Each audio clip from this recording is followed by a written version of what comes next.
Okay.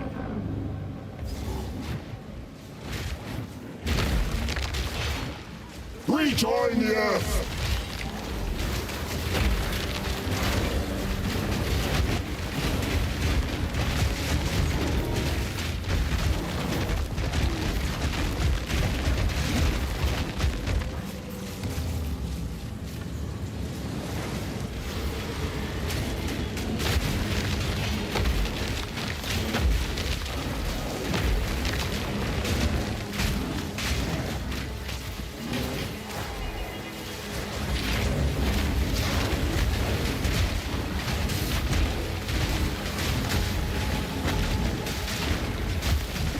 You are no warrior.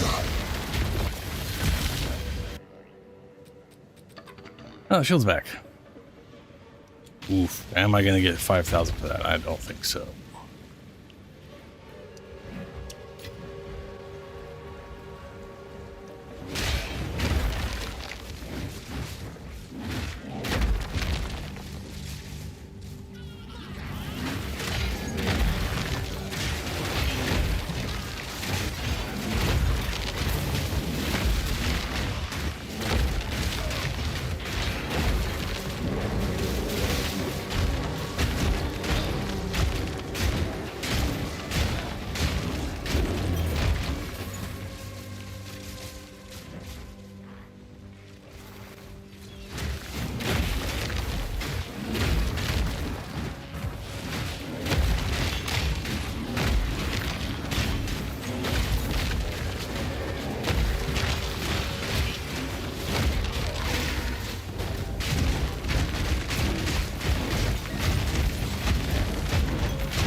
Oh, good, I didn't start. Actually, I thought I did. Feel my wrath!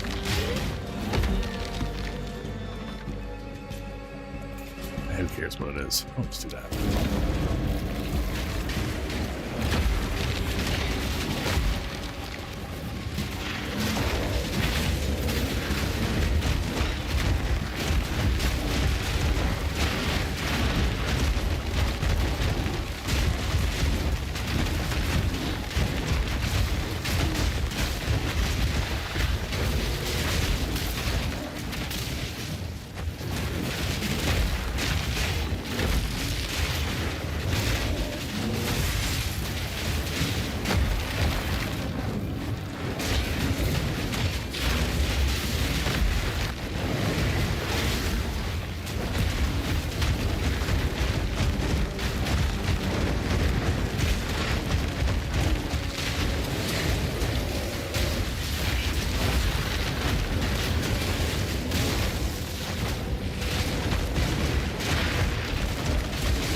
Hello.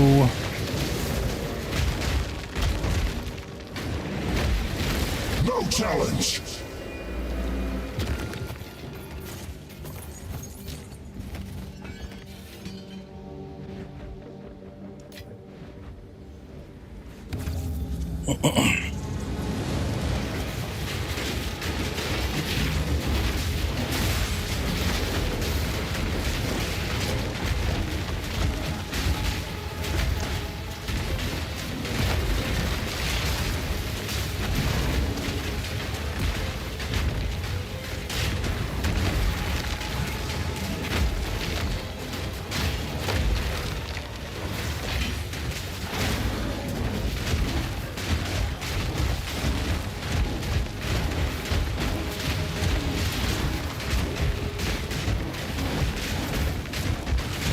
Oh.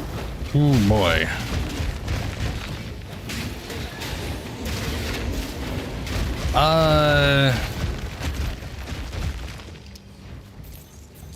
It kind of, to some extent, it depends what you want to do.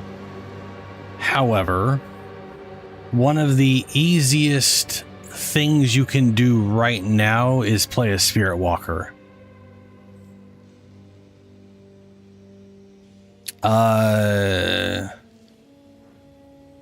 Which is basically starting as a Huntress and then playing a Spirit Walker. And a lot of people level up using Spirit, like spirits, not a spear. No, you're probably going to use a spear to some extent. Actually, my main currently right now is a Spirit Walker. Yeah, I'm definitely not hitting that 5,000. So there's, hey Helio, what's up? So there's a few easy starts to the game, but Spirit Walker definitely has, like, as far as like the least amount of investment on your part to an easy time, Spirit Walker definitely has that, in my opinion, because it requires almost nothing and it's pretty easy to get going.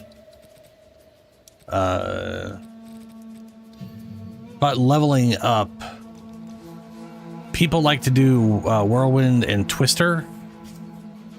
I'm not a big fan of it, but it works really well. You basically do 3 Whirlwind slashes and then throw Twister out, and it causes a bunch of Twisters to fly out in a big old shotgun effect.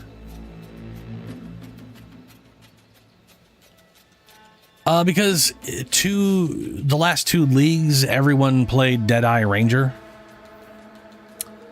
Keep in mind, Deadeye Ranger is very good roll. It's very powerful. But you are still tied to a martial weapon, so there's going to be some whatever stuff. But you could also start with a bow, and you could finish with a bow too. You wanted to, for that or whatever. But the combination, if you want to level with a bow, is literally lightning rod with multi-shot, so it shoots out more than one in the ground. You threw a few of those out, and then you shoot lightning arrow into it. Arrow chains lightning to multiple nearby targets. Lightning damage has a chance to shock enemies.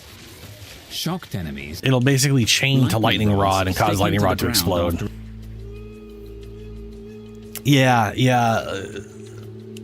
Whirlwind slash and Twister combination is very, very, very fast for leveling. Lightning arrow, lightning rod are very fast for leveling. Both of these are pure dex weapons, so you can literally use both. But the main reason I'm saying a Spirit Walker is a very low investment build for endgame is because the Spirit Walker gets a specific... The Ascendancy itself, one of the first things you can buy is the ability for Tame Beast here to tame boss monsters. So you can go tame like Crowbell in Act 1, who will stun everything. And when you get to Act 3, the best one is the 4-armed monkey guy with a giant pillar. You can tame that guy, and he will absolutely trash everything in the game. He will make things very easy. Another nice aspect of doing companion stuff is OBS disconnected, and I'm assuming it reconnected. It seems like it reconnected, though for some reason it's not telling me it did. Oh, it reconnected and disconnected. It disconnected, reconnected at the exact same time, and I only got one of the messages. That's weird. Anyway, over here, so this is where the Huntress and the Ranger starts.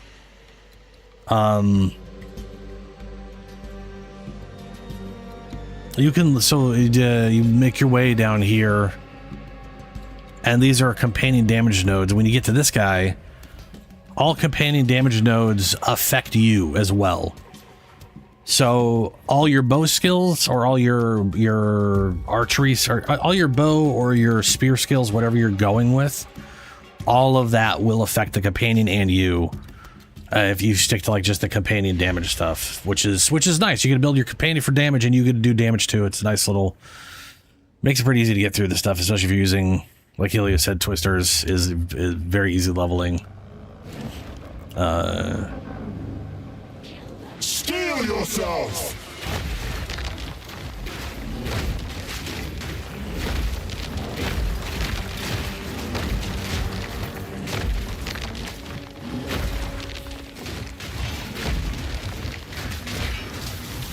I don't know. I mean, twisters is definitely going to be... Every time I've seen someone level with twisters, it's a very experienced player who's like knows how to get currency very early on and buys the ring. Because there's a ring that'll literally just like double, like, well, it'll increase your damage up by a good chunk. You were no warrior.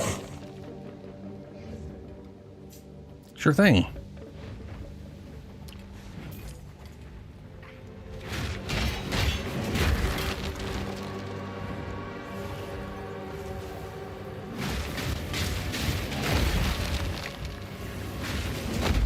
Oh, and PoE1. I don't think this is the cultist in PoE2. Yeah. Yeah. Nice. I know cat inoculation requires like actual setup. You can't just switch to it, right? You want to have that energy shield in place.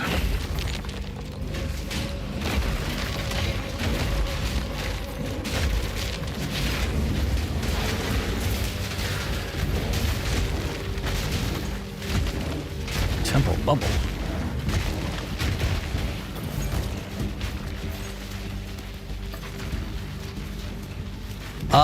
On my my main my main spirit walker I have set up as a zoomancer, which is something you can't do till you get to the end game. I can actually go show you that because I can add this, whatever, this instance will stay up for a bit. But one of the other reasons companions are a very good start for this game, it's like I said, there's two main reasons. One, you can tame companions as a spirit walker, so start as a huntress, and then it kind of doesn't matter what you do after that as far as whatever. Being able to get a spirit walker and taming the beast, very. See, like this is my little beast army. But when you first unlock spirit walker as a huntress, so you again have to be a huntress. You could get natural order. First 2 points go here. You get your unique tame beast. I am a big worm because I didn't want to do monkey, but that's just me. I'm stupid. Don't worry about me. I'm also doing spell bullshit because I wanted to. It was definitely not the efficient way to level up in the game. Worked fine. But one of the nice things about companions is this right here. Loyalty. It takes 10% of the damage you would take and redirects it to your companion. And early on, with this node right here, you can have two companions. So you can have your boss companion and one other beast that you tame.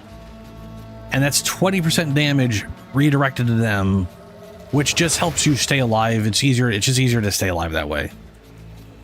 But the thing is, it stacks. So late game, got an end game. I finally got this thing. Dropped off the Bodok boss. You can also buy this for pretty cheap if you get it. I want to say these things are like lowest, like it requires level 62, but this is like a diviner too. And you could slot this in your build, and all of a sudden you could have as many companions as you can stuff onto your build. So I'm sitting on Wolf Pack, which is a companion setup, which is a bunch of wolves. I got my boss companion. Got 3 others here. I'm getting a companion from my chest piece. I'm getting a companion, the Wild Protector, great one in Spirit Walker. Amazing. And it's free, it doesn't count towards anything. I'm literally sitting at like 85% damage reduction redirected between all these guys, which is stupid tanky. This is the tankiest character I've ever made, and I have ideas for making one in other seasons that are this but worse. And by worse I mean tank. I'm gonna Oh, I'm gonna game the shit out of this if they don't nerf loyalty. I'll tell you that. I'm assuming loyalty caps at 90%.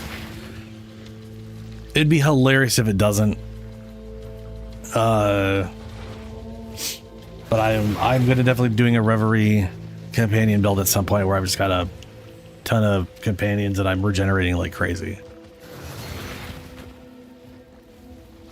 Anyway, really, you're out of energy? Really? Wow. Okay.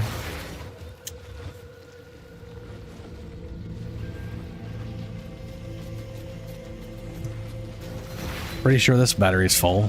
Yeah, this one's fine. What's up, Julie? How you doing?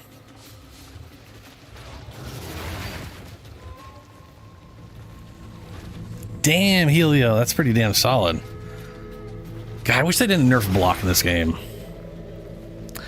Anyway, I do use a spear. I could definitely get a vastly better spear. I just don't because it's expensive. But one of the nodes in the Spear Walker, you can give 60% of your spear damage to your companions. So it's just spear. You know, if you don't mind having pets, Spear Walker is phenomenal.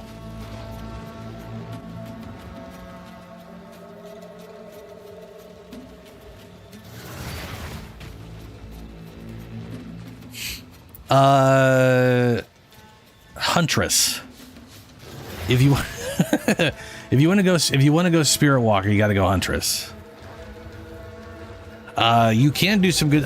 Pretty much everybody's solid. If you want to play a monk, there's some really good monk builds, and there's a lot of ways to level that monk too. You could literally start with the bow or the spear, and level it up, and then change things around if you want to down the road. But yeah, yeah. I mean, they were asking what's like a fast way to build something up. Also, there's definitely this like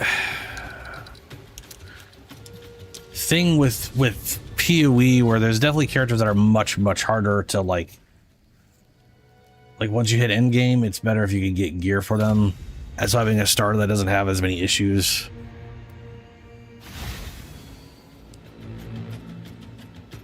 Yeah, for the most part, Julie, that's true. If you can get currency, which I'm still very bad at doing. My guys are all under geared. Well, not all of them. I like the idea behind this shield. Recover 4% max life when you block. That's nice. That's real nice.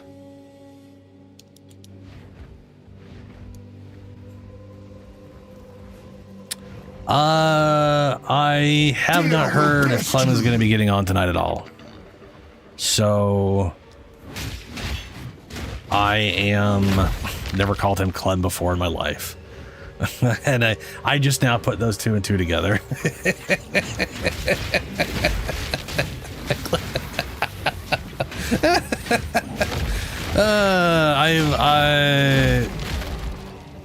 I don't know if he's getting on today. He hasn't answered on Discord.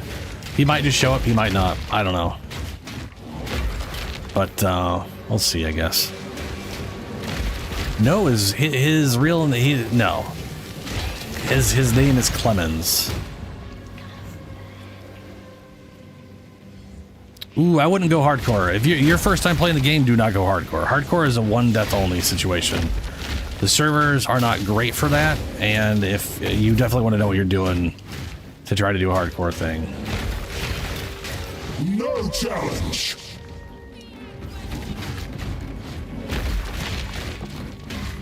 Helios, seriously?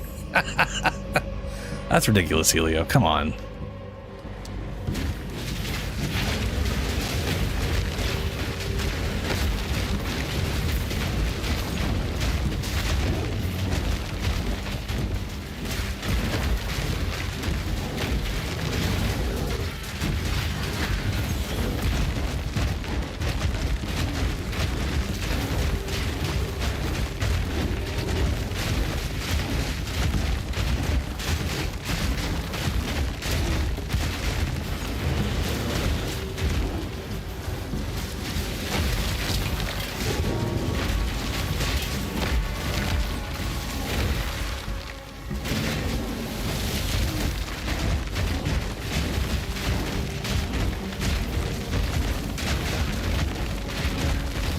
Oh, that's right. I saw someone.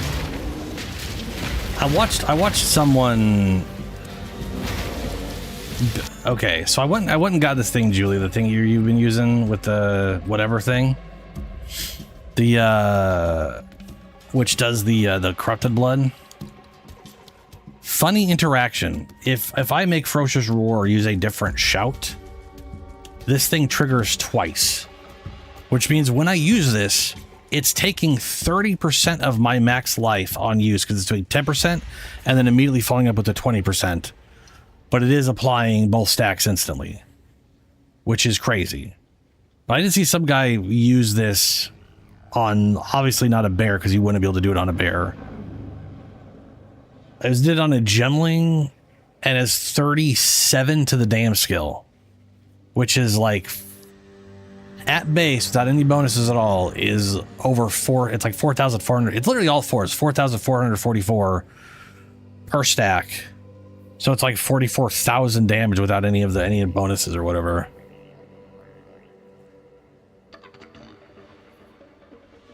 Armor explosion can inherit it? Oh, that's crazy.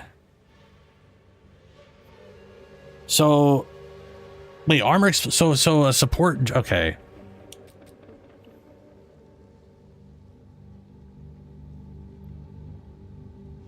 How that? Well, I'm confused. How? What? Because basic Ferocious Roar adds armor break to your hits. It doesn't armor break on its own.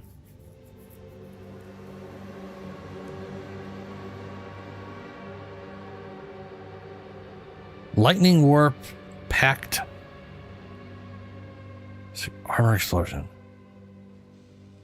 Wait, Armor Explosion consumes armor break, right?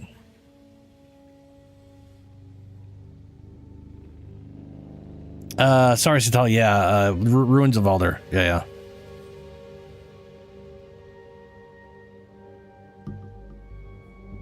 Yeah. Armor explosions. It consumes armor break, does explosion.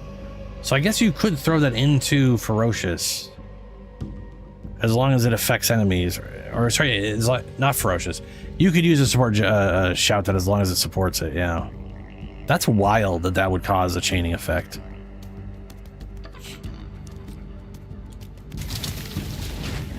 Rejoin the Earth!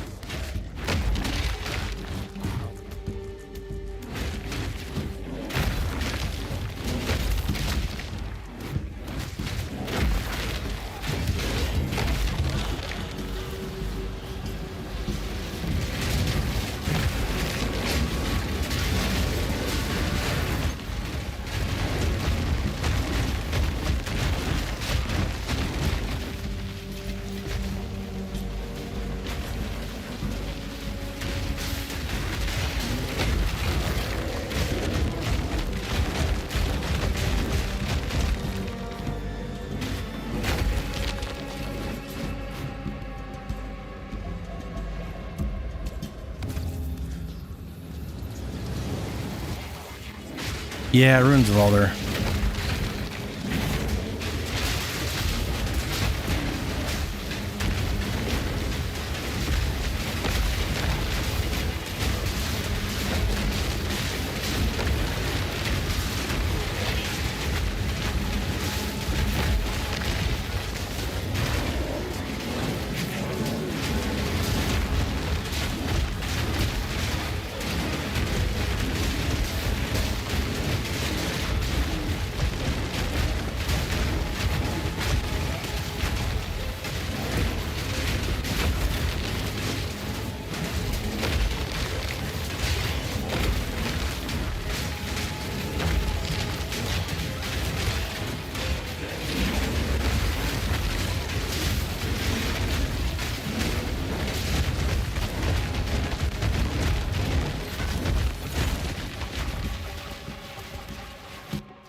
Ooh, I can buy it. We got almost 7,000. Hell yeah, buy. Super. I can't re-roll, but whatever.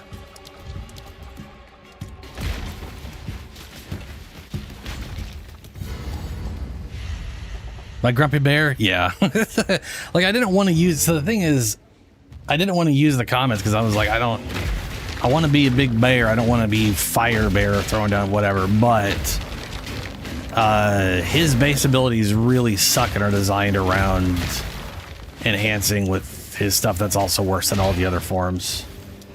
But we were going to this last night. This ability enhances your damage by 30%. You have to build up glory to be able to use it. The werewolves it like starts around 30 to 40 and it grows over levels. So by 19, 20, it's in the 50s, and then you can add another 10% with quality. So mine's almost 70%. And it's just on a cooldown that you can easily bring low, and with some rage, all of a sudden you're like got a 20-second buff that only has a 10-second cooldown. So you could just do it on repeat with no fucking effort for way more damage than you're getting with this piece of shit. And the Wyvern, it's just his base attack. All you got to do is build a power charge, and oops, you got 50% for everything. Oop, 50%. But I have to work my ass off just to get to 30% bonus fire damage. It's a little ridiculous. That said, if I get this, at least one of these things, I can snapshot the one attack and get aftershocks on every stomp with this ability. So that's cool. It's like the one good thing this thing has going for it. That in bear form actually has bonuses that don't suck balls.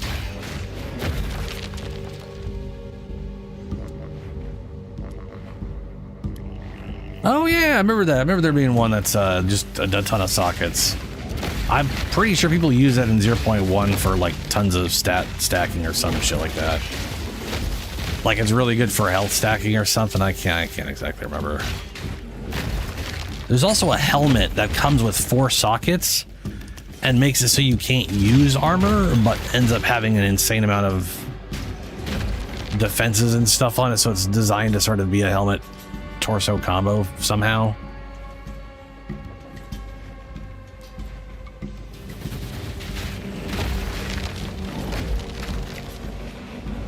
Oh, it's with jewel sockets. Oh, that's crazy. Yeah, there's a lot of crazy shit you can do with that then. That makes sense. Foul beast!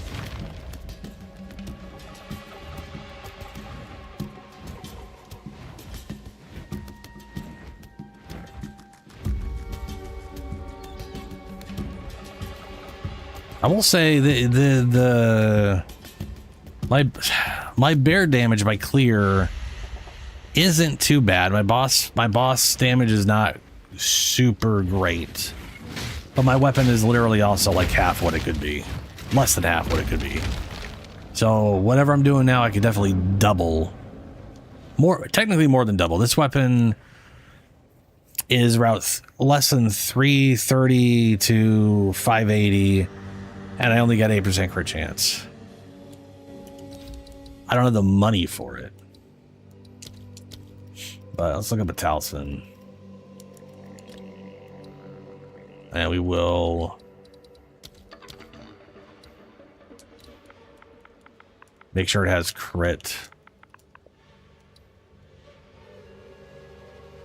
I don't know, let's say local. And maybe that won't matter. Attack speed.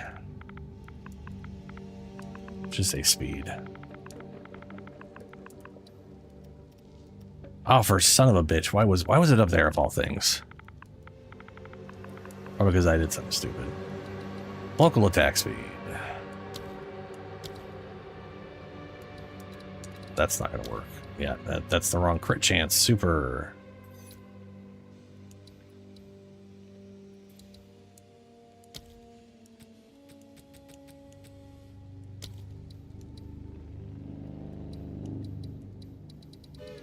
There should be a local crit chance. Critical hit chance. Oh, 2 critical hit chance. That's what it is. Because it's literally plus critical chance to the weapon itself. Yeah, there we go. I don't know what the max value is. But here we go. Max. Ugh, that's awful. I want to say that weapon literally has, I mean, that's good. See, look at the damage on that thing. Almost 800 to 1200. That's a massive difference. The crit's the same as what I have now. Attack speed's a little lower, but that's easily double damage. Plus 3 attack skills. I don't have 2000 divines to throw at that. Now this one's 12% because this thing has a much higher attack rate. This base has a higher attack rate and like an 8 crit chance already. So I don't know what like the highest. I'm gonna look at the highest crit chance. Is that guy? That's also basically doubling my direct damage. Almost doubling the crit chance I have. That'd be a pretty massive difference too. Yeah, so there's, you know. Actually, this one right here would be really, really good for me. And it obviously has some growth because it doesn't have, it's only tier 4 physical damage. But, yeah.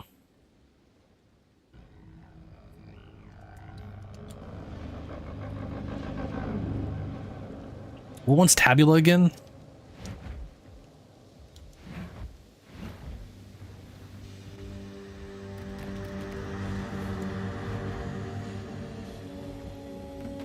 So I'm missing wherever the crap. Oh, here we are. Rejoin the Earth.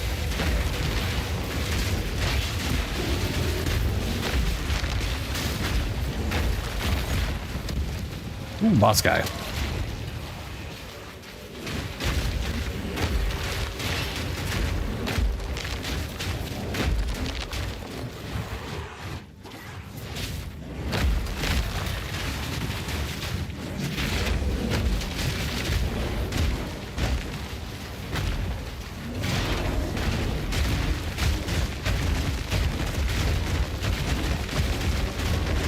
The aftershocks on this is pretty solid. I could definitely do a better job of like support gems on that thing.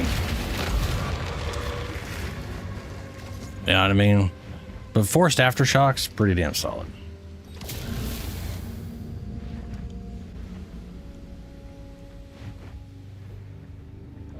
I just sadly need to stun people to get that effect. 6-link unique with all white sockets. Oh, that makes sense. Yeah. And then too, it has 6 jewel sockets. Yeah. At least they kept the overall theme of it just being overpowered and a butt ton of sockets.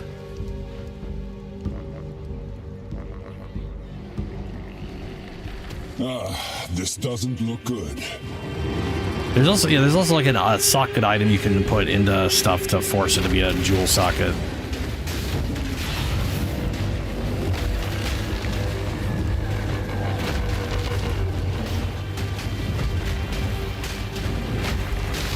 I can barely get anything like flammability up on people.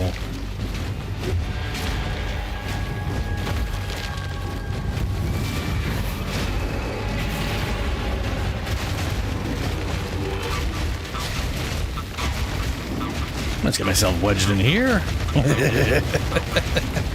I love when I can find a good wedge to not have to move and just sit there stacking up aftershocks.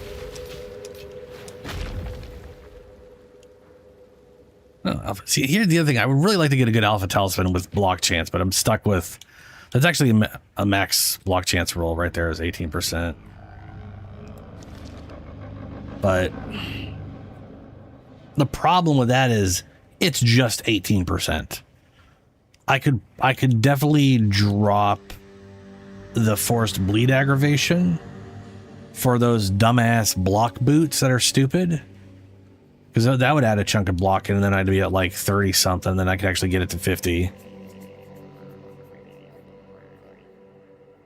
Because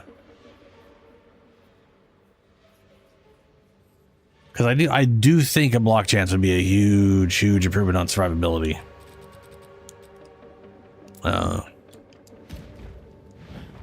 But, you know.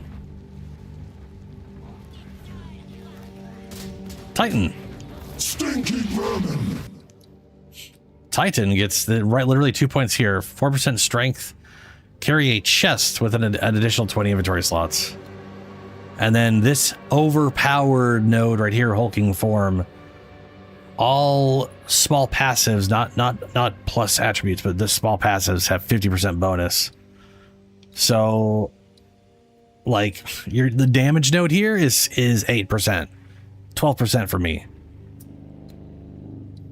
This was 10% armor. It's 15% for me. Titan is literally one of the best ascendancies because of this node right here. You get inventory space, and you get to make every small node almost like this basically almost makes keystones feel, or notables kind of feel weak, because you'll straight up just be like 50% damage, 50% damage, 50% damage. Then you get like to like one that's like 15% and then like 5% something else. You're like, I guess it's okay. Like when you know what I'm saying? Like this, normally this is like 10, 10, 10, 25, but when it's a triple 15s, 25 doesn't feel quite as amazing. But like yeah, 50% more on these little guys is absolutely bonkers.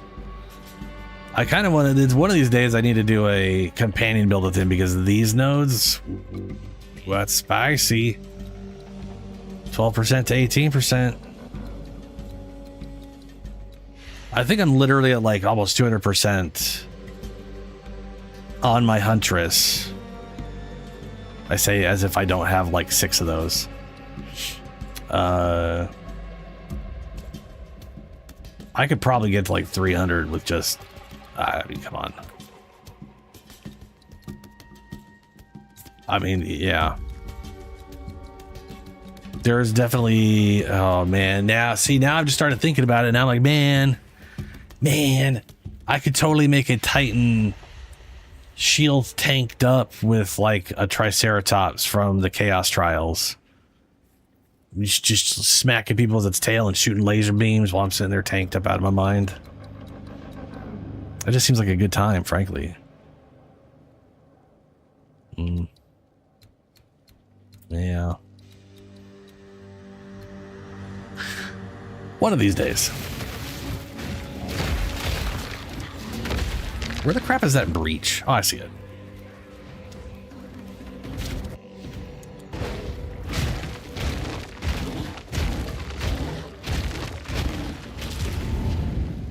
You have no honor.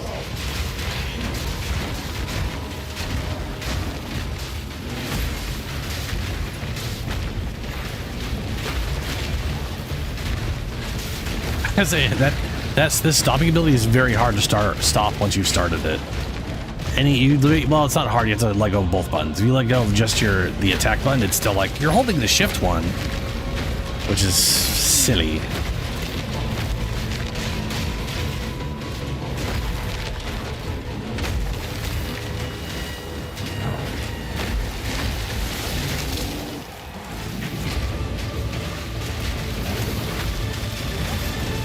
Oop, those lightning ones are gonna hurt. They always do.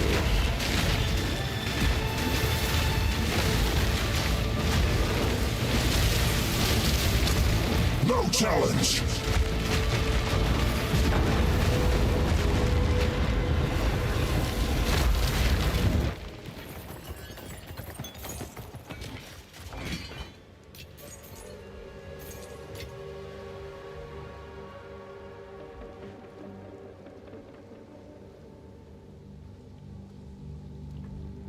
Okay.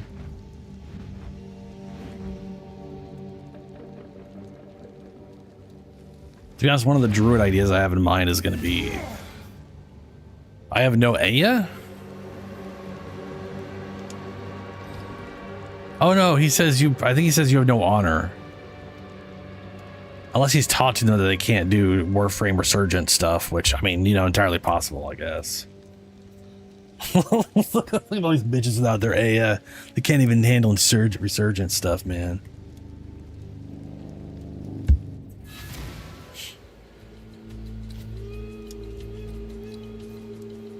No, yeah, you have no honor. Stinking vermin. Apparently something didn't look good there at some point.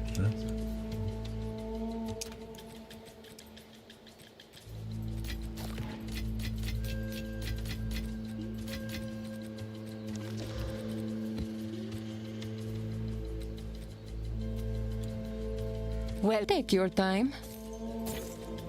For now, What's up, Richard? we part.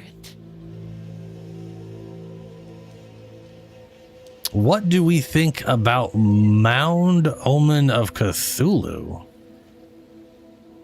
Mound? Is that a new game? I don't know. I'm not 100% sure what that is, other than I know like what Cthulhu is.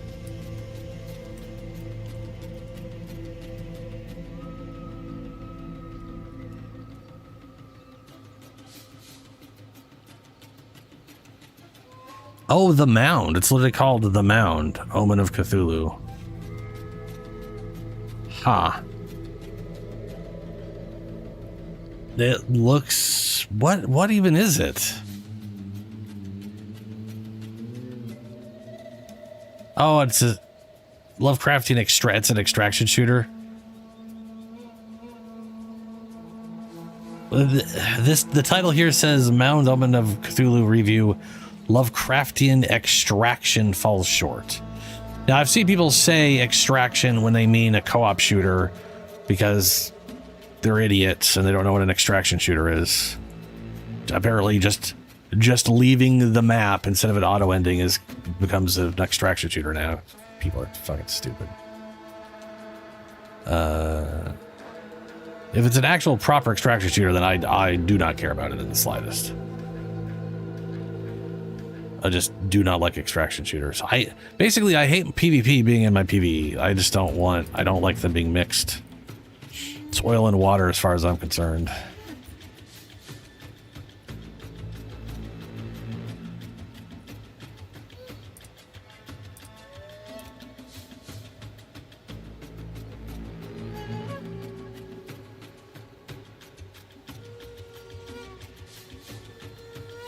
I'm also kind of tired that we're getting nothing but extraction shooters from everybody at the moment too, which kind of baffles me because they don't have a big audience. And there's nothing that said there's a huge audience for them out there, and we keep just getting more and more of the damn things. Who sent you? Goodbye.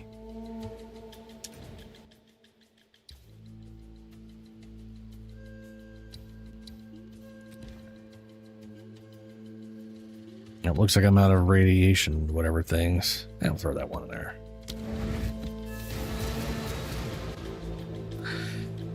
I'm still kind of on my way to try to find a damn breach. I feel like me trying to find breach fortifications has just become a... I think if I'd spent all this time just doing rituals, I would have made enough money just to buy the damn stuff I needed for my werewolf at this point. Like, there's no way I'm going to get the drop when I eventually find one half a month later, you know? Fear will best you. They really need to unfuck the breach stronghold thing. I shouldn't have to find them on the map. Or they should be a hell of a lot more plentiful.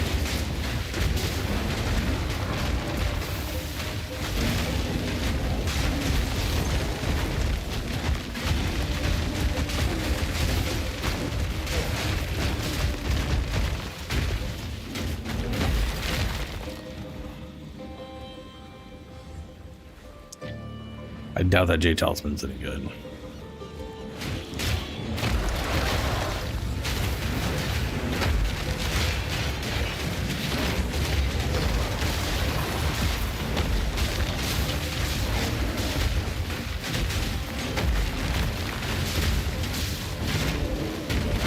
Britain.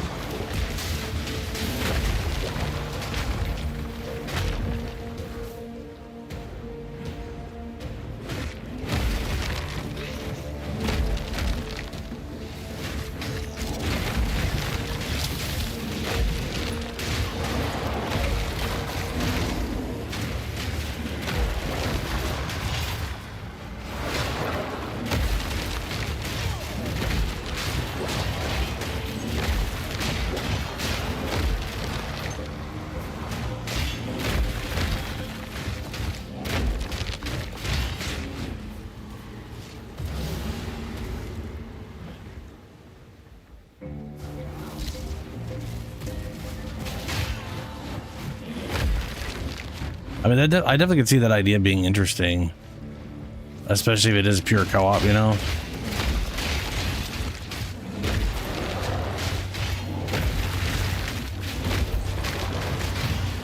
I can also, to be fair, I can also see that being interesting as an extraction shooter concept. People going completely batshit crazy and attacking people. Especially if it's not something people just do because they're doing it, but it's because it's some mechanic that triggers and they go crazy, and then now all of a sudden they're hunting people or whatever. There's definitely something there. Actually, what I just said out loud kind of reminds me of I forget what it was called, but it's kind of like a zombies mode in Halo, where people were getting like turned. So there's like one dude who's literally there to hunt the entire pack of 20 people, and every person they kill gets turned into an enemy, and it's literally last person alive is the winner.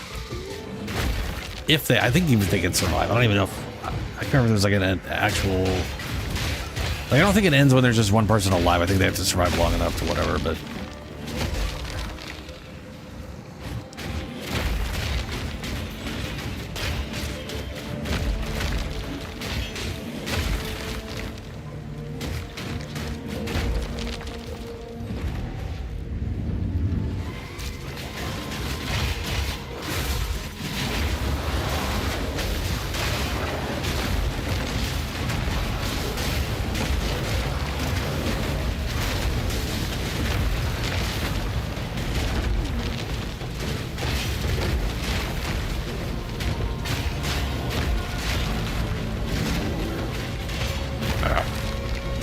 I both love and hate this shout.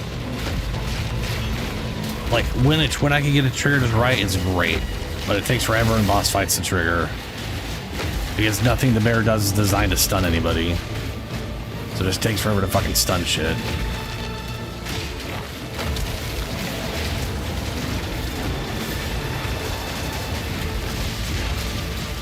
I really wish shouts worked the way they did back before they changed all of them to be as shitty as they are now.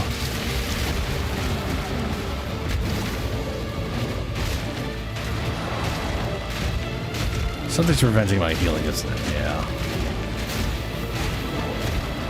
Can't go past half.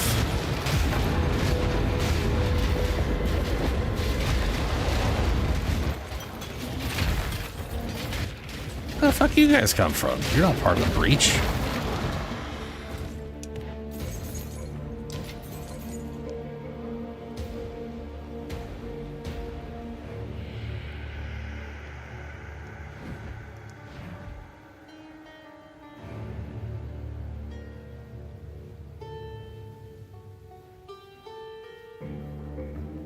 Yeah, I've seen Witchfire with the.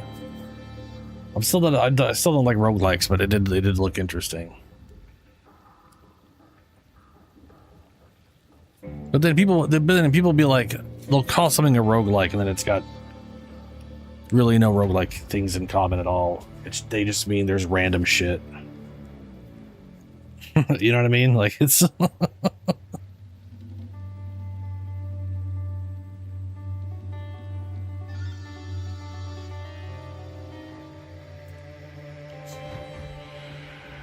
Yeah, I definitely like co-op. Co-op is definitely...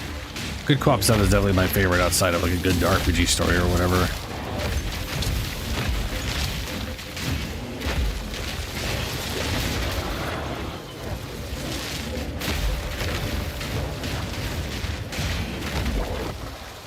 Oh, Helio. I don't know if I told you this. I may literally just be saying something I've already said before, but you remember the thing you saw where someone was just attacking some like random like crab boss, and then all of a sudden it turned into the monkey and smacked him? It's been a bit since it happened to me, but I definitely was fighting something that turned into a boss. Like, it was just a random rare. It's one of the fucking little Asbury spirits. One of them has a chance to just turn the thing into a proper boss. It wasn't the monkey for me, but I was fighting a basic thing that transformed into, I think it was like the graveyard boss in Act 1. You know, just like the cold shit. I think it turned into that on me. And I was like, wait a minute, that's the monkey shit. And I think that's what caused it. I think it was an Esmir spirit.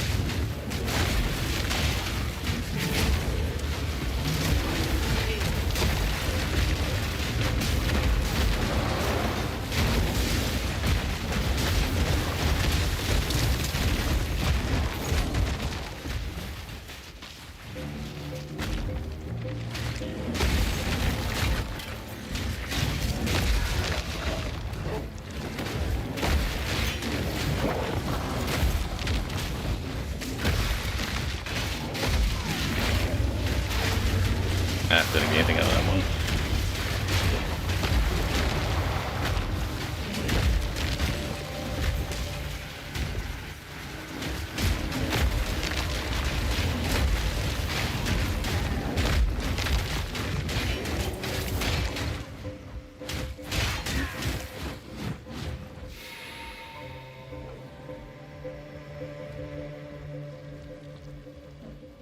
I'm sure this is a dead end, but you know. Yeah, okay. I went and bought 2 of these guys. They're pretty cheap. They were Grand Spectrums. So I'm getting 4% life per one of these right now. They say limit to 3. I don't know if that's like 3 Grand Spectrums in total or 3 of each kind of Grand Spectrum. I'm assuming they mean 3 of all Grand Spectrum, all 3 kinds. You're limited to 3 total in your whole build. So you could do like, I guess I could do like 3 health ones, and then it would be 6% per. So I guess it'd be 18% health would be the most. That's a lot of gem dedicated to just 18% health. I literally went and put health in here. Ah, fuckity dicks.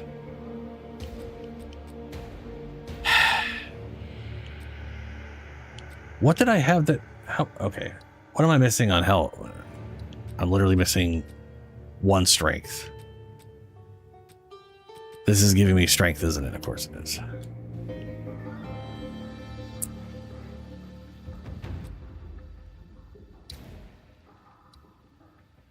Well, I don't need as much dex as I have outside of being able to equip nothing. I don't think I'm using anything that's dex related. This. 62 dex. How much dex do I have? 64. Can't get rid of dex. I do not need 87 intelligence until I get to level 20.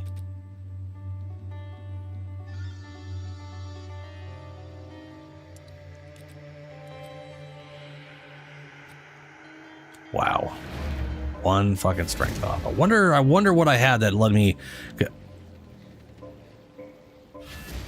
That's so weird.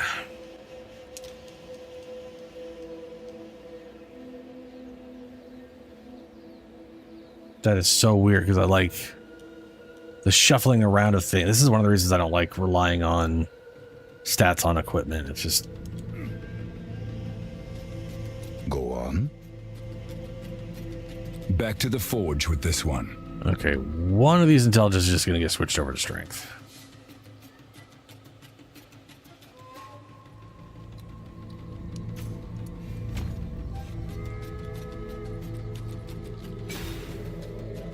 There we go. Everything's fine again. I will need that low. I will need 5 more intelligence just to get myself. I did get rid of jewels. I wonder if 2 of those jewels had strength on them.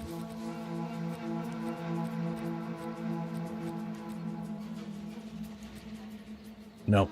No, they didn't. Never mind.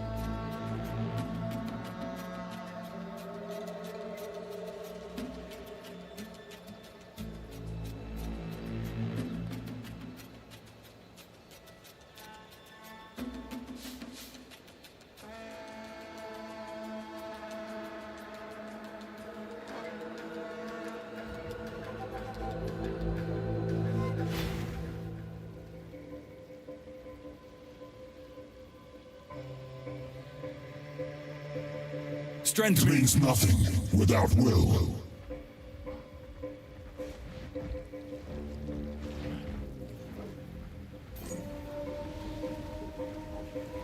All right, Wisp.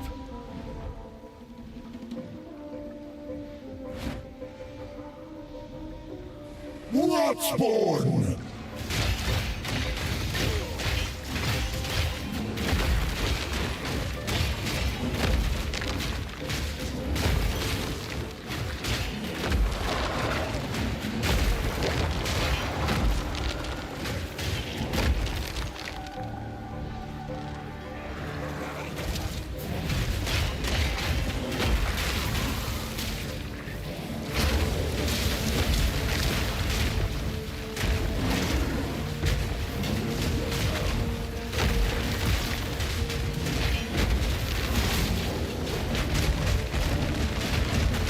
Brittle.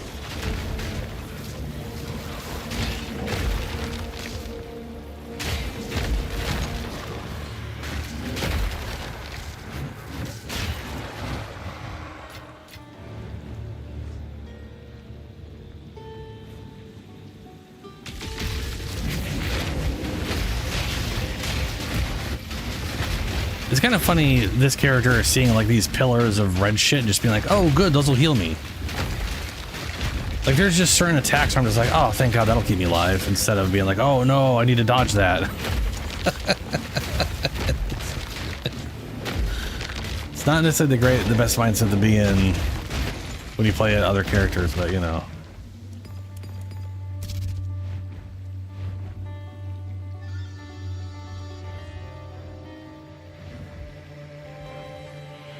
Yeah, dude, Diablo 1 had really, really good atmosphere. I used to replay that game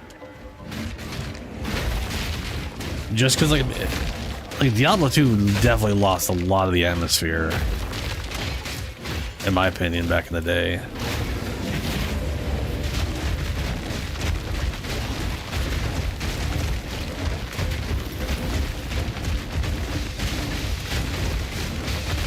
I do think Diablo Resurrected did a pretty solid job of actually bringing some of it back, but I think that's just because the lighting is so much better than it was in the original game, you know?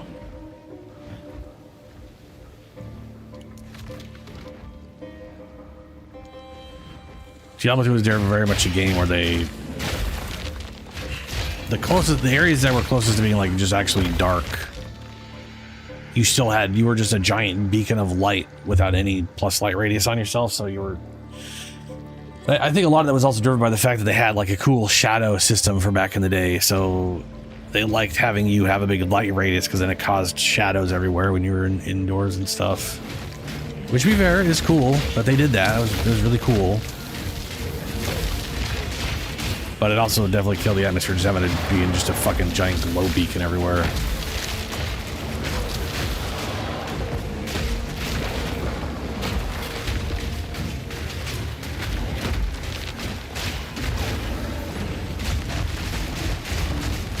No challenge.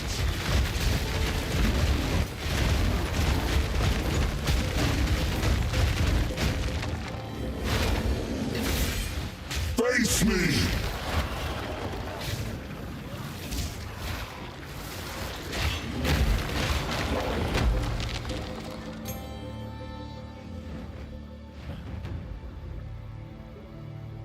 Dude, I literally just watched a video. I can't remember who. There's a guy I ran into because he did a collab with another. You remember the guy I was talking about where he just like does like the roulette on like the Path of Exile roulette wheel, where it's just like, oh, it's gonna give me an ability and an ascendancy, and that's what I'm gonna do.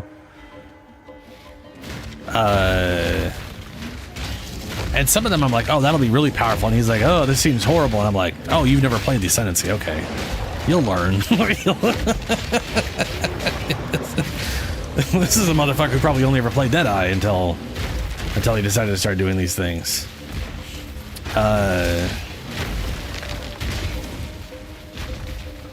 And so they did a fun collab where they picked a weapon that they had to build around, and then they both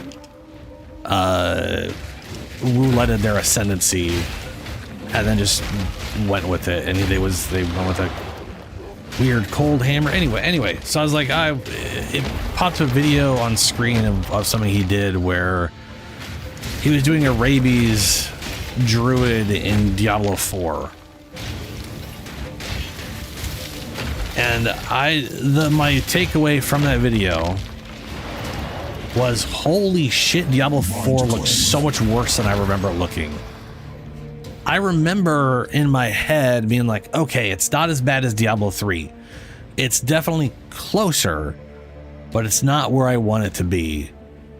And Diablo 2 just looks better than Diablo. I remember Diablo thinking to myself, Diablo 2 Resurrected looks better than Diablo 3. I expect that because Diablo 3 looks like shit. It's a fucking cartoon.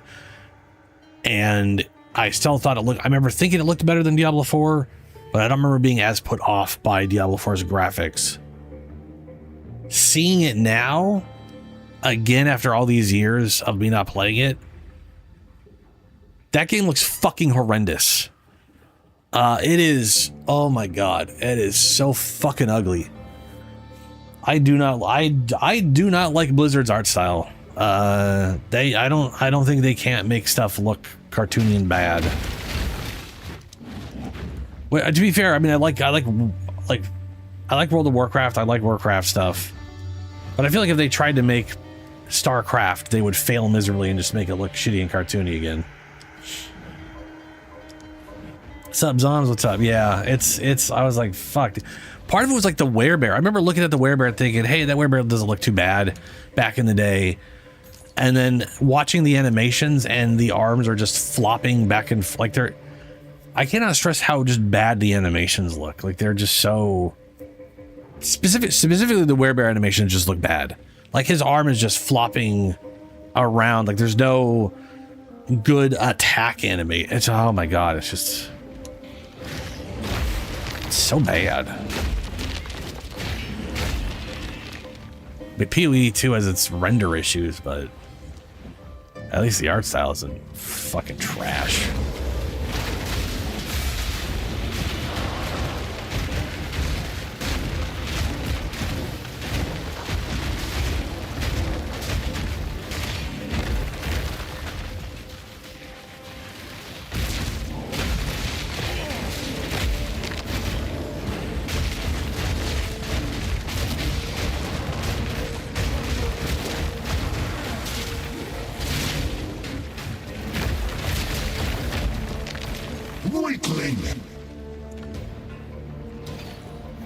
Literally everything I didn't want to pick up first before I finally got the damn thing. How bad is this? Bad. Okay. Well. Nice arms. Nice Helio. I have never played Grim Dawn.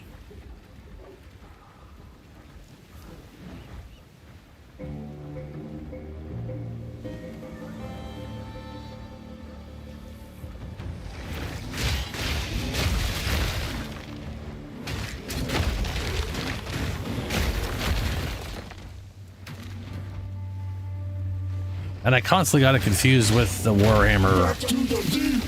Because to be fair, Grim Dawn just sounds like a Warhammer game. So I just got confused with the Warhammer Diablo-like.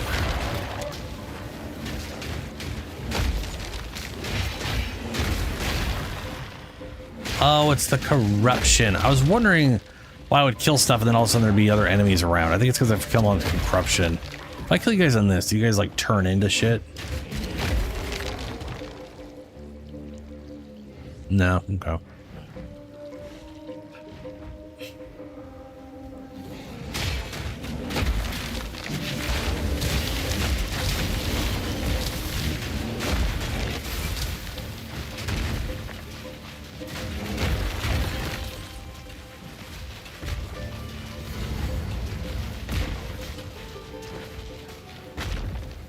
Boss guy.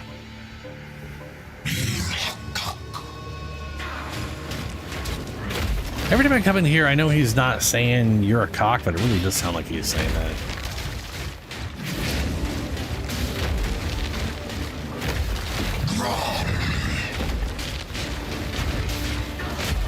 Ooh, that's damage. Oof, those are not like small hits. Those are big chunk hits. Wow.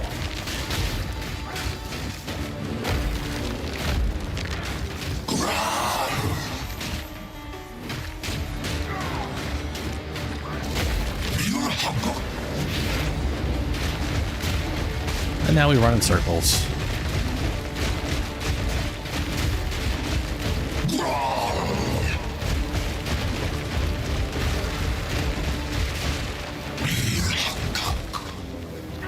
See, there it is again. It's insulting. It's just not very nice.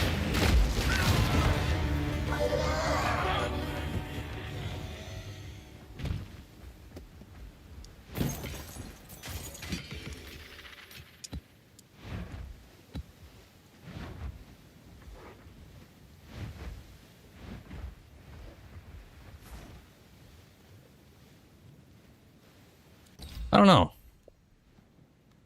I have no idea if it's on consoles. Like, I think it is. It's been around forever and a half. If it is, it might be like...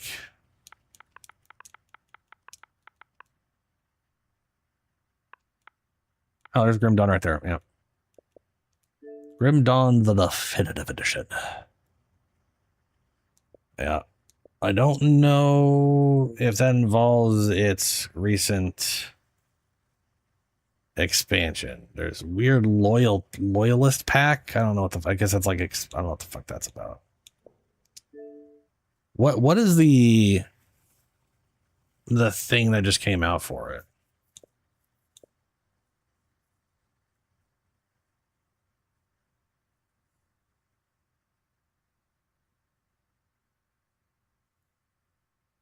Show your loyalty and look like, yeah, this is just, this is cosmetics for the whatever. Gang of Askercan.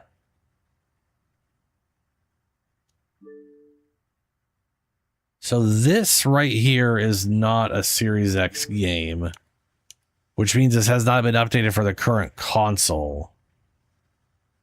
And the definitive edition, a dark fantasy world where humanity is fighting for survival, this epic bundle combines Grim Dawn and 2 sprawling expansions. How many total expansions has this game had?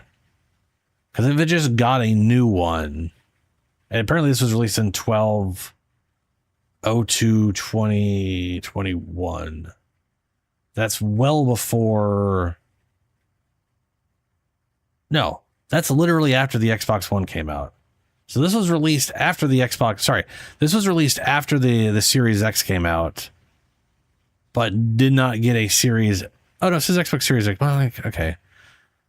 It might have a Series X version. It doesn't say that it does. Or it doesn't have the Series X logo on it.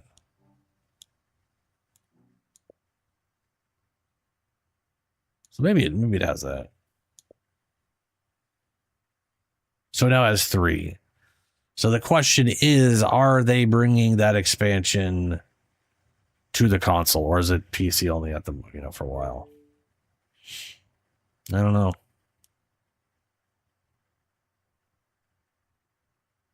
But you can see here, this right here, Grime 3, has the X/S logo on it, which means it has a XS intended version of the game opposed to an Xbox One version that just happens to run on XS. Same here. We got a Xbox One version and an XS version. This only has the base. Oh, I can also just say Grim Dawn to see what it comes up with. Yeah, it literally is those 3 things. So they haven't even updated for the fucking current consoles. When this came out during them existing. That's weird.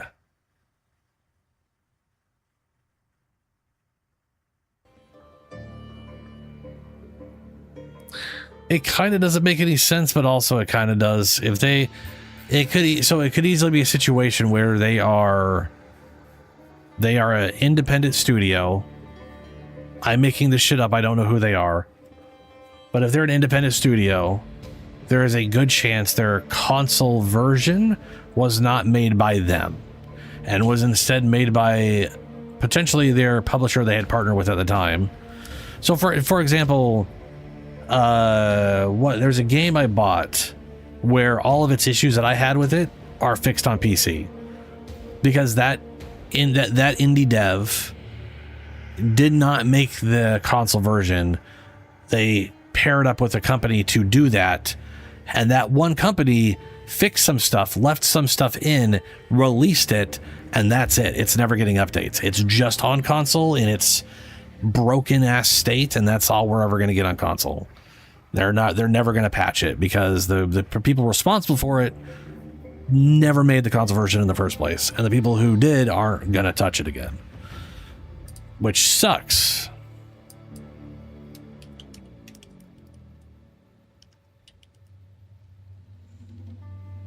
Console release expected to follow later in 2026. Well, there you go. I was about to look that up, but it looks like it may eventually.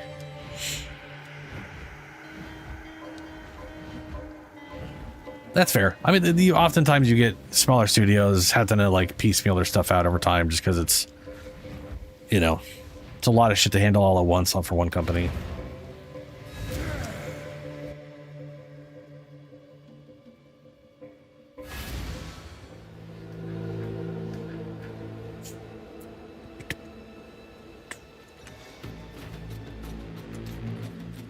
Let me see here. So, druid guy down the road I want to do. I really want to make use of tornado.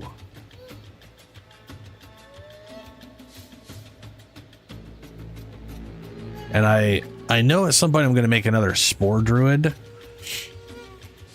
but I'm not going to do that as a huntress. I don't think. It'll either be an oracle druid or whatnot, so I'm not going to have the boss guys. I also don't know. Part of me is thinking like, okay, if I do a shield and a scepter, then I could definitely, it'd be easy to have like the wolf pack and something else. And I like the idea of like just taming every weird bug shit I find I run into.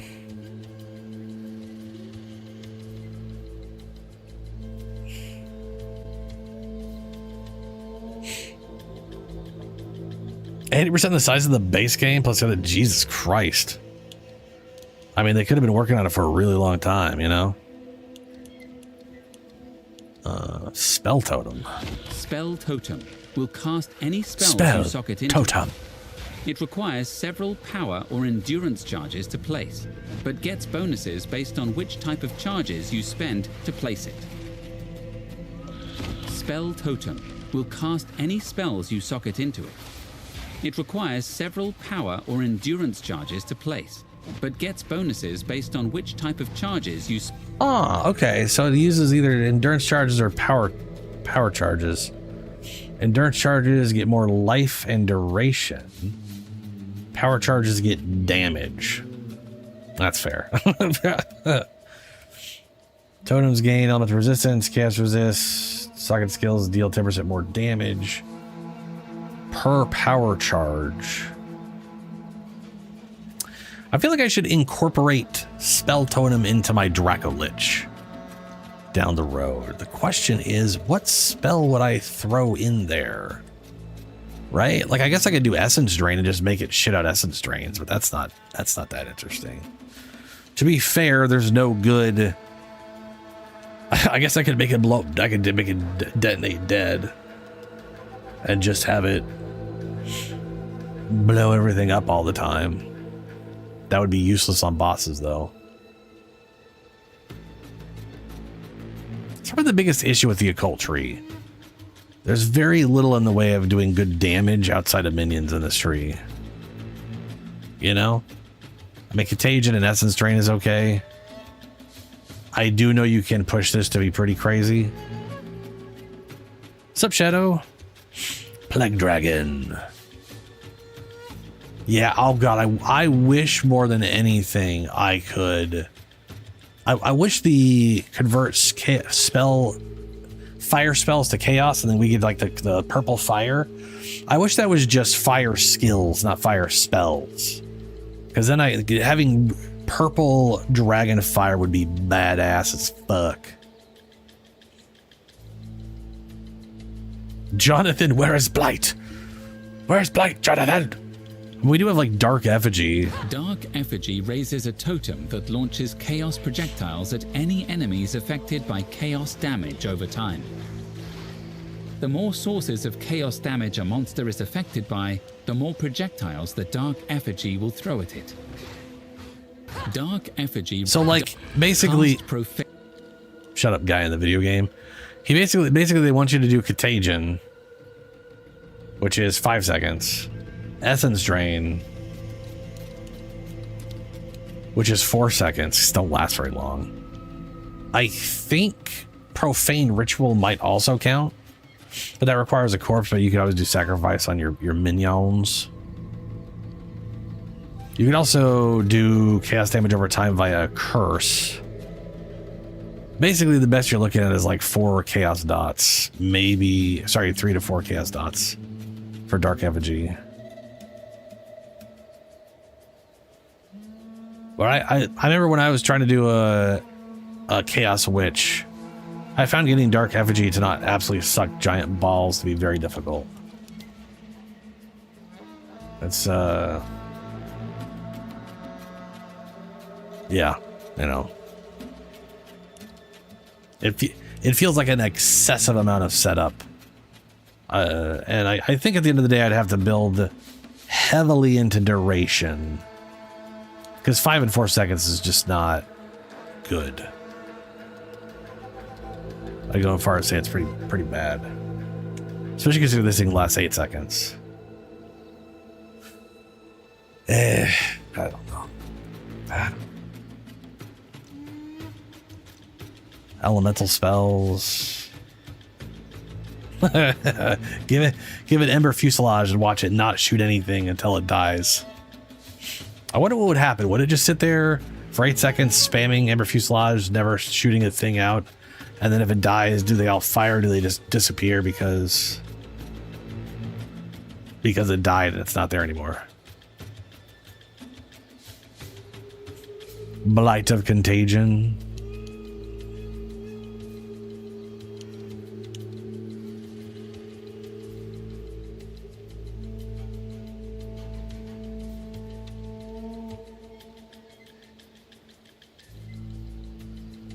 Oh.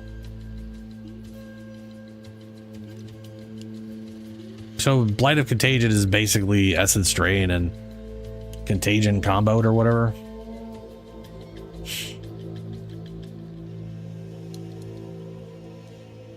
Yeah. Yeah.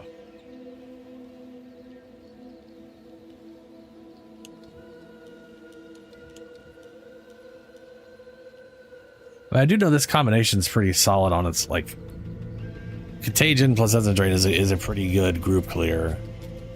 It's, in my experience, not great against bosses. And I think it's one of those products of, like, its overall group clear is fine, but then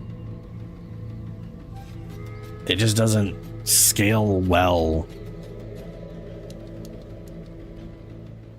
Also very disappointed in Hex Blast. I love the idea behind Hex Blast, but needing to wait until the curse's duration is half over. In fact, I've watched, so like back in the day, Hex Blast builds were basically, I have an aura that's a curse, and I'm detonating that curse on enemies that get next to me.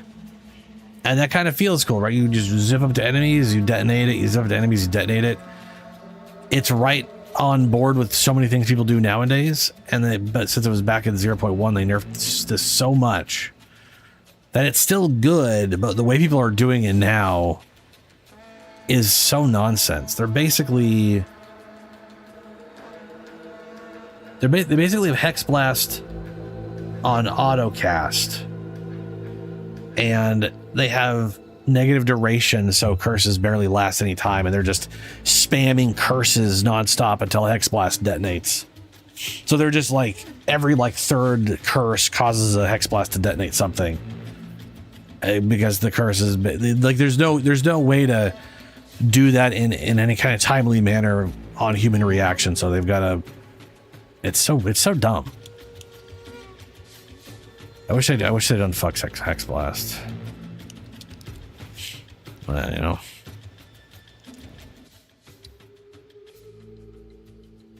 Did I watch Rick and Morty? I've watched a bunch of seasons, but I think I was watching it on Hulu and they were always a season behind. I have not seen it in a while. I've kind of been meaning to go back and like watch some of this, all the seasons I've missed at this point. They did?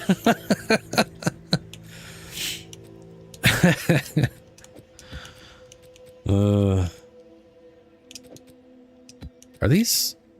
Oh, those are delirium. I don't want to do delirium on this guy.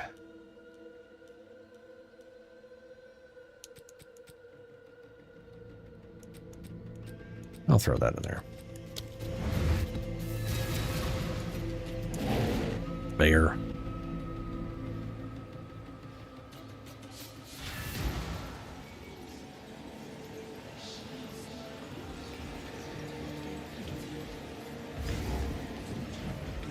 Oh, no, yeah, I played High on Life in 1 and 2, yeah. I mean, I like the humor, you know. I'll end your futures.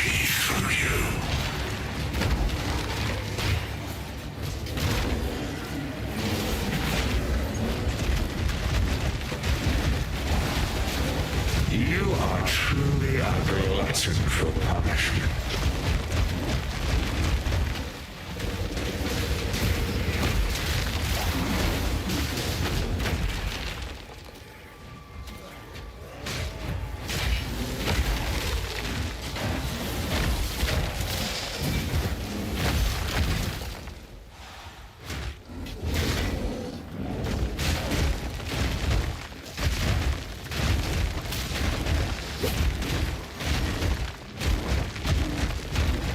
Oh my god, I hate how this thing refuses to go in the direction you're pointing half the time.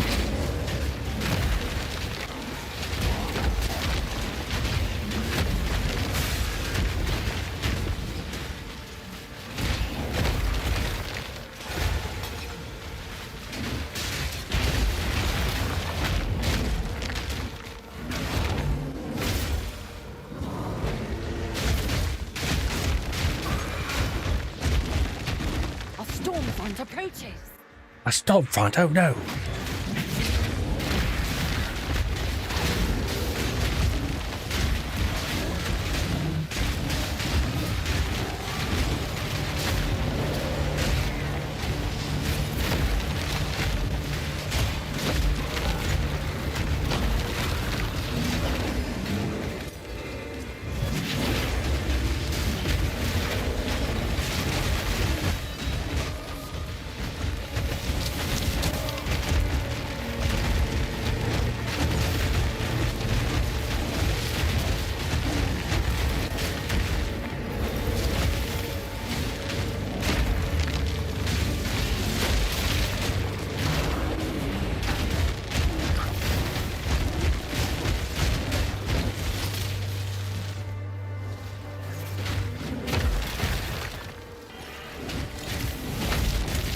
It's always weird. It's supposed to pause it when I kill a rare, and it isn't going to pause it that time.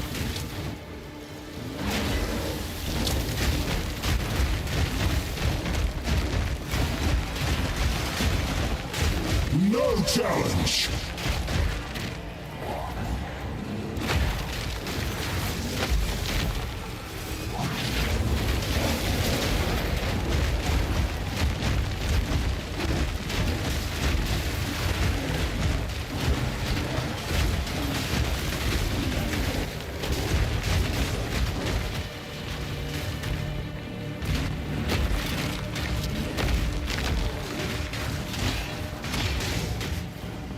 I think I've seen like 3 or 4 seasons.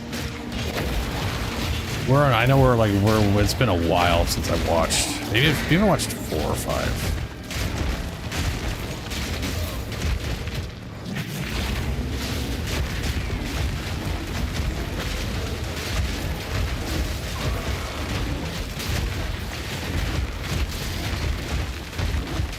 How are you not dead?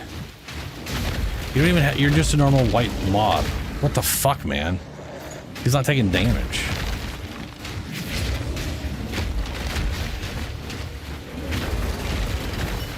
Oh, he had increased life.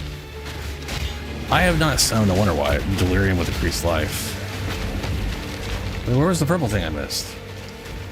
I literally came over here to get it.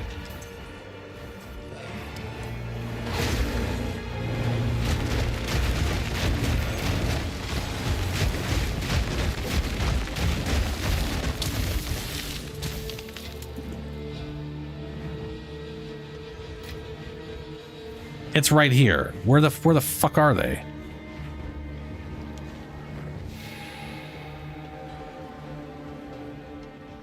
And then it went away without a countdown. Cool. Awesome. That's great.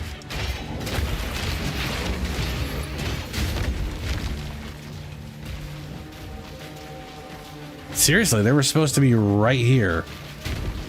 And I was still in the fog from the visuals. For what I saw anyway.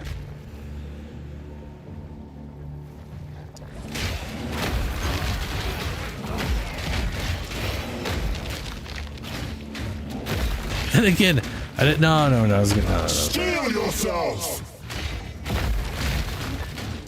This thing got breach splinters, but I think that happens all the time. They drop constantly. No challenge.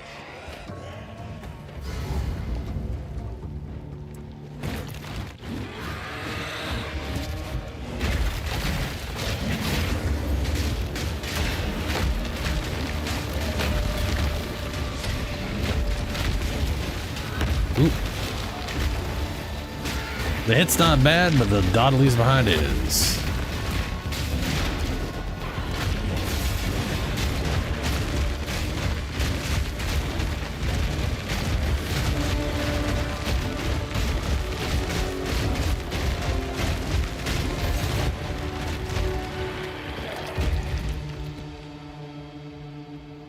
Goodbye, bird.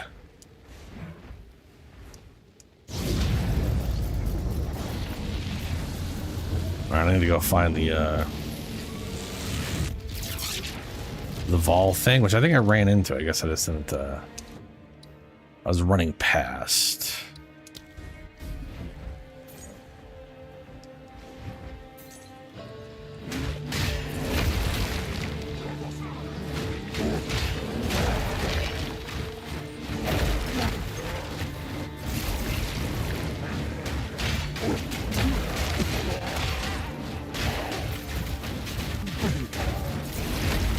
They should give us a huge 0.9 in December? What you mean? What do you mean with that, Helio? Oh, you mean give us a... yeah. I'll see what happens. It will be hilarious if they release the game and Act 4, 5, and 6 are just a goddamn mess. Since they didn't test them. To be fair, they did release chapter 4 in this game with 0.4, and it was actually good and not a horrendous mess. So maybe they've got that shit squared away. Unlike Act 3 for for a while.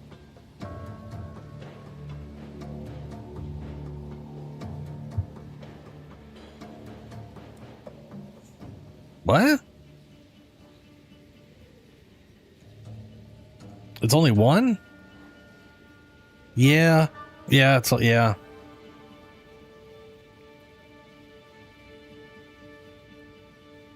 Oh god, you made coffee, started getting oh boy, yeah, no. That is real early for the oh boy, if you've had coffee, that's ouch. That's not great.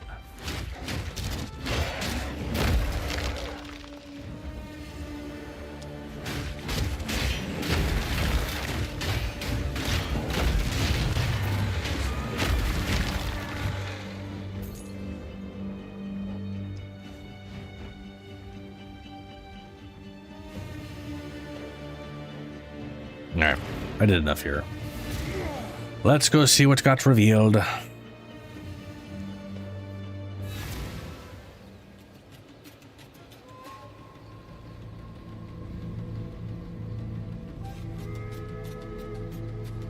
That's a great question. I don't know why it took you an hour to actually see what... Oh my god, I found one. Oh my god, finally.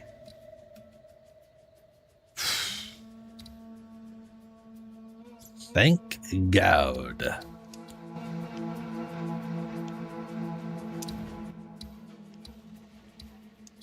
I've been literally sitting on it. I'm on the wrong character.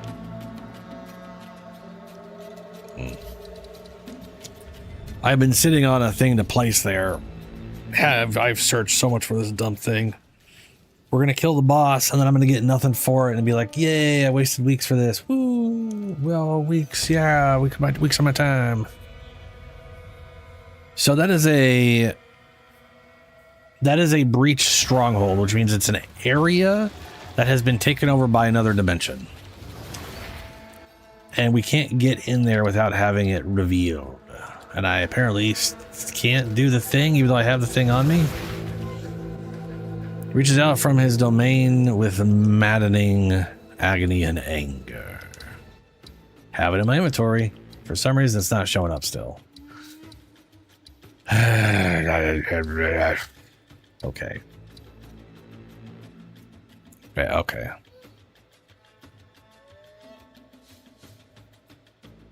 So I have a few of these. I've set a lot of these up, and the way they work is they make a bunch of areas that are breach strongholds. They make multiple breach fortresses and then one hive colony. That hive colony has a boss in it that drops an item that lets you actually face the main boss. Which means I need to find these things to fight the bosses, is basically what it comes down to.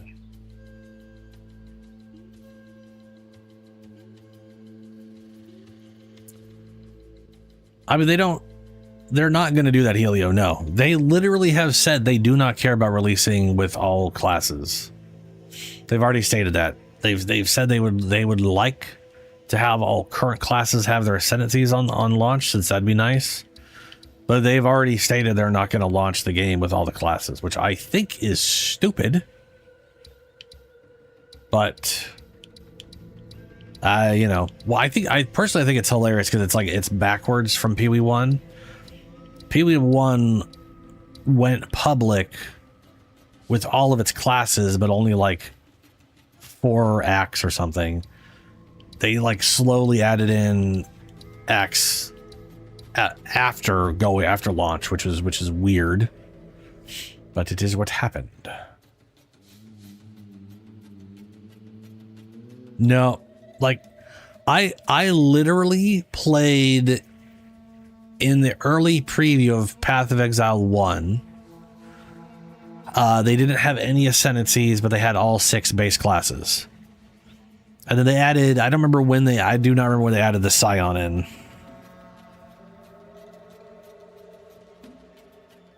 Probably Helio. You know.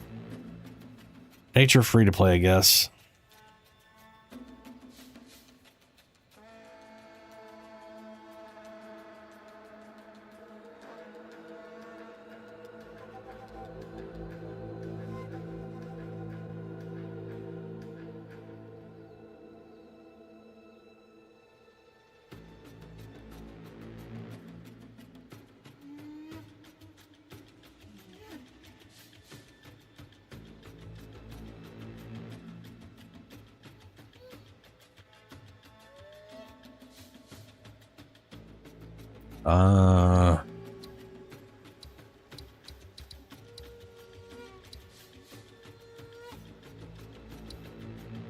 I believe this vault is the twin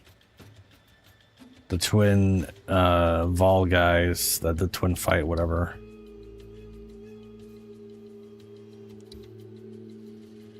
This is kind of an awkward one. Like, this is not connected to here. So I'd have to get to this one just to get over to this side, or go through here.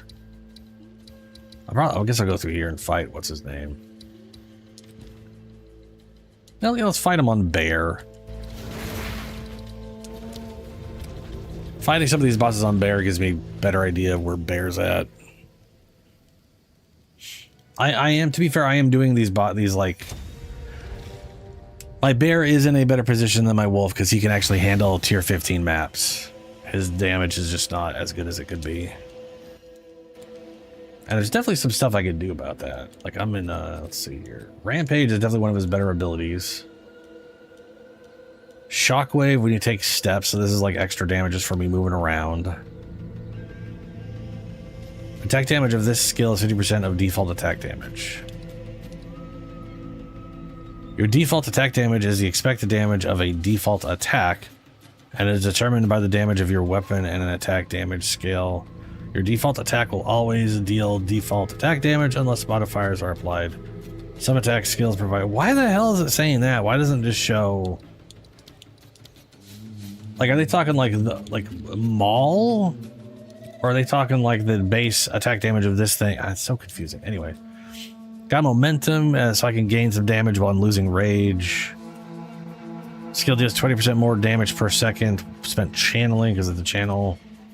Bleed because I run past enemies, and I guess heavy swing. So I guess right now this is about as good as that's going to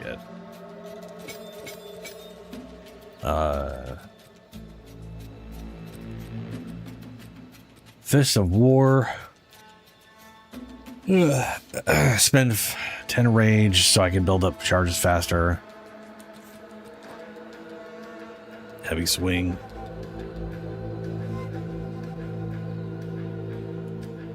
And Aftershock 1. What is... I remember Aftershock 2 being not as worthwhile or something. Or being like a big trade-off.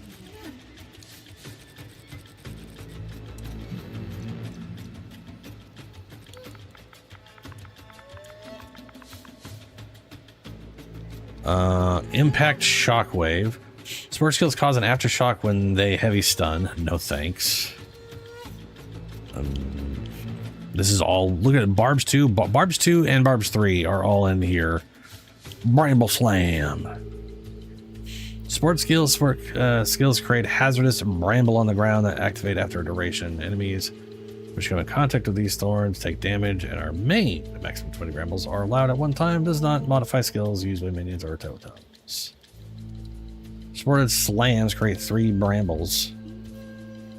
I guess I could technically put brambles in the running thing. It'll eventually just create these things as I run around. Increases and reductions to thorn damage applied to hits made with this skill, but doesn't add your thorn damage.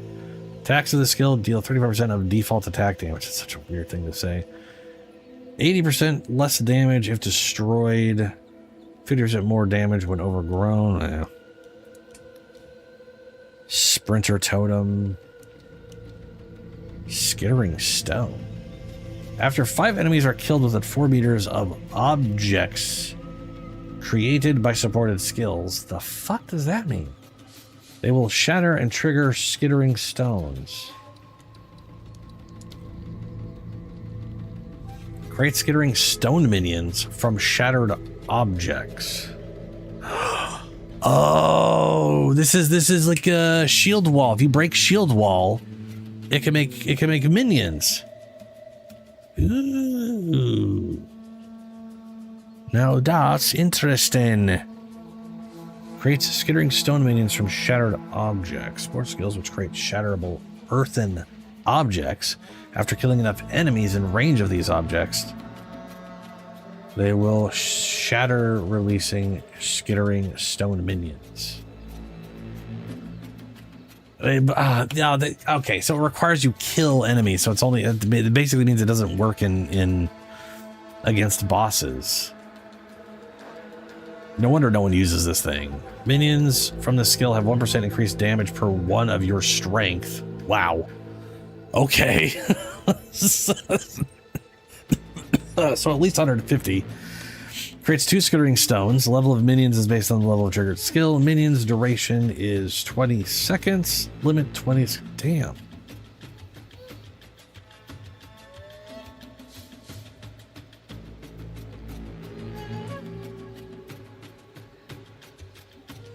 I do think it's funny. It's like only objects, but also only earthen objects, which basically means there's only one skill in the entire game that can work in.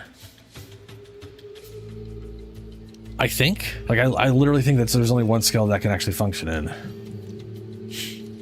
Like, I think it literally is only shield wall. Use shield wall to ram your shield into the ground, creating a wall of rock. The rocks will explode if slammed, and shield charge can bash right through them. Use shield wall. Huh. Unless like Sunder works because it creates little jagged spikes, but those don't break. And there's like ice wall, but that's not an earthen wall. It's ice, right?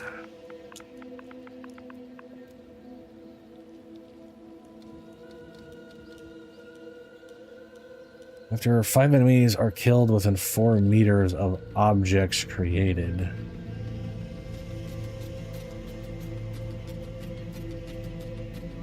Huh. Splinter Totem, Rip. Aftershock 1, Aftershock 2. Aftershock 2. Instead of a 25% chance, a 35% chance to... Ooh, okay, shit. If I do my 4th Ascendancy, I can get a 25% chance to cause an Aftershock. Slams kills yourself, giving them a chance to create an Aftershock. I don't know if it'll be 35 and then a 25 is like separate chances.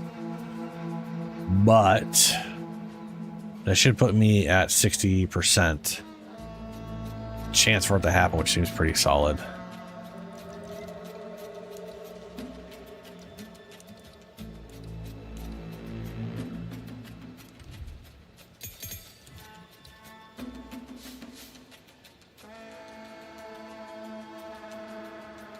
Yeah, Shadow.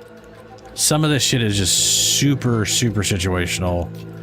And sometimes there's a way to like make that situational, like sometimes there's a way to force that situation to happen all the time. By a skilled artisan. But it's not easy to do or requires a specific unique, or some bullshit. But like if it was like, hey, every like, okay, so like for example, we have Living Lightning, right? Living Lightning is just like, hey, if you hit an enemy with an electric ability, it makes a dude. That's it. That's the condition. Support skills which cause damaging hits. Living Lightning minions are created when dealing a lightning damage with supported skills. That's it.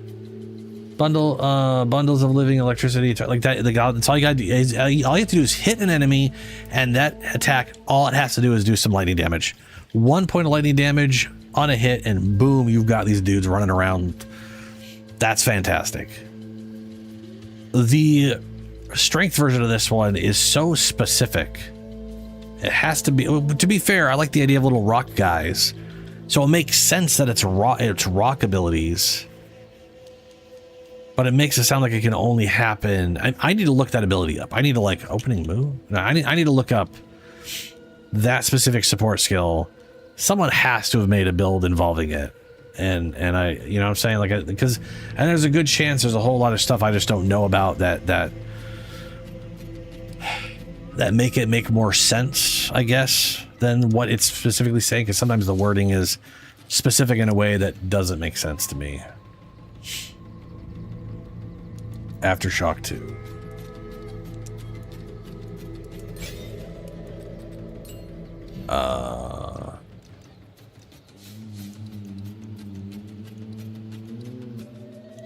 I don't have Aftershock of this at all. Interesting. I guess I'm trying to force the Aftershocks. What's better, Shockwave or Aftershocks? Let's get rid of the bleed. The bleed is kind of nice because if I run past enemies, they tend to bleed to death after I've stomped on them a few times. But, I don't think it's that worthwhile. Great. This is what we have available. For now, we part. Put this here.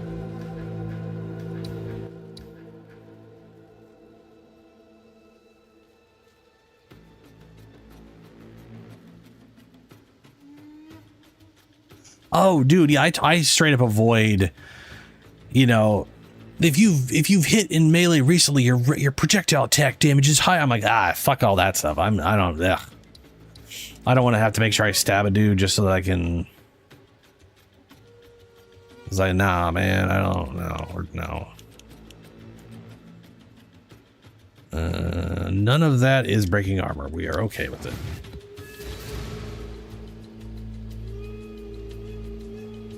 Oh, dude, well, that is a little confusing. I will say, early leveling, you don't need as like for spell casting, you need damage nodes because you're only scaling as the weapon or the skill level and the damage percent you have. But weapons damage scales so quick so early on that percent damage increases are not nearly as important for like getting through. So you could actually make do with like defensive nodes. In fact, that's some of the easiest time I've ever had is defensive nodes and just hitting some dude with a mace because the mace was killing stuff very quickly anyways. That said, because of that, if you do go a bunch of damage nodes, it clears real quick. I think it's one of the reasons bow and spear are some of the fastest clears early on. It's just because weapons have a huge increase very early on compared to spells. As for why there's like very little or no damage nodes in general, that confuses the fuck out of me. For like an endgame build, I don't understand that at all.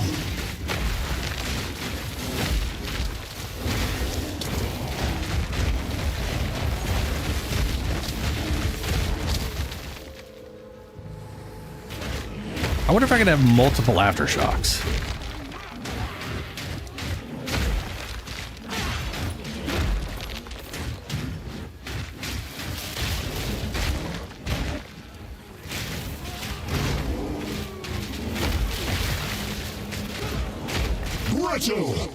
I think I actually had a triple one at one point there. Not on that guy, but before him.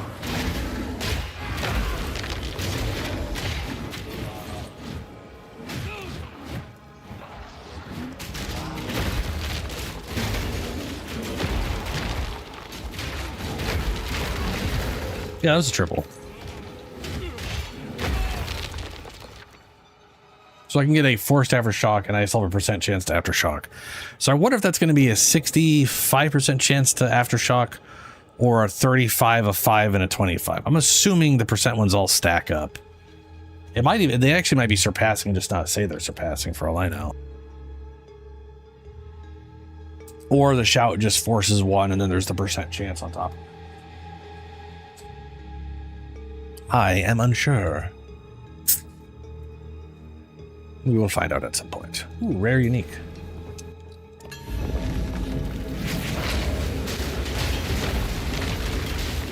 Weakling!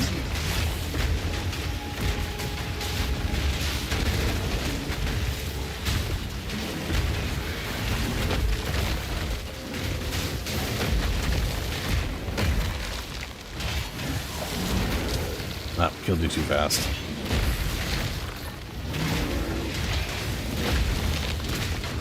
To be fair, if I ever get to the point where I'm killing stuff too fast, I can't capitalize on stuns. We will switch war shouts. Because obviously I won't be needing that forced aftershocks to do good damage.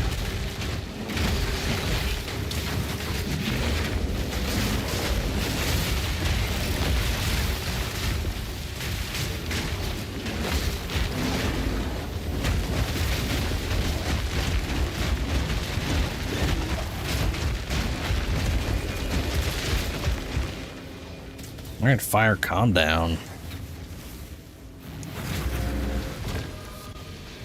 Wait, why are you still here? Blight limp? Dude was like inside the...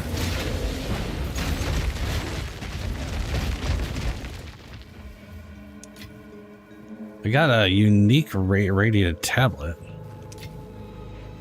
And wicked TR. Oh, I see, this TR is actually kind of cool. Chaos resist, intelligence, life, energy shield, whatever. Every 3 seconds consumes a nearby corpse to recover 20% of max life. If you can clear this thing, or if you could just at least just get some kills, this thing basically makes you immortal outside of boss fights. Because you're just, as long as there's a corpse nearby, congratulations, a big chunk of fucking health. Well, it potentially makes you mortal. I mean, you could still get one shot. The craftsmanship, it's exceptional.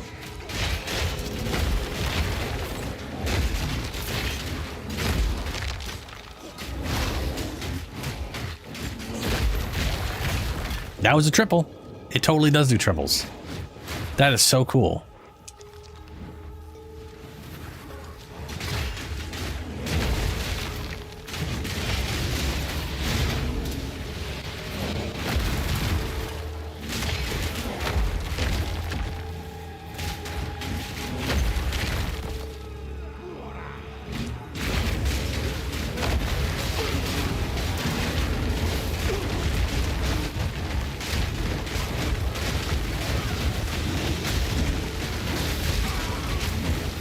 Weak creature!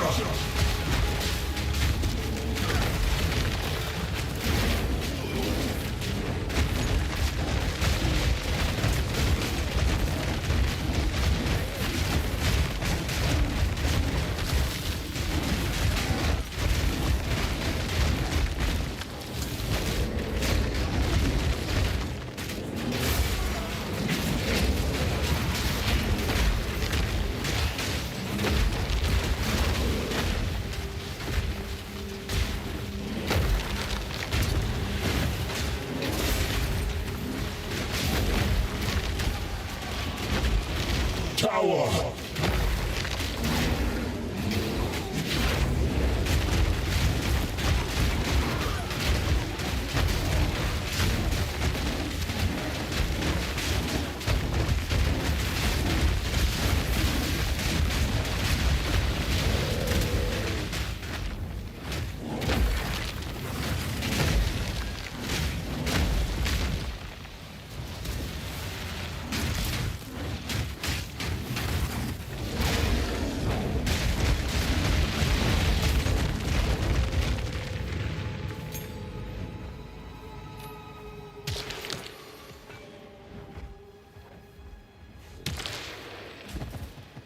I'm not really getting much.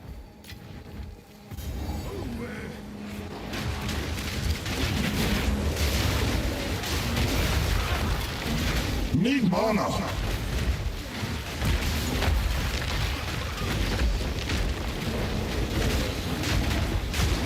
I do think it's funny this thing consumes a bunch of mana and then I just regenerate past the cost per second once it gets going.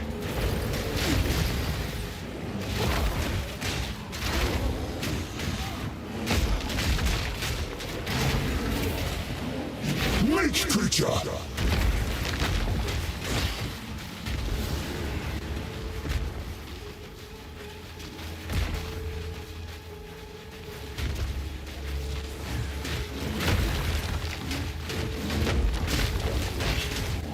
Oh good, stun resistant. I'm gonna use my thing on them.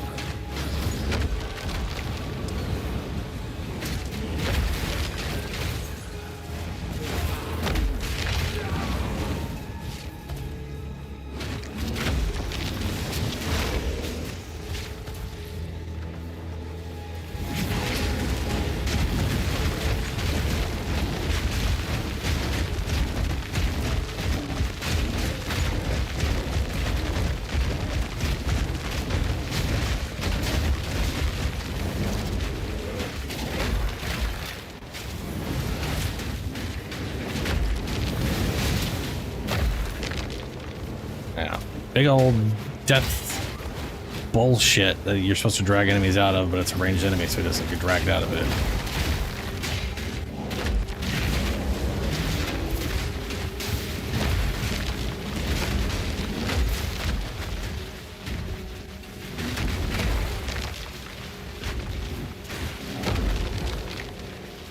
Good, so he didn't drop anything because he was inside it when he died. Yay. Great. Oh no, he's not dead yet. There he goes. Omen of Liege. I wonder if that's any good.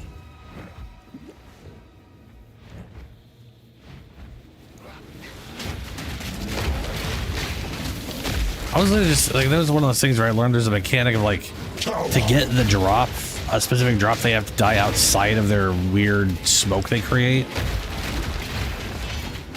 And then I was just like, well, my main character's got minions I can't, half of which I can't get rid of.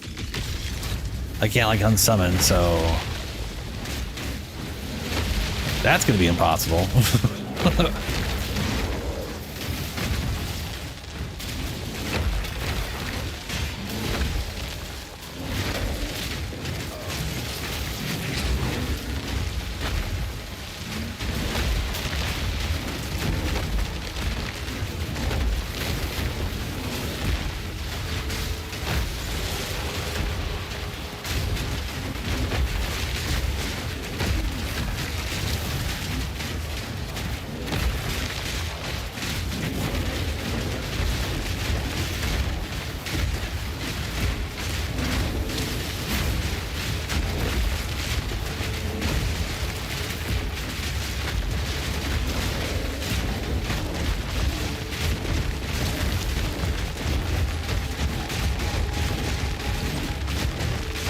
I'm doing no damage and I can't seem to move. There we go.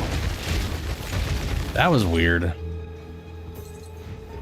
was very weird. Oh, I don't know what the fuck was up with that. Oh, was an abyss of depths.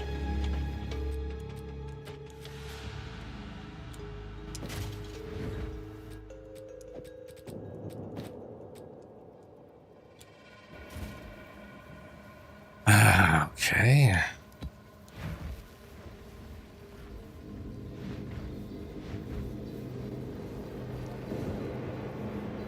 Let's see how good I do down there.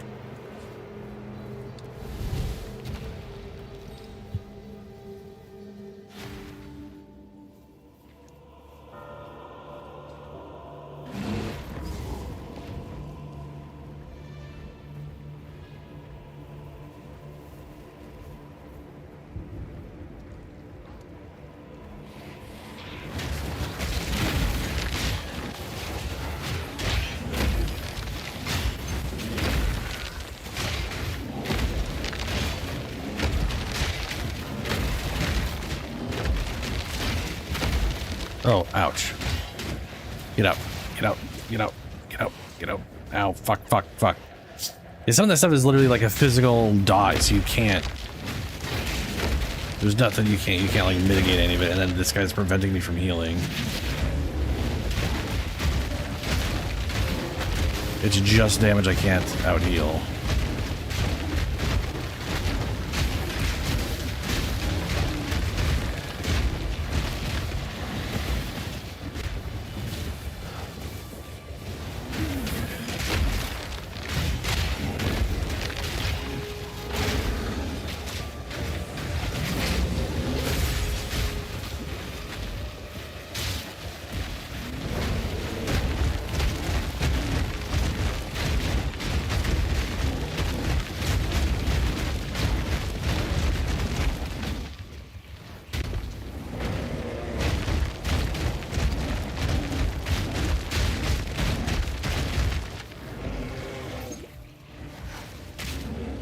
Monstrous fiend!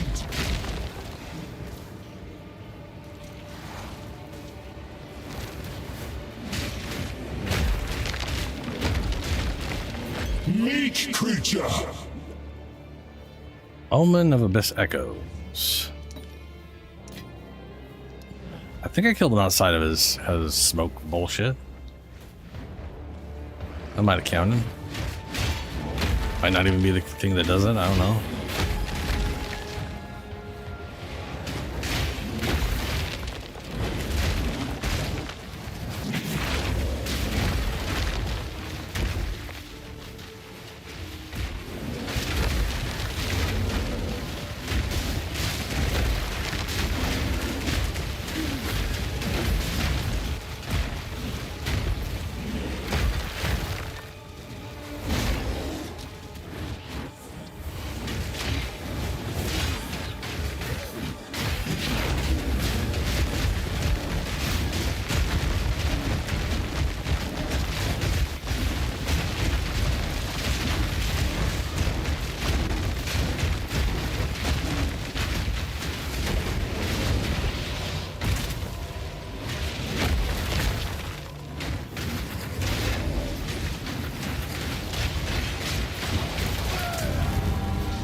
Yeah, something was stopping me from healing again. All this fucking stops from healing bullshit is just not great. And it's just something I never have to deal with on the my other character. Like, completely nullifies two of my other ones. It just sucks.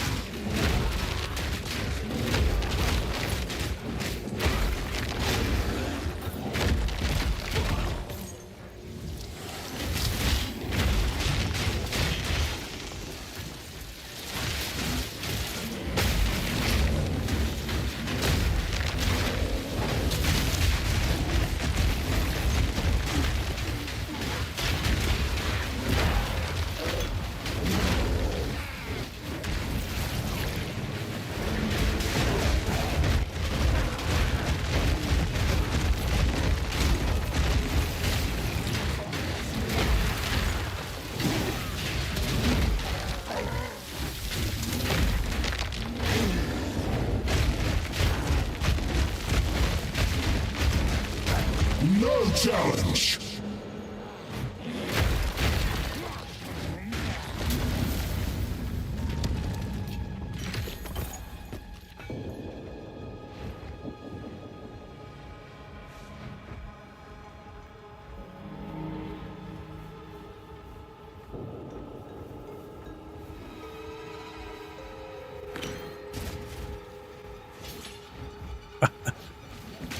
One of my favorite things about the bear is if you sprint past something as you loot it, he'll stop and then he like turns his whole body so it looks like he's literally like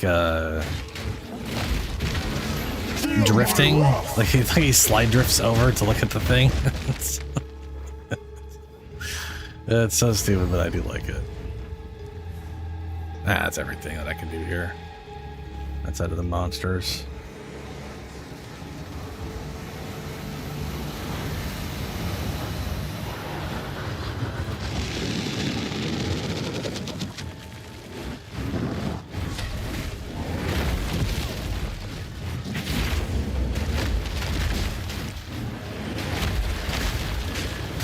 Why do you have temporal bubble and why are you corrupted?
Father would be proud.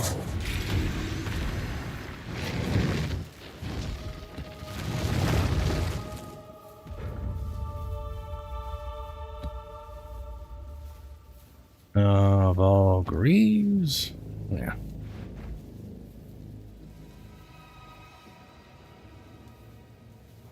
Oh, nice, Helio. Yeah, considering what you've been doing. Sounds like that just kind of matches up pretty well.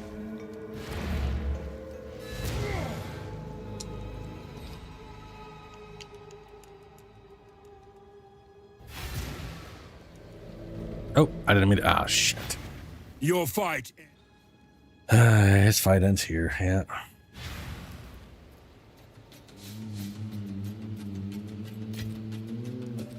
Visions of Paradise.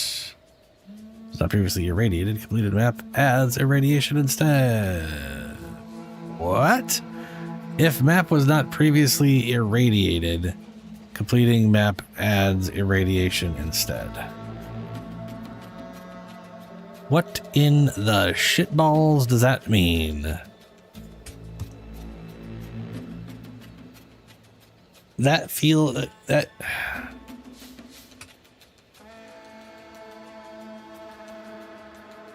Like, that doesn't physically make any sense to me, because, like, this tablet would irradiate the tablet, the thing you're on. Previous map can't have been irradiated because you already completed it. Or does it mean if you use this on a failed map, it'll turn it into a irradiated map and make it not poop?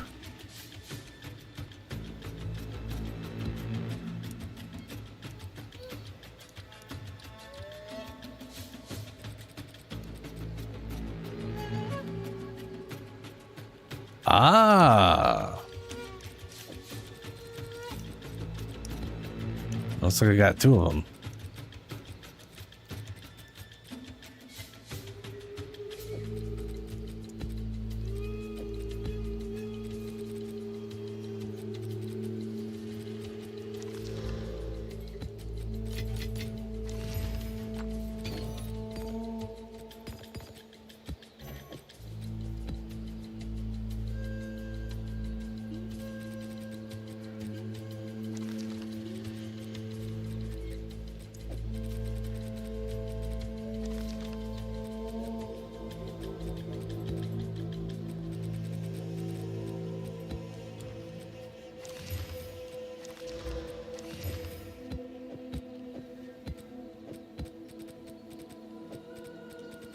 Yeah, I'm definitely doing perfectly fine with tier 15s on him.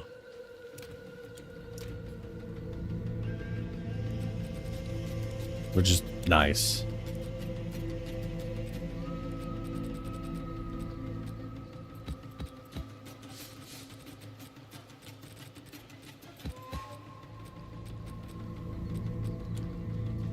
Greetings. Don't spend it all at once.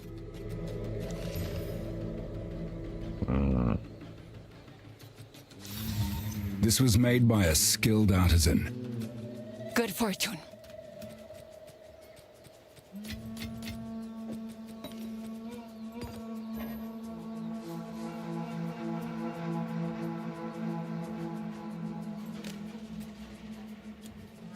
How can I help? I'll take it. For now, we part. What's new?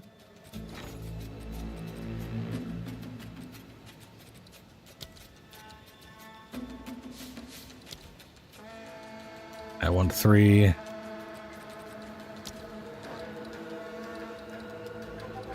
No one is selling these in. Yeah, okay. Not worth shit.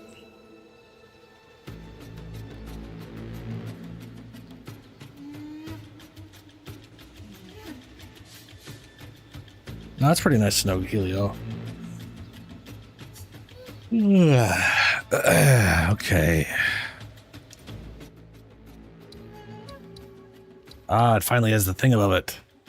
I've moved ever so close enough to get to the thing. I think it is hilarious. This always says you need 2 breach stones because of the thing and the whatever. If you don't have one on you.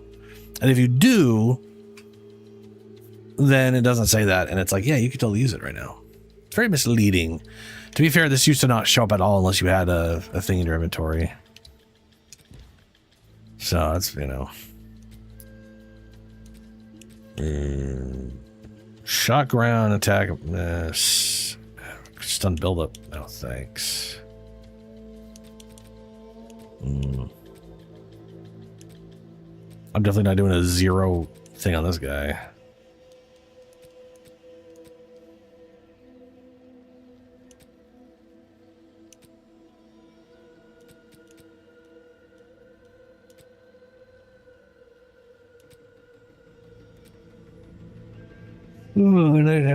Attack speed equal break armor. No, that's never. I need it. This is like one of the characters where I really have to pay attention to what I pick, because like, no. If an enemy breaks armor, I basically my entire build falls apart. It's all about having armor, which is bullshit. If I'm playing a dodgy build and I see evasive, I'm like, who cares? It's not a big deal. I'm still not gonna hit majority of the time. You know? Especially if you've built up like 100% deflection. It's like, who cares? right? But for whatever reason, they're just like, hey, fuck you, you got armor? This thing will literally make it nearly impossible to, oh, sorry, not evasive if they're accurate. You know. Break armor. Oh god, temporal can fuck right off.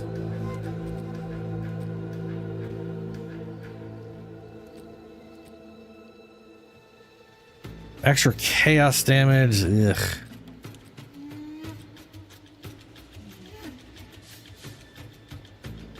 More damage and increase attack speed. Not ideal.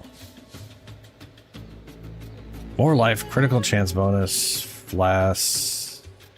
Okay. I don't really got any cooldowns, so it's fine. How can I help? Deal. Carry on. How can I help? Good fortune. Good fortune.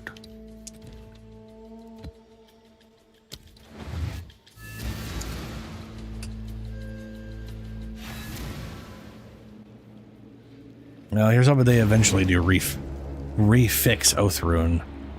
Since, as you said, they did screw it up. Feel my wrath!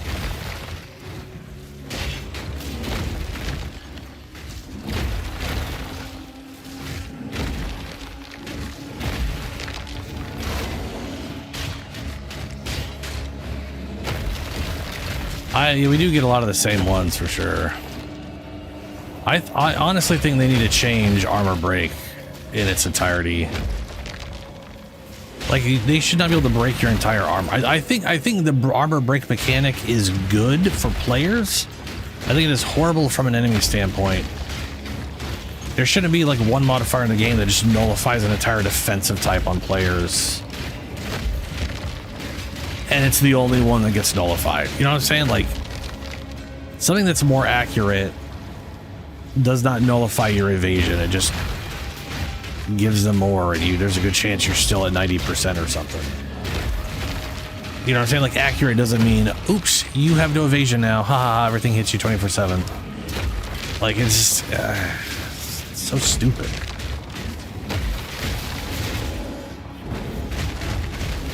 Brittle!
I don't know why I keep picking up lessers. Other than I just do.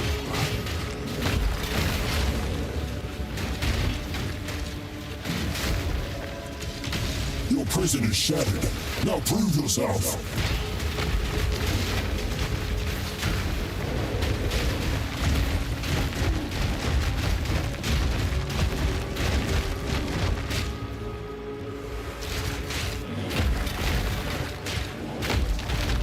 Weakling!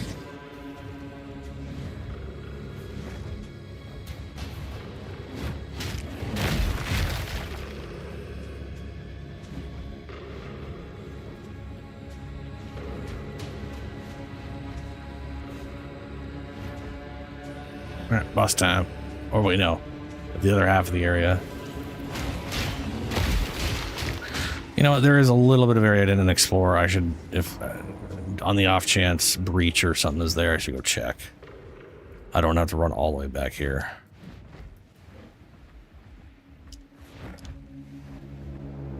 Okay. To be fair, I'm pretty sure I was close enough that should at least shown what was off map, so it's, you know. Safe than sorry and all that bullshit.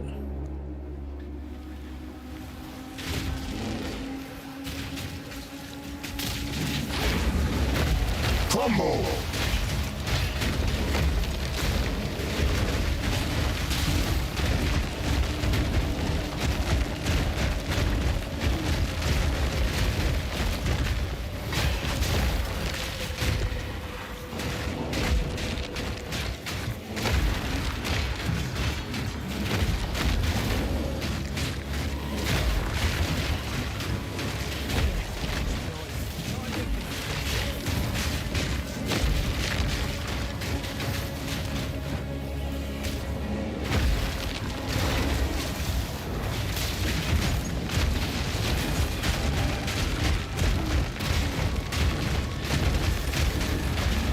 You window warrior!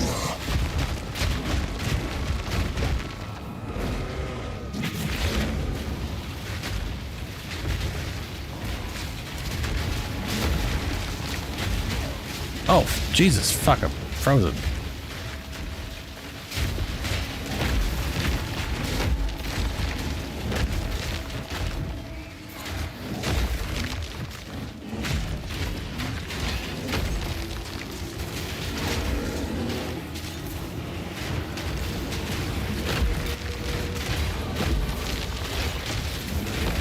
Ooh, leveled.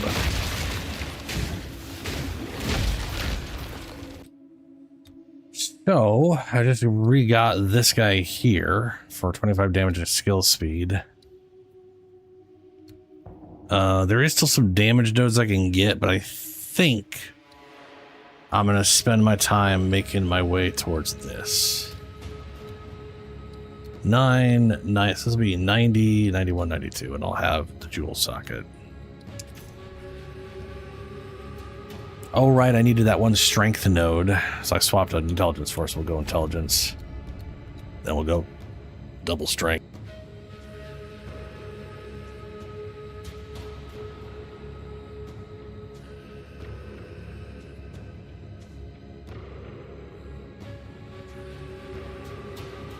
I kind of figure there might be...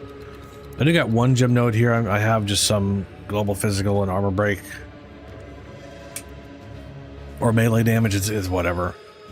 I definitely need to figure out what I'm putting there. I could do another Grand Spectrum for more health, because each one of these would give 6%. I think, so I think I'm limited to only 3 Grand Spectrums. The third one would be better off being the Resistance. Since those are 6% per Grand Spectrum. So that would bring it to a total of 18%. And my resistance are not super great, but that would bring my lightning up to 70. My cold would be a little higher, and my fire should be maxed out. So that would definitely make that side of things better.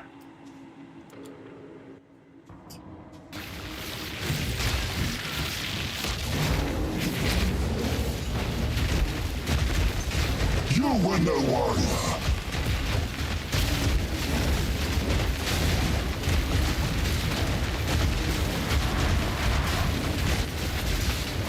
Fear will best you!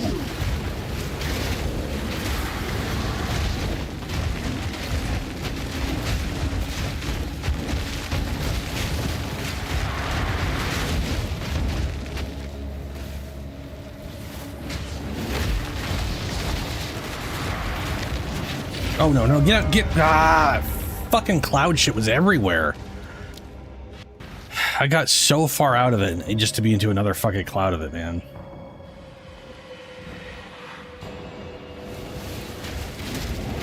On the plus side, I had just leveled, so I didn't really lose any experience.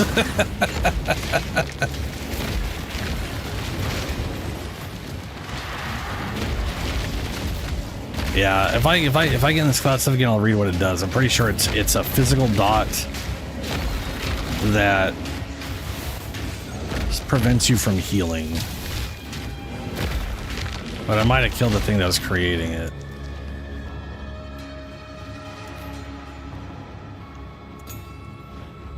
It is pretty bad, yeah. It's not super great, that's for sure.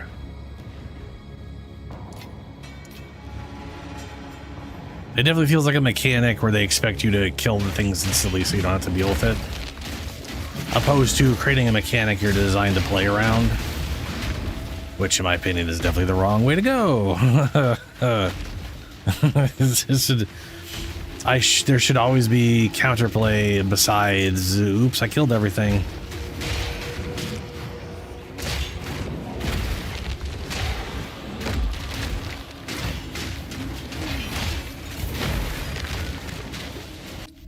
Yeah, here we go. Cloud.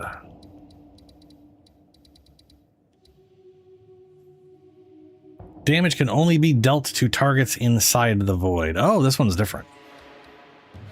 All ignites have been removed from you, and oh, that's the charm. Yeah.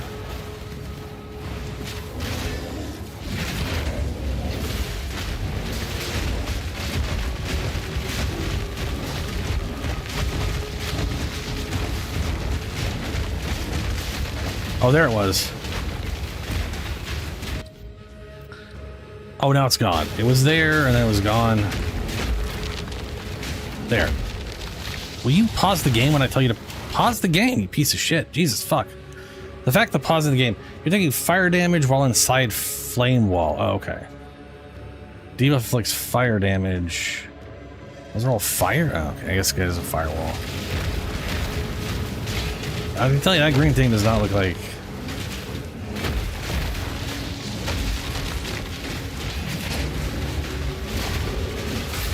No challenge!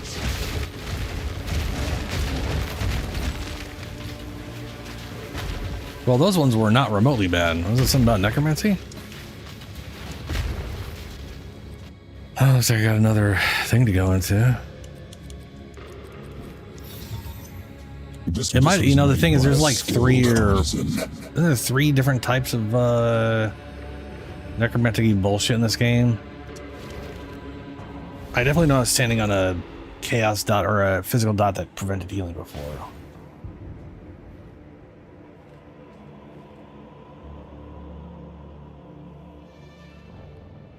Use Ulamon, and I'm pretty sure I am on Ulamon.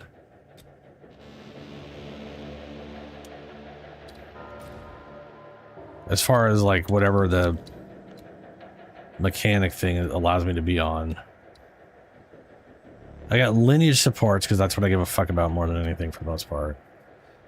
Oh, I have it on any faction like a dumbass Ulamon. There we go. Chance to find abyssal items.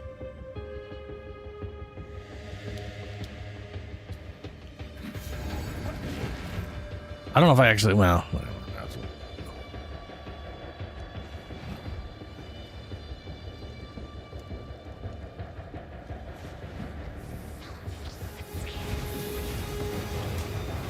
Face me!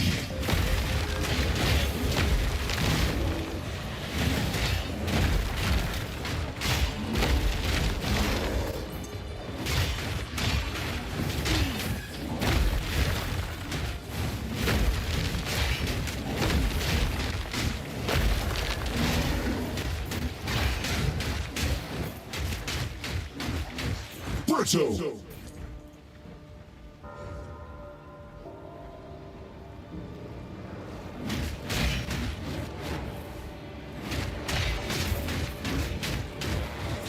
What's this place called? Lightless Void. Okay. I know there's certain ones of these.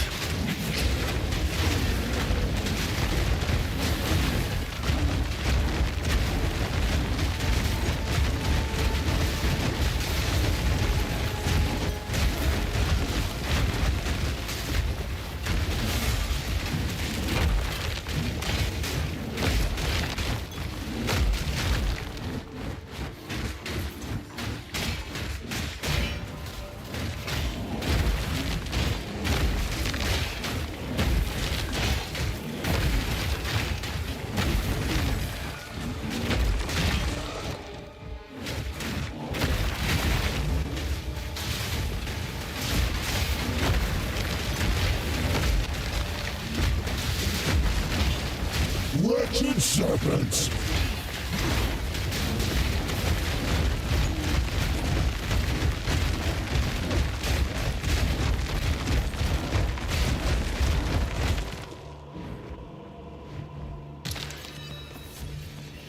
One scepter. Wow, yeah.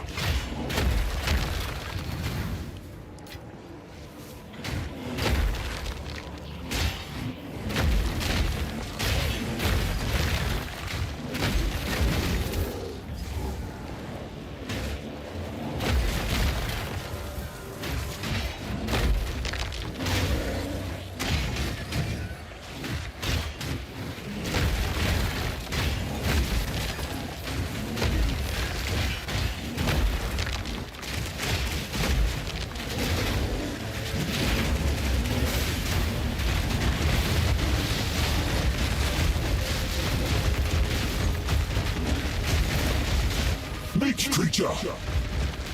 Ooh. I probably already have that, don't I? Yes, I do. I have so many of those.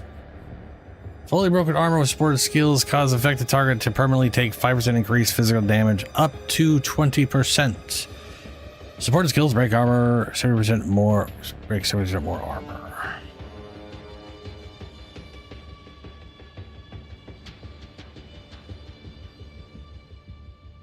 See, this is definitely designed around breaking armor and then consuming the break so you can keep doing it over and over again, because then you're just building up towards, right? Like, you do that 4 times, and on your 4th time, they permanently have 20% whatever, and then on a fully broken armor, now they're at 40% increased physical damage, whatever.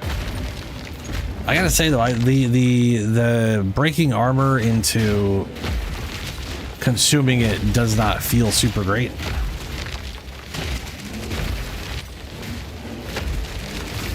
Though the base bear war cry does break armor really well. So well, that's the thing, I guess. Oh, this guy breaks armor. He broke like a third of my armor, that motherfucker. There, we're back. Fine. It is a little wild seeing 12,000 and being like, oh, it's a third of my armor. No. He must not have done a lot of physical. Well, he probably all of his damage broke armor, not just physical.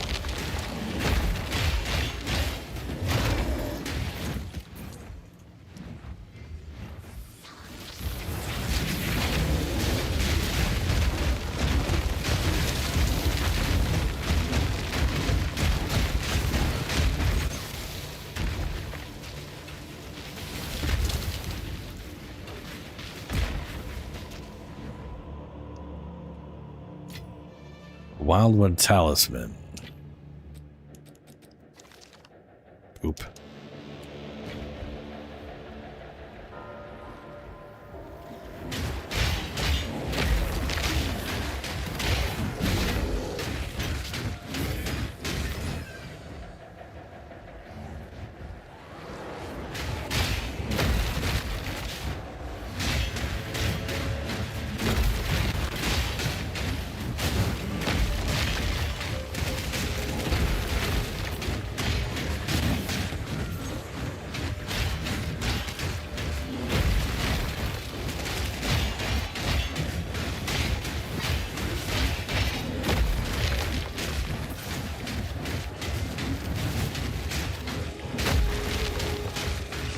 Are taking no damage. Oh, there we go.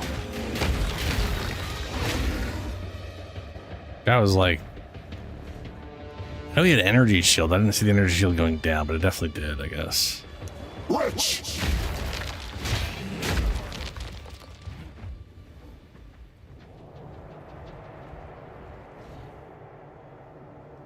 First white monster dropped.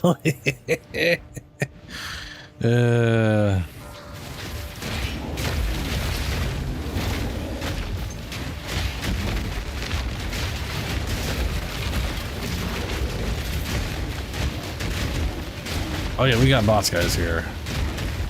We're Events recovery around 50%, so we're apparently being capped at 50 right now.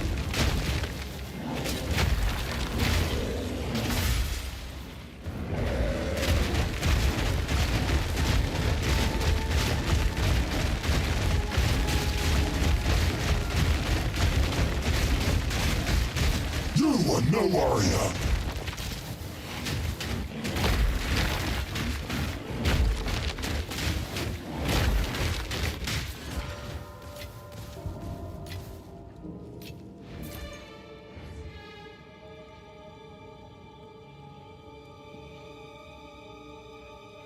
Yeah. I like that you say their UI team because their UI team makes questionable choices.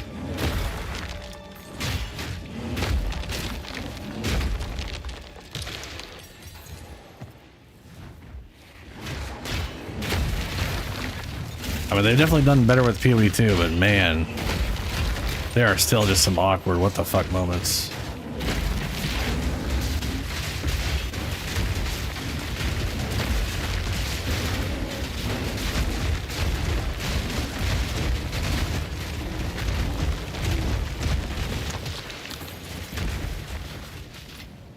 All right, well, looks like we're getting 2 bosses in this map. We will see how lucky I am at dealing with this guy. Because if I kill him, I get an audience with Kulabak, which I will not fight on the bear. I would like to actually kill Kulabak.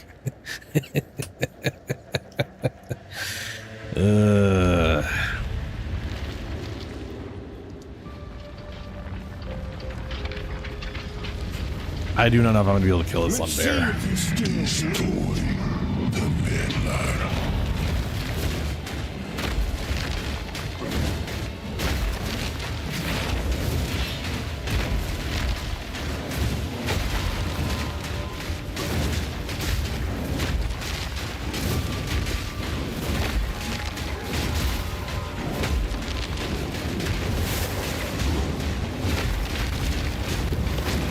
I hope he doesn't do anything else. We're fine.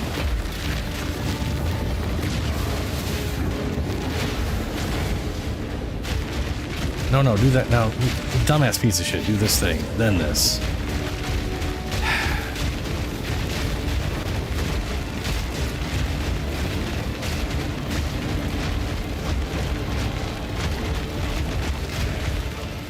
Alright, whatever's going on, I'm gonna get out of there.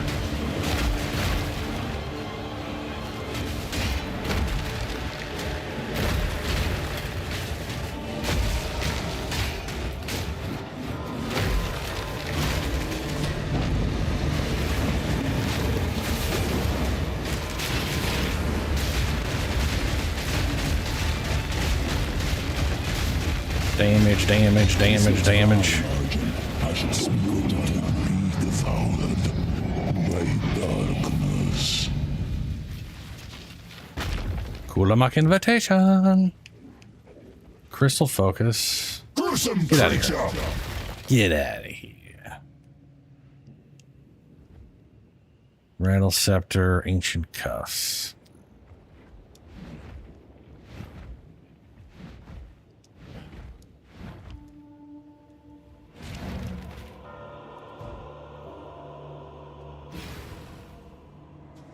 That wasn't too bad.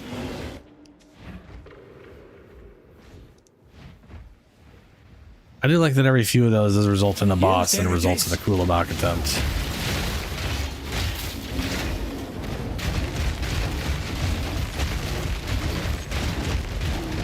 Don't let up.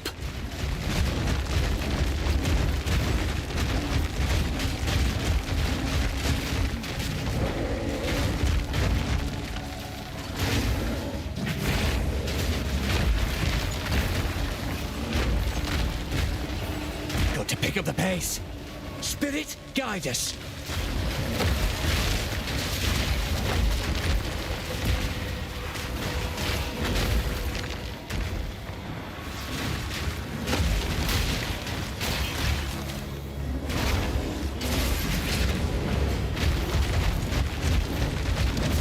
Oh good, I'm gonna have a spirit for Doriani. Wonderful. Super. I love it.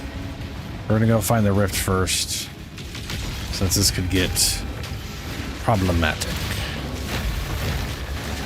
I mean, storyline will be fine, but you know, I can fuck up. Weak creature! Probably won't, but it could.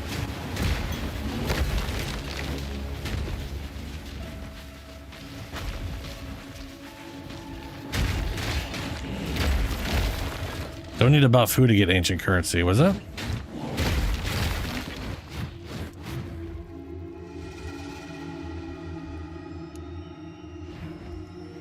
Where? I mean, there's only one place it could be now. Over this way. Frail!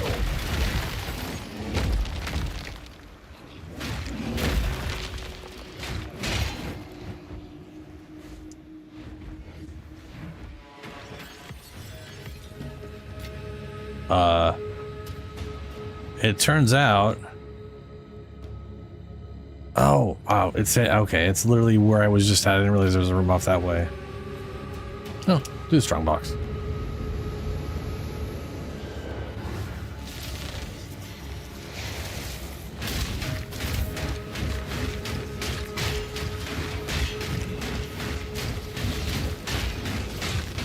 Oh, the ancient, whatever ancient currency, yeah.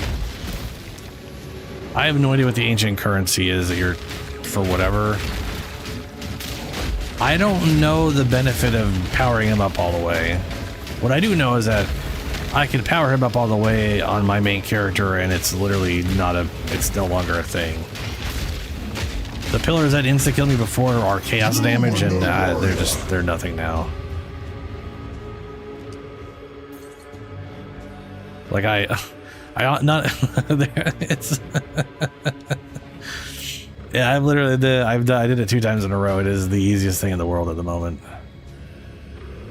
There is like chaos damage things on the ground you gotta, or sorry, physical damage things on the ground you gotta avoid, but they ain't that big of a deal.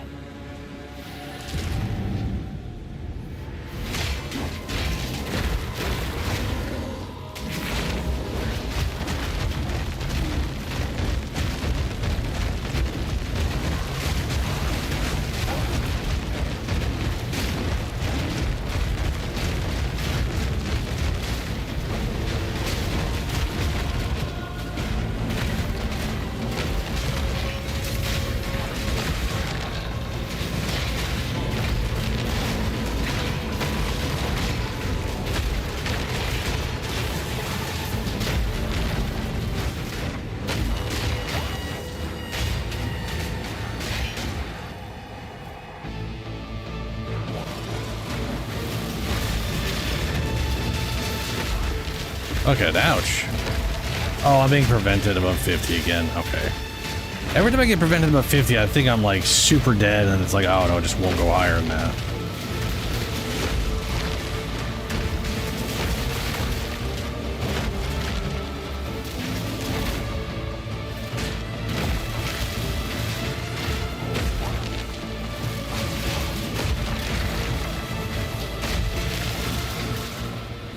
Why did this guy's stun bar instant reset?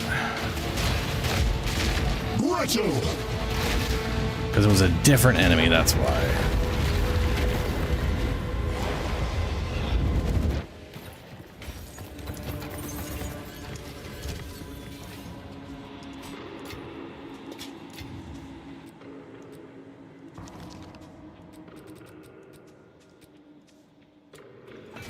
This was made by a skilled artisan.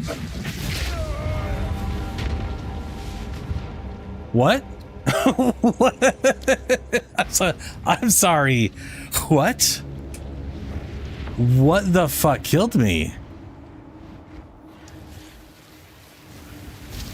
Oh! Oh my god, that damage is fucked. Wow. Oh, you know what? Those are dots. Those don't count as hits.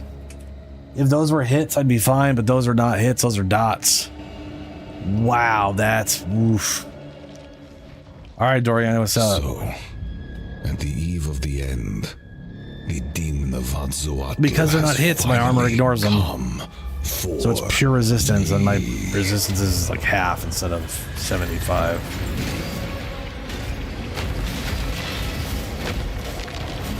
simple. I bear the burden for our future. Okay.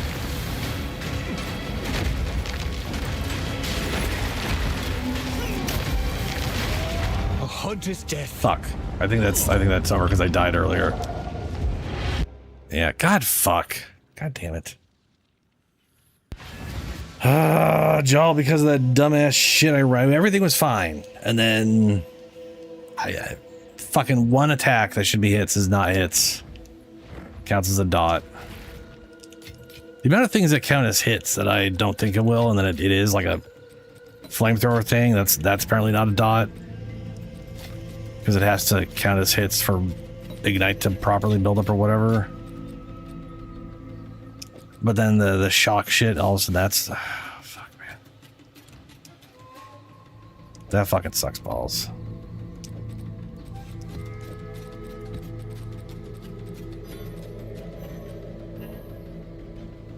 I think I literally have like 3 or 4 of those things. Yeah, there's 2 of them. Welcome. Yes, welcome. I'll take it. For now, we part.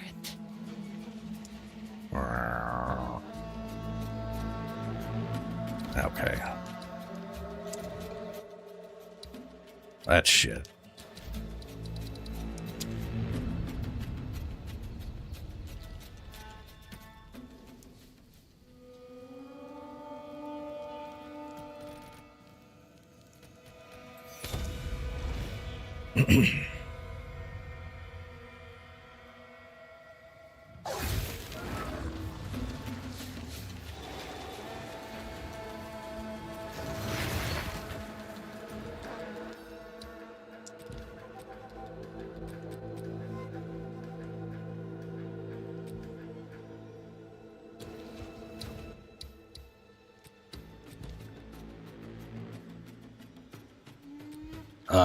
Why can't I not?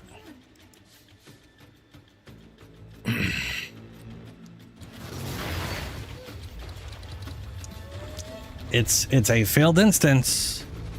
You are supposed to be able to retry it. You're supposed to be able to redo it with the thing, and you get like half the experience, and none of the drops are good or whatever. But I'm supposed to be able to still progress that fucking node. So why are you not letting me?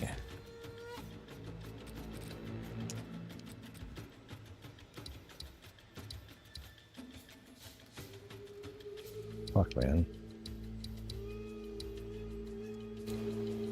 I think it's gonna force me to open a completely separate map before I can go back to that map, which is stupid.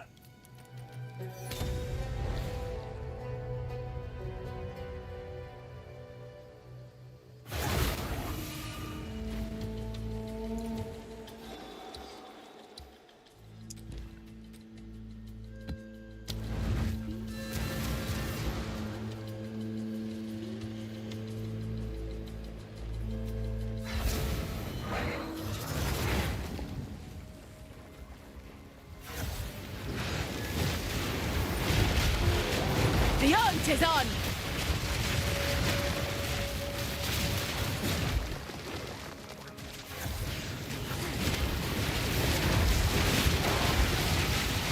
That was almost a challenge!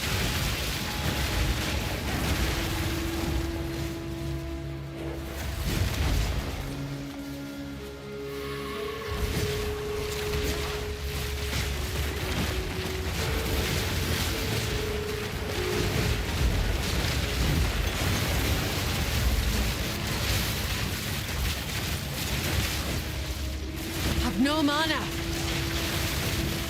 Ulfred? Ulfred the Afflicted? Huh? Why can't No, you no, just no. leave me be? Oh, right, Rogue Exile.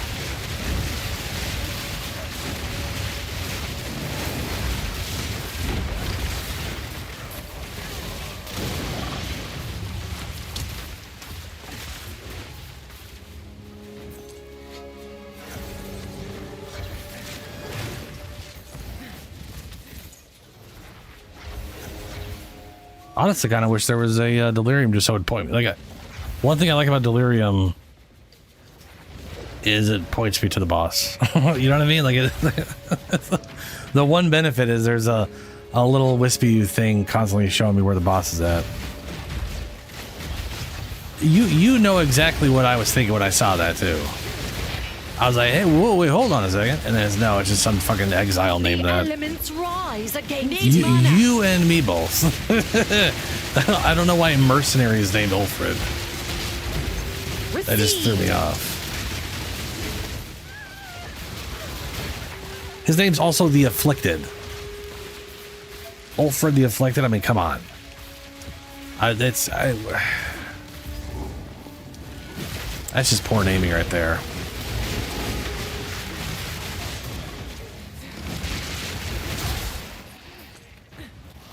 Fanboy exile. He's just really into Ulfred, okay? Halt! Your rampage ends here! Does it though? I mean, it does because you're at the end of the map. You will fall before us! Pain sharpens the mind.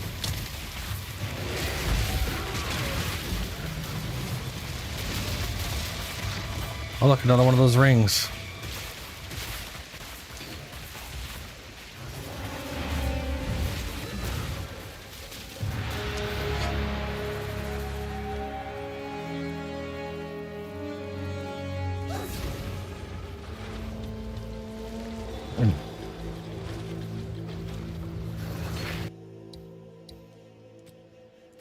Oh, I guess if you fail this, it's failed permanently.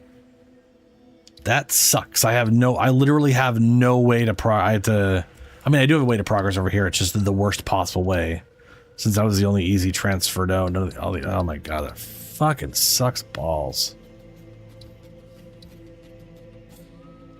Well, at least I can do this. Ooh. I guess we're going this way then. This were well made.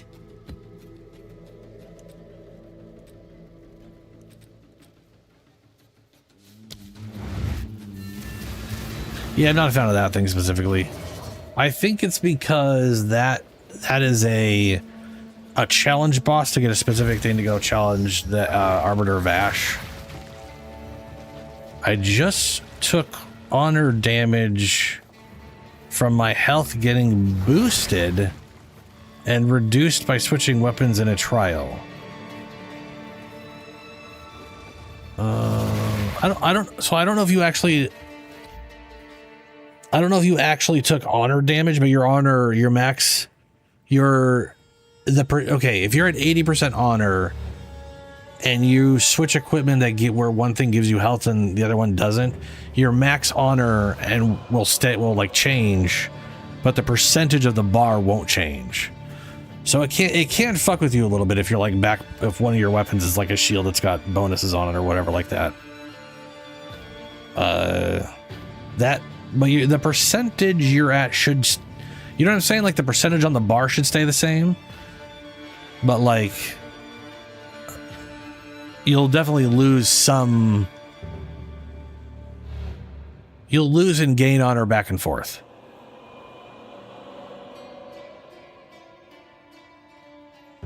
Helio, I did do Arbiter of Ash a second time, and he has a shocking amount of health. Arbiter of Divinity has way less health. Like it's such a faster fight than Arbiter of Ash, or at least it was for me.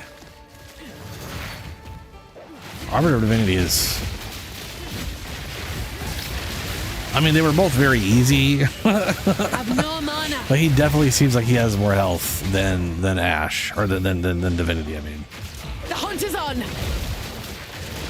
Just taking care of player mental health is fair. My mana's gone. His moveset is cancer.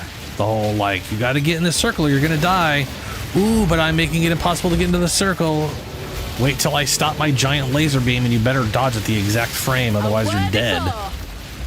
That feels like, that, honestly to me, that kind of just feels stupid. It feels like you need a lot of practice to get that down. Not to mention the first time you do it, the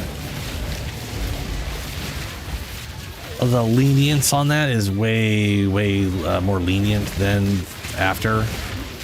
Like all subsequent ones, it's like it's such a small window to get into the thing.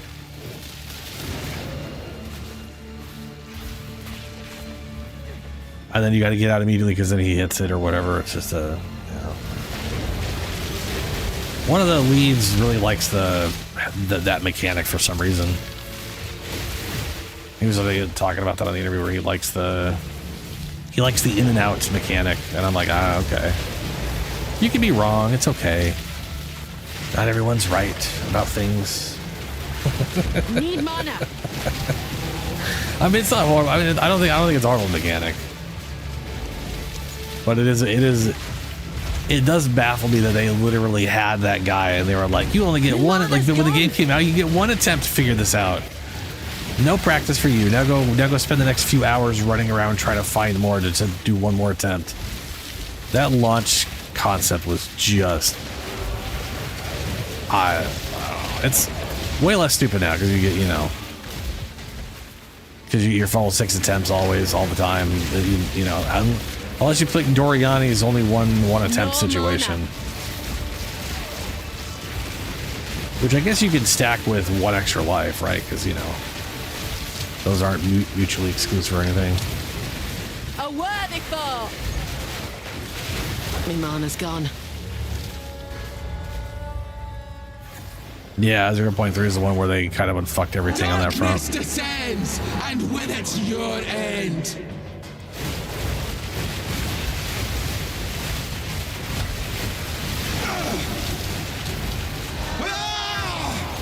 The mist remain.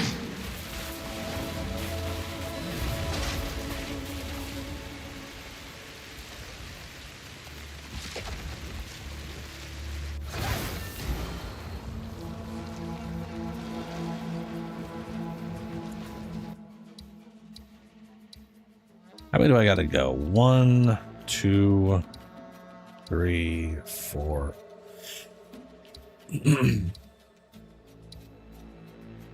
4, 5, 6, 7. Jeez, I gotta go like 8 goddamn fucking maps. Alright, I guess I'll make some progress as my werewolf, get some experience on it if I can.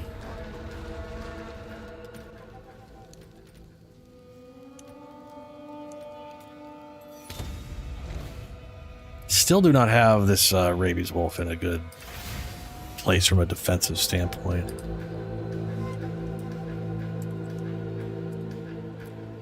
I wonder how bad their effective health is. I'll look it up on Ninja.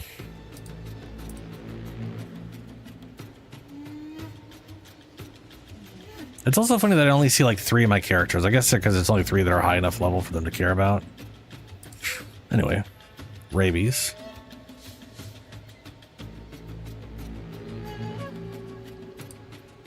Ooh, that's the problem. 5.A effective health is what they're at.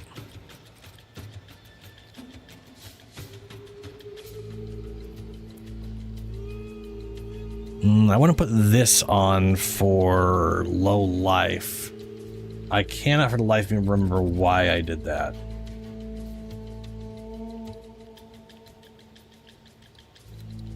Did I have something that was like while on low life?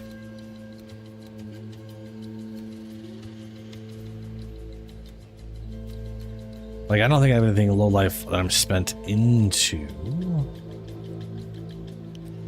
Is it? That's why. 183% increased global evasion rating when on low life. I actually got a pretty solid corrupted version of this, but it doesn't have quality, which sucks balls.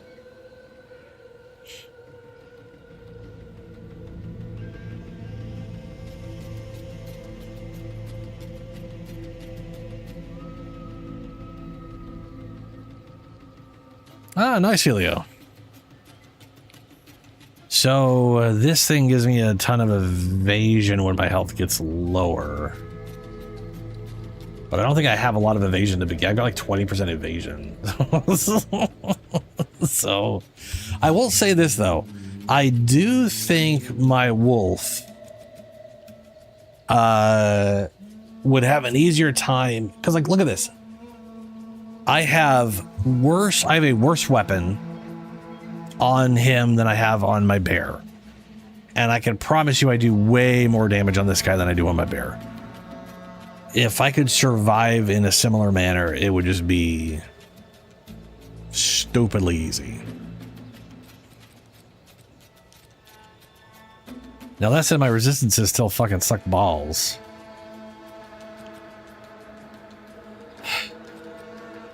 This thing, both of these are 40%. Oh, that's right. I went and, oh god, Helio, look at my fun little mistake. Yeah, I mean they attack fast as fuck, and then they've got like just a lot of good damage stuff. Like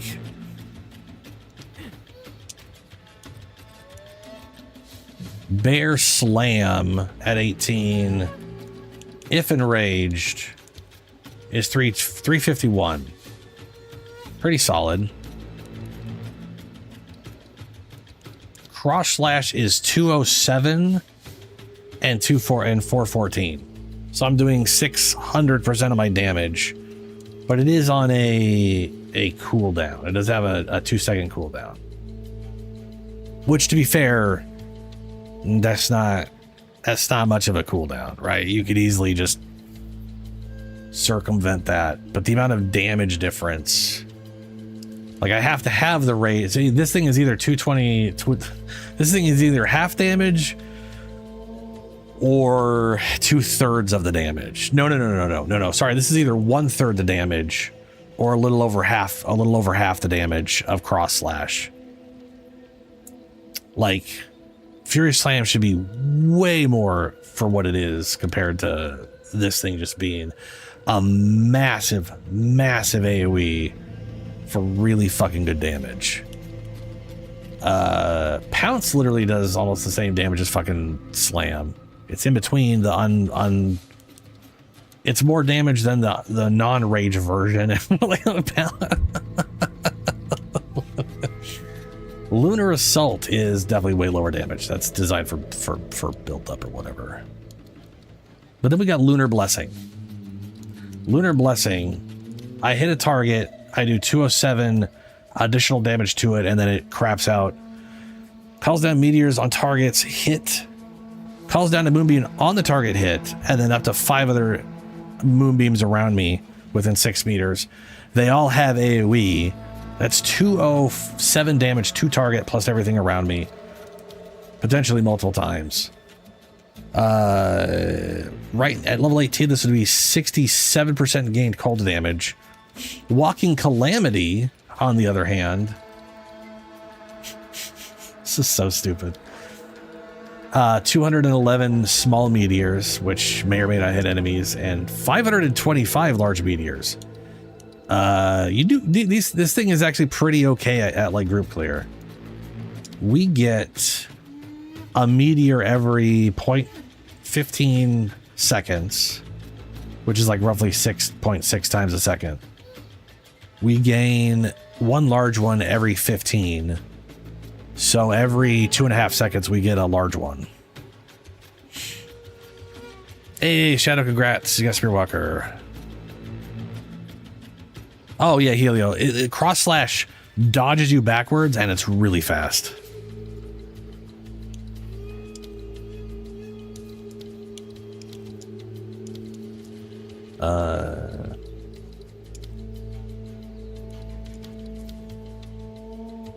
I just like that Lunar guarantees that 207 on the target I hit. And it's every time I hit.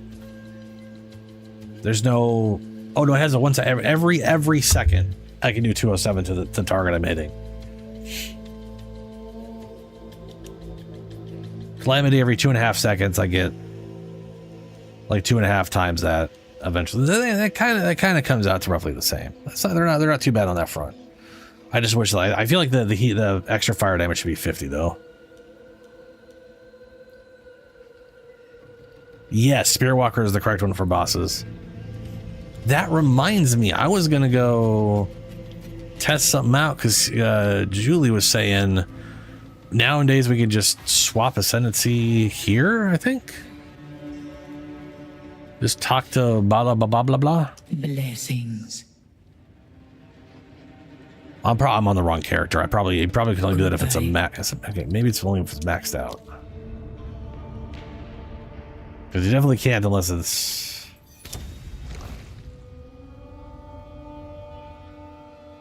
Or it might be you have to beat a trial and then you can talk to her and then. That is something I want to test out today because I'm very curious how you can swap ascendancies out. To be fair, I don't have a reason to swap ascendancies out on any character I have, but maybe my Scaled Queen because the whole Spirit Walker thing isn't. Yeah, I bet you we just talk to her to switch it if we beat a trial. Or to the other guy. You have to kill that guy though. I don't fucking find out. I'll run a trial or something.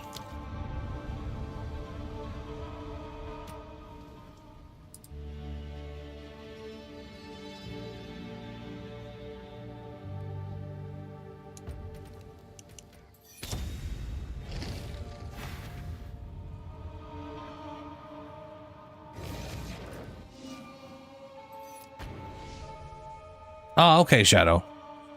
Then maybe it's just at the... Because I was curious, like, because the thing is, I know you were able to switch them if you, like, didn't spend any points, or if you got rid of all your points, then you ran an ascendancy, or your next ascendancy to get your next set of points, that when you got your next set, you could change it out. But I think they've changed it so that you can easily do it without any of that bullshit, but I don't know. Yeah, it makes sense after a trial. Run a trial, get your respec or whatever. Probably not free, but you know.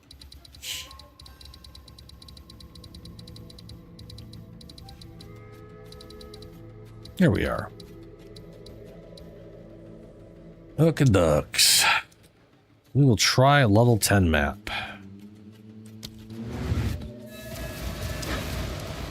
I know level 50. I know level 80 maps, the damage output is just a little too much for my current regeneration to handle. Right, Healy, this is what I was saying. So I bought these boots because if you look at that, oh, look at my resistances. Yeah, perfect. I got boots to fix my resistance problems. So everything's great except for the chaos. And then I realized this has literally 0 movement speed. 0 movement speed, which is not good. No resistance, no chaos resist, no balls. You know, let's go no movement speed and let's just see how much tankier I am with those on, because the idea, you know, it's because my evasion should go up the second my health. Let's see if I take some hits and I check what my evasion's at. Die, beast!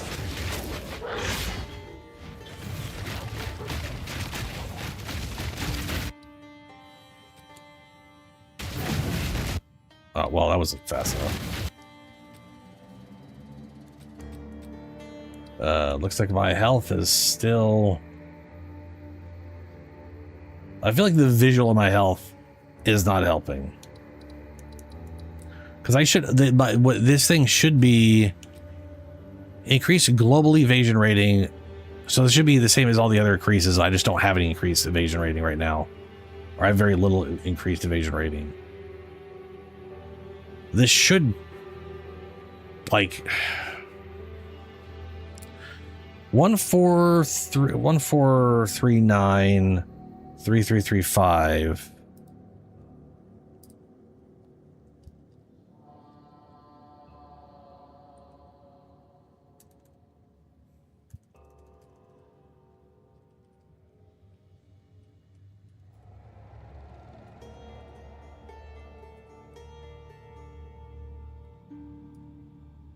So I should have like 40-some%, I guess.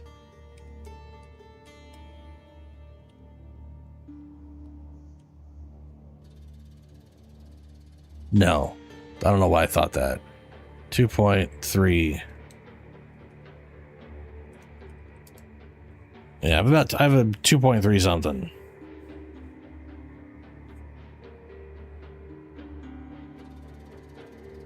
Oh yeah, Mythic Dungeons. Yeah.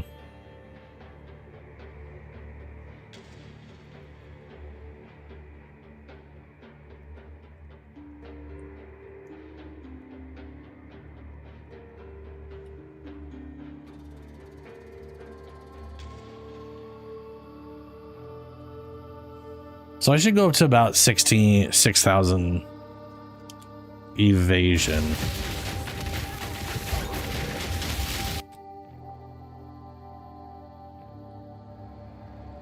Yeah, there we go. 6,514. So when my health gets low, I go to 43 evasion. That's so fucking useless.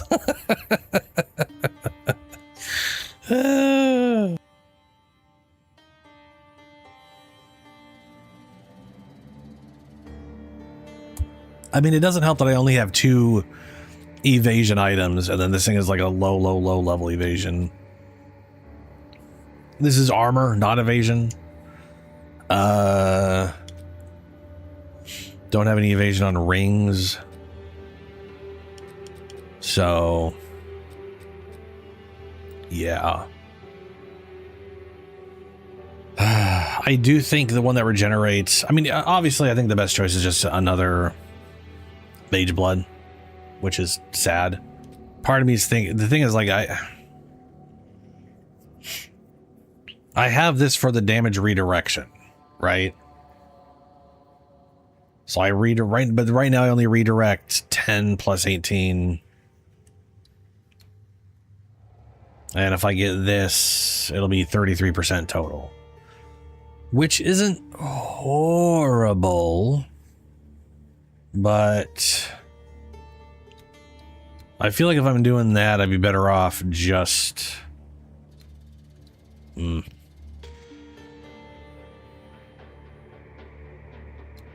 Yeah. Actually, what was I doing before? I know I was going to be going 1, 2, 3. 1, 2, 3, 4, 5, 6, 7. And that would give me max poison chance without needing the gem.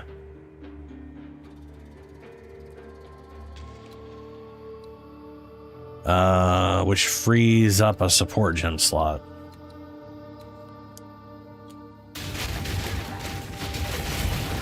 Your venom's wasted.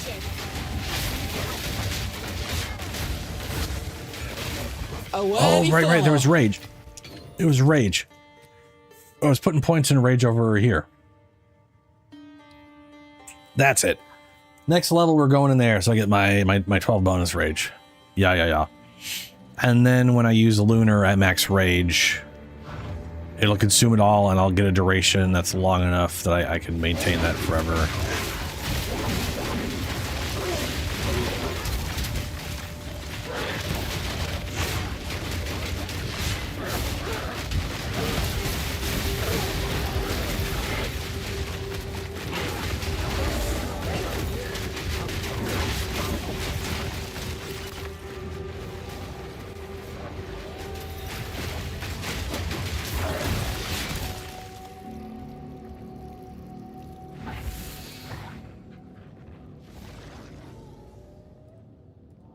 One new classes, yeah. It is a mod for World of Warcraft. It's a private server. Which basically means it's, you know, other people besides Blizzards are running servers.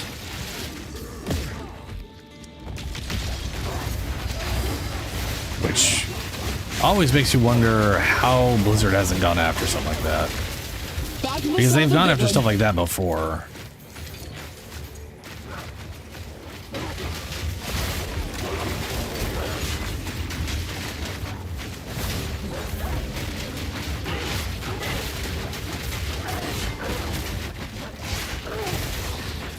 I mean, for all I know, it's literally in a country where there's just nothing they can reliably do about it, you know? Because that happens sometimes where something is in another country, and unless they somehow get that country to deal with it, there's nothing they can do.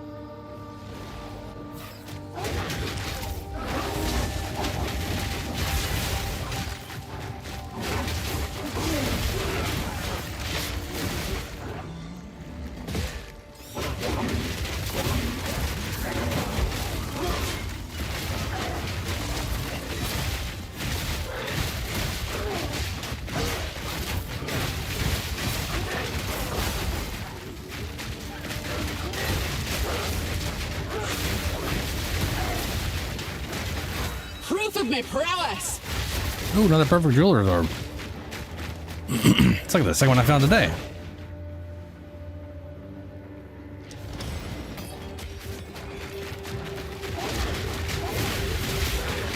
Clam mockery!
Super Wolf's doing no damage because that dumb thing I have in there.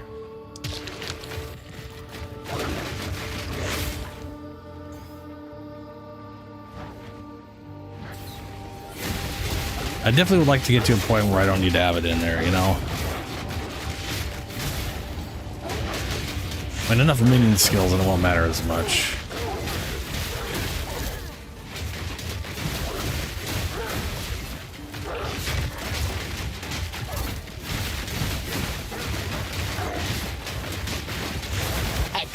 Kill. And I do have repeat, so I can actually detonate the thing twice. Or more importantly, I can detonate it and still maintain the mark on the target.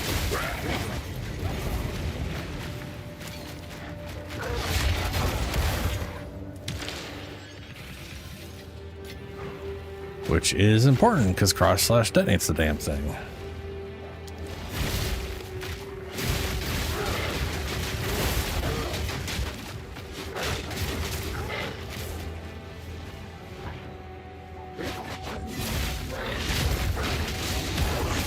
Need more time.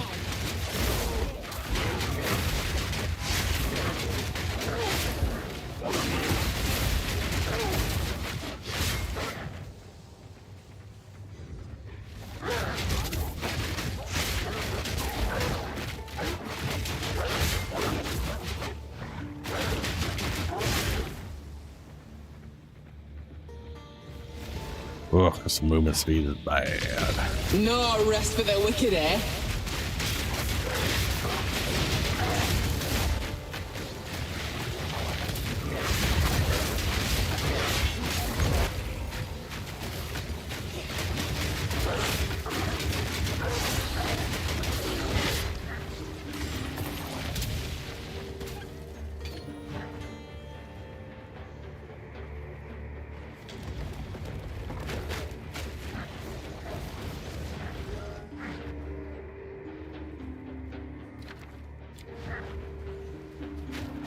I guess that's the whole place.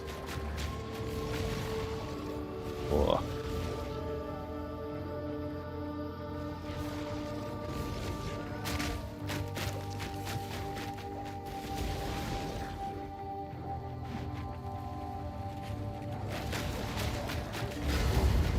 Guess I'm slightly faster sprinting. Serpent Clan rises once more. Need a moment.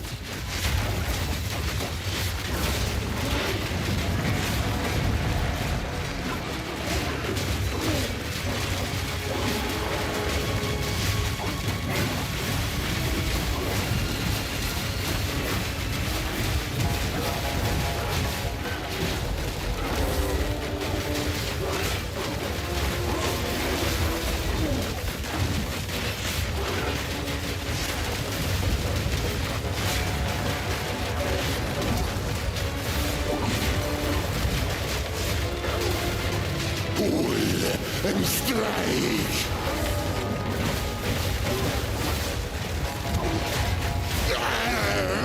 Even Doriani can't die fault with that. Rise again!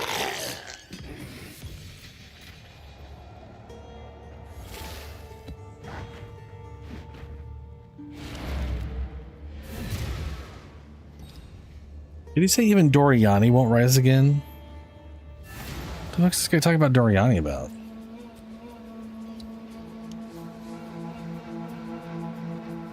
Oh, wait, no. He talked about the Serpent Clan. My character said even Doriani can't find fault with that. That's fair. That makes more sense. Did he not drop the level 10? Did he drop the level 14? Sorry, level 9? Wait, or no, that's level 11. Okay, never mind. Okay, I was gonna say. This motherfucker didn't drop a goddamn 11. I was gonna... Last thing I want is my map tier to go down.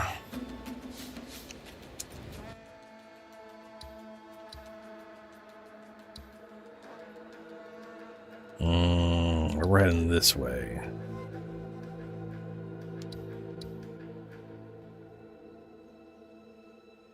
Why did I do this one? Oh, because I wasn't paying attention very well. That's why. Sealed vault.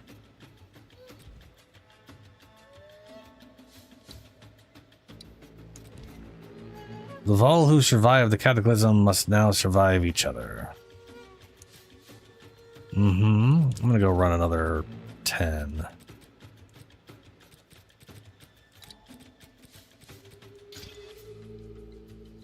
Chance to bleed on hit. Oh goody, chill ground. Wonderful.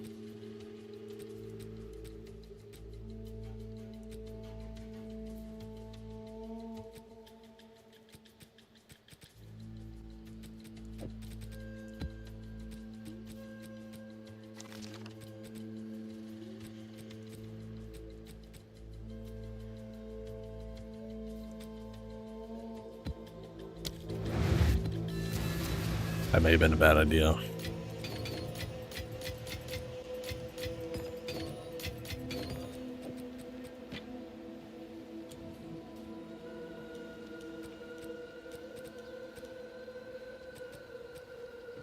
Man, that's a bummer.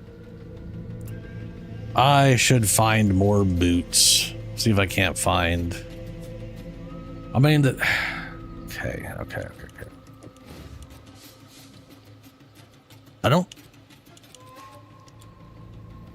I don't think I'm going to be able to get my shields up very high because my gear is all over the goddamn place. I guess I could forego this for a high energy shield helmet and high energy shield boots. And that might give me like an extra 1,000. Like in total.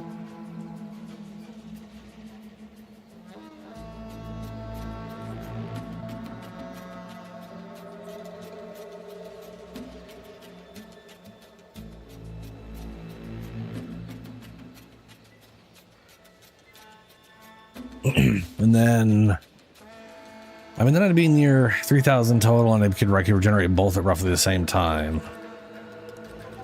So that wouldn't be the worst thing in the world.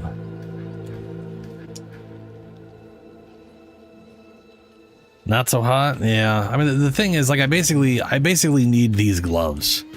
I can't change these gloves. Thankfully, they come with chaos resistance.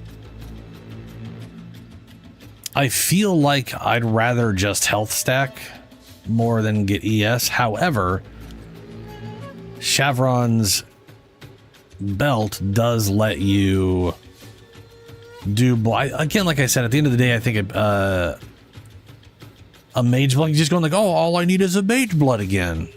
But I have a mage blood. It's just designed for armor, not for evasion.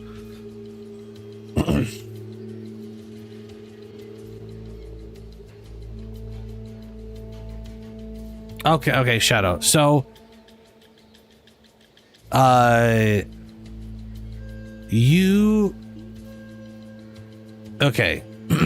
Basic tame beast has to be a rare beast.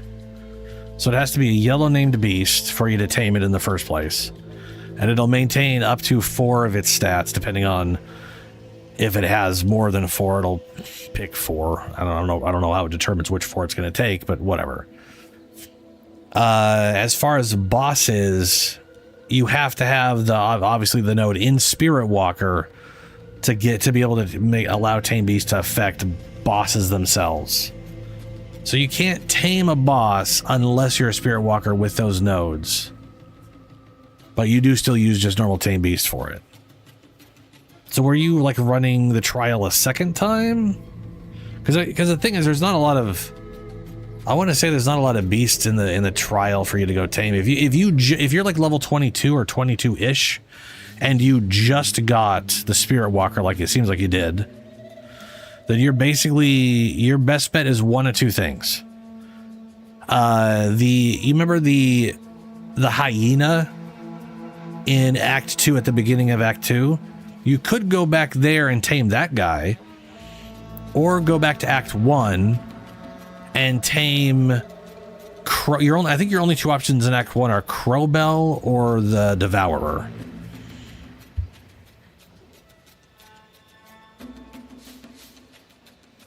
Oh, okay. Yeah. They definitely have to be a beast. There's a good chance some of the stuff you tried it on weren't that. And specifically being a Spirit Walker, the whole thing is taming a boss, not just a random rare guy. Though I also do get like a second rare guy just for the sake of it or whatever. Let me look this up real quick. Beast. Yeah, so Act 1 you have the Devourer and Crowbell. Those are your 2 choices in Act 1. Act 2 you have Wrathbreaker, which is the hyena, or Ashar the Sandmother, which is very misleading. Ashar the Sandmother is literally the scorpion, but that's only on the second trials, which means you need to have like a level 60 trial thing, so that's not happening right now. Yeah. Act 3 you got the Mighty Silverfist, the monkey. You've got the Zelucian Chimera, the first Chimera. Bodlock the Skyseer, which is the bird that throws the wind shit and makes tornadoes.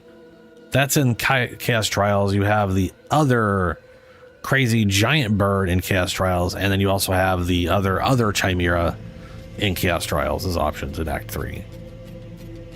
My honest opinion on this one is Devourer and Crowbell are your best options till Silverfist. Crowbell really good at stunning things. Like, he'll literally stun the giant dude in Act 2 that has an impossible stun. There are two bosses in Act 2 that people can't stun because their stun threshold is so high. Crowbell will stun both those guys, which is hilarious because I'm pretty sure those fights are designed for them not to be stunned. But he'll stun them because he's got thousands of he's crazy. I do recommend giving him a stun support if you go grab Crowbell.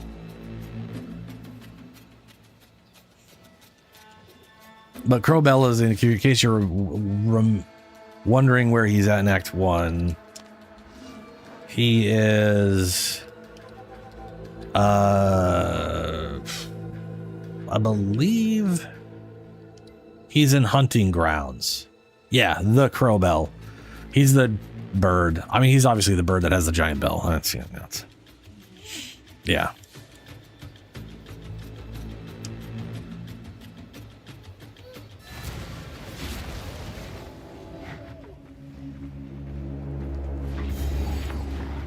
But yeah, Crowbell's pretty solid.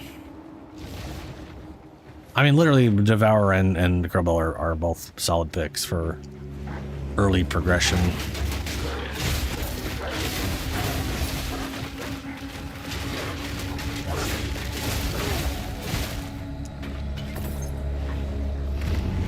What did you try to tame?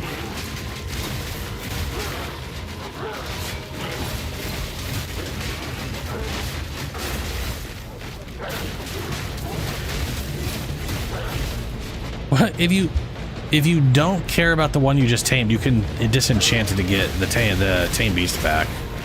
But if you do want to keep that guy, yeah, you need to get a new gem. Spirit taker.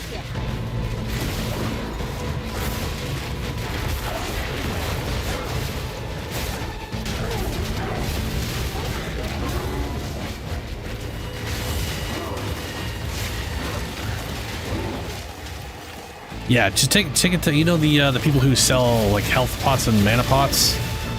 They have a disenchant option. You can disenchant gear. You can also disenchant a tamed beast gem into a companion gem into a tamed beast gem.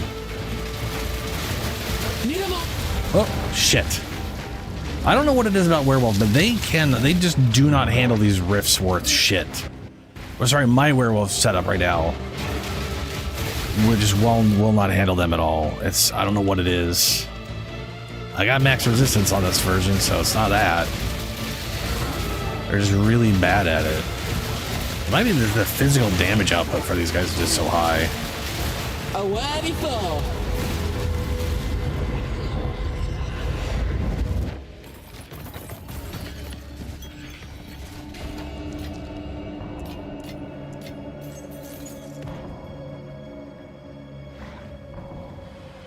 Oh well.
A clean kill!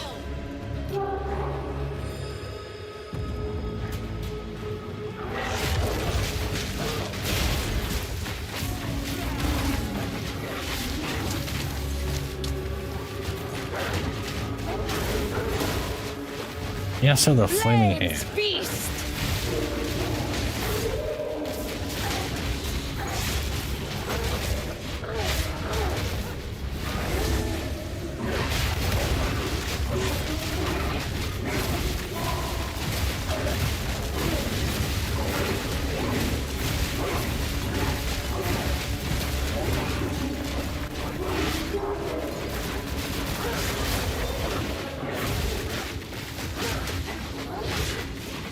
I must have been on like a cold pile or something there. I hate how they just dodge constantly in place. Like they can't go anywhere, but they're just dodging in place and avoiding all the damage. That's why stuff you just don't hit, because it's fucking dodge.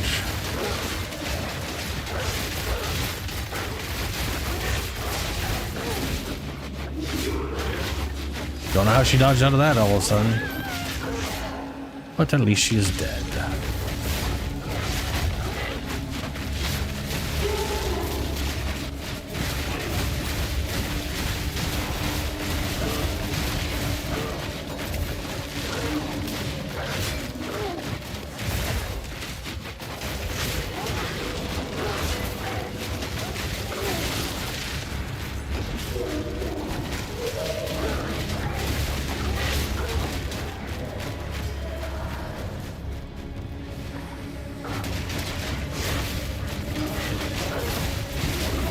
Back to the dirt with you!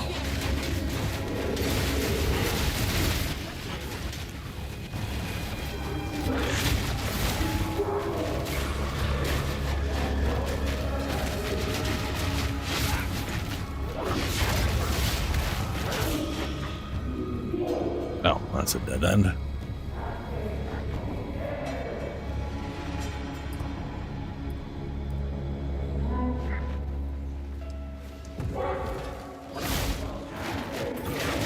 How did that hit nobody? That was weird.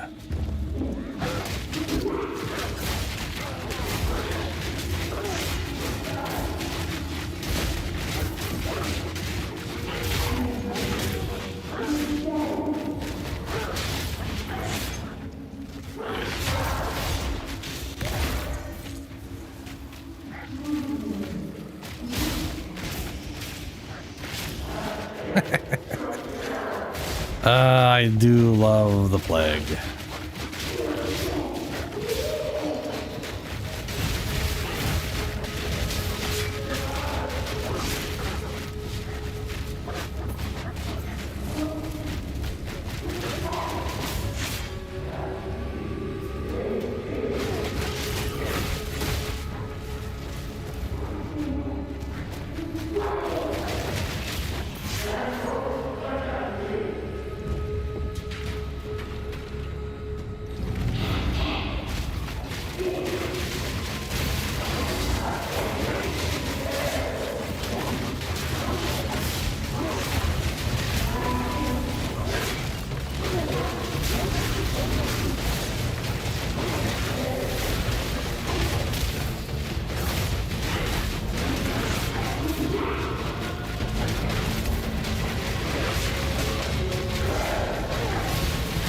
That was almost a challenge!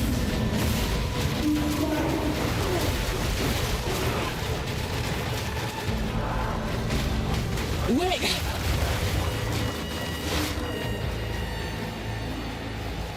Let's try again.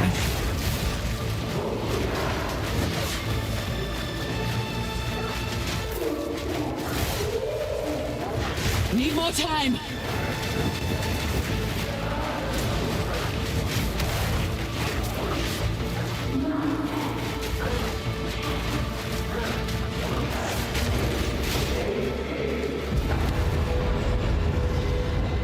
That bleed's pretty good. Yeah, Cobra's pretty solid.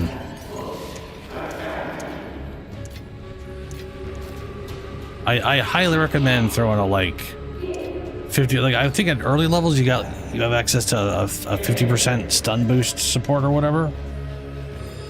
Oh yeah. You got. We were talking about that, and I was like, you should totally tame Crowbell, and then get the other crows in Act 5. And then you could have, because there's a smaller version of a crow bell from Act 4, not Act 5, sorry, that you could get your hands on.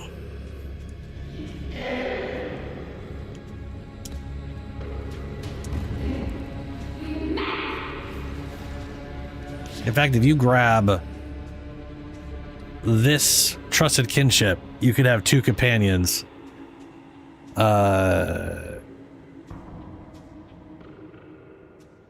And I could totally get you a version of that guy for Act 2, and because the thing is, I could literally go bring a level 7 gem and go get him in Act 4, whatever, you know. Generational slavery. We got the crow bell, we got the other crow guy, and we got the crow baby. Sister, let us bathe in their blood. Bashik, maneuver!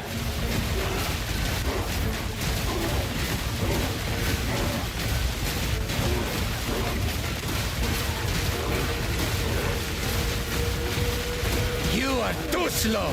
Bro's taking forever to freeze.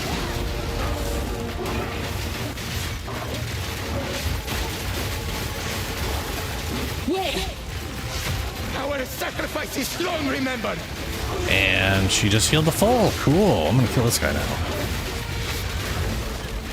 How'd she heal the full? I thought they like would like split health or something. They don't like she doesn't just go to full. You are too slow. Perish! We stand the test of time. Need a moment. Ravage! You are too slow.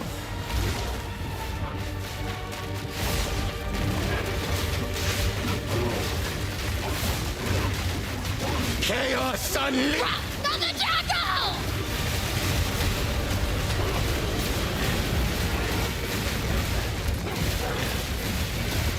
Our sacrifice is long remembered.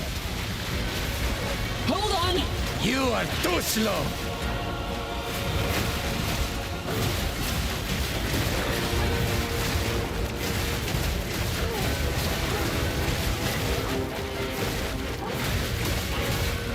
Chaos. What the Lindsay? I like that he transformed while frozen. He literally did his transformation move while he was frozen in place. Wait. Come!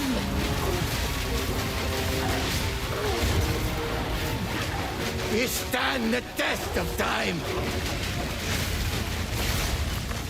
No! You'll suffer for this! Huh? Why'd they both die? She still had full. Okay. I'll take it. Oh, hey, PoE2's packed. Cool, I got it. And now I know where it drops. I was curious where that thing came from.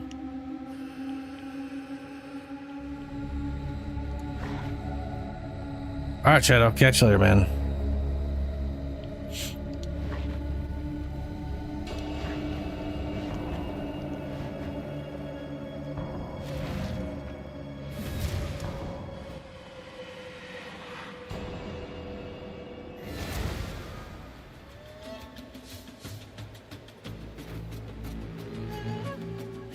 Speak.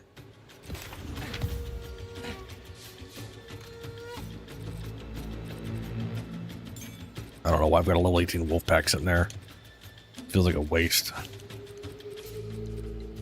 Put that in there.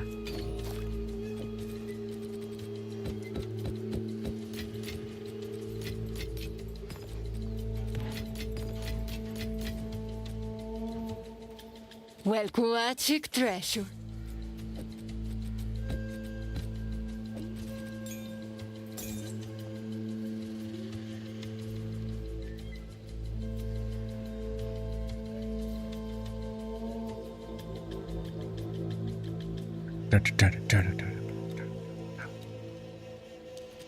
Carry on.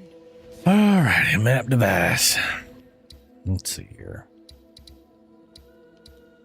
3 more, 4 more to go. When I get to Breach Fortresses, I might switch up to my main character because I don't know if I want to try to do Breach Breaches on a werewolf? Or breach fortress strongholds? Because they're probably not that bad. I could probably manage it. Probably.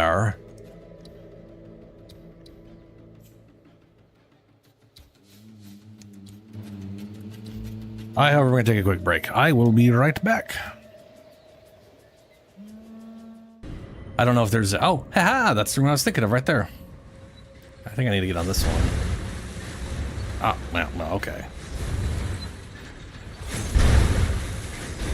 Well, that was a shit jump.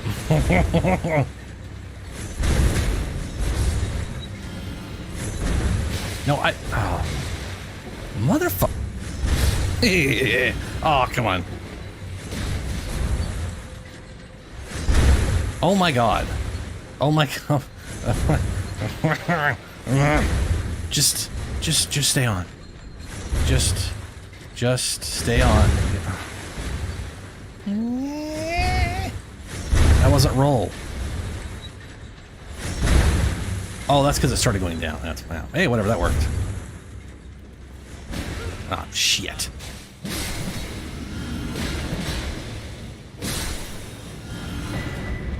Hey, there it is. That's some good damage these materials do. Damn.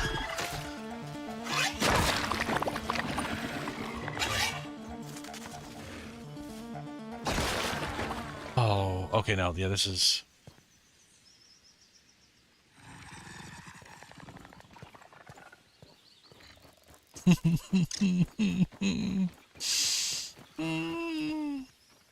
I don't think he's gonna have the pathing knowledge to get his way up to this for now.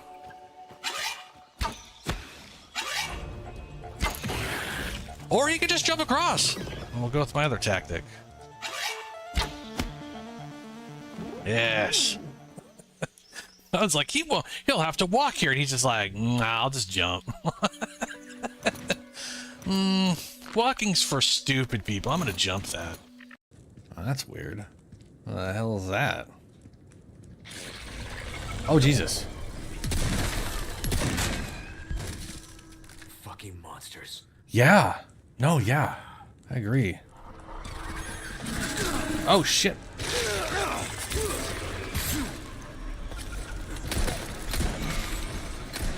I like that they're not invisible. I like that they change their coloring, right? Like they've changed their coloring to match their surroundings, like a chameleon. A lot of games just go like, yeah, it's a chameleon. They went invisible, and it's like they don't actually go invisible. They just change their colors, you know? Yeah, there's no way there's something weird down here. Oh shit. Okay, what did I say about things being invisible and then just changing color, and that was nice? Yeah, fuck me, apparently. I wonder what Shabriri grapes really are. Delectably tender and sweet, yet searing. What a sight they must be to behold. They're human eyes. No. Delicious. That's not possible.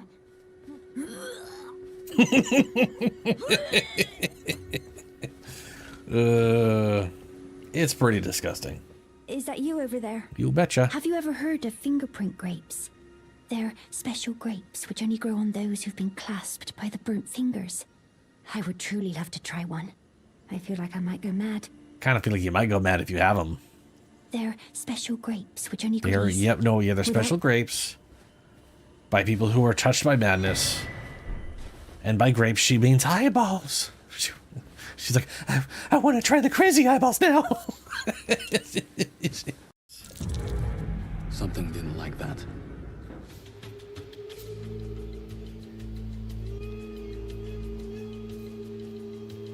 Dogs.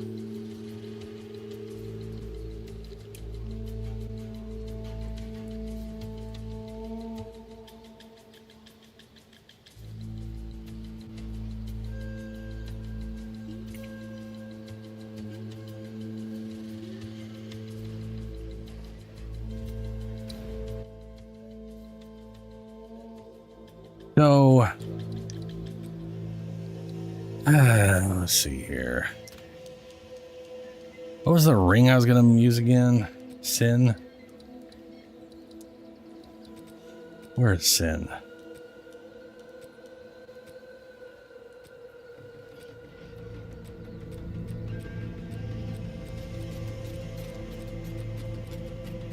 Original Sin, which gives me a ton of chaos.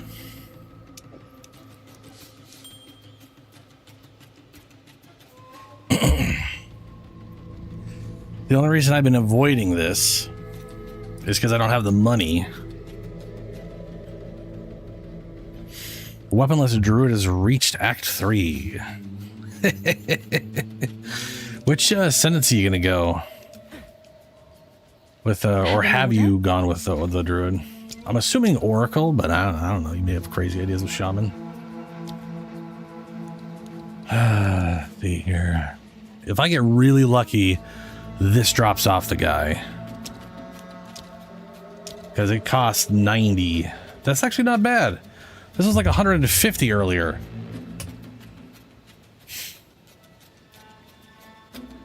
I should keep checking this because one dude's selling it for 90. That's going to go real goddamn quick. This is literally all I need from like a damage standpoint to finish, mostly finish what I've got going on. Shaman, because you want to be tanky? Interesting. What specifically about Shaman is doing that for you? I'm going to look up Shaman right now because what I remember about Shaman is the everything costs 5 rage, but you always generate rage. Is the main thing I have in my brain.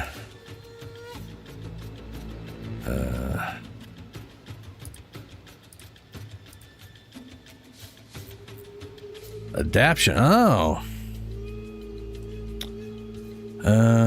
Enemies in your presence have exposure. Gain 10% of damage as extra damage of a random element. That's kind of cool. Apocalypse. Build glory by hitting enemies with elemental damage. When you have maximum glory, you may become the walking apocalypse for a duration, triggering one of multiple powerful elemental skills at an interval while this buff lasts.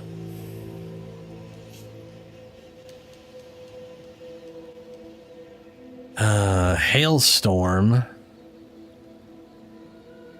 deals cold damage, radius, creates 9 chunks of ice. Huh. Meteor, damn, that's a lot of fire damage. Holy shit. Meteor lands after 2 seconds. That is straight up a D2 meteor then. That is, yeah, that Apocalypse itself. I don't know why this isn't the first one. Oh, that's weird. Hailstorm, meteor, apocalypse. Okay. Requires 100 glory to use. Duration of apocalypse is 12 seconds. Triggers one of these disasters every 0.75 seconds. What does it? Build glory by hitting enemies with elemental damage. Oh, just hitting them with elemental damage, that's it? Oh, shit. That doesn't mean do elemental damage, it means hitting with elemental damage. That very much limits his actual... okay. That is pretty weird. Apocalypse itself. Crash lightning. Lightning damage. Crash lightning. Radius is 1.6 meters. Pulse 3 times before final strike. Final strike occurs after 3 seconds. So this thing basically zaps a few times and then does a giant lightning bolt. Huh. It's funny that it's called Hailstorm, Meteor, and an Apocalypse. That's weird.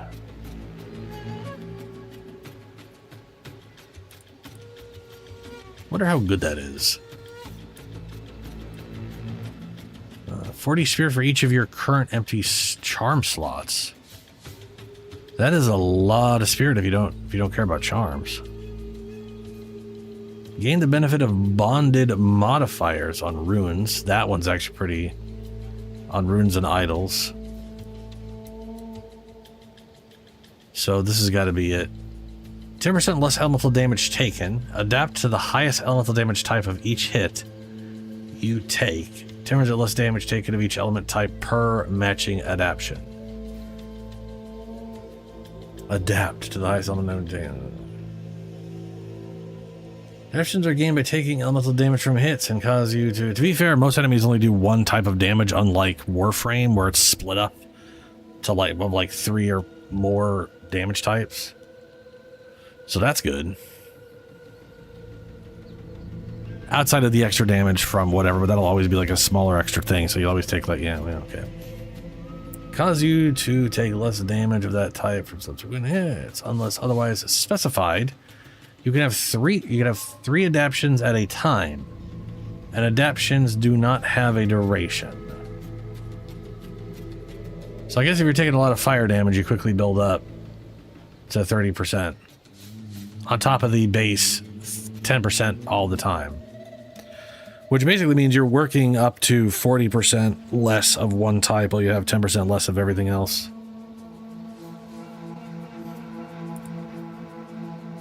Plus the resistance. 5% of physical damage taken as fire. 5% physical damage taken as lightning, as cold. That's 15% physical damage reduction. Pretty solid. Adaptions have a duration of 5 seconds. What? Adaptions have a duration of 5 seconds, but you can have a double adaption effect.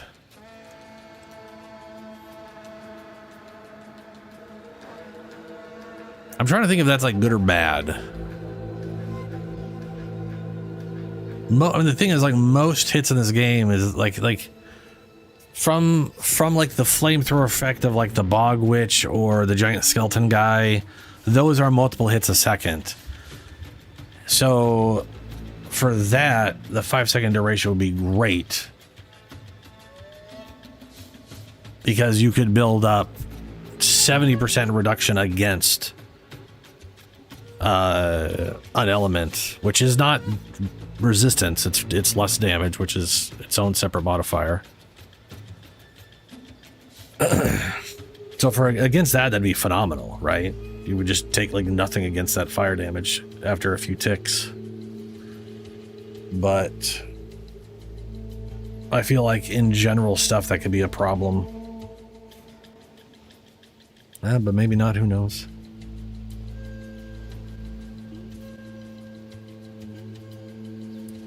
Rage also grants 1% spell damage. No inherent rage loss. Regenerate 6% of your maximum rage per second. Increases reductions to mana regeneration. Also apply to rage generation. Skills have +5 rage cost. +7 max rage. I kind of feel like that should be more than +7 max rage. With nothing else, that's only 37. To be fair, there's a lot of rage stuff you can get. The biggest note is while shapeshifted, though, which is kind of sad. And there's not a lot of plus rage you can get outside of the passive tree.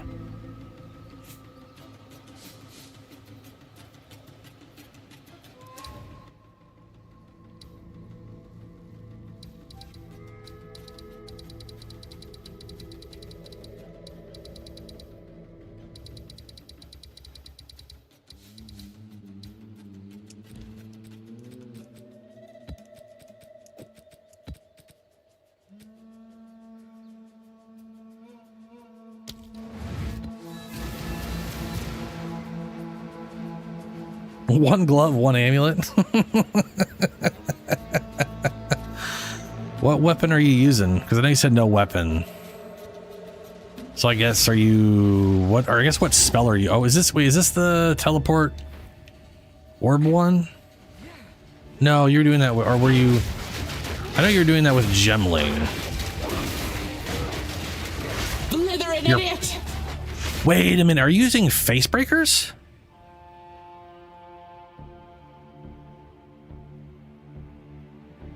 Are you using facebreaker gauntlets?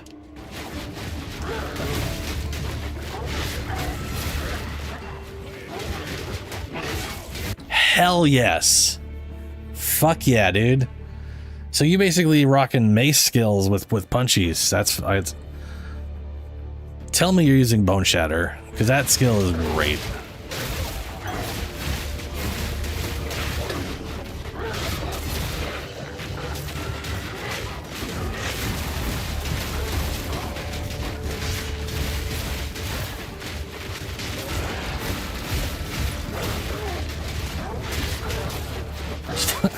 fucking uppercut, dude. Oh, you're just using the base mace strike. You're not using any skills? What the? I mean, base strike is... So this is something I've always thought was funny. Base attacks in this game are actually very strong, and you can build them for really high DPS, and they're free. And players fucking hated it. The idea that the free skill they had that leveled up with them was out DPSing like their other abilities was just pissing them off. Which I thought was funny, because like at base, it's fine, but you can also make some of those other skills just do ridiculous damage. Because like for example, if you take Bone Shatter and you punch a guy a few times and you get his stun bar, like a normal enemy will like at 40% of their stun bar, which you can't see. You basically punch a dude and he will be ready to stun. And then you Bone Shatter and it'll cause a shockwave that will build up stun and cause the forced stun effect, which will cause another shockwave, and you can just delete whole groups with Bone Shatter. It's very satisfying, in my opinion. And then like Rolling Slam is kind of like, it's weird. It kind of feels bad and good at the same time. It's early on very good at like doing damage against something that's already stunned, I guess. I mean, dude, yeah, punch faces. You just have fun.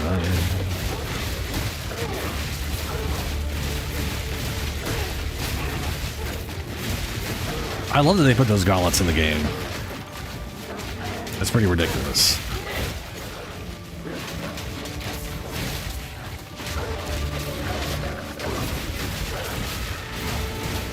It's actually probably the only...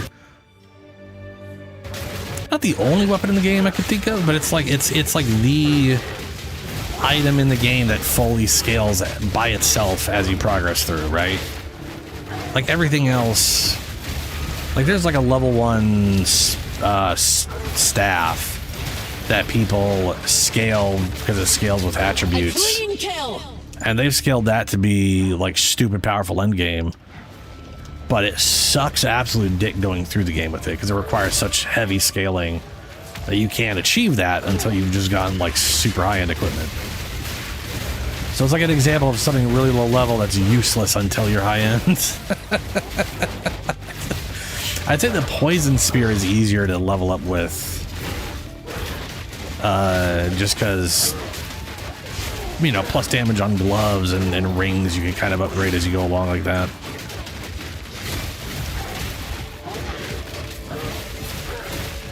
Bloody mongrels!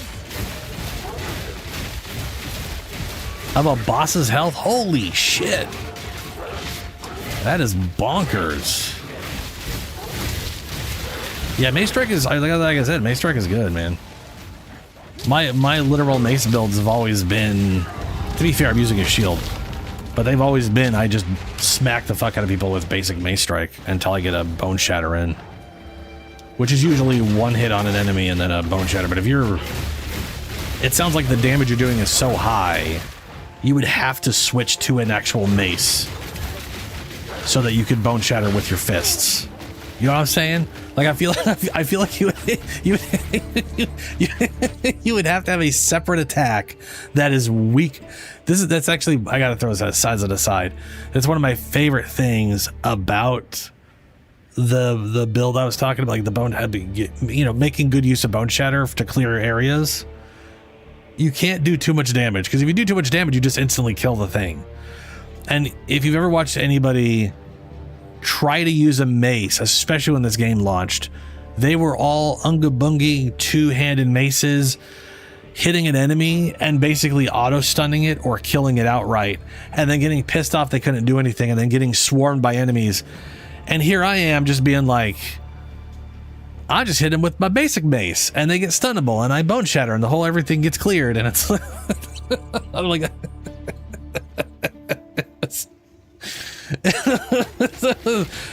like my weird habit of not worrying about having too much damage resulted in me having an easier time clearing with maces than Unga Bunga as much damage as possible crowd, which I thought was personally very funny, at least early on. And then they get like Sunder, it doesn't matter. Yeah, dude, Helio, yeah. It's all, every boss you kill, every boss you take down for the first time is just more damage. It's a beautiful idea for a thing.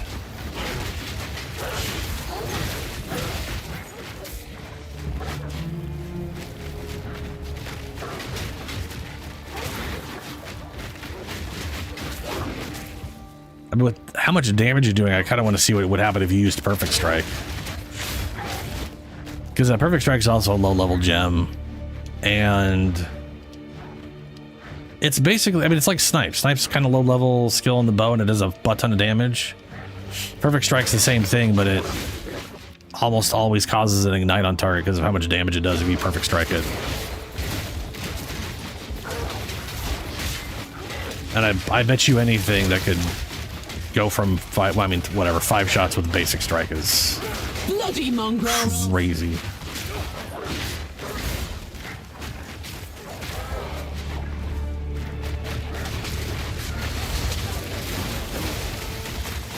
Hold on!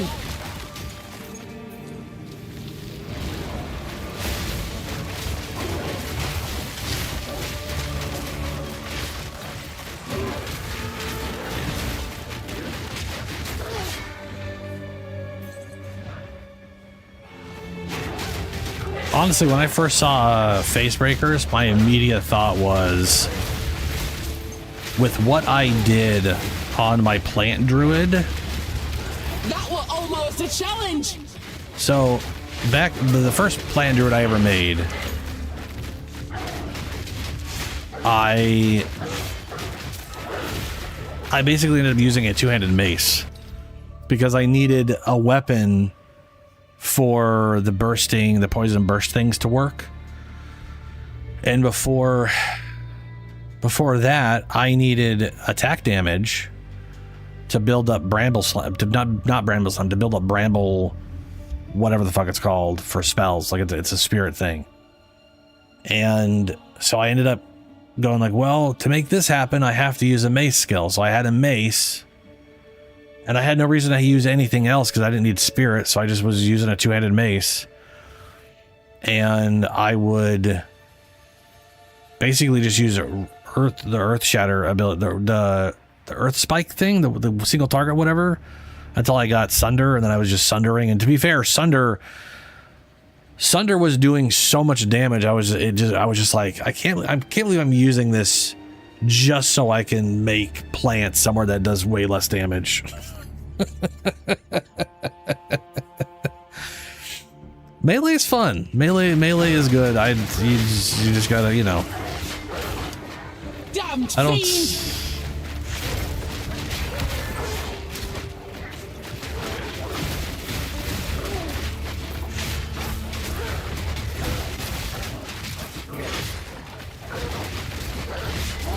To be fair, that sounds just, yeah, hilariously good.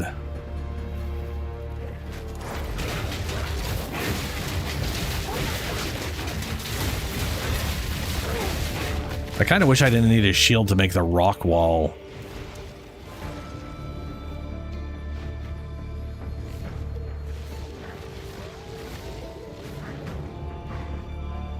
Because you can't do shield and breaker.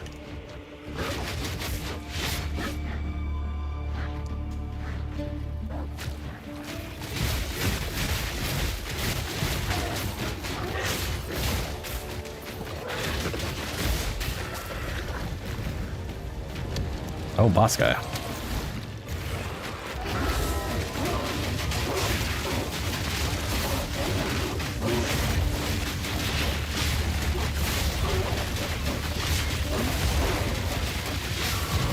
What the hell is all that fire? Oh, right, that was their AoE thing.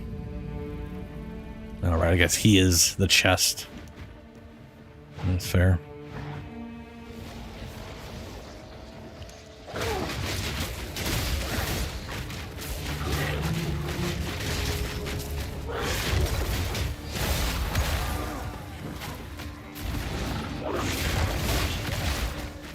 Need more time.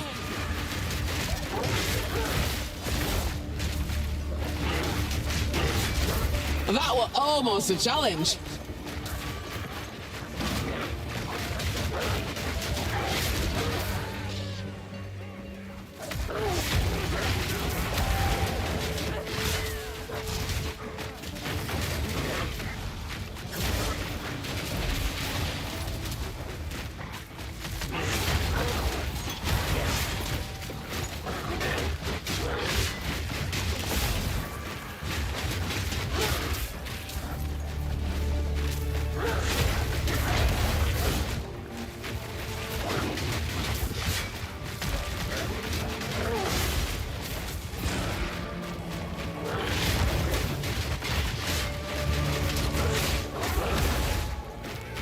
Need a moment.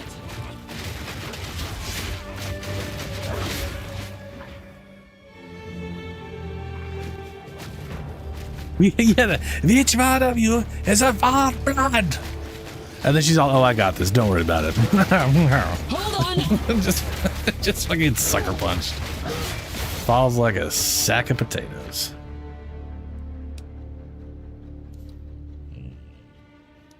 All level 20 jams. Virizium manifestations. While active, hitting an attack. We'll spend runic ward to summon a Virizium. Virizium manifestation is short-lived temporary minion that rapidly attacks nearby enemies, ignoring commands. Enemies will not directly engage these minions and can pass through them. Requires 30 ward. And 30 spirit. Limit to 10 summoned Virizium manifestations. 8-second duration. Fascinating.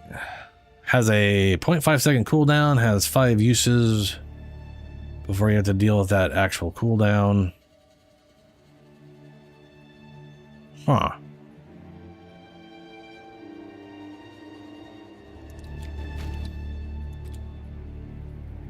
When I got 50 ward, I just don't regenerate my ward worth yet. I could, I've done this on my, I'm not gonna do it on this guy, but I have,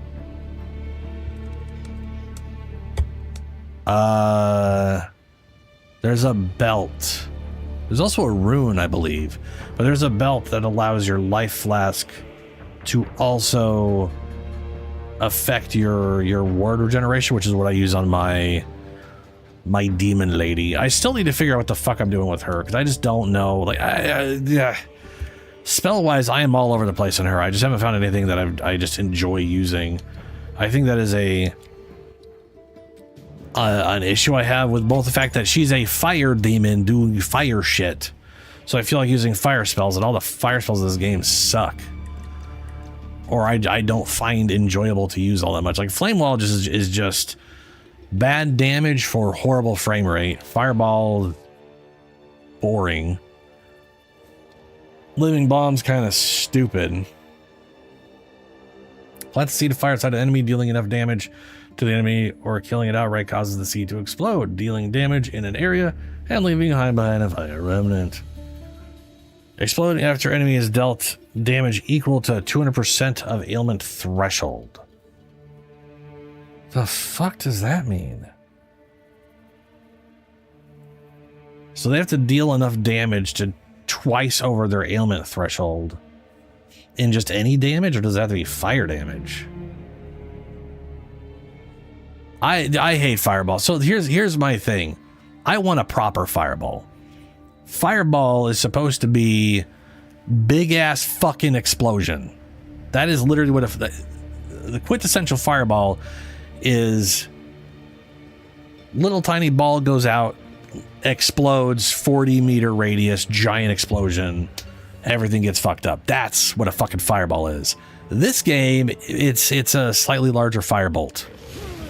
Fireball explodes on impact and can consume a fire infusion to release a nova of small It's garbage. fireball. And then you get the nova, I guess, if you have an infusion. It used to, by the way, it used to always have those projectiles on it, which I hate. I was like, that looks so dumb. Why is that a fireball? Flame Blast? Oh, no, yeah, I am using Flame Blast. I know I am. Yeah. Hold down the button for Flame Blast. But that's my point. An actual fireball in anything else would be Flame Blast. Without the chart, you would just throw it out there and... Or like Comet. Comet's a great example of what should be a fireball. But it's a comet, and it's ice, so it's not.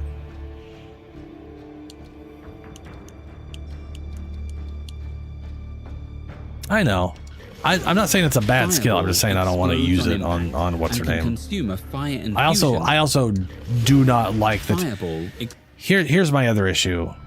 The Nova of Firebolts after the Fireball, mechanically, damage-wise, it's good. I hate the visual. It reminds me of just like some really basic Diablo 2 mods where they didn't really have any interesting ideas, so they were just slapping on other spells onto other spells. And I always just found those kind of boring.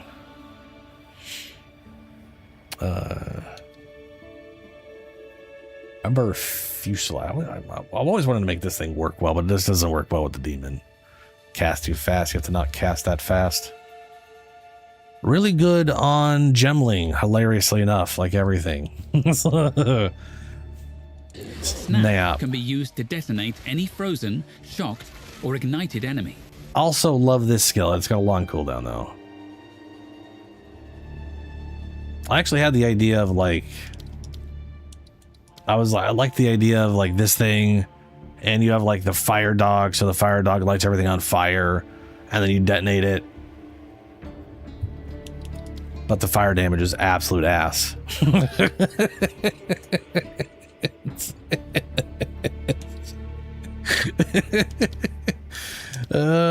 the cold damage 310 to 466. And I think that's just because it's harder to freeze enemies than it is to light them on fire. It's really easy to light enemies on fire. And there's a lot of ways to just like force shock enemies to detonate it. So they kind of made sure lightning and fire weren't that great compared to cold. That is what it is. That's a bummer.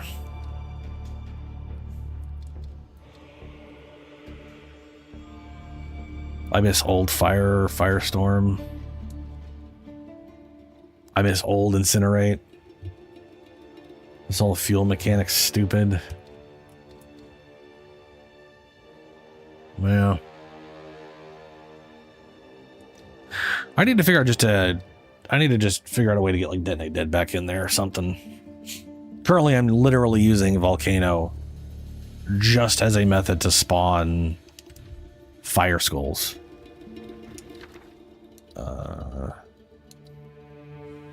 Powered by Verizium. That's awesome.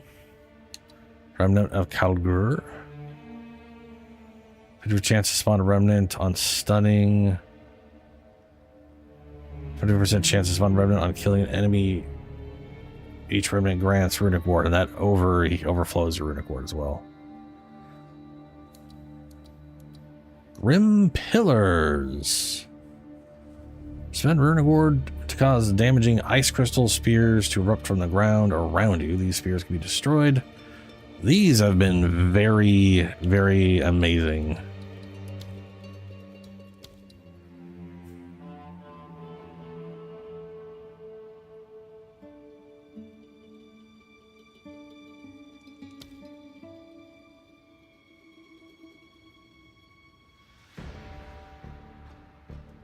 Wait, the pillars do, oh, so the pillars do damage and the explosion does damage. Huh. That's weird. Bitter Dead. Spend ward and target an area, transforming corpses into bitter cores.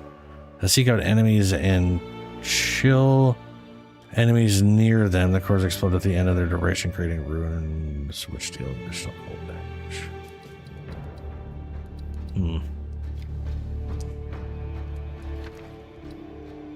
Let's get the manifestations. I don't know if I have manifestations.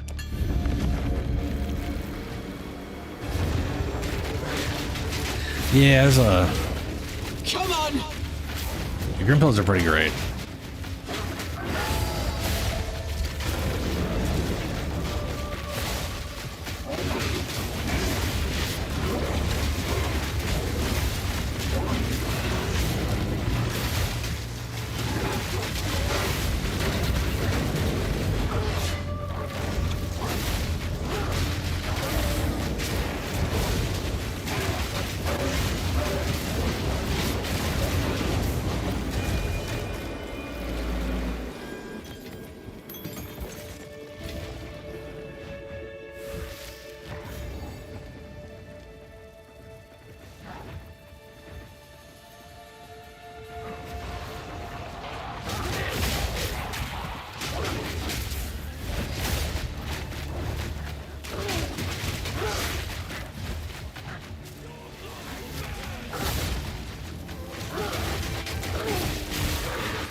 Wait!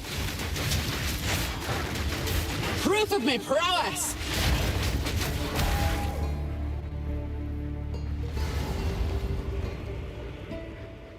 Well, let's see how this shit show Your goes. corpse will feed the new tomorrow. The new tomorrow. Destroy. Look at random enemies rolling in here. What the hell? Wait! You destroy. Shatter. Storming vigilance. Beholden to his will. Apparently I can't damage them. They're just here. So Might long be as able to, divinity though. disgraces the world, no one is safe. You stand in the way of hope. Why are you guys in the boss arena? Get out of here. Divinity holds you in its lie. Let go. Be free. Need a moment! Cleanse. Bite of tomorrow. Probably should have tried to freeze them. Oh, I can't freeze. Wait, I can freeze. Deny. My flesh is unimportant. Wait, why can I freeze? All elemental damage converted to chaos damage. Why was I able to freeze? That's not correct. That's very strange. Chaos damage, physical damage, 0 cold damage. What is going on? Ah, I know what's going on. I buffed minions to do this thing gives minions cold damage. I wonder if that that should get converted. I mean, maybe that doesn't get converted. That might not get converted. Let's find out.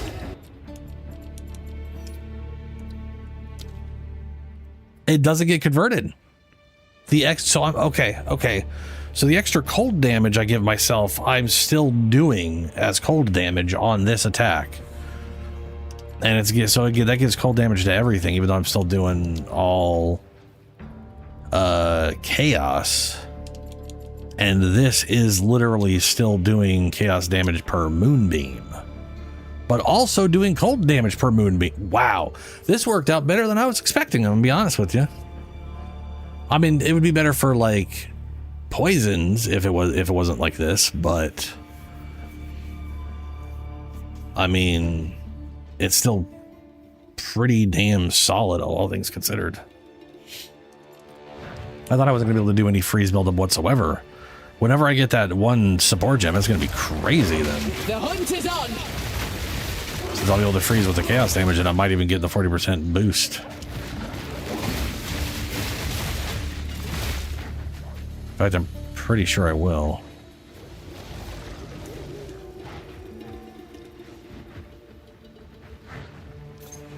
Well, that's fantastic. And I got my chaos resist maxed out like I had originally calculated. You're already in Act 4, huh? God damn. That's very quick.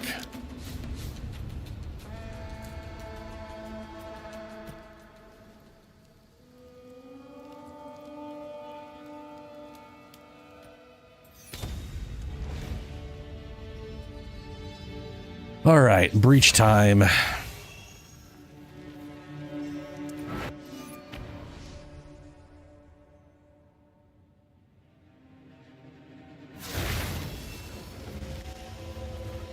And I will go fight Breach Boss Man.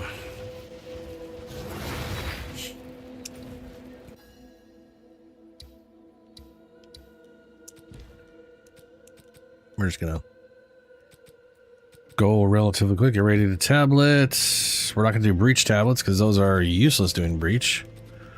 I mean, they're actually not useless doing breach. It just causes a weird glitch issue. Mods are 50% increase effectiveness. Quality of wound gifts. I'm going to do that on the actual stronghold things. Do that.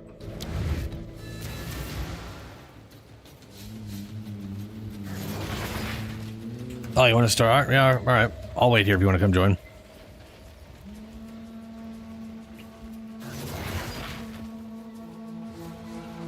What did you... 8k ES, 3k ES recharge per second. God damn, that's fast. 1.3k ES regen per second. Oh, you're regenerating 1.3k ES all the time outside of its normal recharge. That sounds great. That's crazy. That is wild.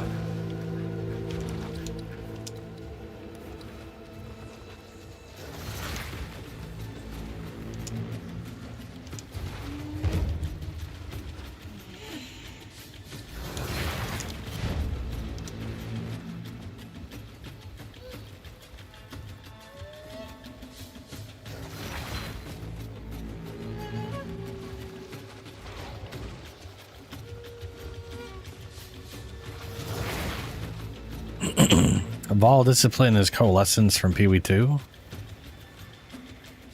I do not remember what that is. Oh yeah. Oh, that thing. Yeah, where you have coalescence where it's a spirit thing where you can just press a button on a cooldown and it just force recharges. Yeah. You are in my hideout, but you cannot see me. Fascinating. Do you see the portals? If not, I don't know what to tell you.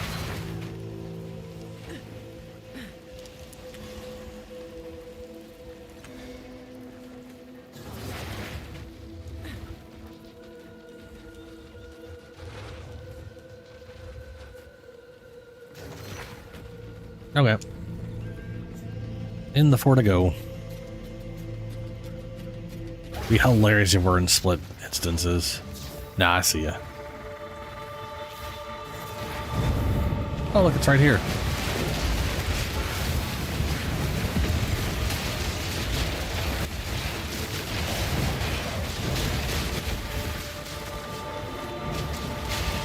You know, I do wish...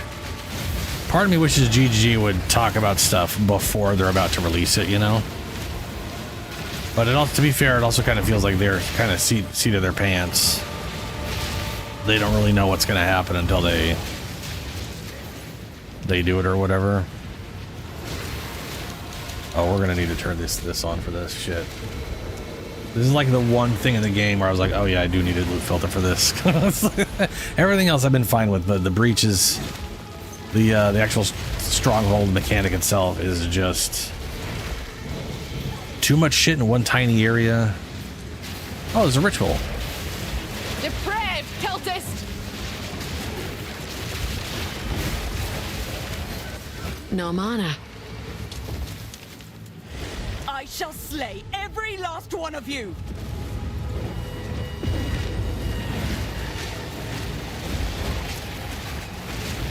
dance with the flame!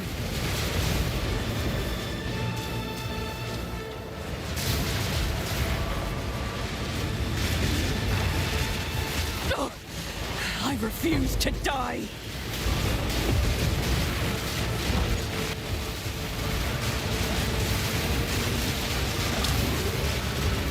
Yeah, shit are these guys coming from?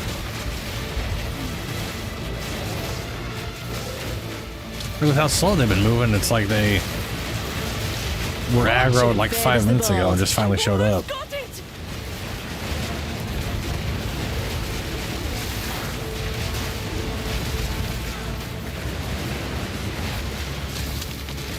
Reform the dreamer!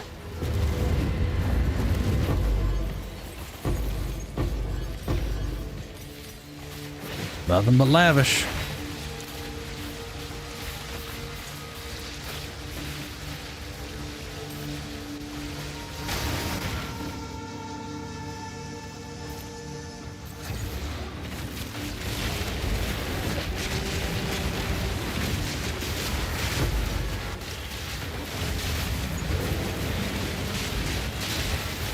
No mana!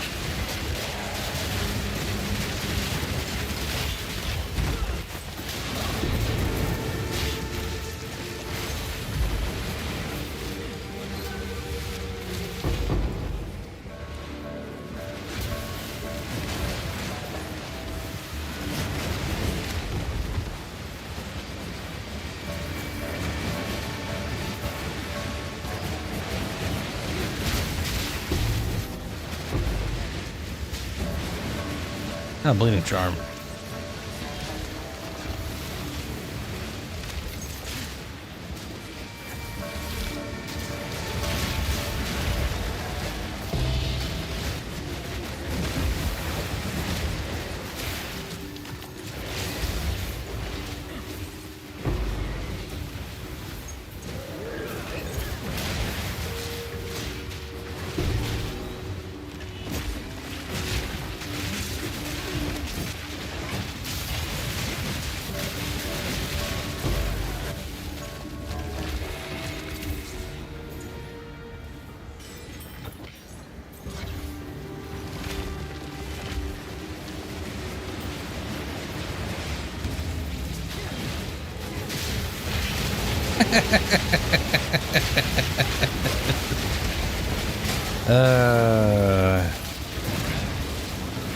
Ridiculous.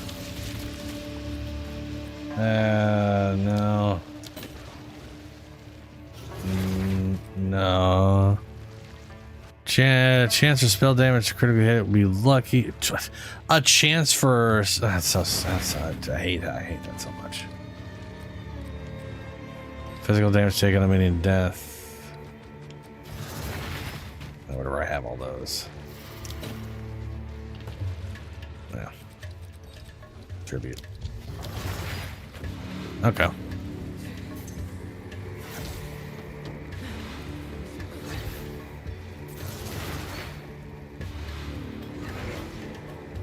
Okay, let's see where. Oh, I see ya. I'm gonna have to run there.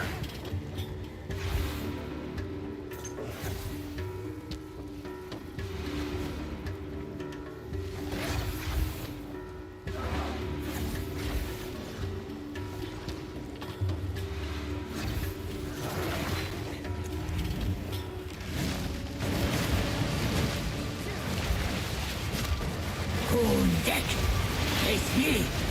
Need mana!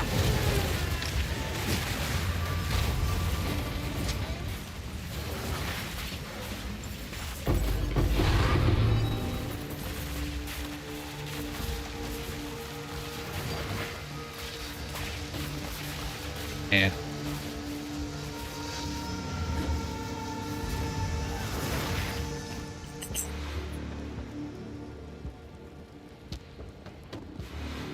Okay. Map devices. We got 2 more maps, then we finally have the actual boss. We can also run all of the mini fortresses after. You know, for Hive Blood and whatever the hell else. Let me dump all this shit in my whatever here.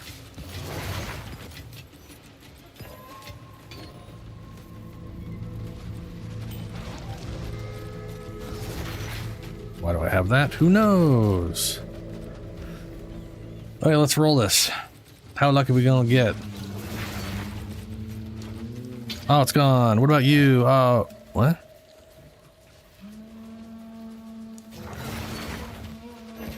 This item cannot increase in rarity?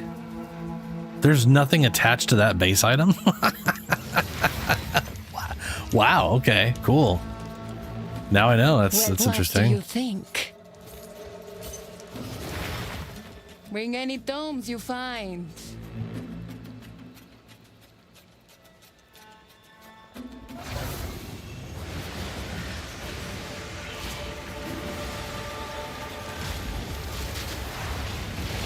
No one's safe from the consequences of your actions. Take this!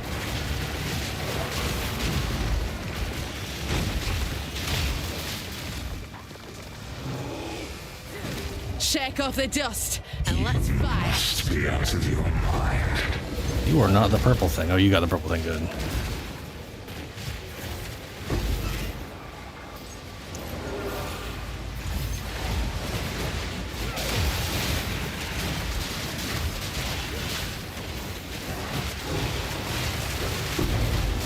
Your man is gone.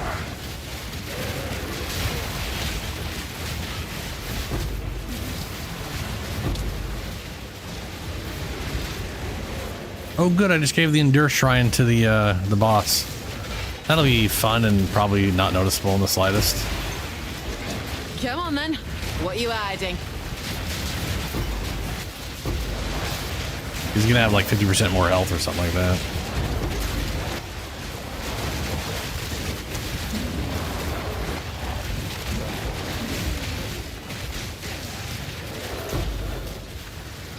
I don't care about that at all. Here's the breach. You make this harder on yourself.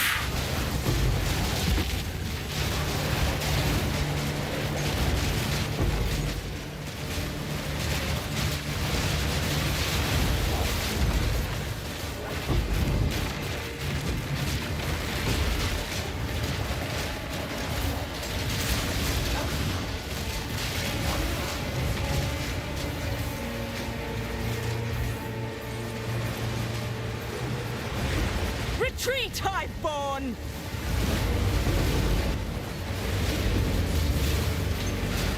That's nothing to sneeze at. Weird to hear him say that.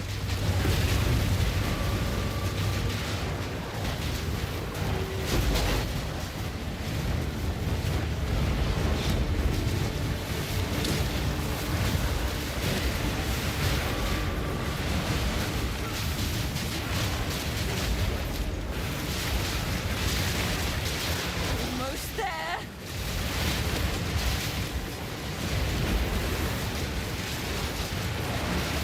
You're up to mana. Topak answers my call. Literally a single lavish gift.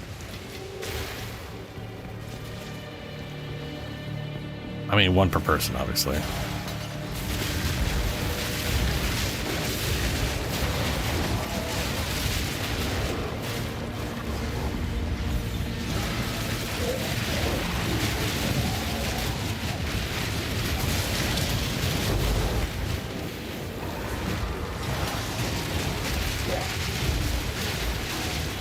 Your mana's gone.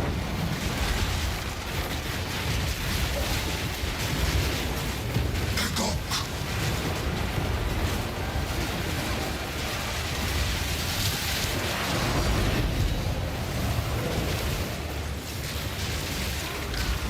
You don't have enough mana.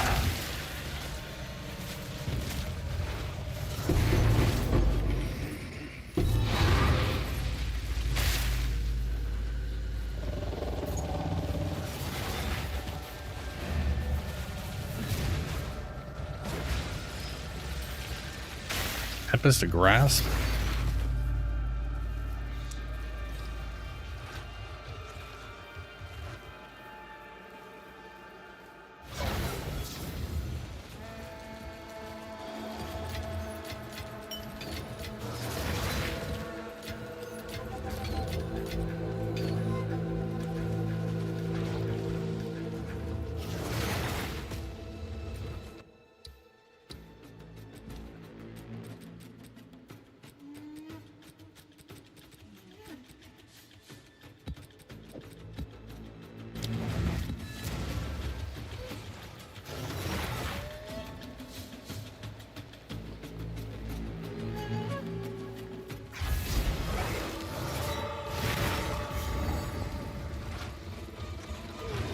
Blithering idiot! Get lucky on a spider here. Maybe they won't spawn any. Imana's gone.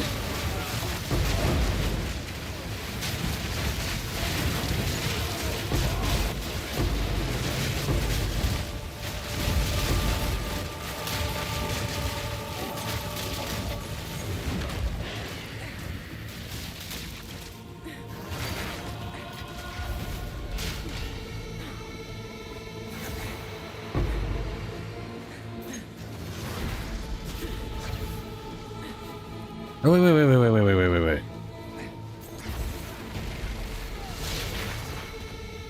Oh, we're doing the... This expedition has a cave. Yeah,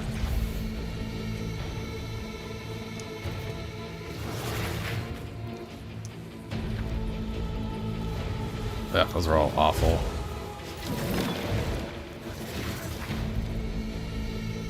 Still awful.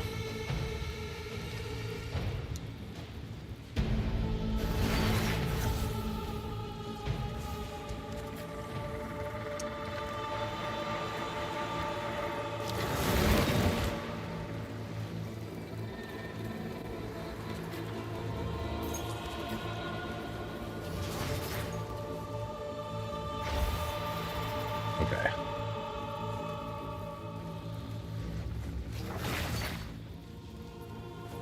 Why'd they put this one so goddamn far away? It's like almost completely outside the whole thing.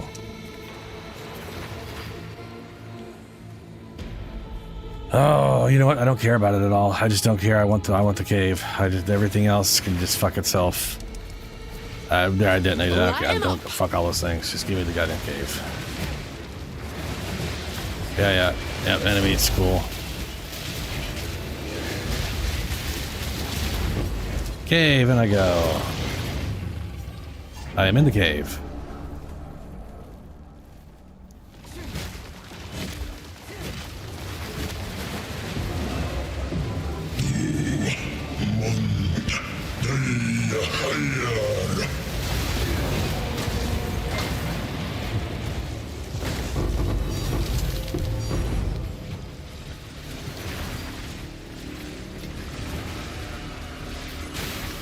Jinbaria.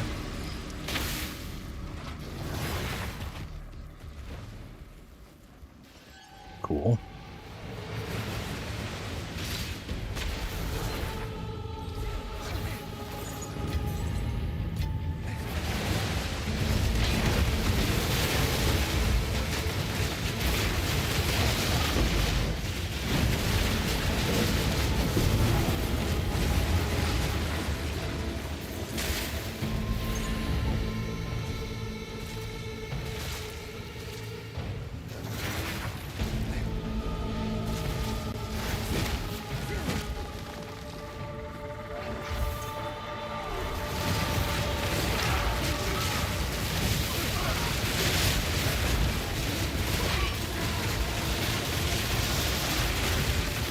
Need mana.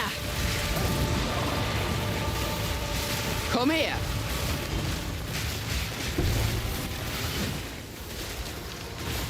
Damn it. I think it literally just tried to tame something else, even though I had it on the thing. Oh well. Get the extra chaos damage, which would have been nice.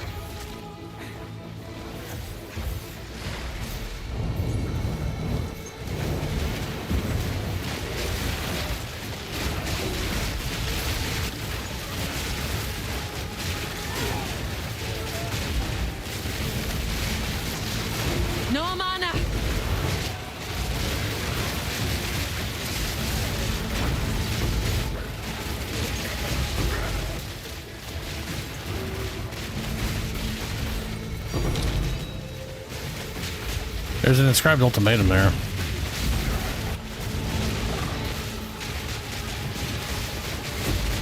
Looks like it's cowardly. Come on!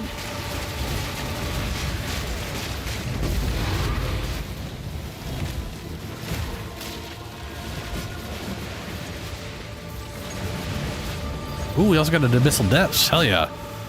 Let's kick out this, whatever thing and then hit the Abyssal Depths up, see what we get. If we get real lucky, it might literally be another boss run attempt. I can do this! Then again, it says Abyssal Depths. I don't think that's... I think Abyssal Depths is the standard one, so I don't think it is. No mana! I think there's specific names for the non-Abyssal Depths.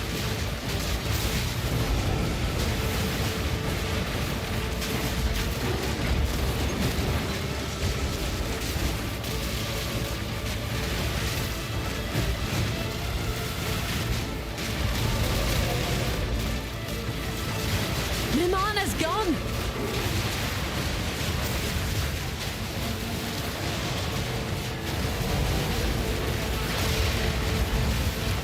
That's better. Nearly done.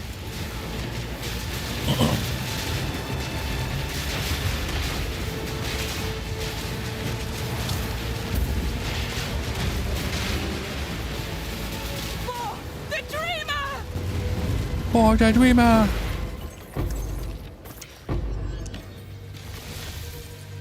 Okay, down we go. Whee!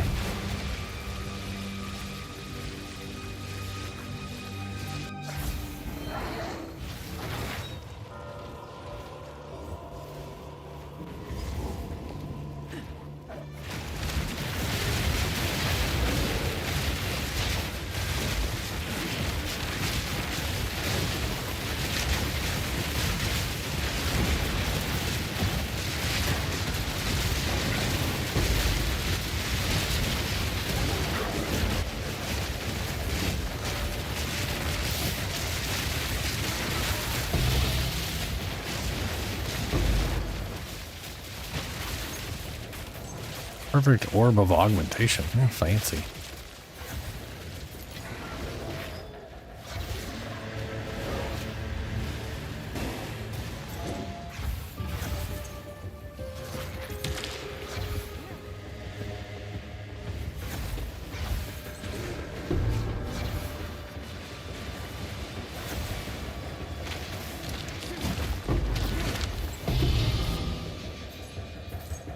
What the hell is that?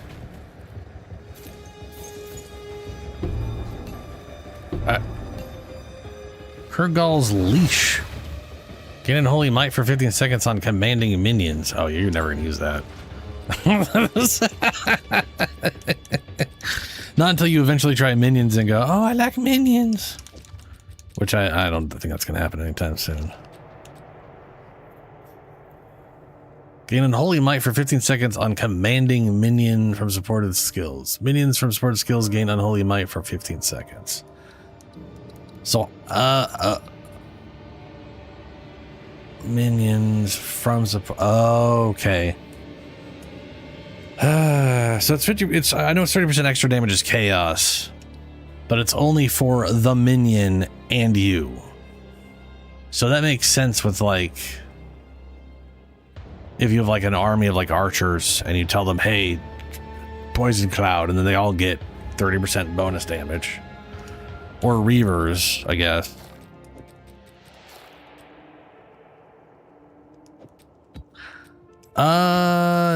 This would spectral. Okay, that's a good whiz. Which spectral wolves are we talking? So this guy right here, the Asmarian wolf with the eternal hunt, that's a command skill, so that would work. Another thing it could work in is if you were doing a sorceress with doing the Vashtiri genie thing, and you know, yeah, Asmarian wolf, yeah, it would work on him, yeah. So he'd get the 30% and you get the 30%.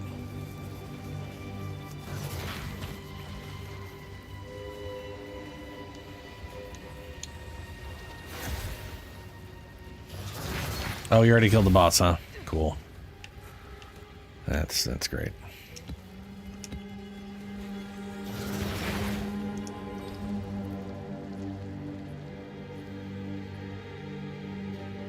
It would probably affect the wolves he spawns because they're not really, they're a part of his effect, I think. So I think it would affect those as well, I'm assuming. It's, you know what, we could always just test it out. Let's see here. What do I don't really care about this damage here because it's, I do think, okay, so this damage I think is better. Let me find out. Let me math this up a little bit here. So this guy has got, how much health does he have? 22,387.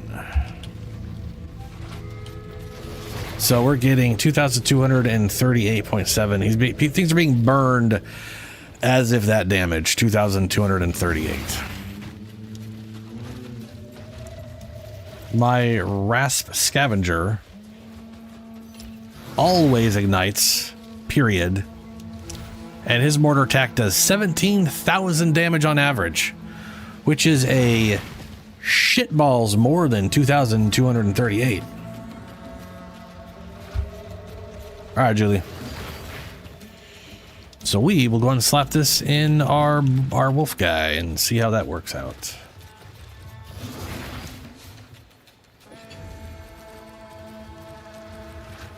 Because this is basic.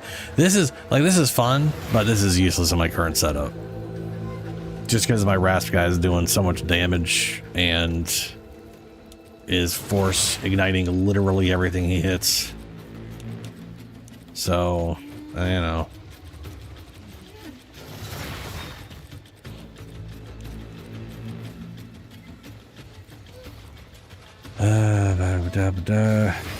Got a bunch of extra shit I don't need. There we go. Greetings. I'll find the carry on.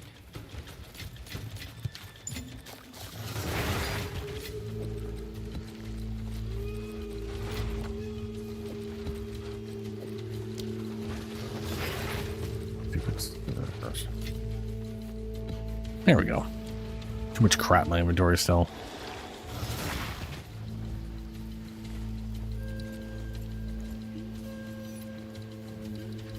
So if I look at Eternal Hunt right now,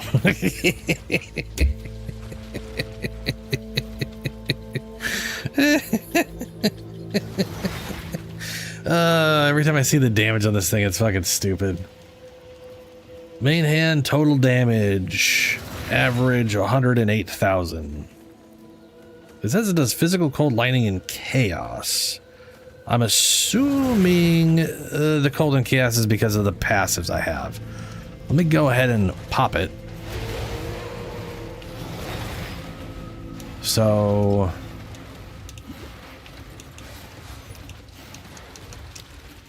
it looks like maybe they gained chaos. That's 45,000. They totally did. Totally did. It just went from okay. It currently is 22,000 max at high max damage. That was 45,000. So they are 100% gaining the 30% extra chaos damage on the hunt. Yeah. Damn. Okay. So wolf guy goes from 24,000 to an extra 30% extra as chaos. And what's funny is I don't know how that works with these, because this is extra. Okay, so that would just stack with these things. These are extra chaos as well.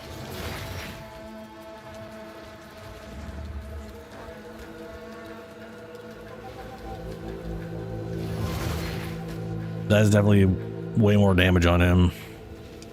And his command skill. You know what that means, right? I think that means sometimes they die, but it is very rare. It takes a lot of bullshit, and it hasn't happened all that often recently.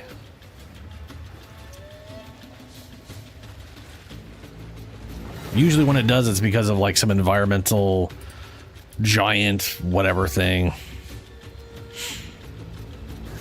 Why is it sad that they die? Why or that they don't die often? Did we not complete Spider? Oh no, we did complete Spiderwood. What is it? Okay, whatever.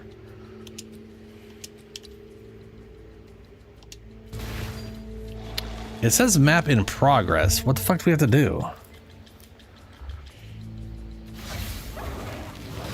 There's a lineage nurse. I like that the Amnemonus tithe was translated by Google into "We love you." How dare you, Google? Also, why is my map completed, but I can't actually... Why is it telling me it's not completed?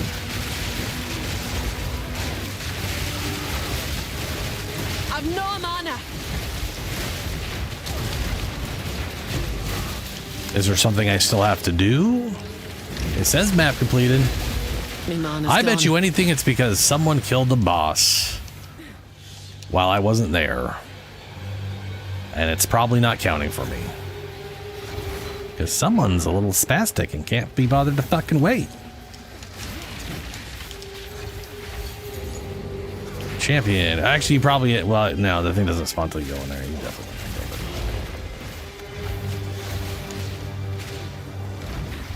there. Like, I didn't do what the other day? No. I accidentally walked into the boss arena and immediately got out. I didn't walk into the arena, then kill and say, hey, oh, by the way, guys, I found the boss. You don't get to do that. That's not how that works. But I literally, it says the map's complete, but I can't, it won't let me change from it because it's not counted as completed on the fucking atlas for some reason. And I don't know why that is. Like, see, it says map in progress, but map not in progress because map's supposed to be done. Motherfucker. I don't know why that happened. The only thing I can think of is that I might have been, I feel like you killed the boss before we did the breach. Unless you got out of the abyss and then killed it. And I was still in the abyss at the time. But I have a feeling, I'm pretty sure you were already up there. So, I should have been on the map when that happened.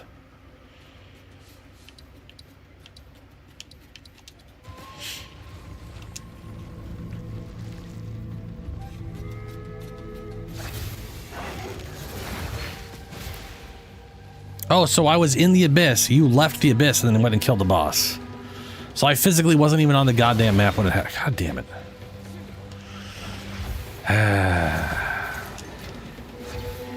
That's probably what glitched it out then.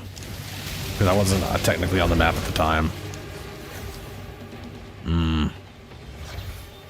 That's stupid. That shouldn't... that shouldn't be the case. It should be, hey, it's completed, it's done, that's it. And if it's not it, I should be able to redo it. So I consider that bullshit.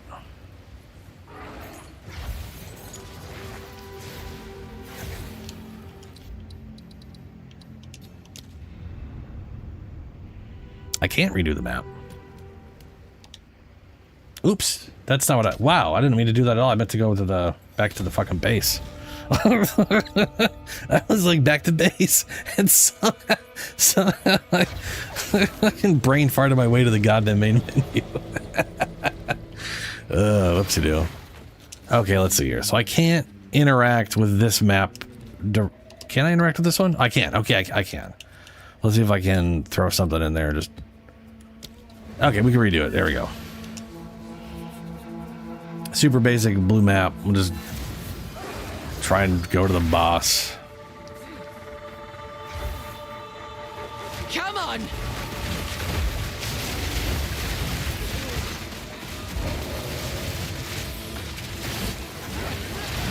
I would never No mana.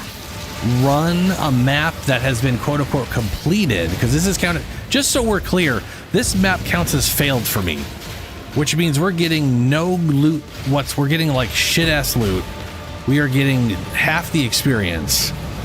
If you think I would waste anything really worthwhile on this, you are delusional.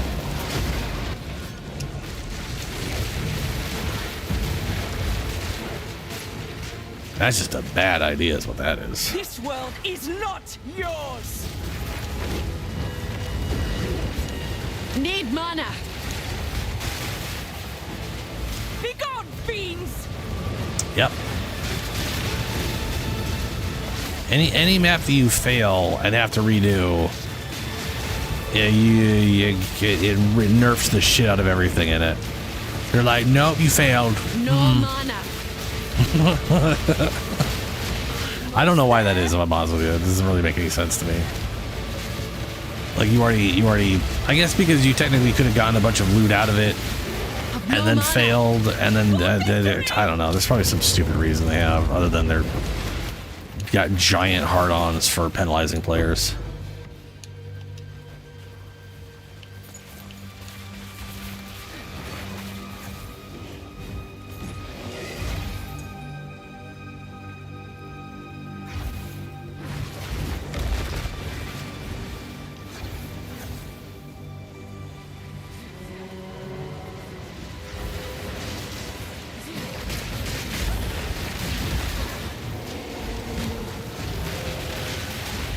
My mana's gone.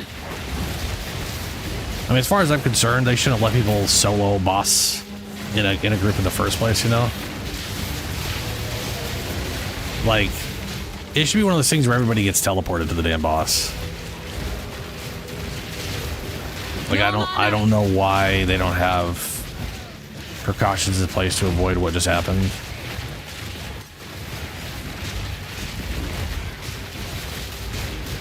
But, yeah, what are you gonna do?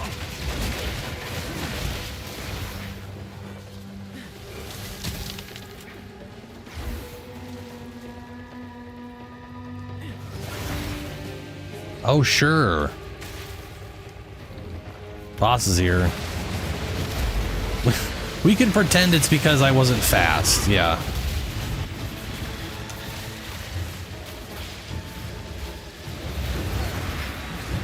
Ha!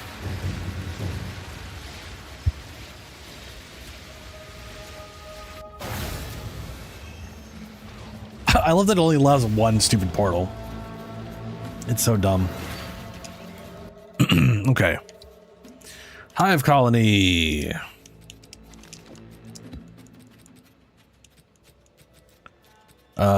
Now this one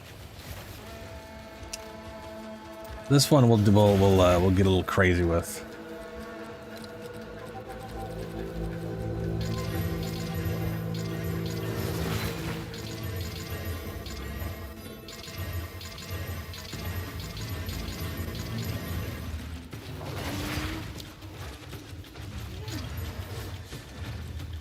Oh, well, there you go. First one.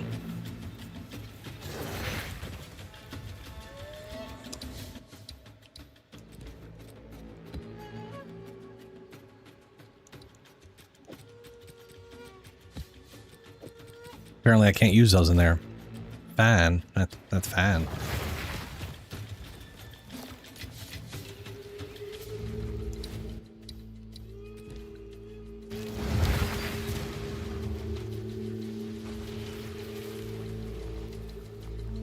Don't be old. Okay. I'll just go get in my reverse aging machine I have sitting around. That's somewhere in my closet. We'll see. I'll just find it.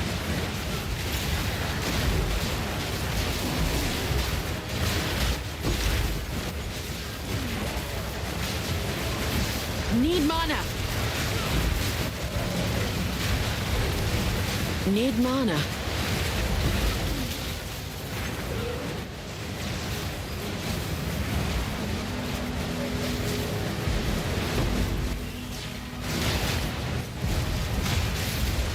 I'll take that.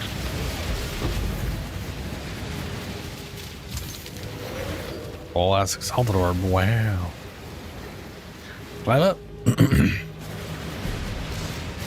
I remember we went to open up all the chests because they can drop shit. To be fair, there's you know.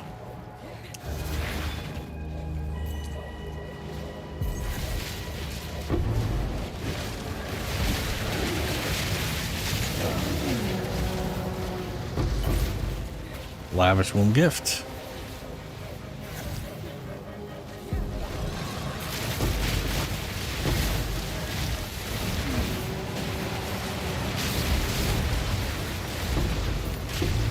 Other lavish.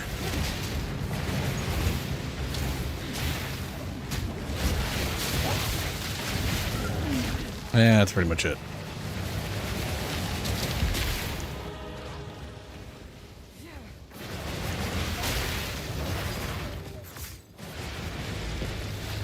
Wake! They are here. The flesh is weak. I need time. Pathetic! I shall bury them! The time has come. Frost shall overwhelm! The flesh demands. Foul mistake! Reach Yeah. to light. They're gonna combine and she's gonna do a horrible job at trying to push me. The avalanche thunders! Zest. Nears. I love she's trying to push you with that shield. We must harness the swarm! The swarm! The flesh. Melt. Become one! Time. Another failure! Another iteration.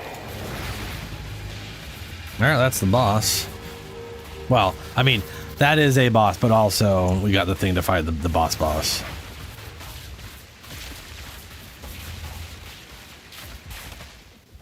Okay, see what this thing rolled. Garbage.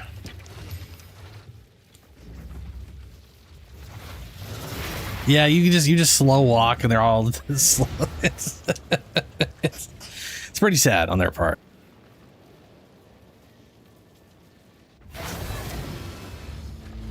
Okay. Now we go all the way to this place.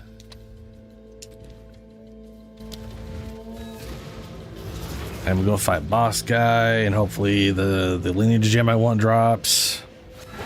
To be fair, any of the lineage gem he drops, I have a use for, so. Here it is hoping. Hopefully it's the cold one, though. Or the armor break one.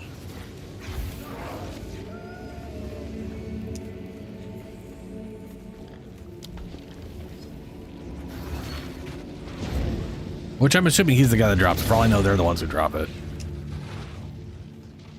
But I'm pretty sure it's all 4 drop from him. Could be wrong. Never know.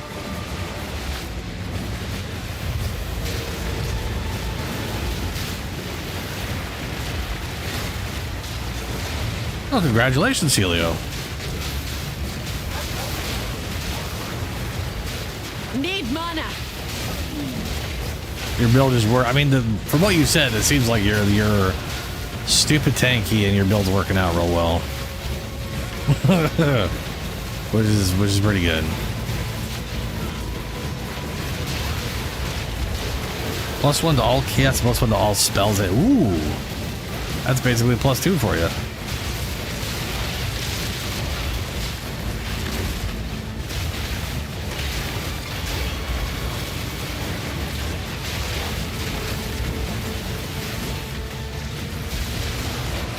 My mana's gone.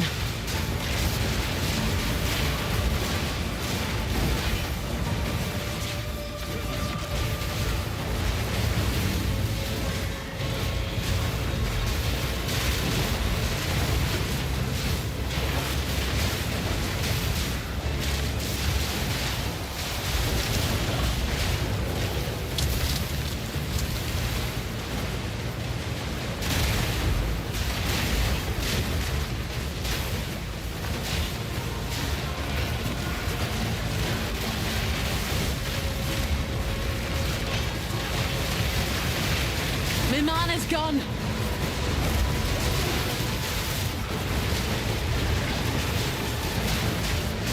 Need mana.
We that are one.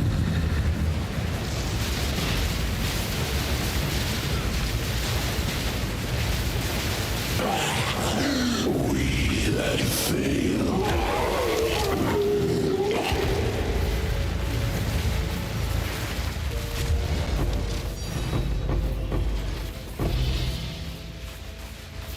Oh, lineage gem.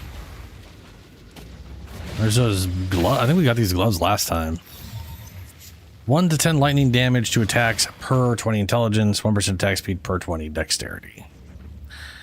Great example of an item that's probably super broken, but you have to stat stack to stupid levels or something. I mean, to me, this doesn't feel broken. 200 dex for 10% attack speed. Wow. But I know every time I think that I'm wrong. All right, there you go. Pretty sure I got those sitting around.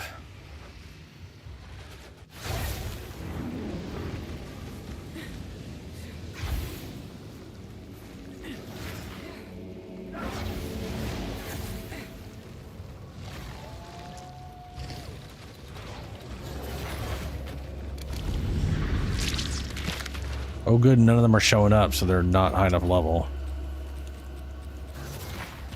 Oh, they're bad. Hello again. Hello again. I'll see you again. 290 int, huh? 490, damn, yeah, okay. That's not too bad.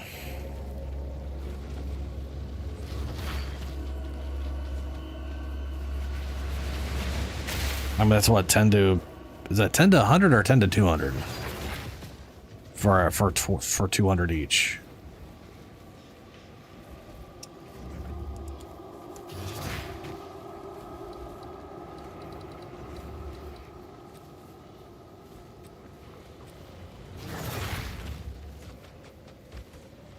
Yeah, at 200, it's 10 to 100.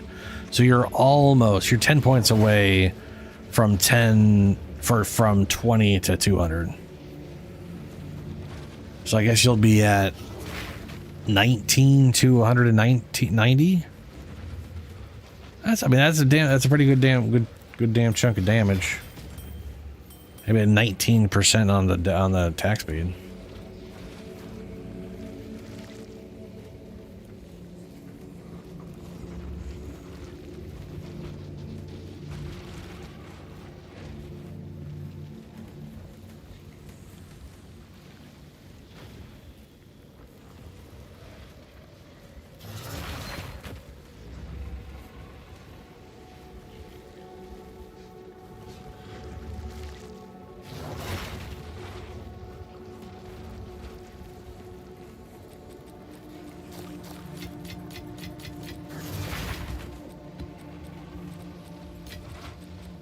Well, that was the boss. Sadly, no lineage.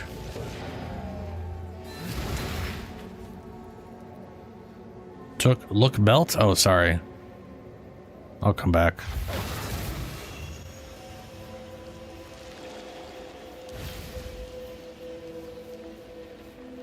Unless you just want to trade show me it.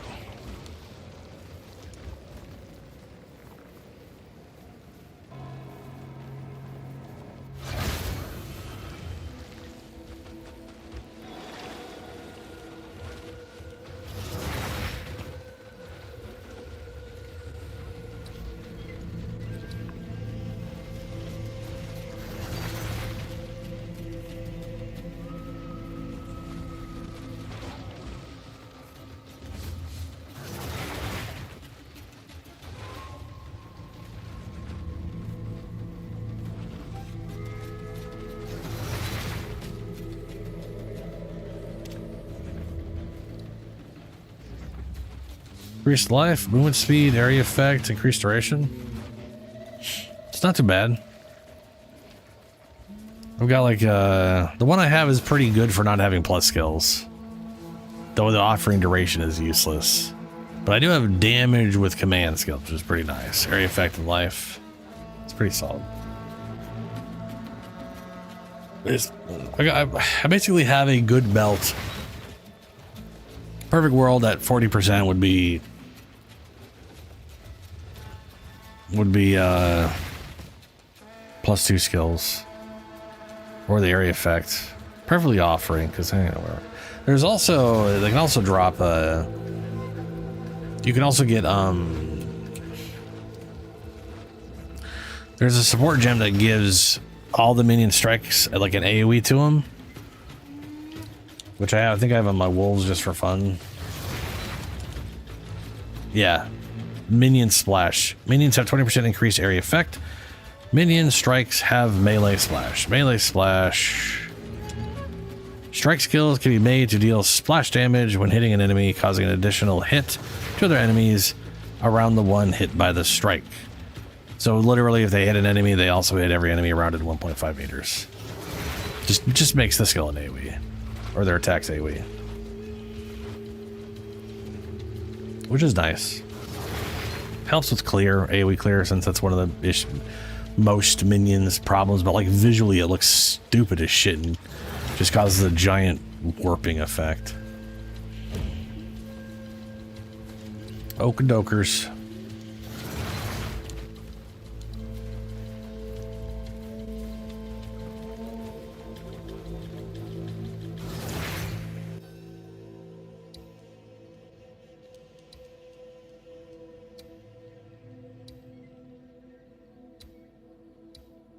You know, I have never run a max chaos trial. I feel like I should just go do that.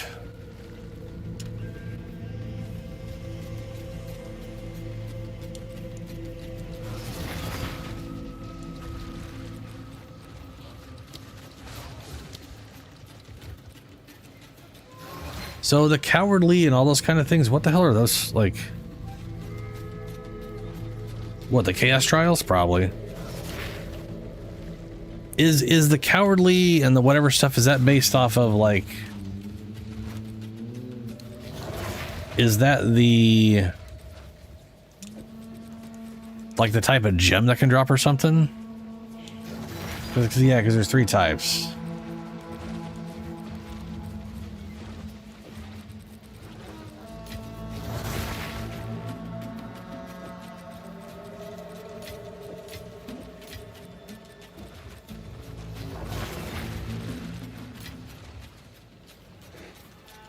Respective fate. Oh, I don't even know what the hell that means.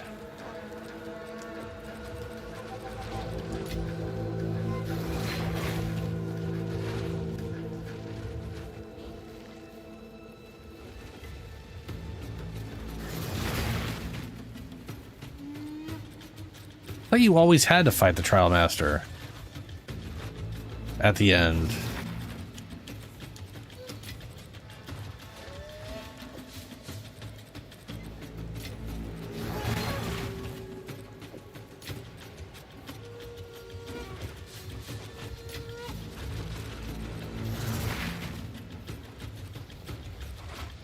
Oh, these are not all.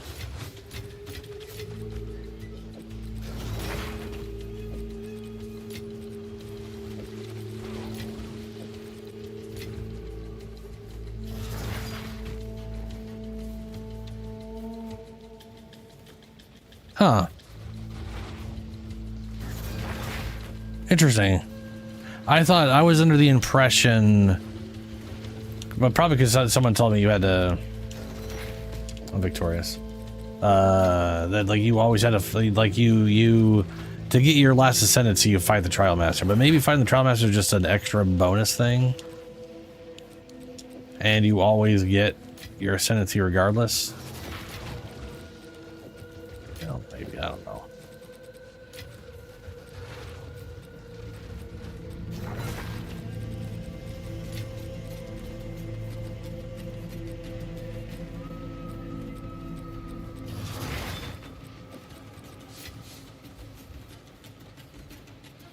I mean, probably not. I didn't necessarily think it would be, but you know.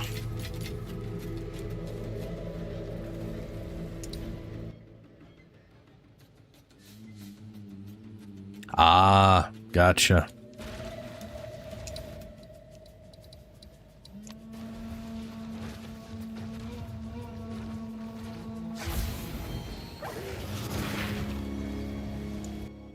Well, I've never done it before, so I'm gonna go ahead and try one. Well, you know.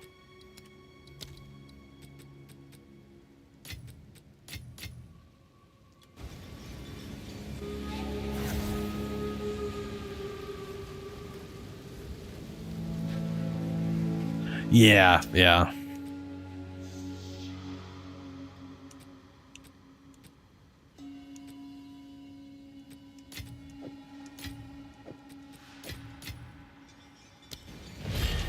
Chaos smiles upon the victorious. Will that be you? Or guarantee 24 divs in half an hour? Oof. Does like the chance go up or something? This is not amusing.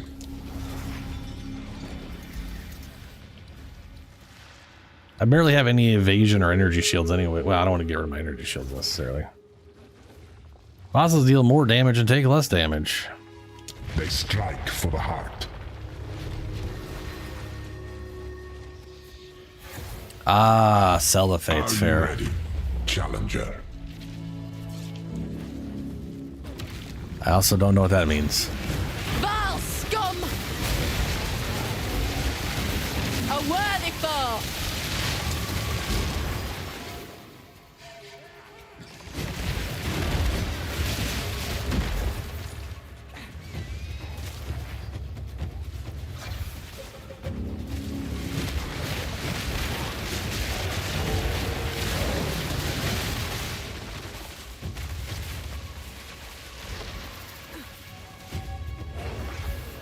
Yeah.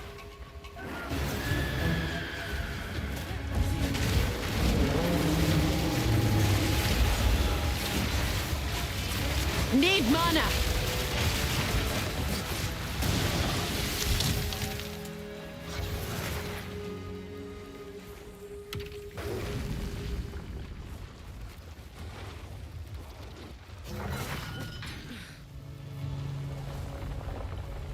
Look, all the corpses all went up first before. There's the invisible walkway and then the visual walkway. Don't get overconfident just because Stalking you beat the Shade, first no. room. Monsters always deal critical hits. Yeah, sure. why not? Gossamer flesh and brittle bones.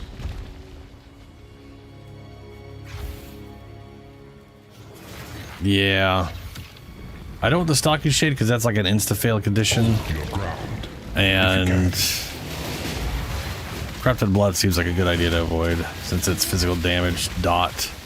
Anything dot related I want to avoid.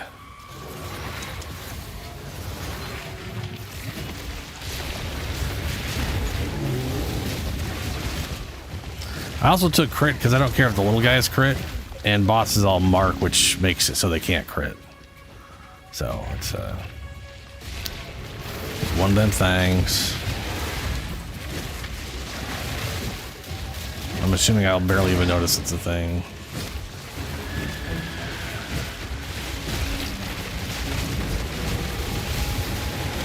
My mana's gone!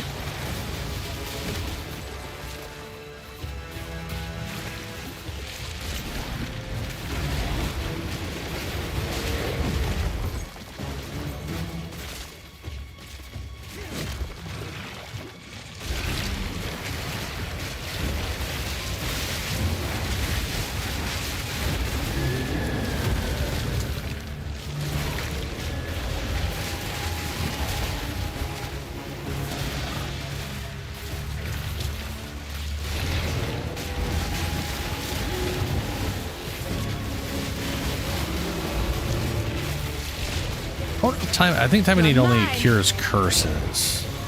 But I wonder if it gets rid of afflictions in general, and if so, I wonder if that gets rid of Corrupted Blood, because that'd be interesting. I know there's also an ascendancy that can just be immune to corrupted blood, I think. It's either an ascendancy or a unique item. Or both. This is just a bloody hearts appear, applying tethers to slow you. Challenged area contains turrets. Blood blaze. Your guilt weighs you down. Oh, all my guilt? Oh no, my guilt. I'm so guilty. Yeah. Don't fall behind.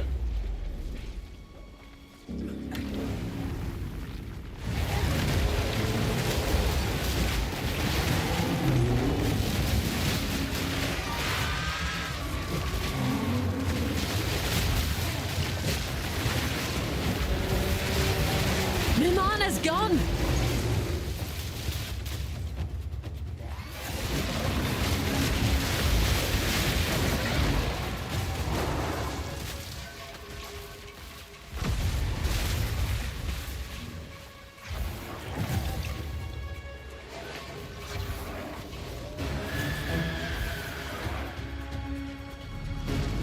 Oh, was with the one.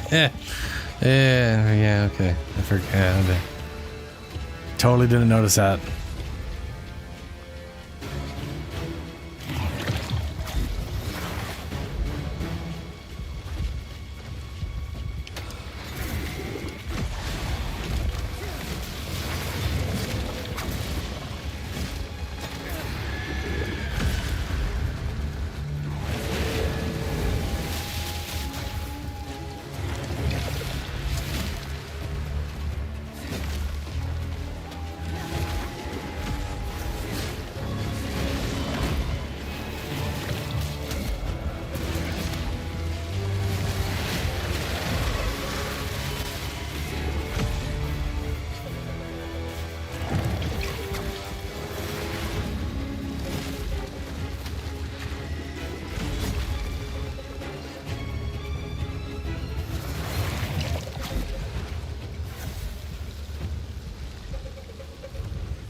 Real slow for those enemies to show up.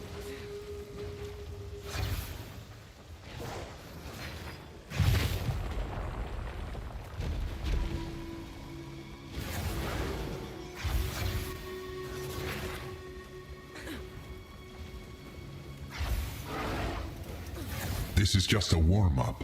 Enraged bosses. Bosses deal more damage and take less damage. Globulars of blood manifest nearby, tracking you when above. They will fall. Unstoppable monsters cannot be slowed or stunned. We'll go with globulars. Before you.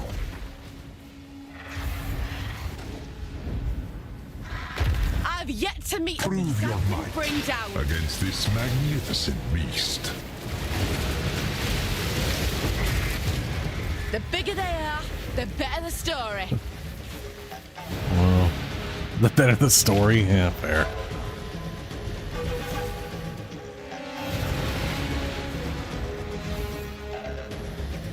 Impressive. Normally, challengers don't survive those.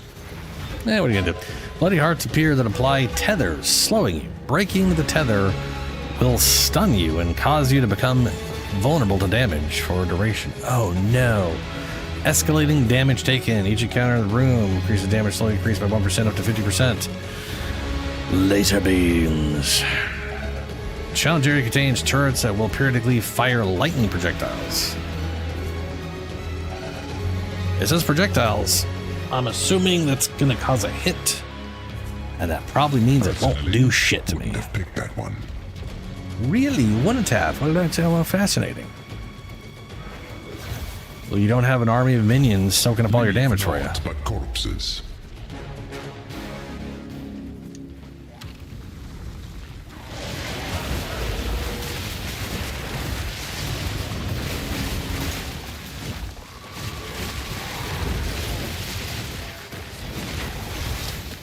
The thrill of the hunt.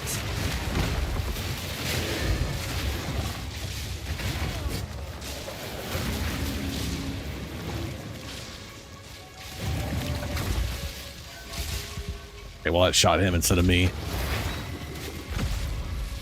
Come on, hit me. Hit me. Okay, well that again didn't hit me. Yeah, I'm fine.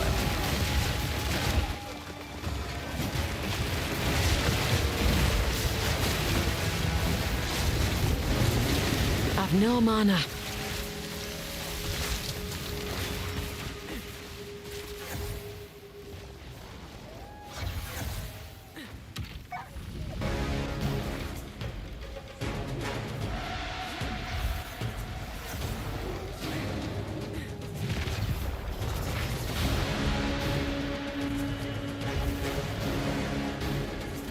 Half completed or half unfinished. Who knows?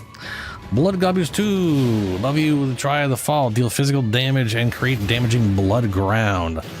That is a physical damage dot. We want to avoid that. Monsters gain increased skill speed. Reduced life, mana, energy shield recovery rate. To be honest with you, I don't really have those in great quantities. And I don't think the mana recovery rate affects...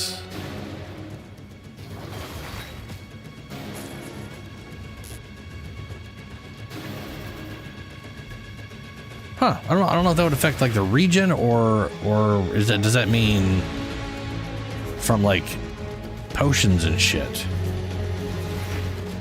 I don't know.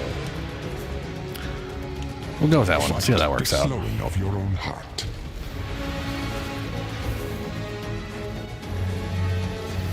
Pretty solid music. Very epic. Ravage and ransack.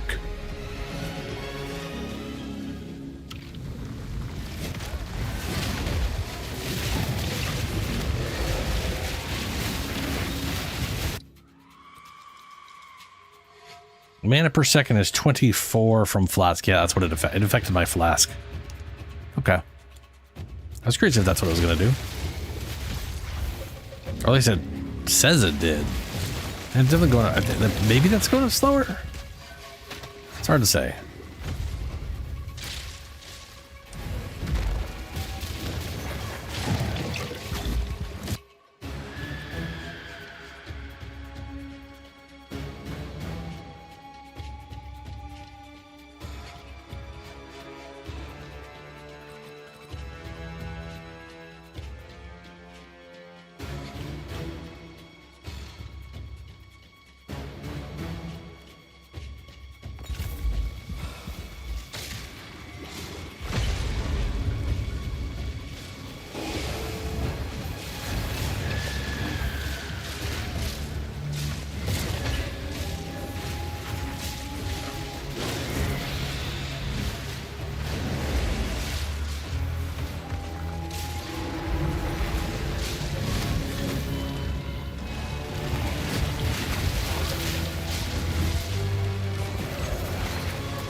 I think you'll like this next one.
I'm muted. Okay.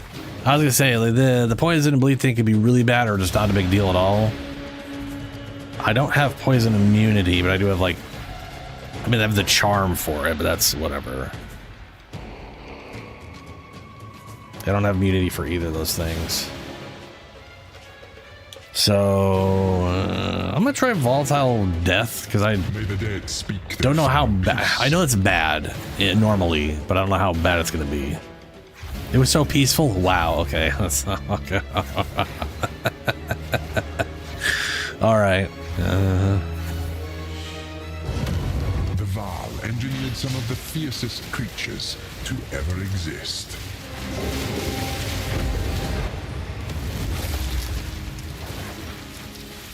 Mute again? No.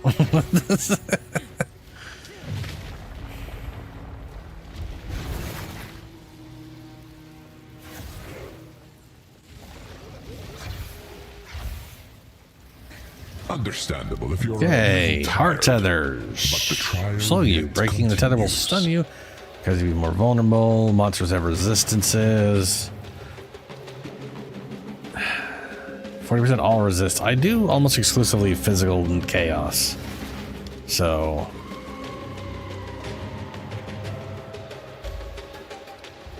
I'll take that. I don't think that'll be a big hit on me with the damage I do.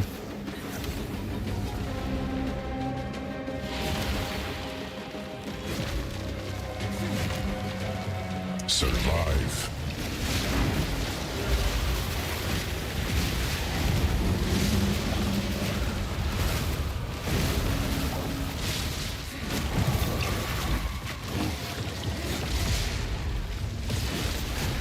No mana.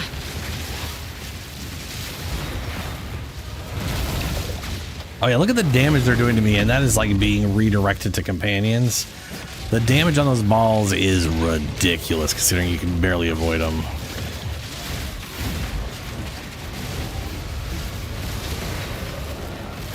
You gotta be just like crazy dodging to avoid that shit.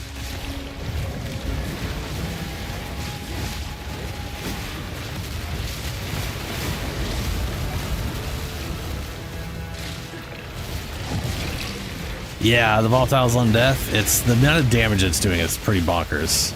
I decided to sit there and just take a bunch to see what happened. It was it was a third of my my shields, which just means they're doing a lot of damage. And it's constant because of the enemy totals. You're mine.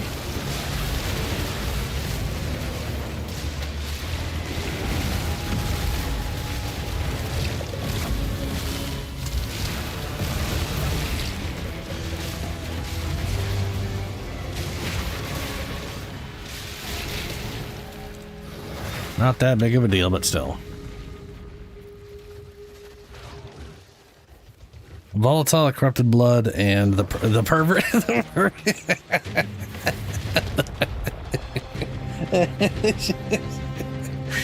Yeah.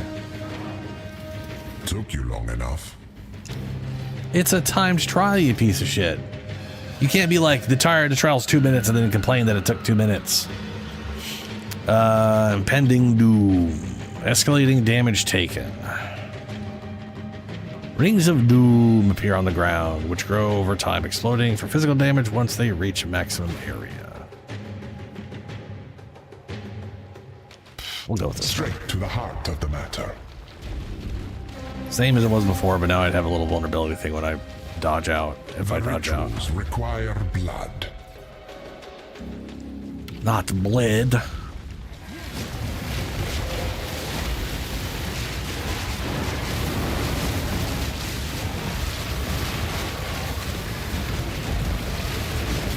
Bruh. Banana's gone.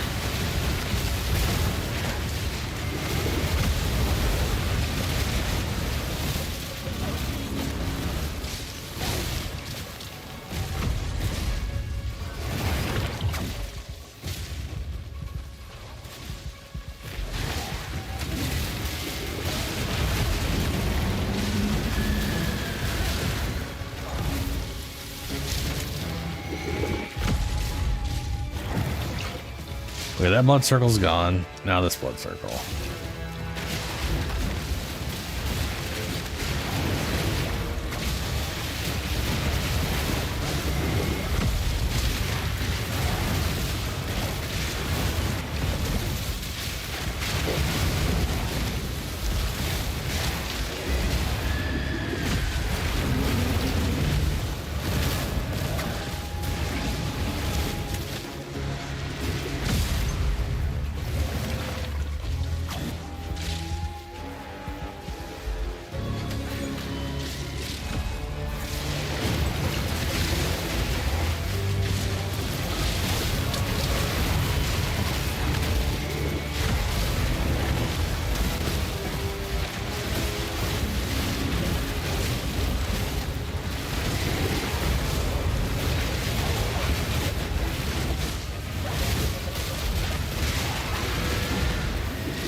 There we go.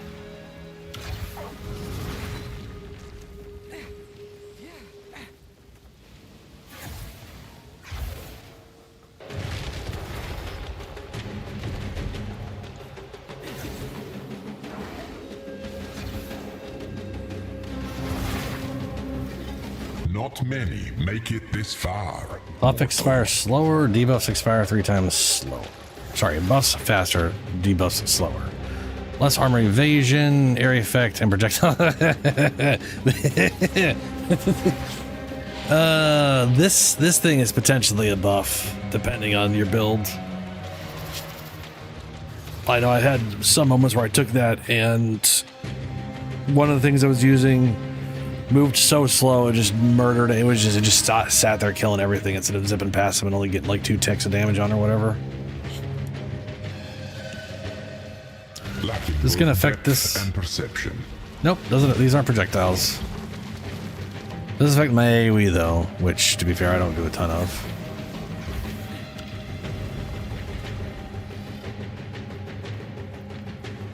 All right, you stupid bard.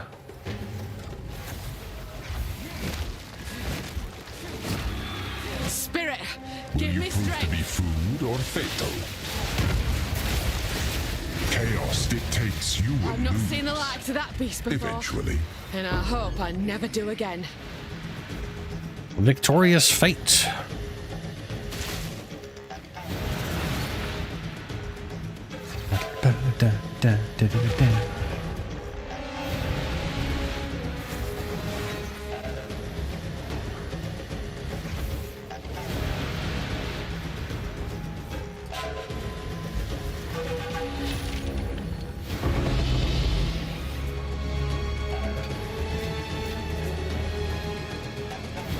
Charlotte, Soul Core of War.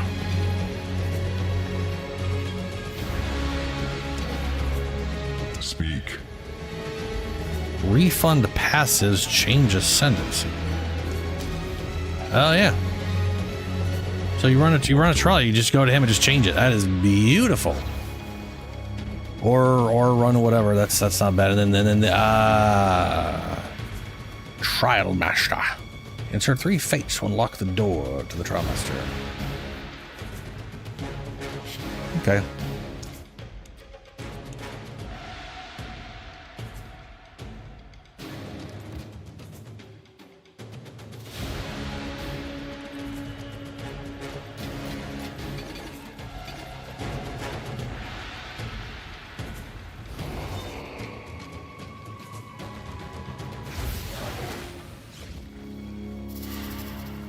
That wasn't too bad.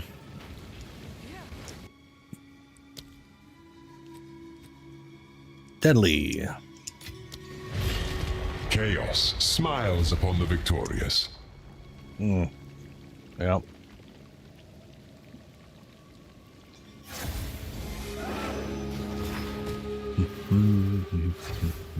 These victories are mere chance. Your chance. Challenge area contains several statues that petrify if you stand within their gaze for a duration. Blood Gabule is. Coagulated Blood masses dabbles. befall you. Yep. figured I might as well do it. I got one of everything, multiple ones of everything, Prove yourself and I've never done it before, worthy so of I'm gonna go and do chaos. it.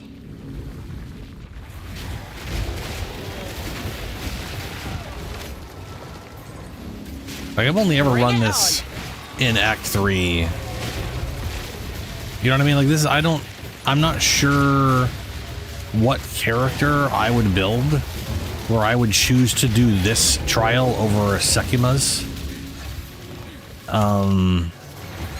Just because Sekima's is so much easier to deal with. You know? Like...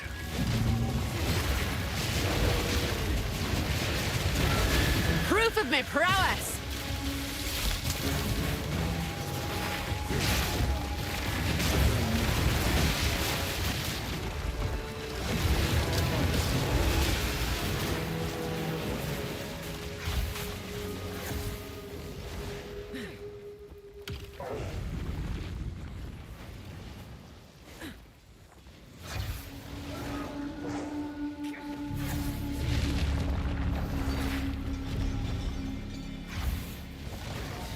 Oh, wipe that smile off your face. Monsters grant no flask or charms on death. Not great for the charm side of things, but that's not that big of a deal. A drought for the thirsty.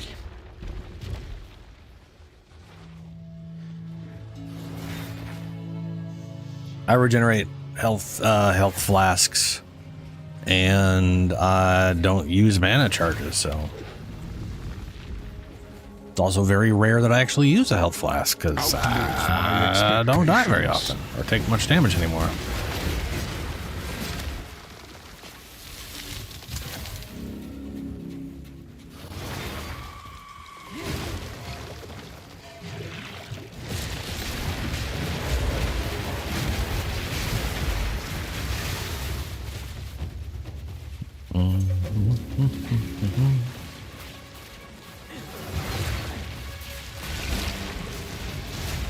I do like the Chaos Monkeys in here. I kind of wish there was a Chaos Monkey boss.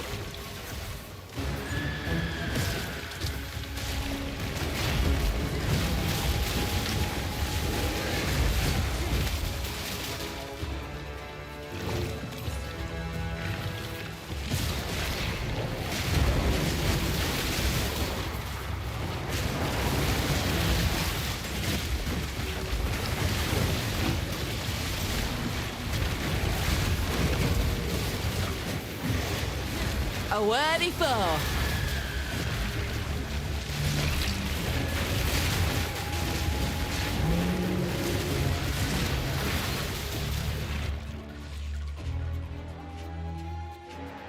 $35 mana regen, 41 from Flask.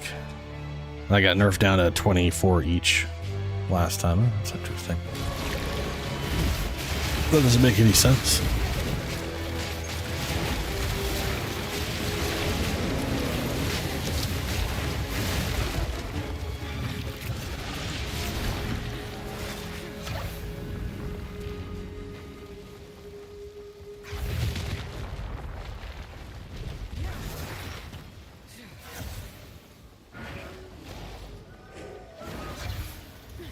This is just a warm-up. Bloody Globule. Creating damaging blood ground, ideally. No. Volatile fiends. Monsters deal deadly, rare dead monsters. I guess we're going volatile from the beginning. Powering the monument. I wonder if the requires bosses souls. do that. I don't know. I didn't pay attention if the boss did it last time. It might not, because then the trial's over the second they're dead, and then those go away on death, so it may not happen.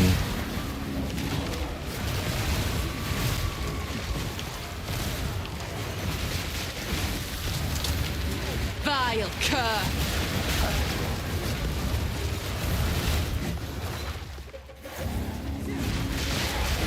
My mana's gone. Not me, mana.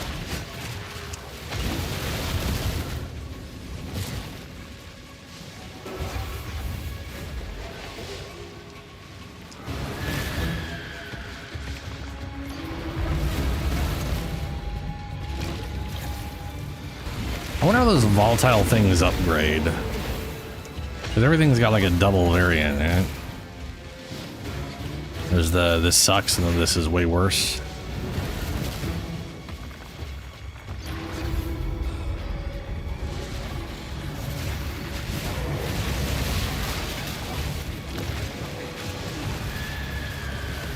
They don't? Oh, weird.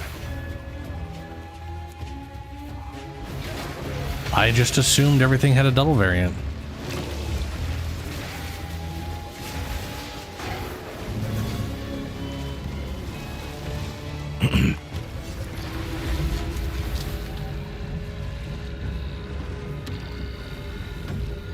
Up we go. Open. What level of bull should we have now? This is just a warm-up. Impending doom. Burning turrets. More blood globbles. I'm not taking double gobbles. No double gobbles. Let's go with burning turrets. Slay them amongst the I went flames. lightning turrets last time. Wonder how bad burning turrets are gonna be. I'm assuming not very. But you never know. Hello, Chimera. Wicked, this beast yearns for your blood. Weird.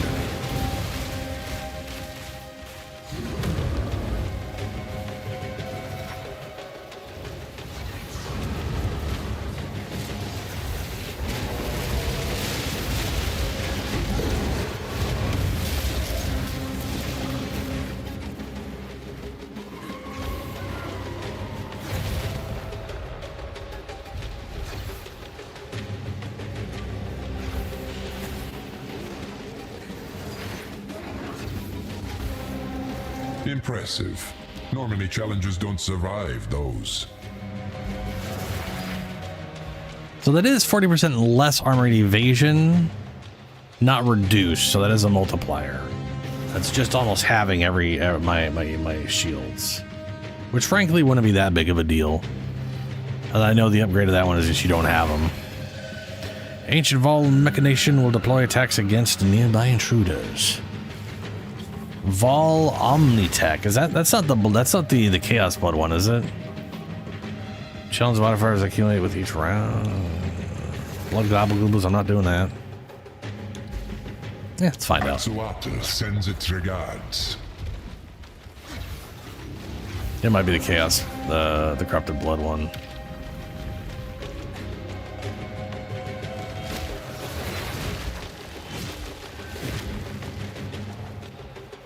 God, I have to press this. Oh, it's that guy doing a little whatever. Yeah, that's bad. Who cares about that? Almost a challenge. It just sends out little weak ass shockwaves. Come on.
I think you'll like this next one. Grasping Vines, that one's okay for me. Lethal rare monsters. Rare monsters have an additional 30%. Yeah, go for it. Bring them on. Selection breeds the mightiest Perhaps you'll foes. create something worth taming. Seek out the callers.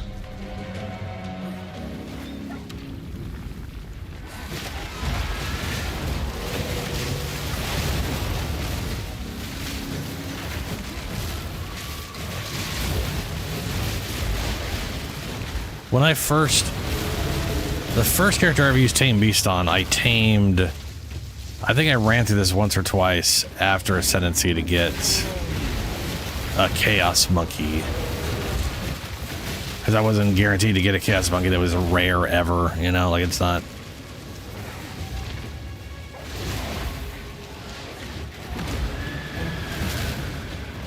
But they look really cool. They're like armored, weird, like naturally armored ape things with a crazy like bug tail. And all the ones that have been here have died too fast to me to go like, oh look, there it is, because they just instantly die. I don't think there's been a single rare one.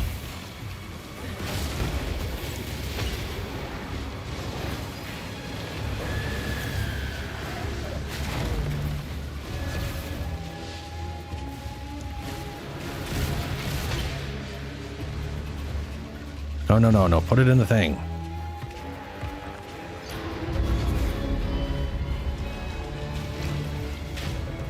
Middle this way? Yeah.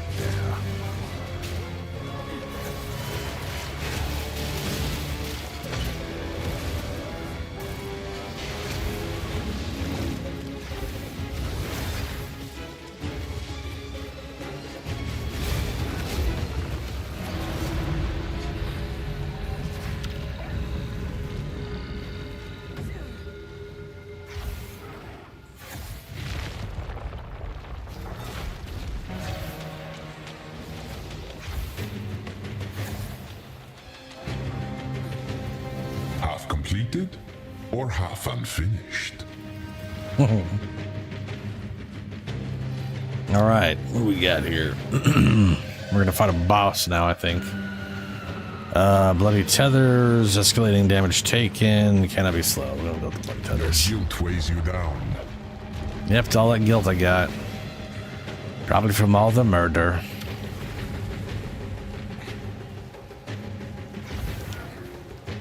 All right, boss. Oh, it's chicken. Hey, chicken. Will you prove to be food or fatal? I've no mana.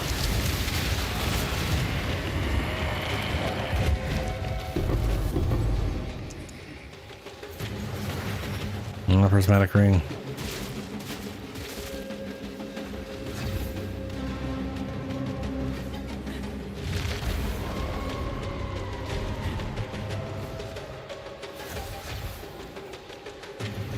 You may possess strength after all. Gee, thanks. Monsters are protected by energy shields. Stormcaller runes. Runes will appear that will call down deadly lightning storms if you remain in them. Bosses deal more damage and take less damage.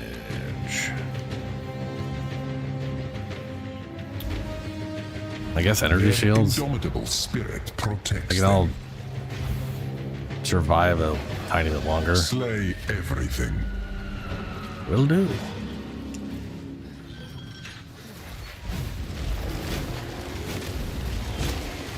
Bloody Yeah, I don't remember the Stormcaller being remotely bad. Need mana.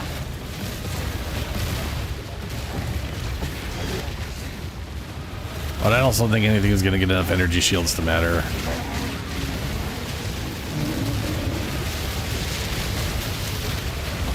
That was almost a challenge.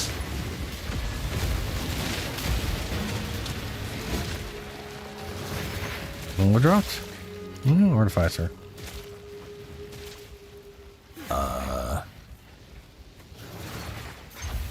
Ah.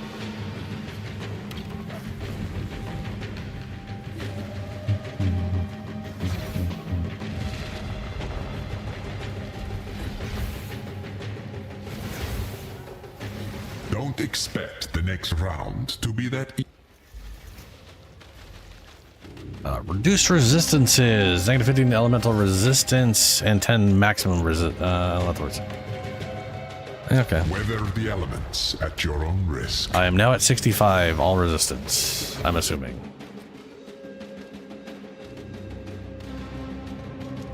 I guess when I get into this room and it turns everything on. Blood is the key.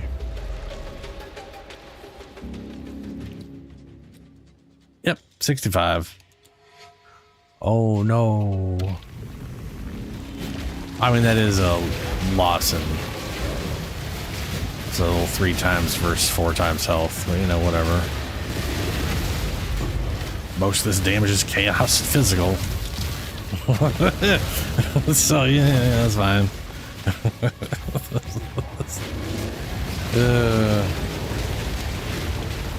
It is kind of funny that they're like almost everything you get is that's bad in this is either physical damage or chaos damage, and then the one thing is elemental nerf or elemental resistance nerf.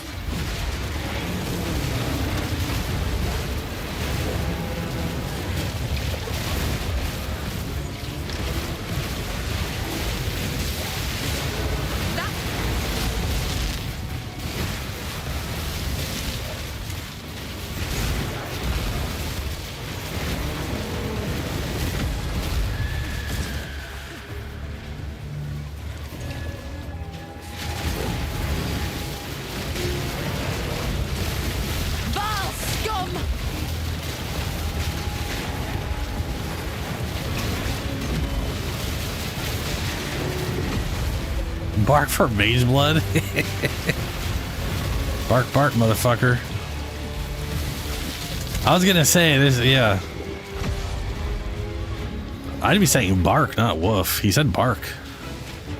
Bark, bark.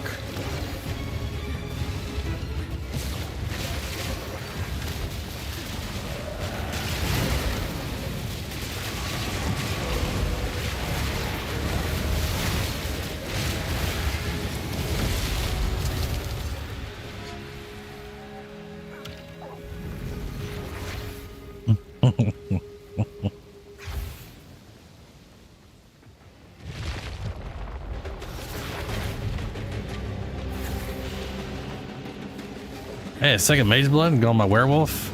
Solve some problems. Not many make it this far. After I re-roll it a bunch of times to get all the evasion shit. Bloody heart appears. No. Well, that one's a maybe.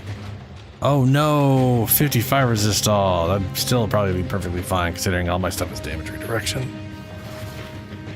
I mean, I'm at, without all the negative down reduction, whatever shit, I'm at 145,000 effective whatever based off of ninja. However the fuck it's figured that shit out. So half that is what I'd be at 50, and I'd technically be at 55 technically. Blood goblies. Yeah, we're going with the tower towers. Feel the weight of the damned. That's still happening, and it's not that big of a deal. Bird. Don't stare for too long, Challenger. This bores me. Deadly fate. This bores you, huh? Well, my bad, Chaos Man.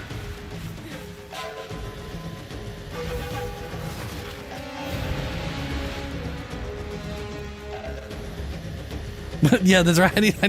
I need a mirror more than anything else, just so I can get a weapon for the bear. So it's one of the many things holding him back. Otherwise, he's pretty tanky. Not as tanky as I want him to be, but tanky enough.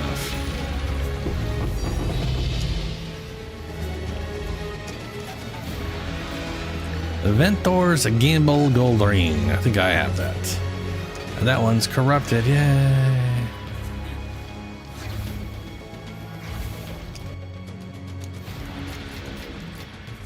Oops.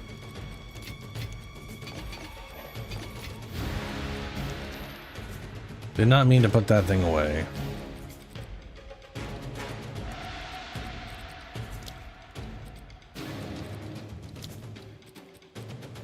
But there it is.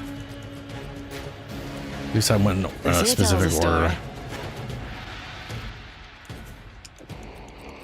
Either you care about these rings, you have consecrated ground when you're stationary. Spirit, negative, fire resist, negative 43. Bruh. I mean, the fact that that thing could have 40 all resist, but also negative 40 all resist is just wild.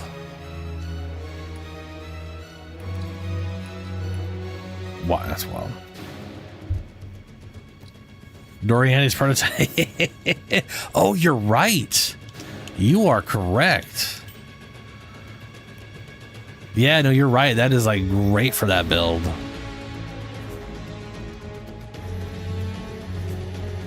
Though plus health would have been nice.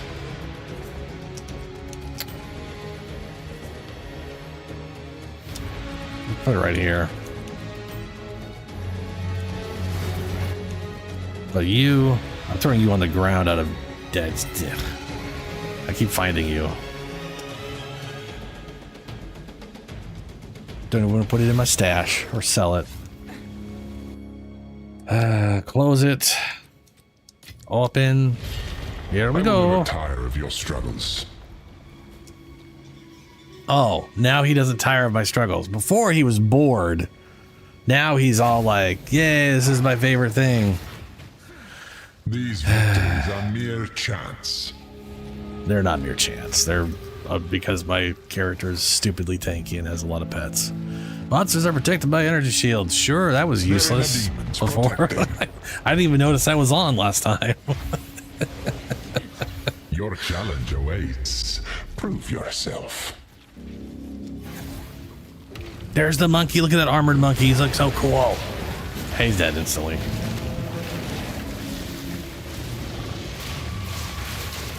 Still one of my favorite companion visuals. Like he's just cool.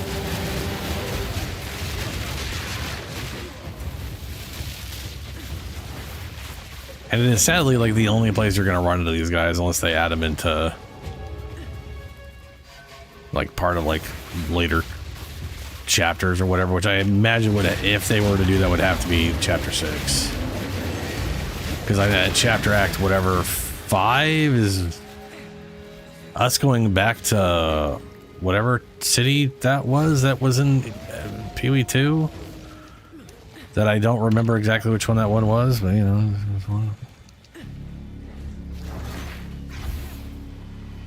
I went through that campaign paying attention to the story and I came away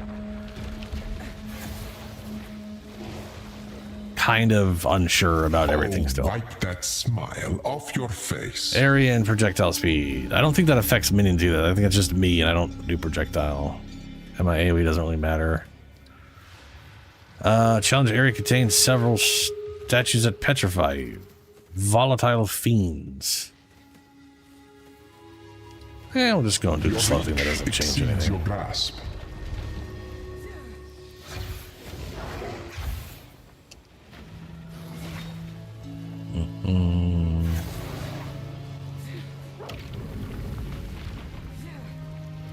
Survive.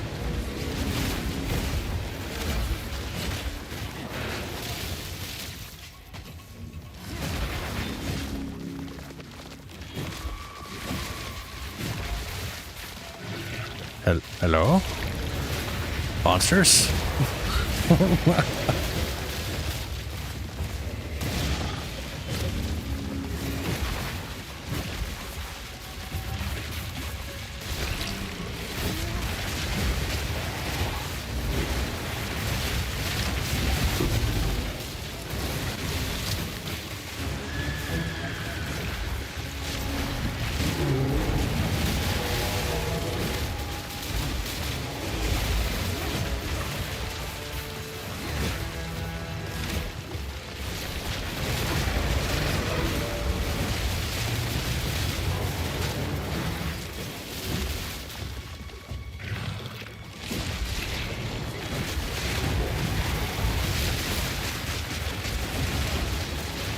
I've no mana.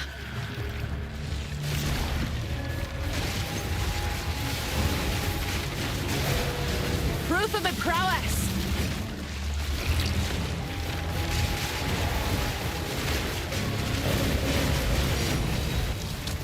Another perfect. That's the third perfect jewelers today. Fancy.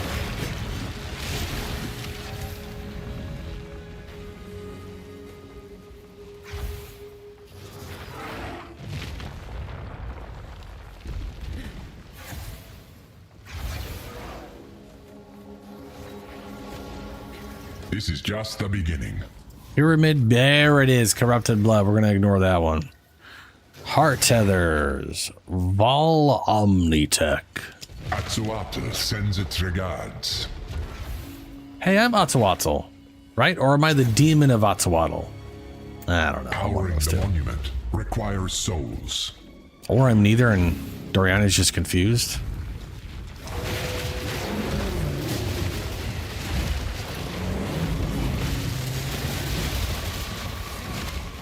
Heart tether is definitely not that bad. I'm gonna have to hit a thing over there, aren't I?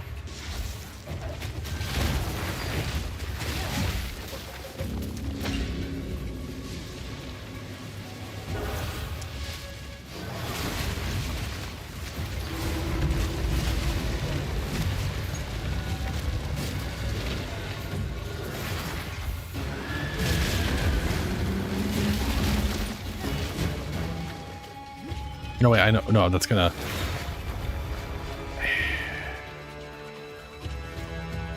Pretty sure I need to do that after. Because I think, yeah, because I've got a salt core here.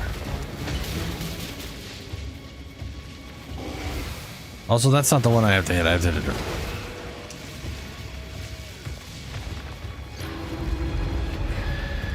That's the switch. The thrill of the hunt!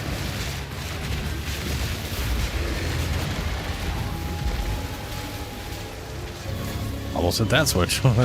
Oh, it didn't count. How did that count? I dodged up before anything happened. Proof of my prowess!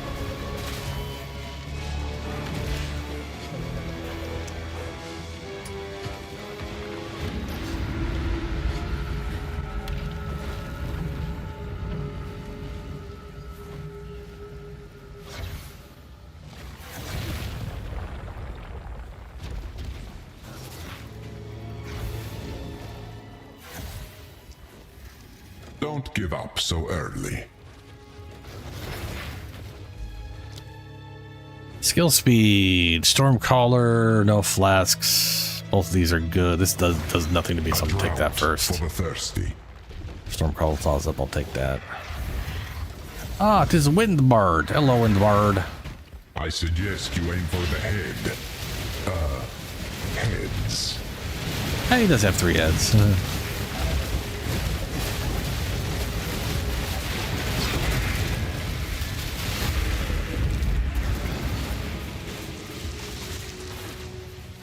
Alright, that's bird. Well, that's one bird. You may possess strength after all. Oh, gee, thanks. You think? Monsters, deadly, volatile, death, rare, speed, impending doom. I wonder how much impending doom does in damage.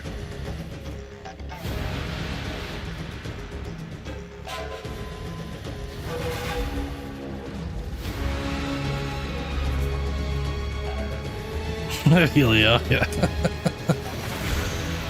I don't think monster skill speed is going to matter that much. But I'm very curious about impending doom. I've done it before, and I'm pretty sure I've survived it, so I don't think it'll do anything to me. Around 2.5, and then again, it's also level 80, so.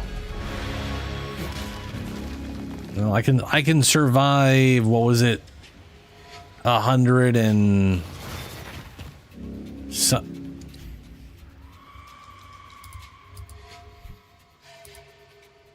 well, those aren't okay. Hold on. To be fair, it's like literally what I can survive in a single hit. PoE2, Queen of Spores.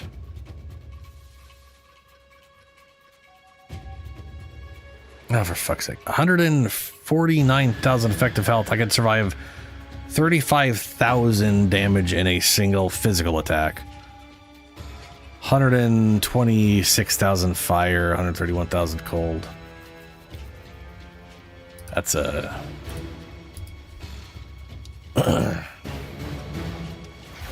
What's funny is that 1.5 thousand would not kill my bear, but would get goddamn close to it. Piece of filth! Oh. I'm gonna find out what happens with the Danger Donut.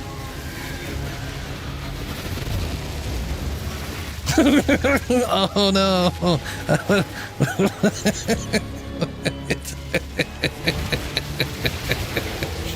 I don't think that's 2.5 thousand.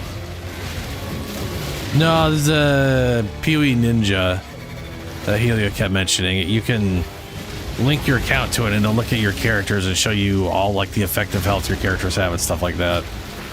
It shows you your effective total health, and then it gives you how much damage you could survive in a single hit, which is definitely different. Because if they're, you know, you could survive a lot more over time than you could in a single hit in this game with the way some of their defenses work. You know? Like I could, you know, maybe I could survive 100,000 damage over 5 seconds, but I could only survive 5,000 in one hit because of bear.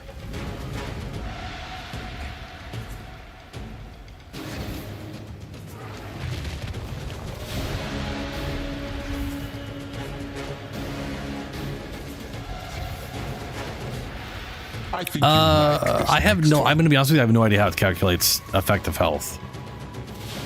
Because I've, like, based on my own calculations, it's kind of awkward to get to the number they've chosen. But I do have evasion and I do have deflection based off how low my shields are. So that all probably factors into a weird whatever thing that's hard for me to calculate, those specific ones. So...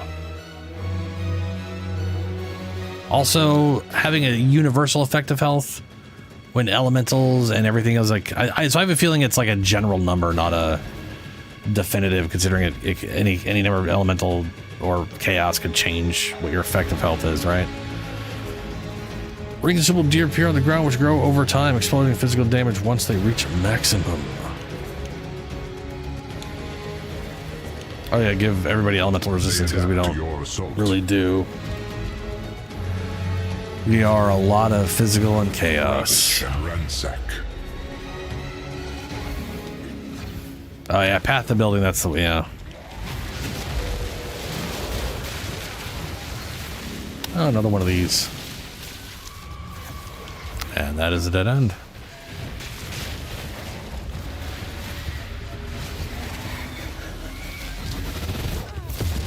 Look at that.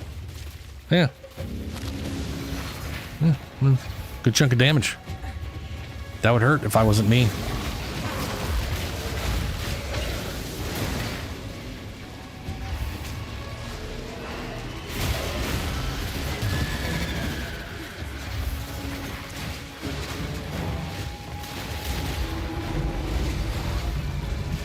Yeah, I could definitely see that.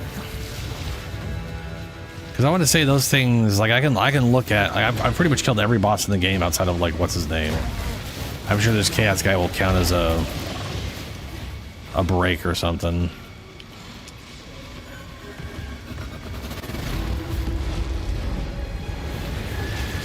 Now, how do I get, oh, down here. I went down here. Is there another one down here? Were there two down? There were two down here. Oh no, there's a way up here. Oh, I see.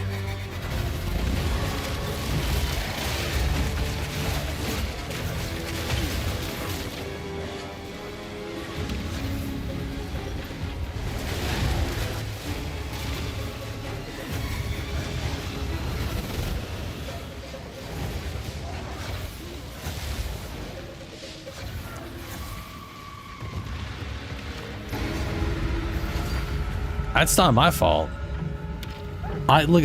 Julie has for Julie it's different than for me, right? For Julie, they would find a new Warframe, and then they would be like, I wonder how this works. They'd find out interesting stuff, and then they'd have the crazy-ass build in mind. And I knew the second they like got a hold of PoE2's mechanics and stuff, that would just start happening all over again. Keep it up. You know what I mean? Like, they have that, ooh, but what about this? Oh, wait, that does this when you do this? And then that's just another build to do, you know? Volatile Fiends. Heart Tethers. Stormcaller. Lightning descends.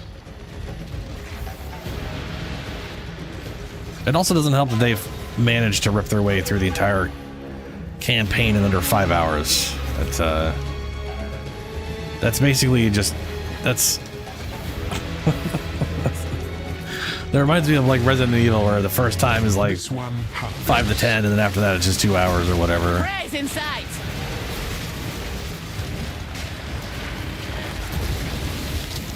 You know, just do that for like 10 Now or we're 20 times talking. in a row.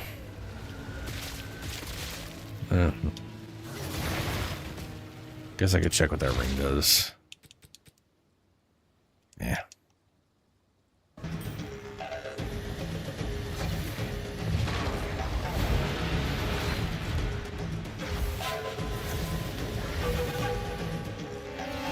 You may possess strength after all. Impending Doom. Time Paradox. In each encounter room, damage taken will slowly increase by 1%. Up to 50%. I don't know if Impending Doom's damage increases with its, When and but you where know. it pleases.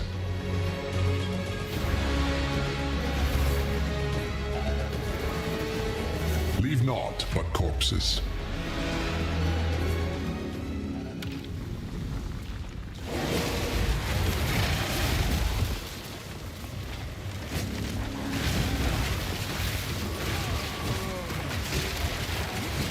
Vile cur.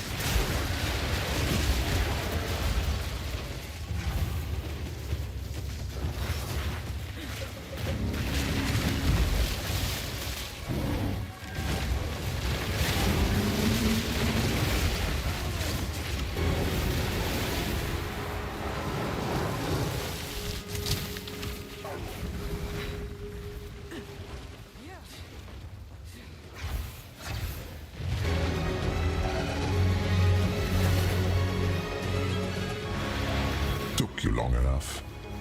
Wow. All right, guy. Bloody Arts Appear, Tethering, Pyramid Beams of Doom, Volatile Fiends. We'll go into the Your tether. guilt weighs you down. Because of all the murder. Yeah, that's as we discussed. Chaos demands sacrifice.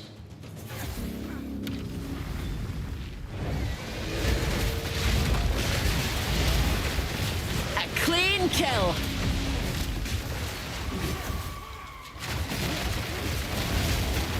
Need mana.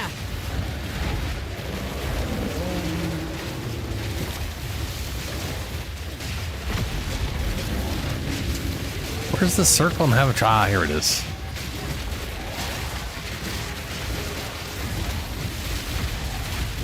Oh, here's the impending circle of doom.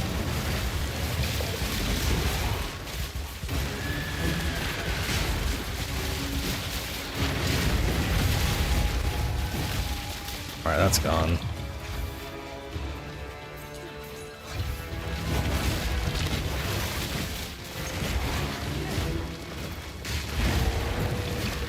No mana.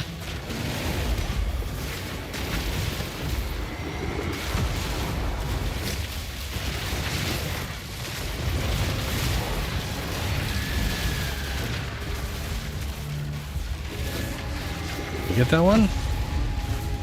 Oh, here's the lightning. What's that gonna do to me?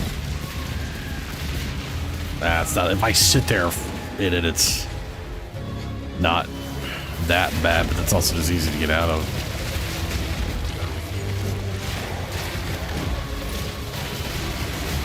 Milana's gone.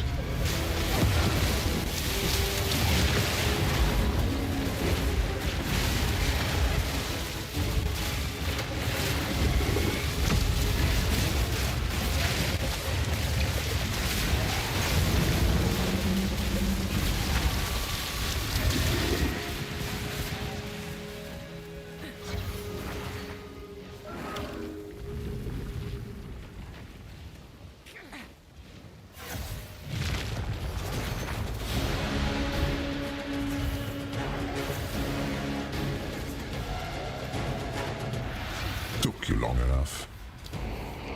Escalating damage taken. Bosses have 300% increased crit. Yeah, whatever. Flesh and It's just two bosses at this point, and they're not going to be able to do crits anyways. Even if they were forced, they would be forced to do none.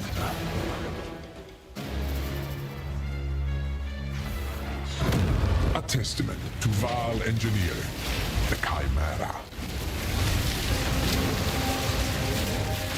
Take your prize and go.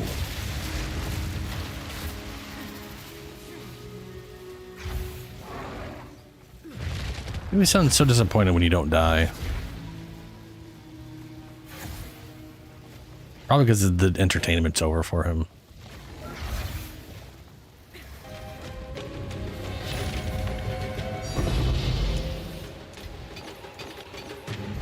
Make it quick. This once mighty temple was the bridge from mere peasant to high priest. All were welcome to attempt the trials of chaos, and those that attained a true victory were gifted a small measure of power to help forge their own destinies. That is still true, though we have far fewer challengers in this era. My master is the essence of all that might be. They are the flip of a coin, and they are the roll of a die. Whether you win or lose, their purpose is still served. And yet, your chances can be influenced by your skill, by your intellect, and by your might. That is what fascinates chaos. Skilled mortals can bend their chances, for in the headwinds of the unknown, the arrow of a master falls more assuredly than the arrow of a novice. Show them your mastery, and they will smile upon you. Surprise them with utmost talent, and they may even laugh. Fortune will rain upon those who bring humor to chaos. Chaos is watching. Cool. Fortunes, huh? I need to get those.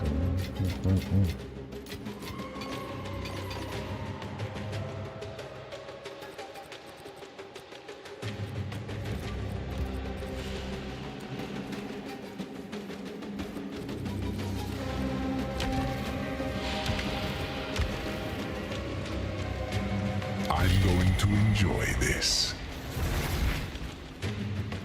Do I still have all the debuffs on me? Or is it just a boss fight? I'm assuming they're all on me still. But perhaps not. Well done, challenger. But there is one more trial you must complete. Defeat me and prove your worth to chaos. I like how he shrunk down so he could go back to his normal size. That's just hilarious.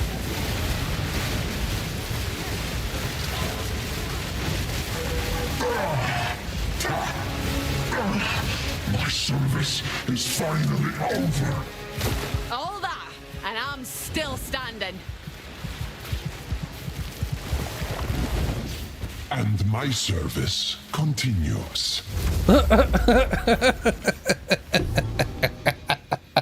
That dude was all like, oh, thank God it's over. And then he just made it new as a new guy. What the fuck is that thing?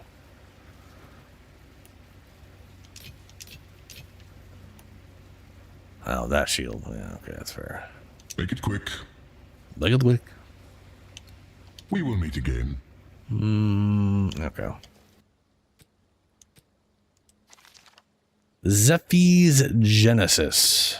Corrupted blood cannot inflict on you. Oh, hey, look at that. No, that was not Headhunters. This is Zephy's Genesis. Zerfies? Zerpahai? I don't know how the fuck you pronounce that. Increased stun threshold, 42% increased corrupted charms effect duration. 50% of charges consumed by charms are granted to your life flask. 50% of charges consumed by used charms are granted to your life flask. 50% charges consumed by your life flask are granted to your charms. Skills from corrupted gems have 50% increased cost efficiency during any life flask effect. Any life flask effect. So that would affect Reverie's thing. You can't be affected by corrupted blood.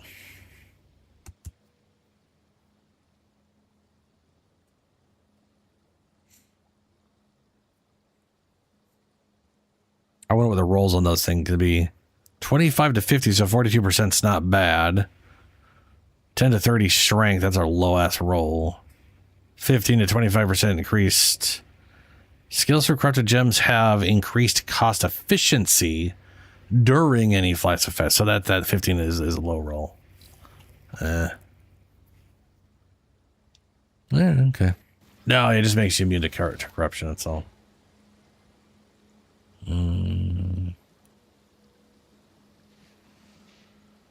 Okay.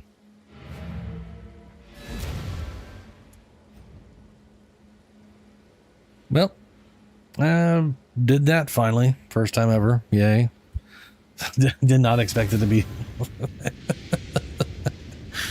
Oh, good, I'm here. Yeah.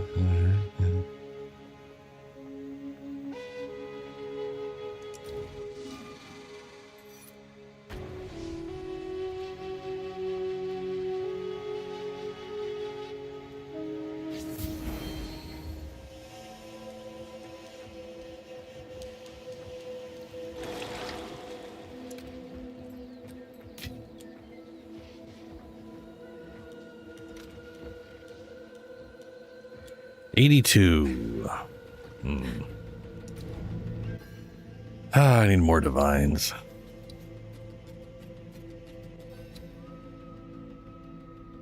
Oh, which reminds me. I have a,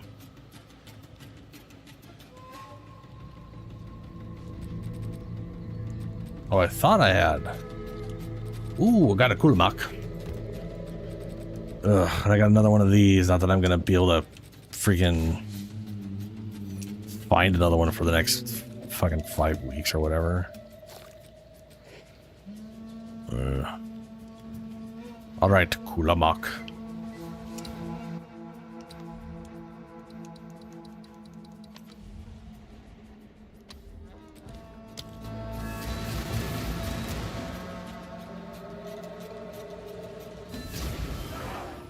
Oh, I didn't get the, last time I fought him, I got a spear, or sorry, a staff. And it rolled, out of one of the things it rolled the, it's probably absolutely fucking useless. In fact, I'm pretty sure it's really useless, but I liked the idea behind it, so I took it. Those aren't staves. Those aren't staves either. Where's my staves? Wand, base. Oh, sure, that's a yeah, that's definitely a staff. That's okay. His grave command: conjure abyssal spirit to hinder a rare undead for a duration. If you defeat the undead while it is hindered, it will be captured and stored into a soul crystal skill gem. The soul crystal will allow a wielder of great abyssal power to summon the bound undead as a revived companion. Now, I don't know if that literally is stating, hey, you have to be an abyssal lich to do that. I don't know if that's what that means. Because I have no idea. Bound undead retains up to 4 monster modifiers when summoned. It's literally Tame Beast, but for undead. And I honestly have no idea what undead would be good to tame. I also don't know if this gets like the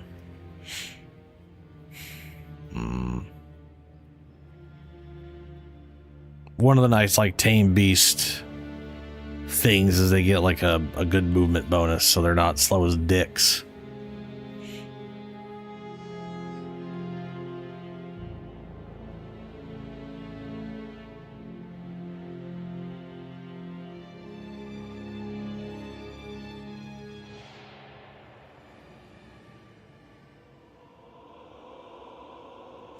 It does make me wonder if I could just use this skill over and over again to create multiple ones. I think you can. I think you basically use this to just create a bunch of captured undead. And they count as companions if I'm correct. Yeah, it says companion. So I wonder... Like, because it's a staff, you couldn't combo it with whatever thing and just have a big-ass army of undead companions. But I guess you could do the 2 companion thing. This is to be fair, this is actually one of the things I'm most disappointed by. Was I think you always get to pick one skill. And I don't know if you have to have... Oh, I should test that out. I don't know if you have to have this staff equipped to physically have the gems function. You know what I'm saying? Because part of me feels like you do. But if you just need the Unborn Lich staff, you don't necessarily need that skill on the staff. There are a bunch of staffs that have like attack skills and shit, like or attack spells, right? Like there's like a scythe version. So there is potentially a world where you double staff and have like a pair of lich minions or undead minions as you like, I don't know. I don't think they pick up spirit anymore either, which probably makes it like that back means it's tied to. It's probably tied to this thing then at that point.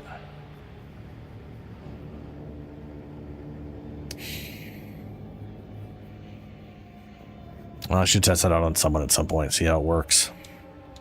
Anyway, let's go throw ourselves into the abyss. Closer. Come.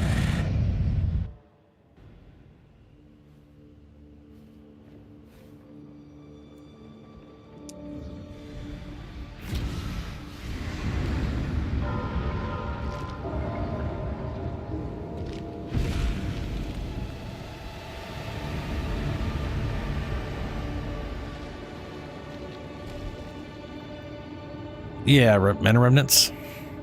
What's about them?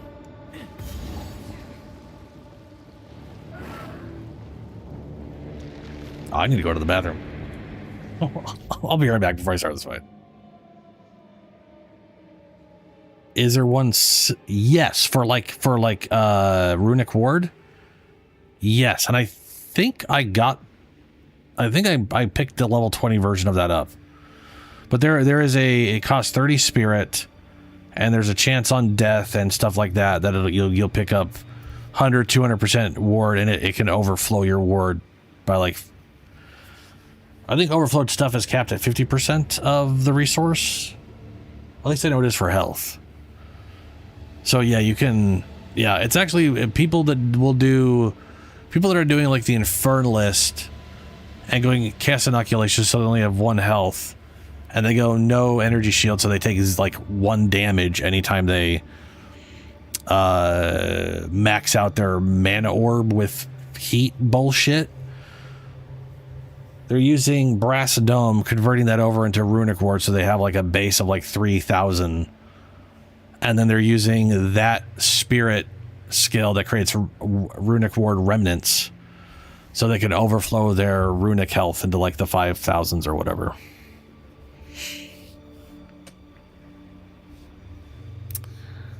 Well,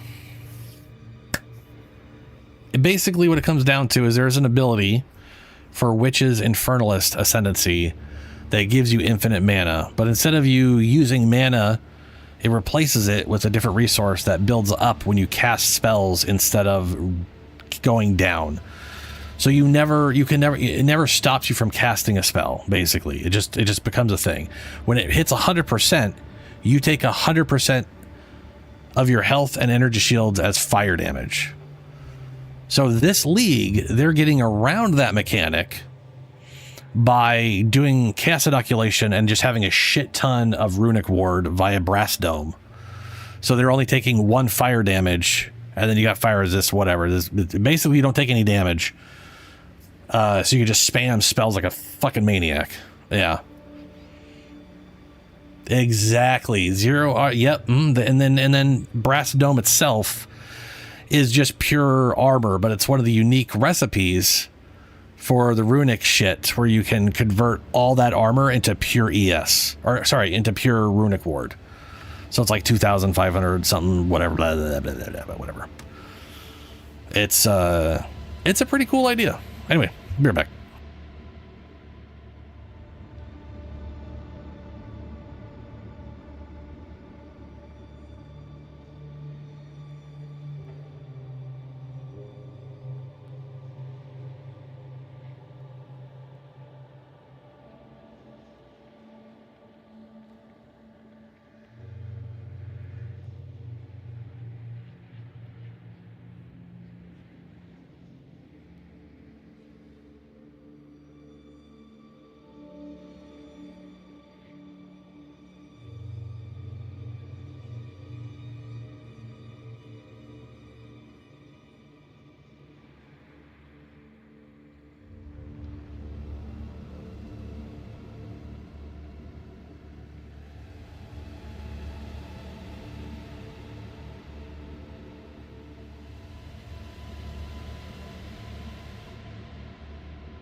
Okay. I should have put the headphones on first. Instead of moving the microphone. That's what are you gonna do? Okay. Holy mock time. To darkness.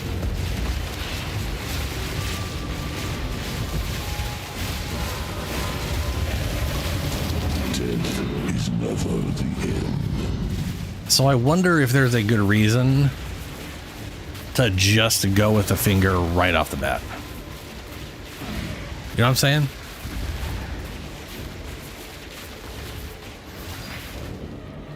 Steal a Lich's power or take a finger. Yeah. The age of the lightless, Mario. Your duty goes on. Have no mana. Empower my vessel.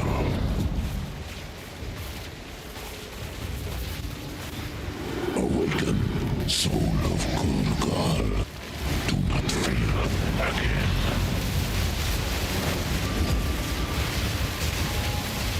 Feel the black-blooded. Death is never the end.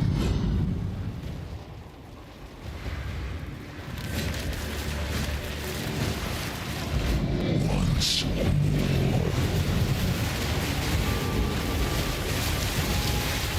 Feel the black-blooded. Tether your soul. Ooh, Devourer lost a lot of health there being outside of whatever. Alright. Return the finger.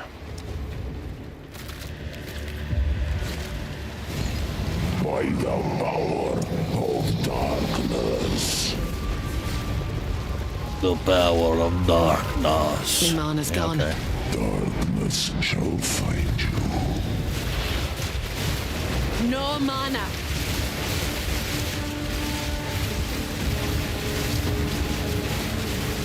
Under shadow, we are saved from the light. You exhaust my vessel for now.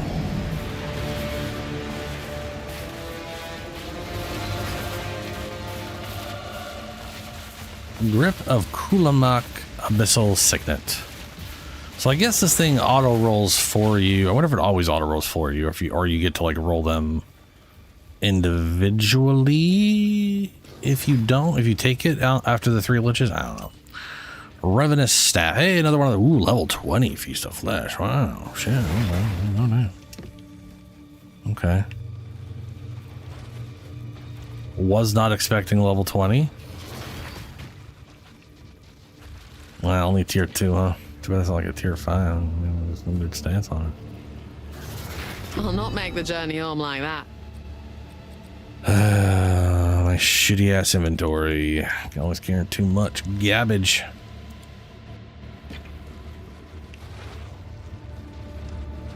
Guess we should check the spear. I mean, it's... Nah, I didn't think that was going to be worthwhile.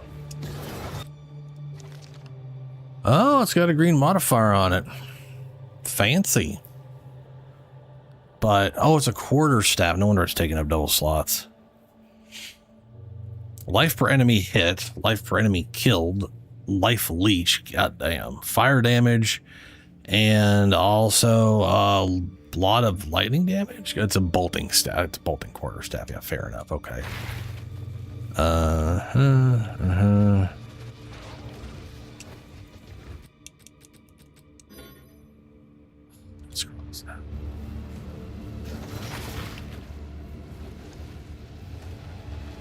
Plus one all max resist?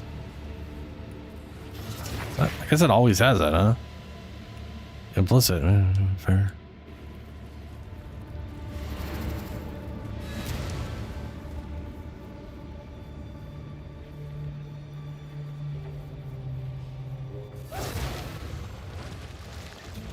Go on.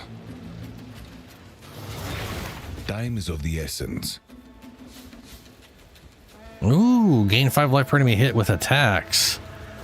So you can get gain life with attacks on gloves. Interesting. I wonder if you can... Is that... Yeah, it's a suffix, right? Yeah, it's a suffix. I wonder if you can get that on rings. Because you can also get like attack damage and shit on rings. Oh, let's see. PoE2 database ring modifiers. Gain life for enemy killed. Life leech. And life regeneration. I'm not seeing life per hit. Just seeing life leech and yeah, not life gain. That might be... These are gloves, yeah? Yeah, gloves. Those are gloves. Gloves.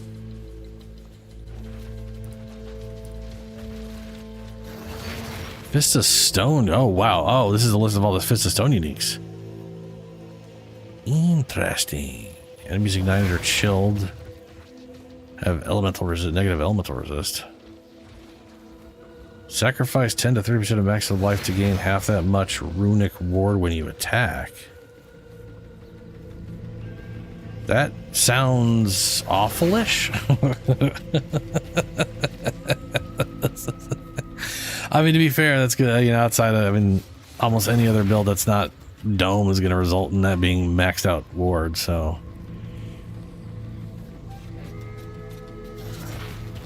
Oh my god, right, face breakers can also be used on Monk.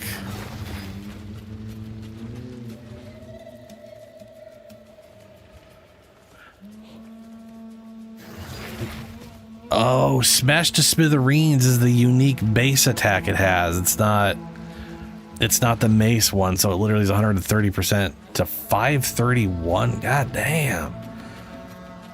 Break armor equal to 200% of fire damage dealt. Wait, hold on a second. Is that unique to the smashes? Hold on.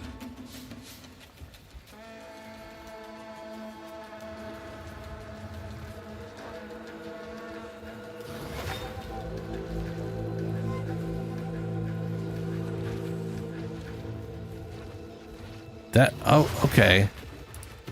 So, Facebreaker as a Fist of Stone, so as a monk who's doing the whatever fancy martial artist shit,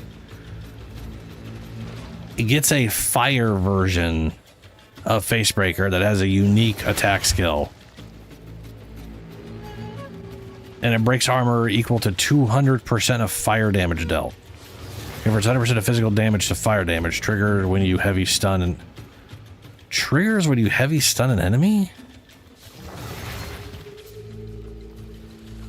Blows strong enough to heavy stun an enemy, reverberate in an area around you, around the enemy, and heavily break armor. Oh.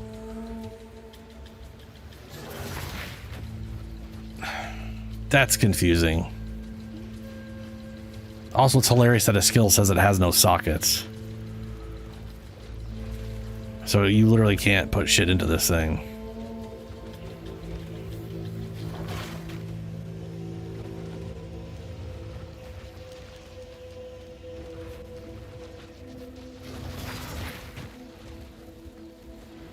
That's a little on the confusing side, if I'm honest.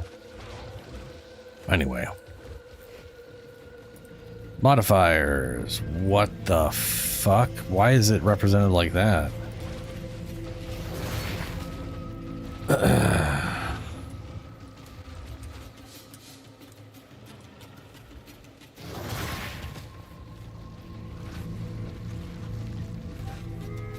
Wow, looking up gain life doesn't exist on this sheet. That's stupid.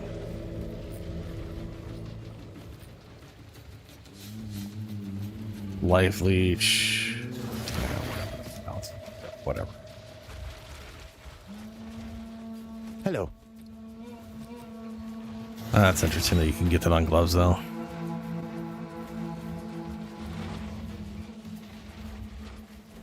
Take our gold and go.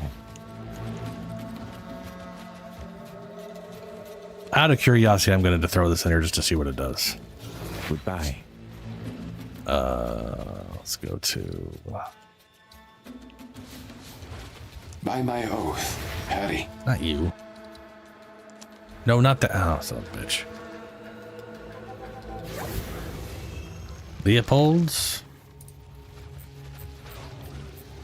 Yeah, it's definitely worth looking over the unique gloves for that kind of stuff, you know?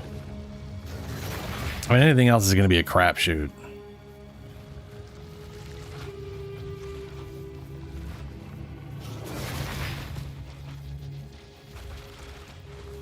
Down to negative 50. Jeez, okay. Oh, yeah. Yeah. Elemental damage from your hits is resisted by the enemy's lowest elemental resistance. All elemental damage goes against whatever their lowest resistance is. That's hilarious. As the monk thing.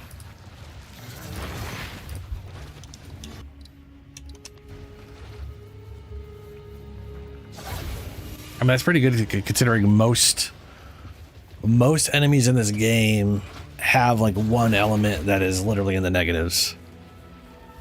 And then like one or two that are in the positives or whatever.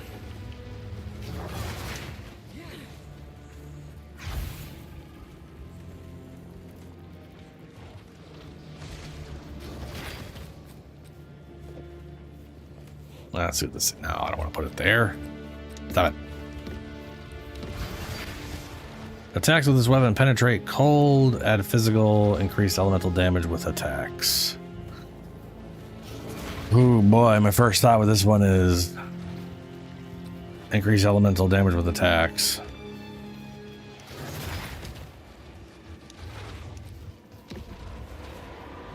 But no, I'm not necessarily going to keep that anyway, so.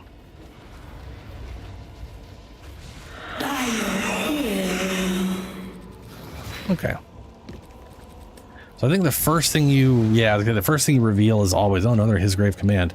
So we got his foul emergence and his scattering calamity. What are these, and is it something I am interested in? I already have his grave command, though it's not level 20, but that's whatever.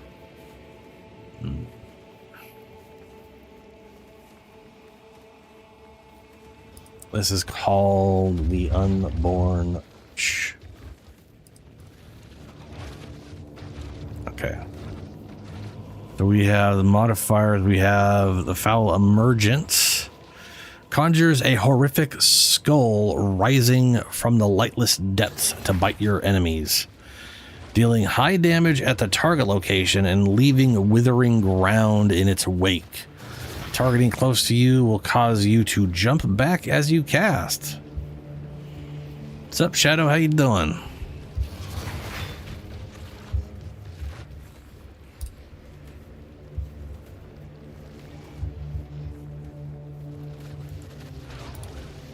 Okay, so Withering Ground. Withering Ground applies Withered every second. Enemies... Oh, that's fair. And isn't Withered...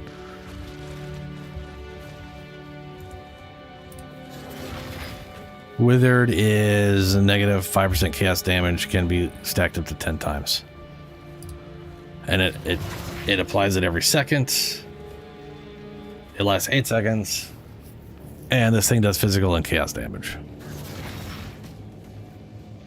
Also says 1 second to cast time. That means you twirl. It's a twirly. That happened, Shadow. Hopefully it wears off. Okay, the other one is his scattering calamity.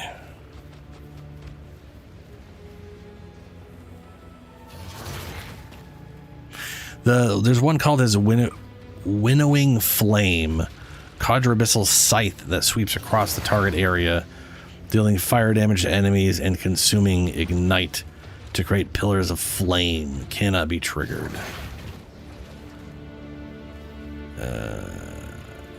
Consuming ignite to create pillars of flame. That sounds so fucking cool. It's also a calling strike.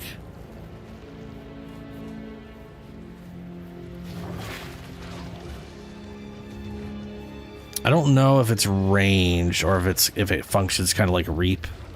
It kind of sounds like a flame version of Reap.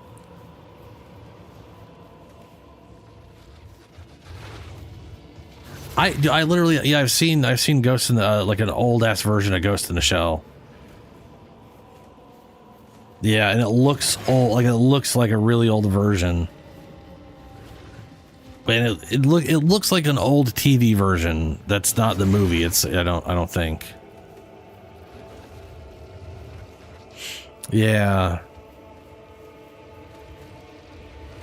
Scattering calamity. Conjure a crackling well sprite, whatever the fuck that means, that hovers above you. After a short duration, the well sprite launches at an enemy, dealing lightning damage in an area on impact and prioritizing the last enemy targeted.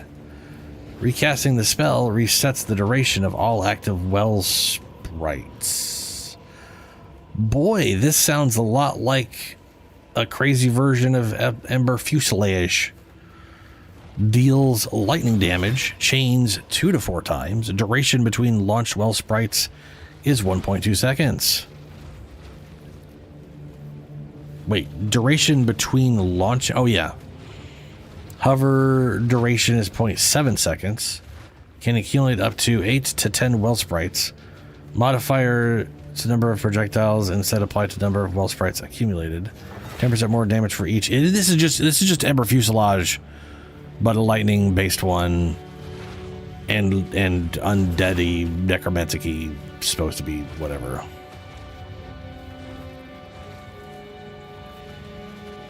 Yeah, Shadow. I mean, a really, really good remake's nice, but at the same time, it's nice to just be like, here it is, but with better clarity and all that, you know?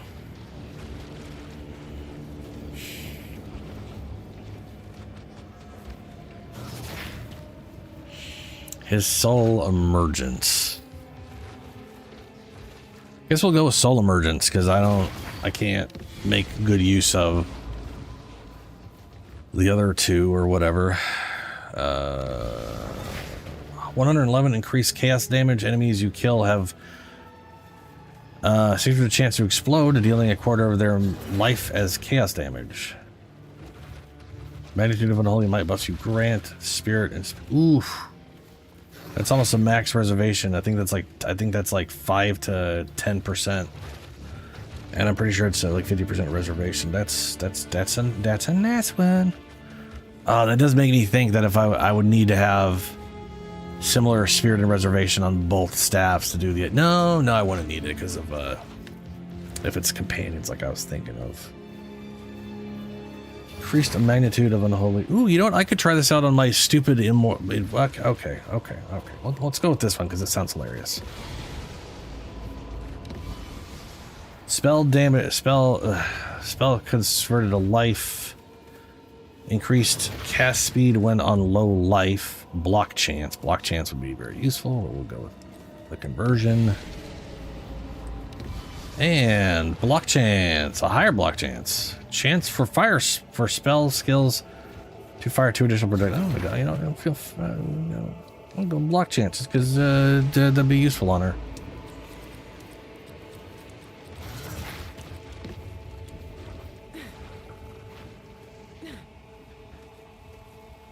I'm very curious if I can have 2 companions with this, but that's not my main concern.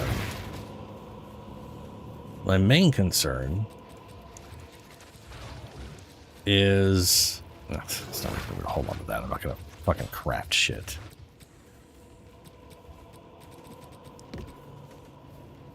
Well, then again...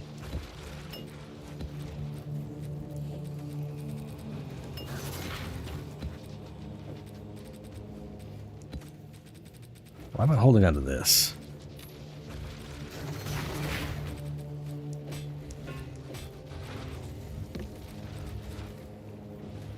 Who cares? Okay. Back to hideout.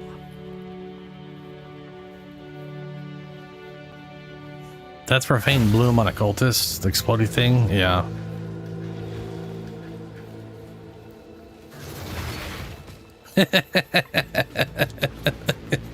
The Casper's chest. What do I have? Well, I'm not going to use it on what's her name. Let's see here. I'm going to use my witch as a test bed because I am curious. So I like the idea of another character and another whatever being able to have 2 undead companions. I don't know if I can do that, but I like the idea behind it. And having a staff that can block, that's pretty good. Yeah, we're gonna... I need to find undead to tame, though. I need to think about where to go for that. But the idea I'm currently thinking of is, can I get... what I want to know is, do I have to have... okay, so here's the thing. From my understanding, from the 2 of these I've rolled at this point, you only get to pick 1 skill at the top. You never find 2 skills or 3 skills or any of that shit. Oh, they're all 20. Oh, fuck yeah. Oh no, this one was 20. The other one was 19.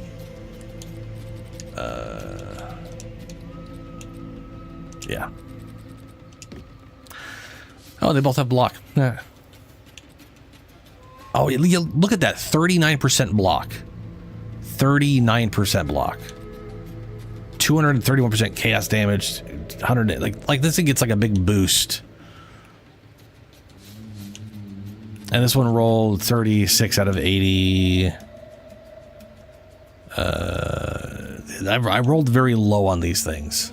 Anyway, doesn't matter.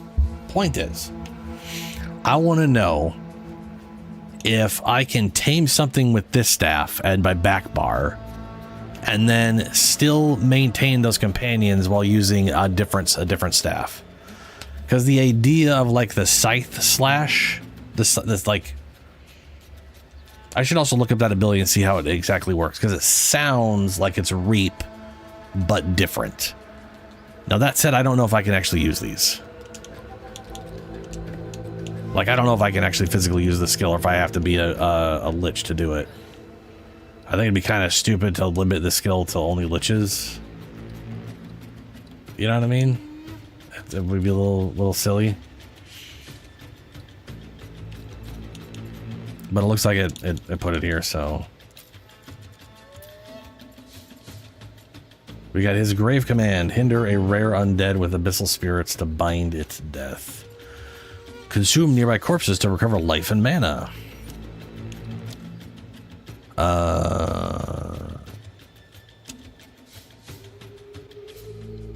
Slide monster item. Why is it? This doesn't. Okay.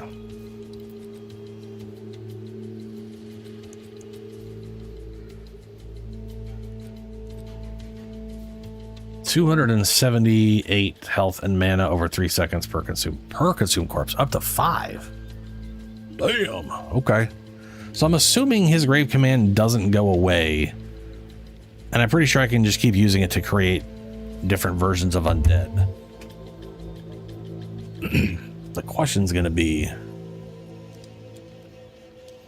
whether I can whatever. So where do we think I would be able to find a rare undead to tame? I'm literally trying to rack my brain to think of where's a good place with just undead. And I guess, I mean, my first thought is the Abyss, but I'm pretty sure a lot of the Abyss just count as demons for whatever stupid reason.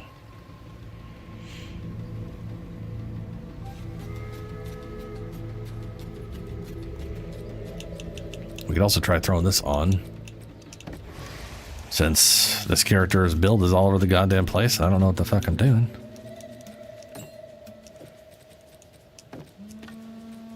I literally just am like okay, so right now I've been spamming this. Let's get rid of that.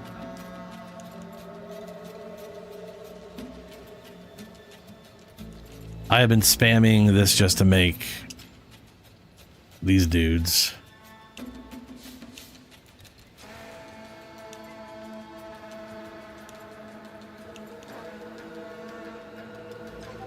I literally cannot have that because it's too expensive with this on. Hilarious. I definitely feel like I'd have to get 2 stabs, but like I'd want. Well, yeah.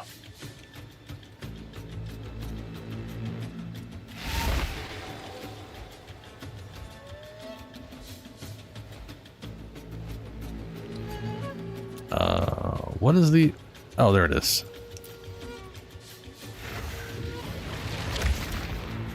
Holy shit, that's a hell of a skull. Oh my god. Not yet.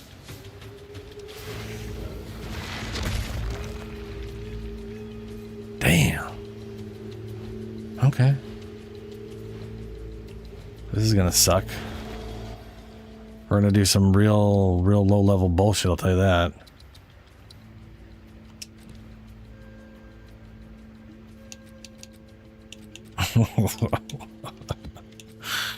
I feel like we need to bring in an Abyss tablet. Unless anybody's got an idea for like a... You're now thinking of an alt that would be a PoE 1.5 character. Let's see. Delirium, Breach, Abyss. It's gonna be a basic bitch tablet. There we go. Basic bitch Abyss tablet. I don't want nothing special. This character sucks balls at the moment. And I've removed what little they had going for them to do this stupidity.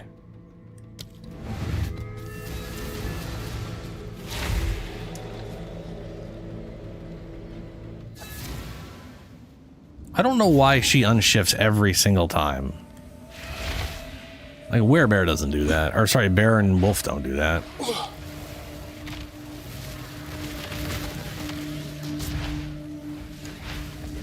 Rank little pest!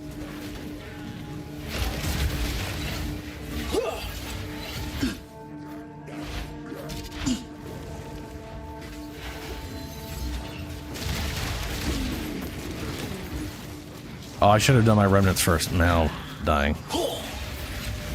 I'll just work it back up.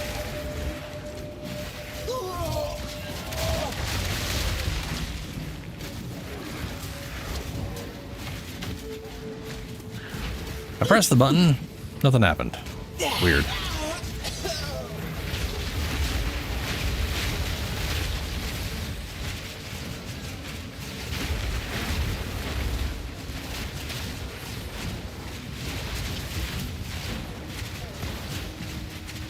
That's a construct. Ooh, there we go.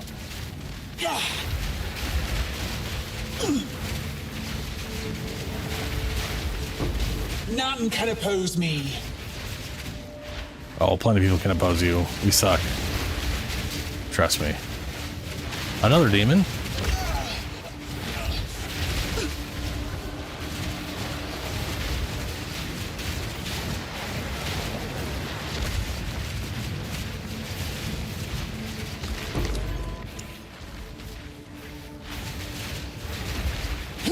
Apparently that's a demon, okay.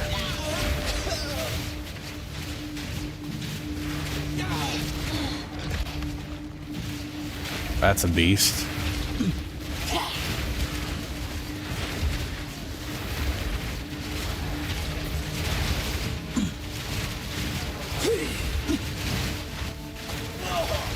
Now it would be interesting if you just need the staff to create them, but you need to be an Abyssal Lich to use them. Because then you could go out of your way to make them. You know what I'm saying?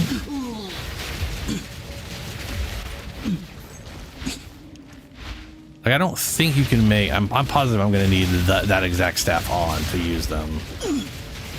Come, Jingak. A new purpose awaits you.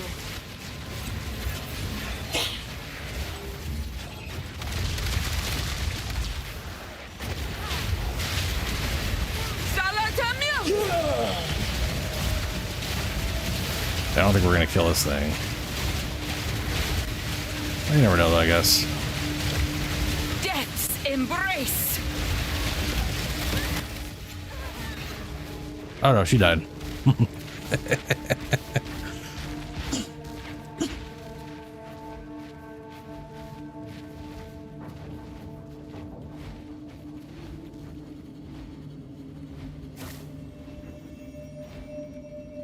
I think in the interlude where you have to activate all those ruins and spawn the boss that you kill to dismiss that darkness.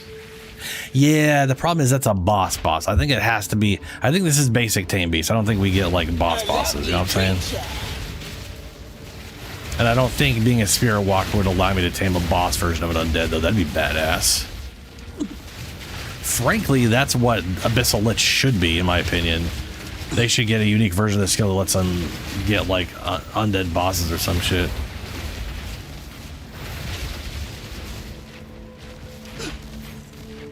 Oh, right, because there's an abyss. Yeah, because there is abyss there. Also in Act whatever, there's always abyss.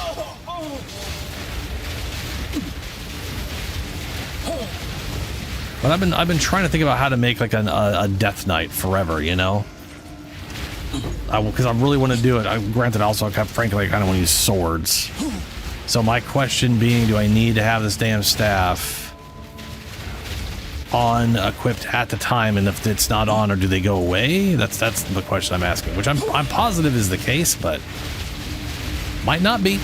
Might not be.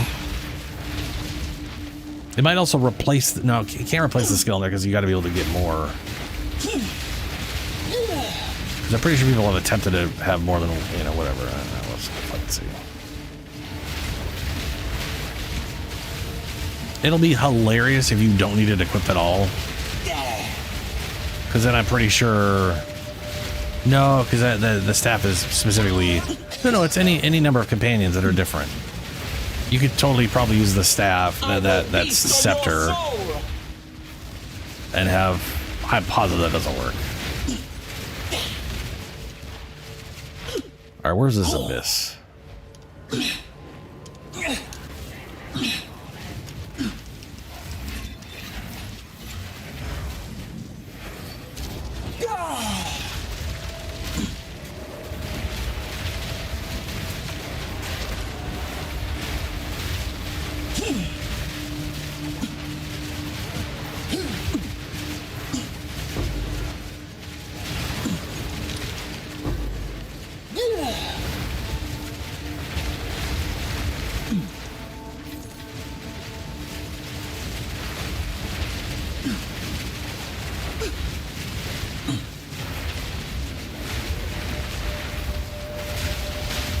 Okay, that's definitely an undead.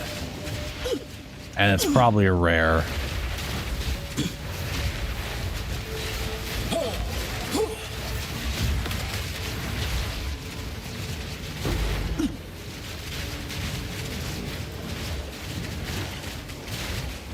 No. It's blue. That's rare.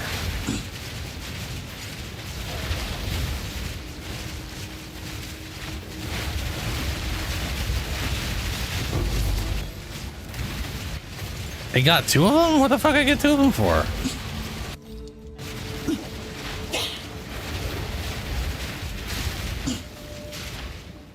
Also, hilariously, it shot him out on the ground.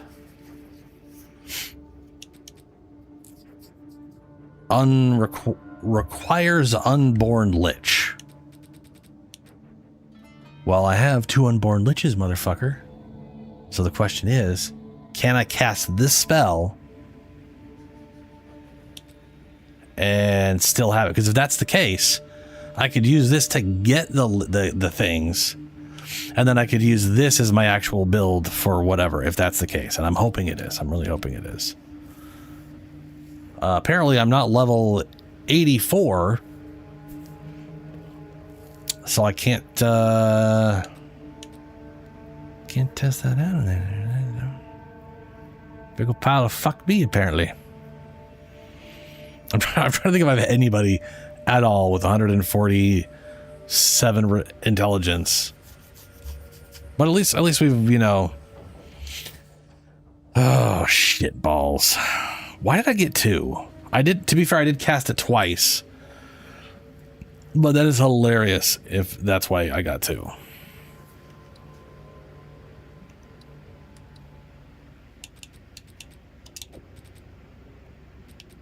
Oh, you know what? It probably just threw him on the ground because I couldn't equip it. I bet you anything that's why. It was just like, hey, you can't put this on, you big idiot. You don't got the level. Okay. So one thing I've confirmed, it does require unborn lich.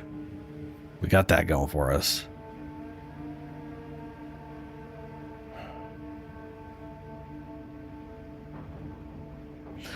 Okay. Insolent wretch.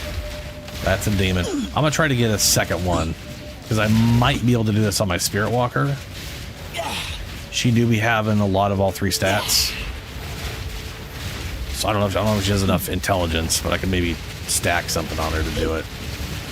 None can oppose me.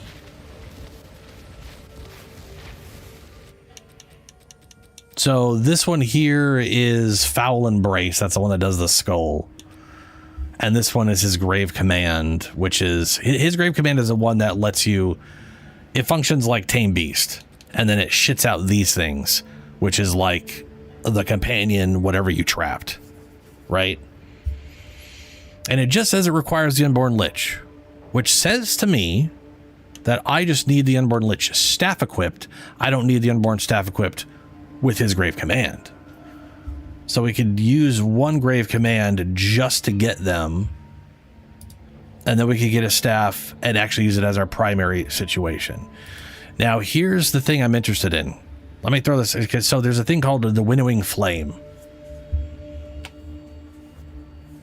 conjure an abyssal scythe that sweeps across the target area, dealing fire damage to enemies and consuming ignite to create pillars of flame. Cannot be triggered. At level 20 does 418 to 627. Does not have a cooldown, just has a cast time. Costs 0 mana. I honestly think this is a Lich version of Reap. Yeah, Unborn Lich is the staff. It literally says like fire damage, and then it has Coaling Strike on it, which just screams, "Hey, this is a different version of Reap."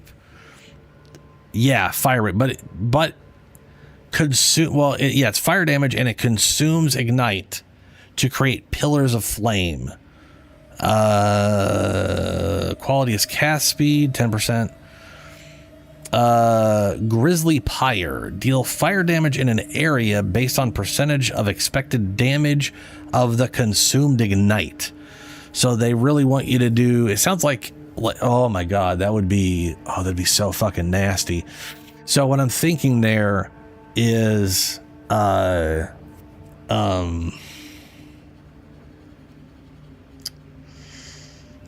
do I put this? There is, I wonder if I can upgrade these. As a side note, I wonder if I could like upgrade this gem to like level 20 with a, because it's just a skill gem, right? Anyway, Grizzly Pyre deals damage equal to 30% of the highest expected remaining damage of the consumed ignite. I don't know if that means that like it does that per second, or is it just like a single pillar just shits out of the ground and does that damage? It's not really. Pillar radius is 2 meters. It kind, honestly, that kind of sounds like the hemo crystal thing where you consume bleed and then do 8% of the damage of the consumed bleed, but it creates like 4 to 6 of them. But this just does like 30% right off the bat of fire damage. Anyway, that sounds like it would be pretty solid if I could get a good ignite going all the time.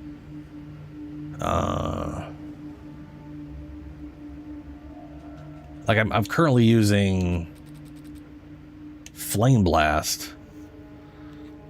I could definitely use Flame Blast to do big damage and then scythe through and then I don't know how well that works.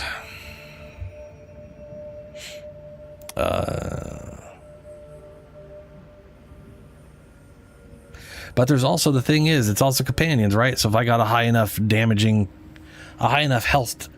undead companion, I could make them glow and do 10% of their max life per second, and then I could easily just consume that in fire as an additional thing or whatever.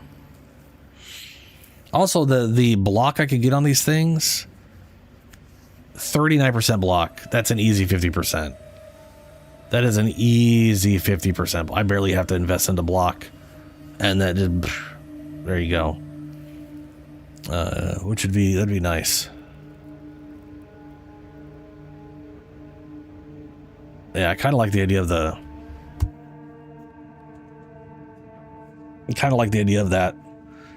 Like, use Reap Staff until you can get this thing, and then use this instead of Reap Staff. But that would be all.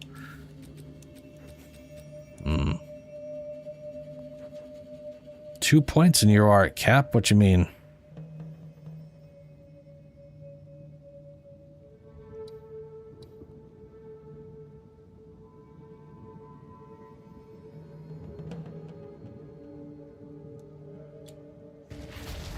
I'm gonna go see if I can tame a different demon. I mean, a different undead.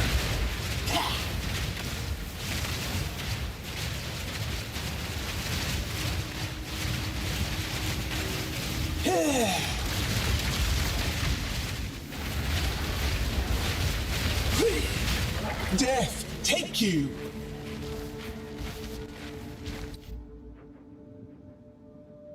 Oh, yeah. Yeah, you're literally, yeah. It literally is going to take nothing to get cap on that for 100%. Yeah. There's also like the Titan. You could definitely do a Titan, not a Titan, sorry. You could definitely do a Warrior and do Warbringer and get the cap to 75%. And the note before that is like it uses 35% instead of whatever's on the shield, but this isn't a shield. And you could easily get higher than that too, because like I do like that I could just spam this volcano. Like it's cheap to spam, and it does most of its stuff at the very beginning anyways. I will dispel you. I really, really wanted specters that did slams that triggered volcano, because I just loved that idea. And I got, it just doesn't, all the slam companions don't count as actual slams. It's bullshit.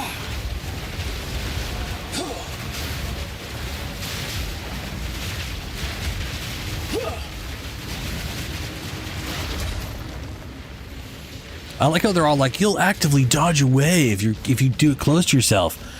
Your character sits there for half a year and then moves away. Like they're getting their face just fucking beaten the whole time.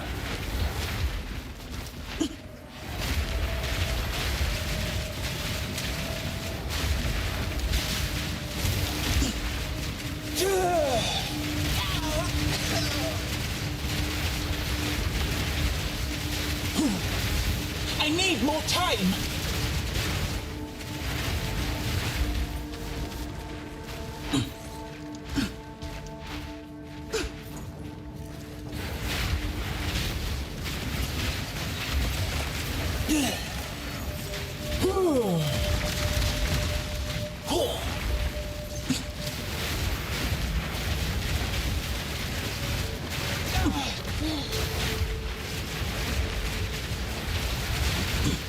You guys are beasts.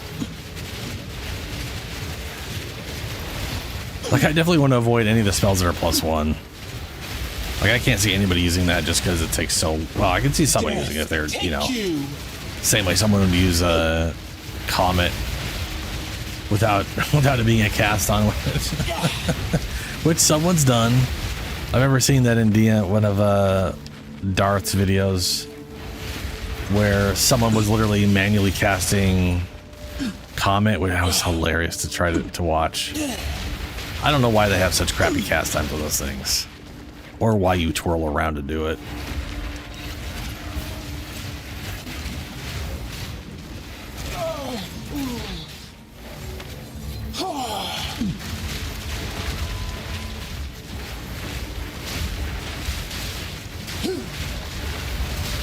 There's another undead. It's the same kind of one I already have. It's got to be a different kind.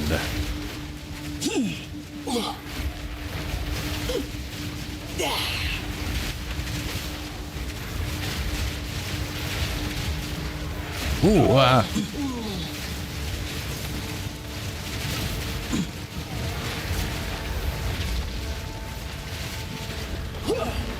definitely don't think I would use that ability with... I definitely feel like I would personally want one of the companions to light things on fire.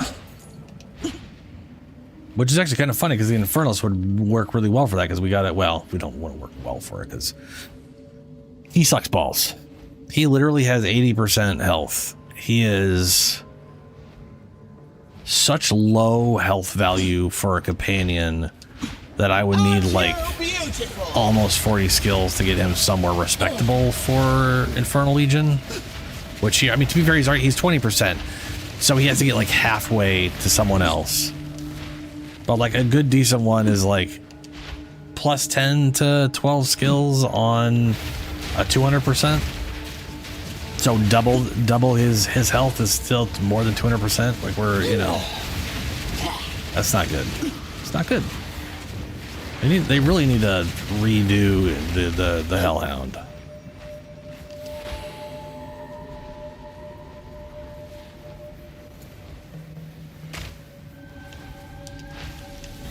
I mean, yeah, I like it as a Nora. Well, I like it as a Nora on my knight or whatever. You can also use a support gem that makes the curse trigger much faster.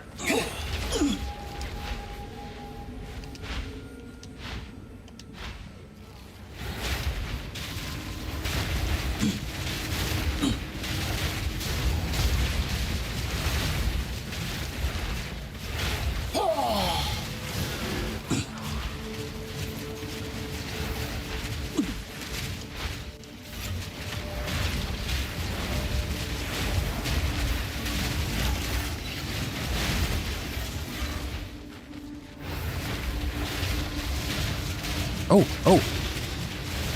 You guys corrupted.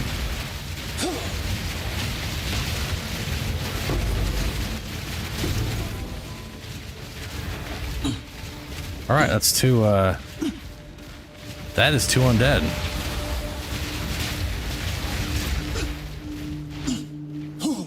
That is two, it shit out two again. I wonder if it's doing that because I have two staves. I wonder if it's doing that because I have two staves equipped. Because I only cast it once that time. Or does it just always fuck out two? I don't know. That's weird. Anyway, I got two. I can test that out. Explodes corpses. Breaks armor. Damage taken from minions first, which doesn't exist for them. And cold resistance. I don't even know why that even is allowed to be saved. Conjure Flame Water. There we go. So we will see if my Spirit Walker...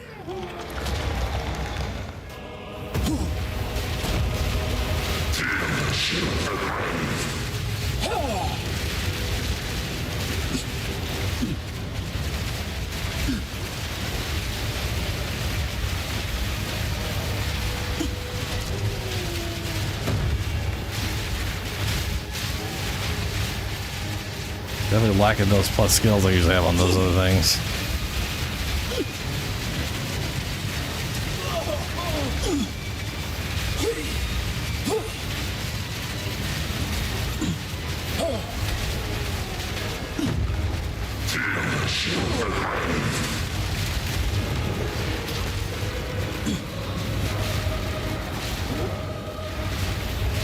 Too soon!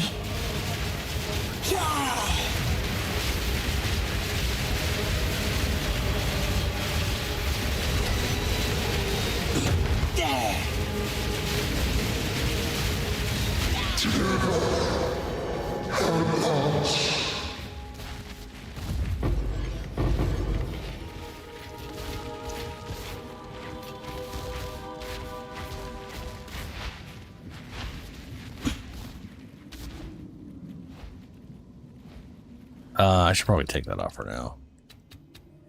I don't remember what tier is she doing right now? It's like 5 is like the most she's managed at the moment.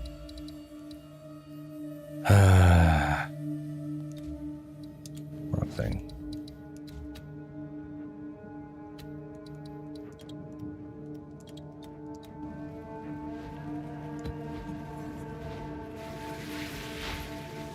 Okay. Let us go see if you can have two of these guys at once. If I can even equip it on my, I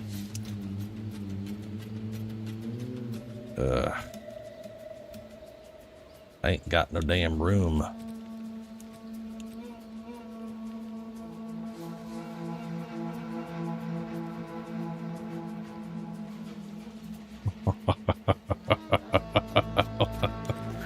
Oh no, we don't need this. Hold on. Okay.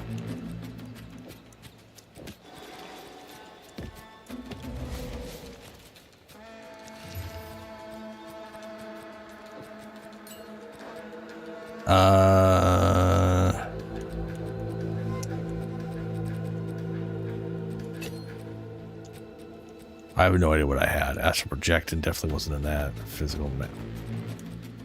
I just plus spells.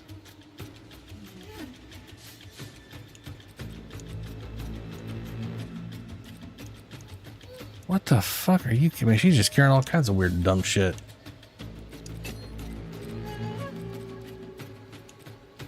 Fortress, Cold Attunement, Physical Mastery.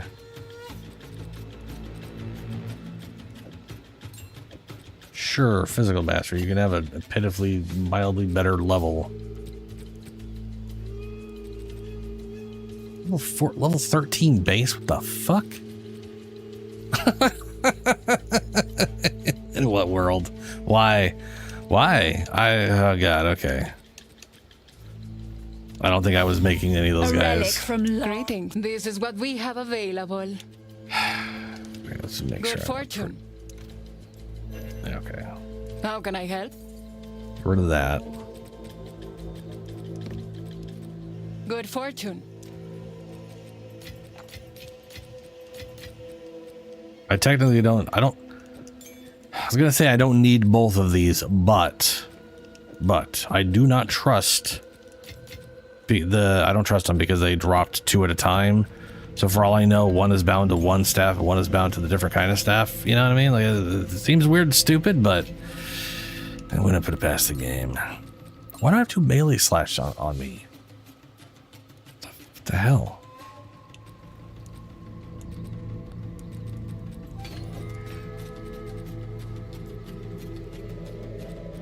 Okay, we're gonna not use this ever, so I'm gonna get rid of it.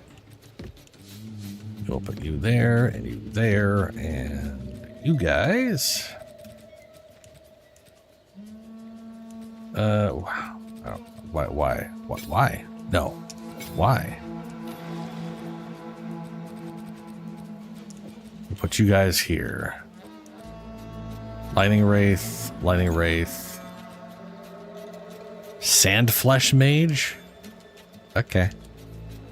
Greetings. I'll find a use for it. For now, we part. So I just assumed they'd be able to use it because everything gets leveled down, but I guess when it makes the gems, it makes sense it wouldn't.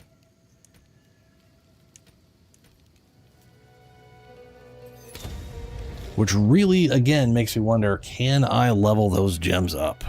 If I can.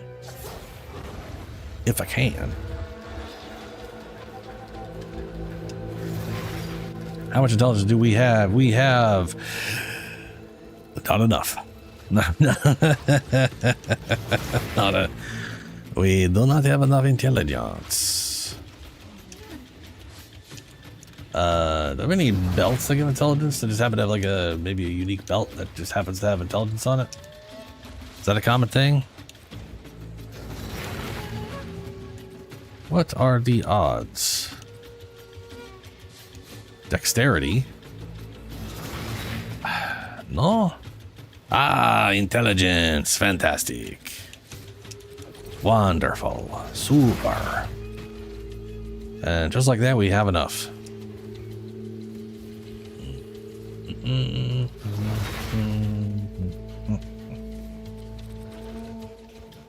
We're gonna go and grab this guy. And both of these that it says I can't equip. Probably because I don't have this equipped.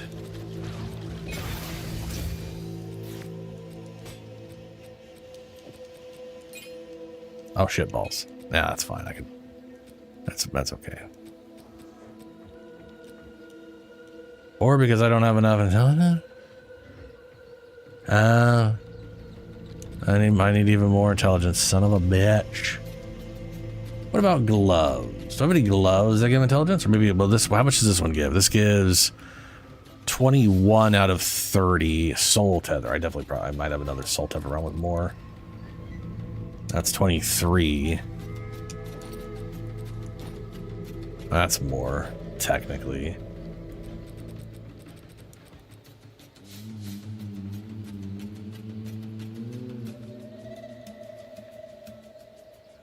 Sorry, Satal. What was the question? Very hard play. Hunters stack 1 hour's fight with boss. Oof. See skill tree hunters. What do you?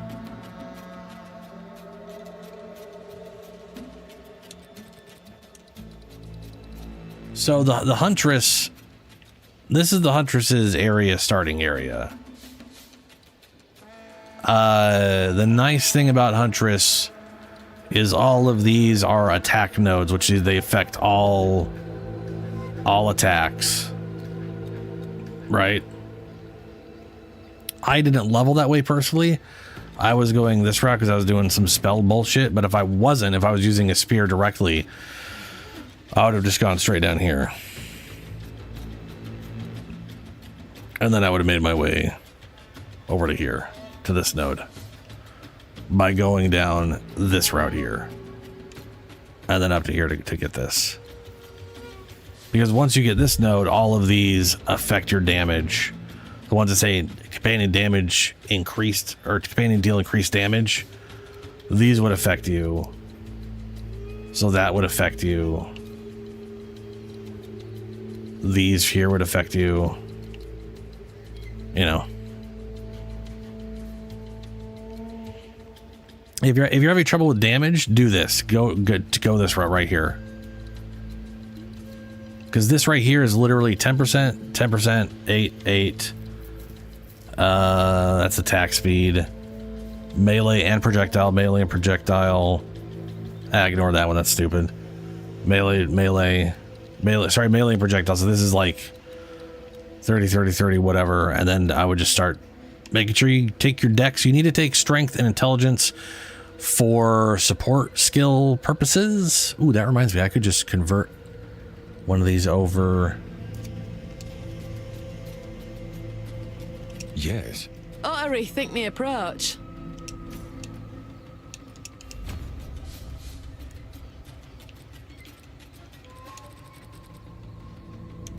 Can't use companion now. Oh, that's fine. We'll take Black Strider out. Well, oh, for fuck's sake, just put it in my goddamn inventory, my dude. Oh, I don't have the dex for it now. Take it out of the inventory. There we go.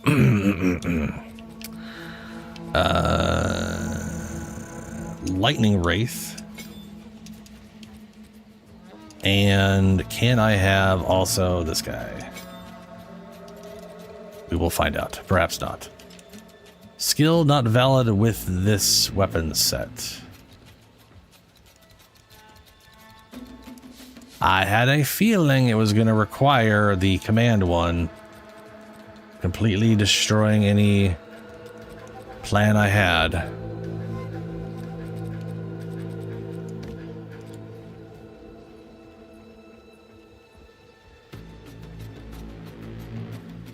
Yeah, you have strength, dex, and intelligence. The if you look at the skills, spear skills all require just dexterity. So the way, just to throw it out there, this side of the map is dex oriented, but when you look at skills at the bottom here, it says support gem capacity, strength, dex, intelligence. That's how many support gems you could have socketed in all of this of that color. So I could have 21 red gems, 29 green gems, 30 blue gems in the support stuff. So you may need to put some points into strength and points into intelligence just to socket certain support gems you want, but you are going to need a lot of dexterity, so a lot of dex. Otherwise, you won't be able to like maintain keeping up your whatever. Also, spears require strength and dex, so like you should probably focus on dex and a side of strength and maybe an intelligence point or two as you progress through. I would recommend literally like dex, strength, dex, strength, that kind of thing. Just kind of alternate between 2 dexes and a strength. Should be able to handle. That should be able to keep up with spears. And you're yeah. Okay, so now we have this one on. So all of a sudden I can have them.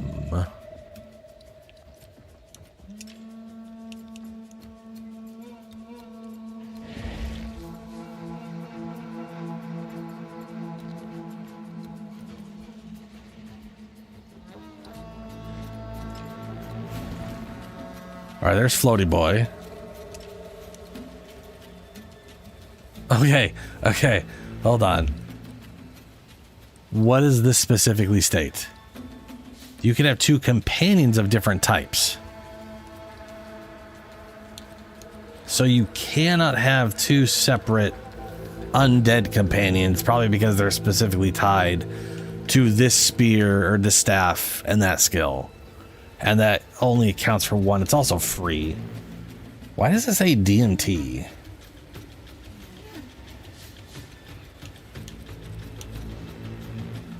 That doesn't make any sense. Like DNT doesn't match any of the names. His grave command, that's not DNT. The Unborn Lich, that's not DNT. That's crazy. Well, a bummer.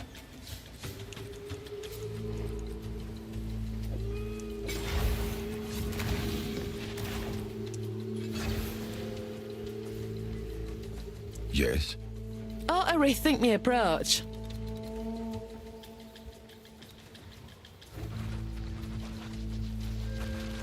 There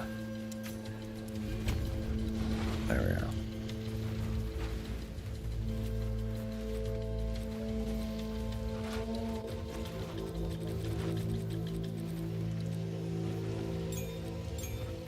Now at least we got some science in.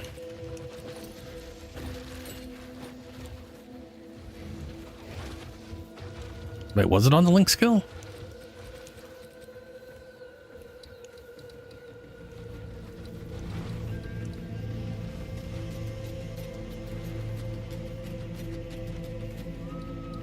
What do you mean it was on the link skill? Because like they don't. It's funny because they don't show it here, but then when you equip it here, it does show it. You know. Oh, you were telling Julie what I was talking about. Okay, my bad. Yeah, fair. That's fair. Tame beasts. You go here. Let's see. Upwelling.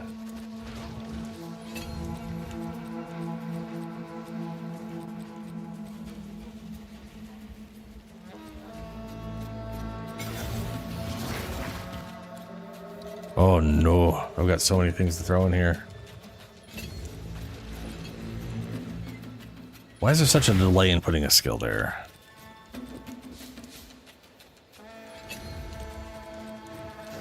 Poison 3.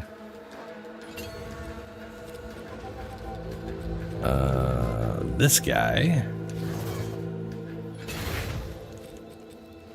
Muster.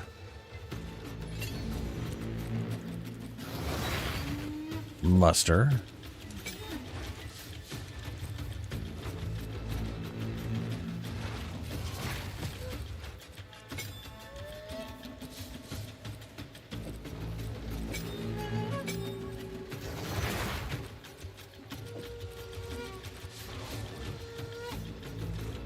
Wait, why is this poison 2? Poison 3, poison 3.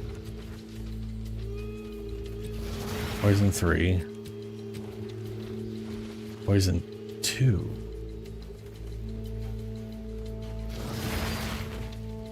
Oh, no, I don't think I have bleed on anybody anymore.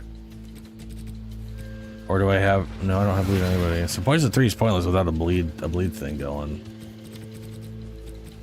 What about wolf boys? They're doing poison. I feel like they should do bleed. And this definitely should go to you for poison 3. There we go. Oh wait, no, Rasp is... Why are you doing bleed? Because you're AoE and you do a lot of damage, that's why you're bleed. Never mind. That's why. That is exactly why.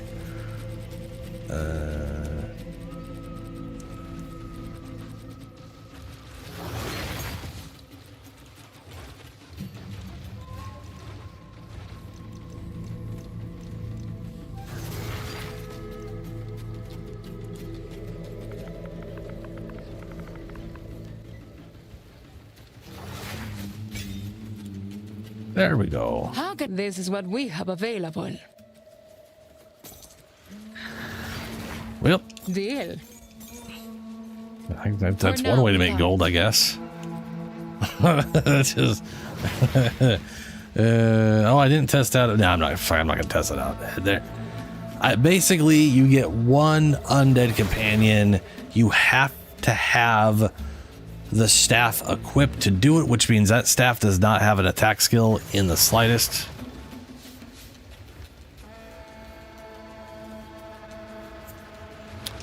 Oh, okay. So if you have, so these are skill gems. These are uncut skill gems. You use them to get skills. So if it took you a long time to fight a boss, it might be because you didn't get any skills. Tell you what, we're at the tail end of the stream.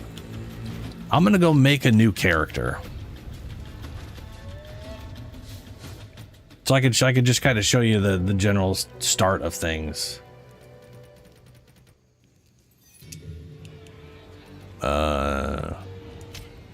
Feral Asmirian, expelled from your mountain, you are wild at heart and wild of mind.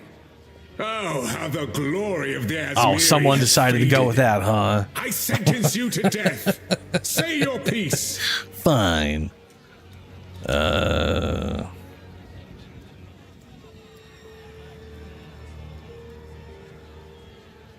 That's just a test character. What? No! Don't let the Asmirian escape! Ah!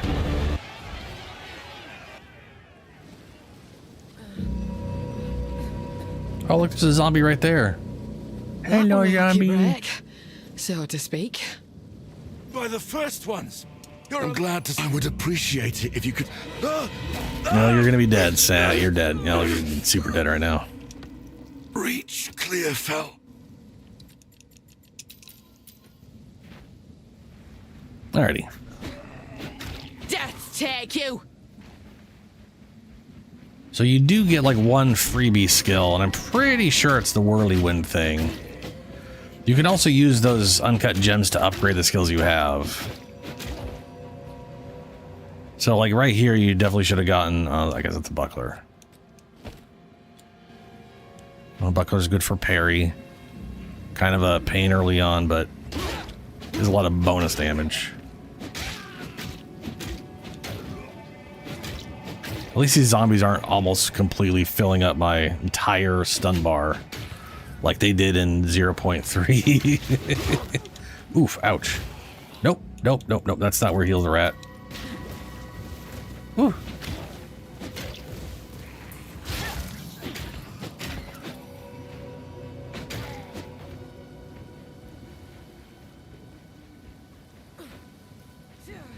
All right, here it is. This is whirlwind. Swore I'd never wield one of these again. Where it gets No going back now. bigger the more you cast it inside it, up to 3 times. Explodes when you dodge, or when you go out of it. The eye of the storm. And then one of the skills we're gonna get when we get out of here is the twister one people are mentioning. There's also support gems, which you use.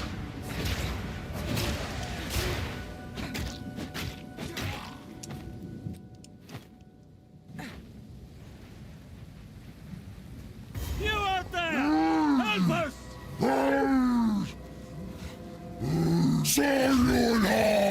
So this is the sickness I was warned about. Ow. Oh, I missed it. Haha.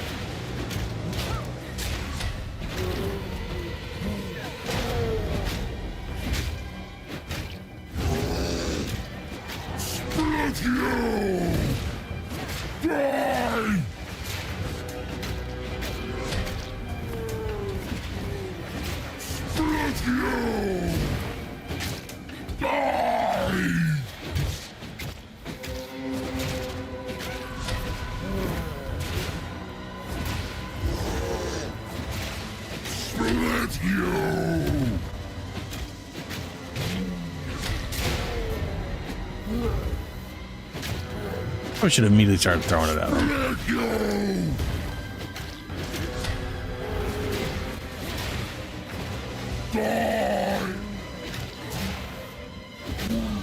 One step further from home. At least your friend weren't here to see what you've become. New crossbow. Evasion. My energy shields are frankly better early on.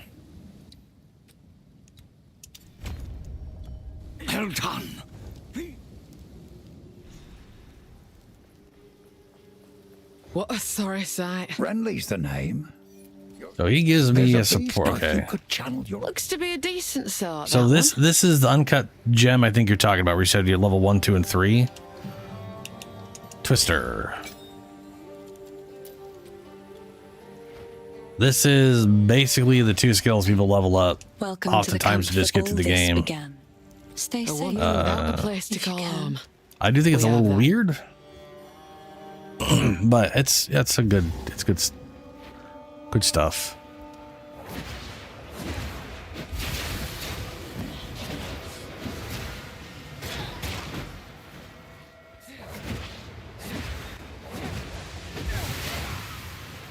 So like you normally get 1 whirlwind. Do it in this, you get 2. 1, 2, 3, which you get 4. Yeah. So that's the idea, is you end up do this 3 times and then do that. Also attack speed is very good for the Bring it on. well, attack speed is very good, period, but it helps the whirly thing. So throw an attack speed in that one out of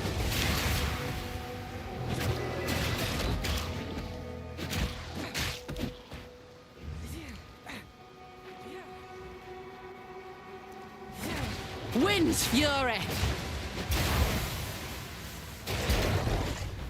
Asmarian! Over...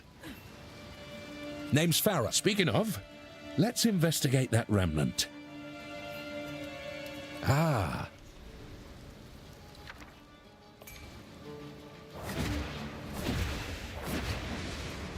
Oh, I forgot. I gotta hold the button down. Oh, shite! Drop the bugger! Oof, I am slow. Nice one!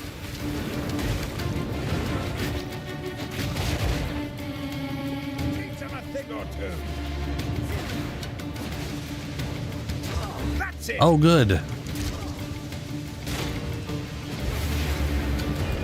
That's what I should have done the first time. That parry bonus is a lot of damage. Fine team. That was good on you. Yes, very impressive. Look at that stun buildup. It's ridiculous. Armor helps out a lot. Honestly, I think armor is one of the better starting defenses. It's hilarious because it makes the early game very easy, and then it kind of heavily drops off later on without like a massive investment. I guess to some extent that's true of most of them, except for evasion, which is horrible all the time until you get to the end.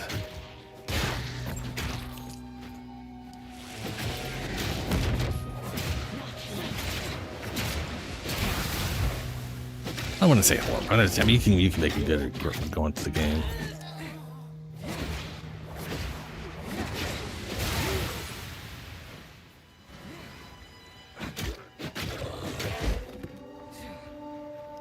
Hey, but Burrow. I'll switch back over after this. No common beast could carve out something of this size. Storm's coming!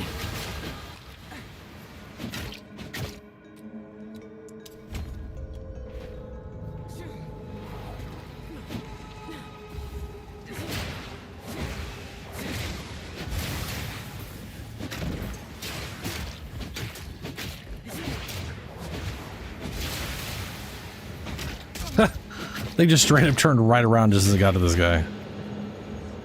Chaotic bullshit, man.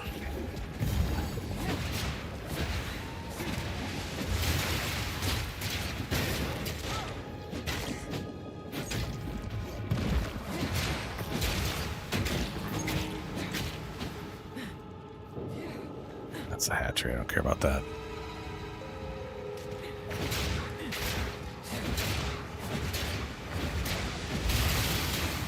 See, now that right there, oh, that bounce back and forth, that was pretty good.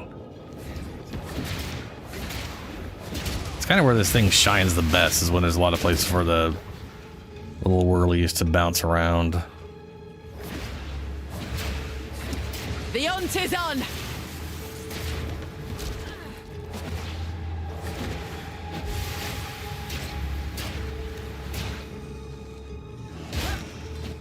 The parry killed him.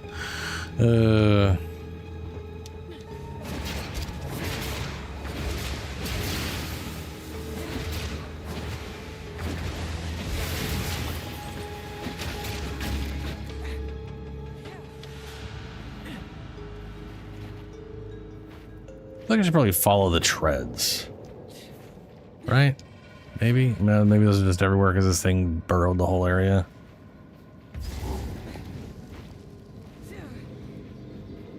There we go. You'll torment Clearfell no longer, you slimy bastard! Oh yeah, I definitely am more of a fan of Lightning Spear. As far as just like whatever, but you know, people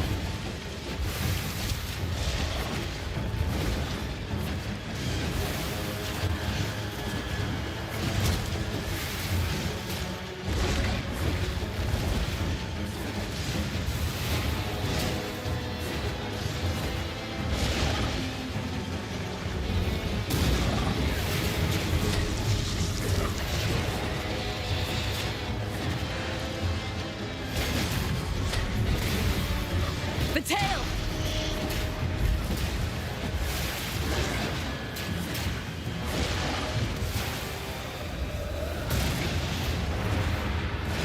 to be fair, you don't really get lightning spear this early on either.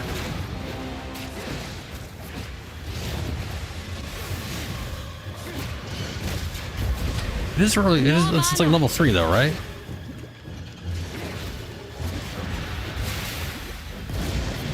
The wind howls!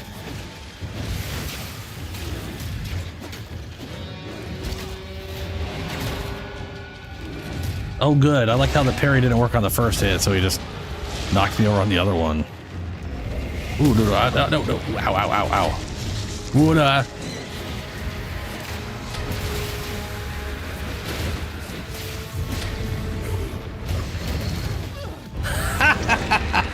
I dodged up, and I think I accidentally circled myself back around. That was bad. That was very bad. Oh, teleport over here. I died on the worm. There's a reason. Like I you know, the funny thing is, I don't like these tornado skills in D2, and I don't really like it in this game either. I'm not a big fan of the random nature. I know they get really good though. Need mana. I think people also do a lot of plus. I think do you throw multi-shot in this thing? It would make a lot of sense. Just get way more of them.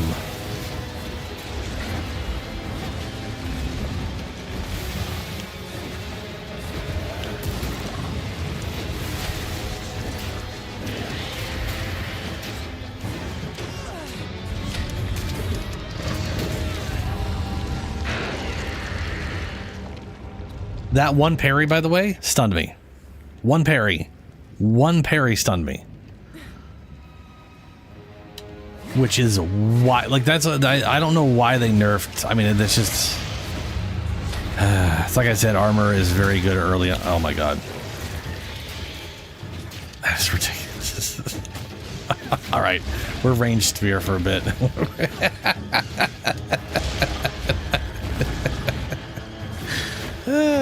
Can you tell I never do this one? I've never do this.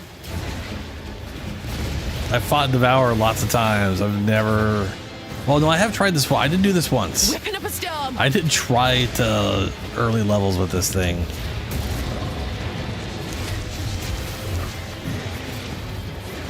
Take this. The tail. That is my entire bar. That is my entire bar every time. Wow. Wow. Okay, I wasn't crazy.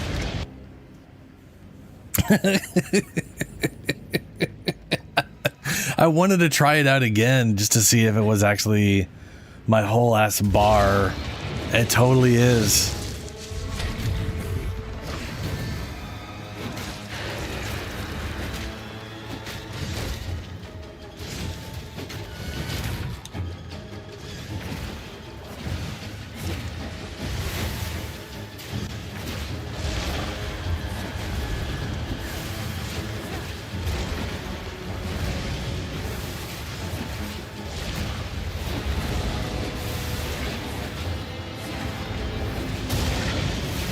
Yeah, I knew that AoE was much bigger than it shows. Because I have had Worm in my party for a long time now, and it absolutely nukes the entire goddamn screen when it comes up.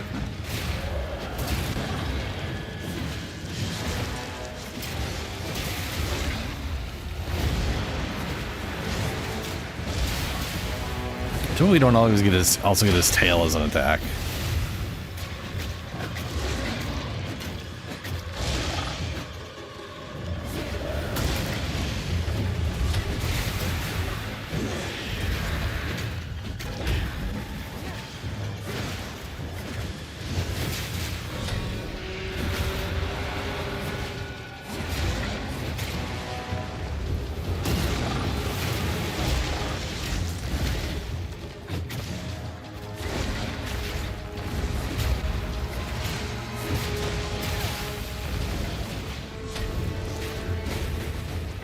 There's the poison. The eye of the storm.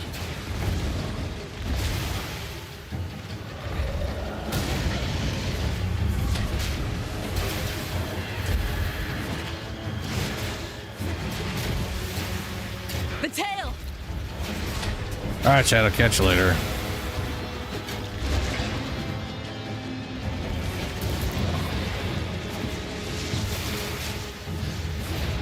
I think that missed him entirely. My mana's gone. Devoured your lust, you have. Yeah, so there's lightning spear. I know Fangs of Frost is also. I mean, pretty much most things on here are pretty good. Spear. Fangs of Frost. Will cause an explosion of ice shards that are highly effective at freezing. Fangs of Frost. Christ on a bike. Works very well if you can parry something. And if you're wearing, I would, if you're going to do any parrying, I highly recommend putting armor on. At least through Act 1 and 2. Just because, Jesus. Ain't got no stun threshold. Stabs an enemy with an ice-tipped spear. Hitting an enemy after parrying them will cause an explosion of ice. Lightning Spear splits into many projectiles on impact and has a high chance to shock enemies, making them take more damage. If you have frenzy charges from a skill like disengage, parry, disengage, lightning spear. Lightning Spear splits into many projectiles on impact and has a high chance to shock enemies. Same thing with Stormlance. Stormlance is actually pretty damn solid as well. Ground. If you got like a whatever charges. Same thing with Explosive Spear. In fact, personally, I was leveling earlier, and I like to disengage, like parry, disengage, and Explosive Spear. I also threw the stun threshold support gem into the parry skill immediately, which is an absolutely massive help to not get stunned immediately on the first thing.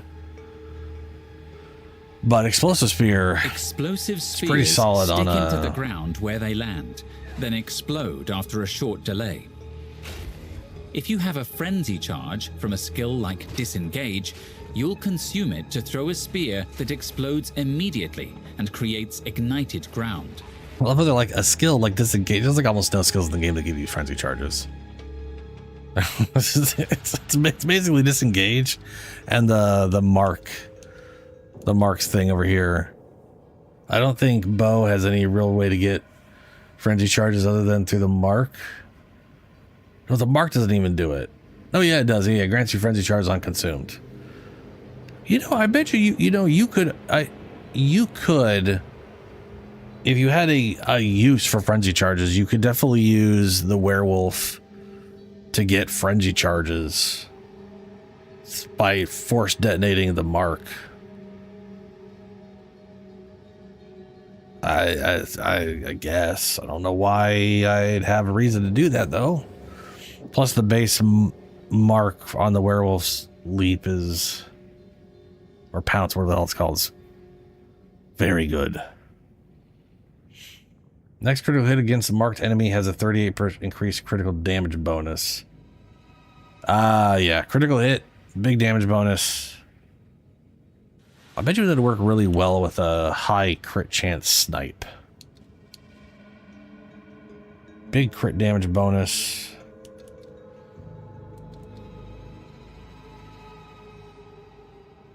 Yeah.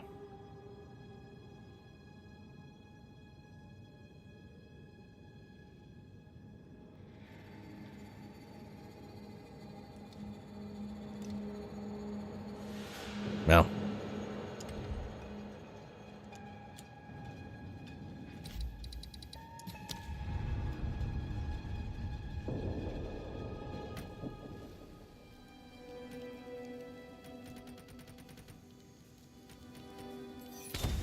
I don't know. I don't know if I got much else to do.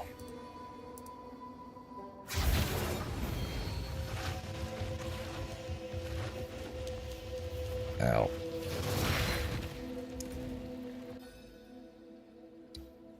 We fought the breach boss guy. Didn't get shit. As usual. Can you kill...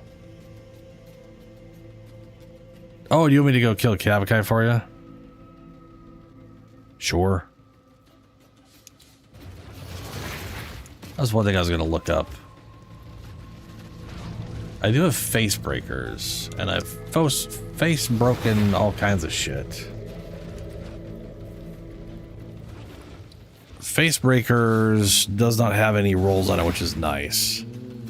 Other than the stun buildup.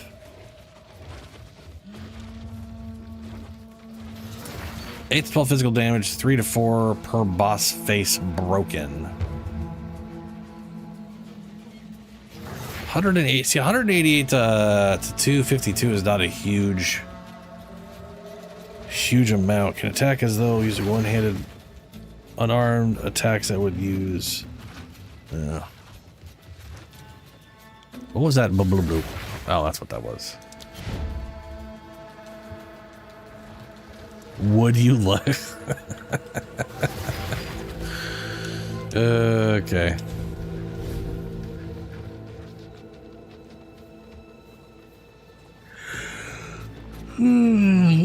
So are you still not using any mace skills at all? You're just trying to use the base attack the whole time? Oh, you got that bell helmet on. I forget what that does. Isn't that like... I forget. Another interfering with things they don't understand. You don't belong here. This is a Karui matter. What's happened? Where's Makaru? As we speak, the ancestors heal her. Enough! The time for talk is over. Might of the Karui. Oh, I must be getting nerfed in here. Challenge. You definitely have the nerf thing on, so I'm being brought down to you guys' level. That's hilarious. I must be stronger. Or he's being brought up to my level for my damage. Because there's no way I wouldn't have instantly deleted him at your level. Need to get after him. This outsider challenges our way. Aid me, ancestors. Let them Rolling slam. The Karui. The Karui. You've lost your damn mind.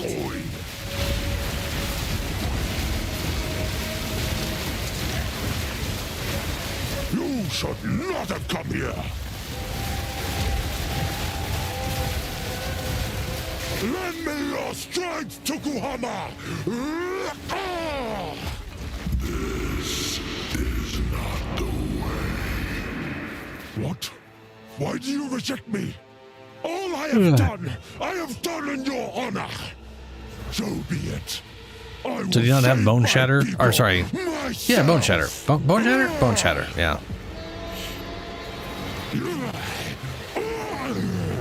The power of the ancestors. One of my favorite things was using Bone Shatter and then doing Perfect Strike when they were stunned. Just slam her. That's definitely a choice. Outsider. What? Elio. Yeah. Yeah. Please, Can you heal them? I believe so, but we have to move. It's actually really cool, the downscale, because I was going to say, I did not kill these things nearly as fast as you would expect, but I would say that damage, my damage wise, that felt like I was fighting this thing solo in the end game. So their downscaling works pretty well. Father!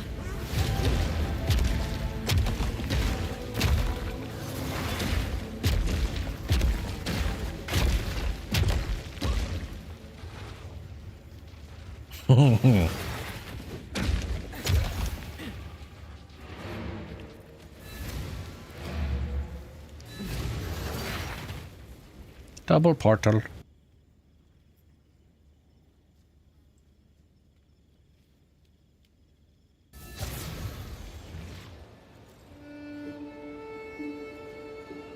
You know, actually knowing downscaling works that well, that's pretty awesome, because like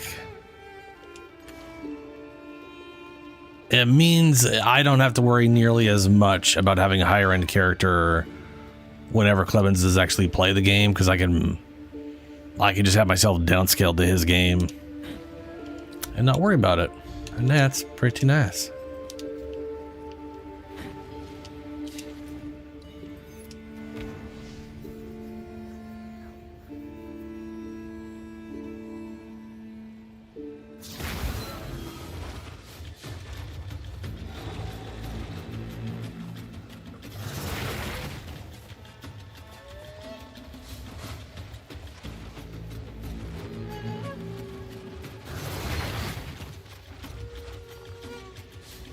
Can I help?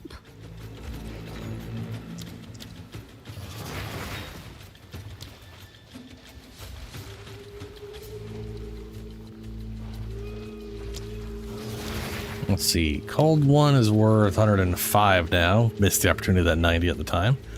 Bummer. How much is... This is fire damage one. Adds chaos damage. Chaos damage from hits from support skills also contribute to flammability of... Yeah, okay. This is lightning is worth 100 and... Wow, 128, huh? Interesting. And then the armor break. Break armor equal to 20% of chaos damage dealt. Support skills deal 40% physical damage as extra chaos. Yeah, I was gonna say that one's gotta be worth a fuck ton. Like...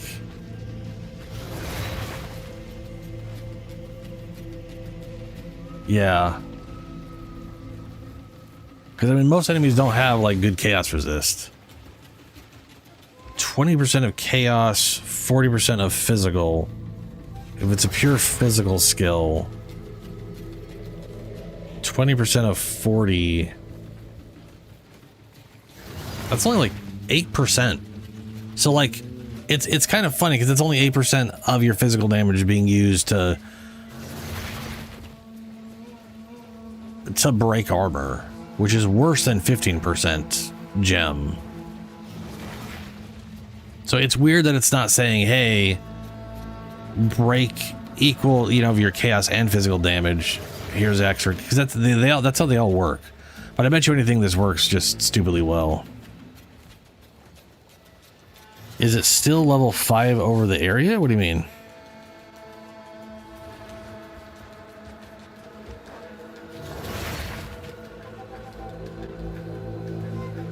Oh, lower level character, no XP. I gotcha. Yeah.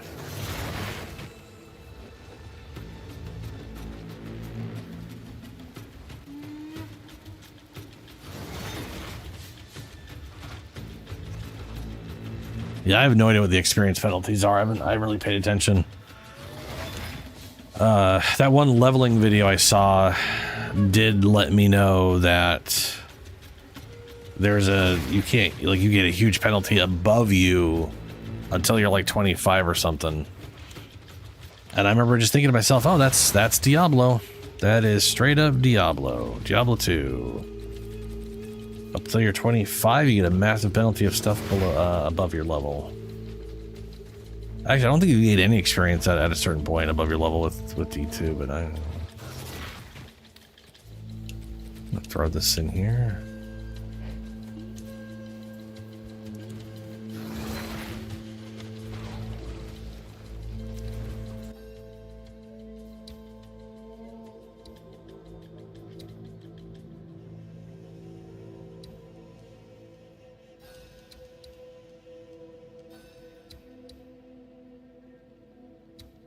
I did fight what's her name on my bear.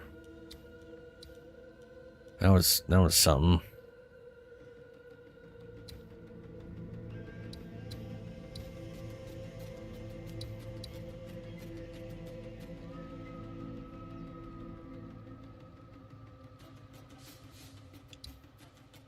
Canal, Savannah. I think it was Canyon. Well, I don't really need Canyon anymore. I've already gotten the guy that's solid for that, and it's also a giant pain in the ass, so yeah, whatever. Penitentiary.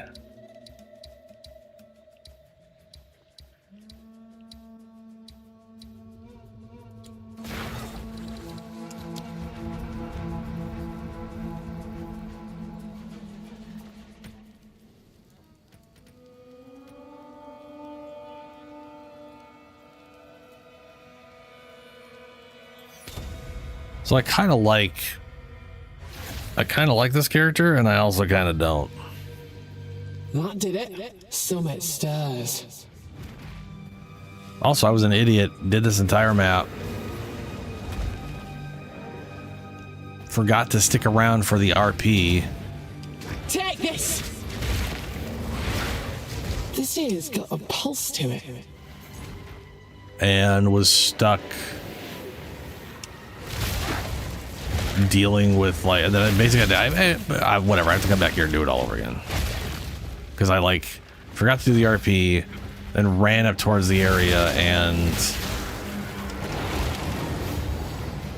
basically AFK'd to go do some shit, and then came back. I was like, oh fuck. Why is the forest darkness not going away?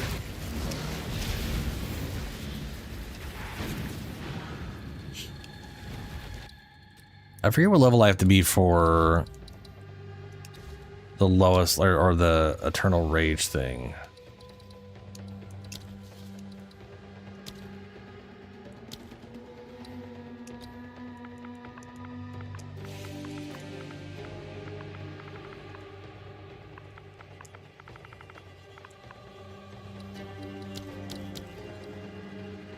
$60. What is the lowest level?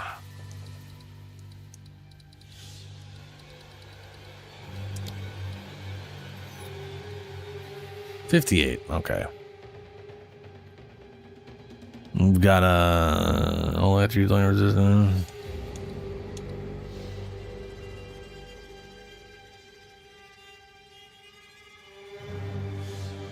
Evasion rating.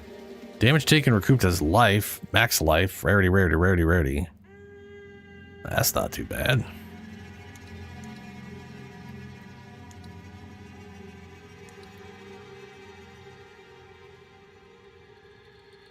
Increase spell. No, I don't do spells. My brain thinks I do spells. I don't do spells. Anyway, guess I'll look at that maybe if I care.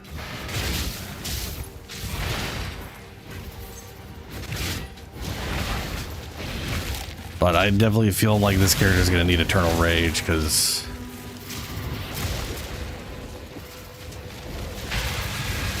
That was almost a challenge. well, you know, they're not going to need it. I like the Flame Breath thing. My Draco Lich is definitely going to need Eternal Rage because holy dicks.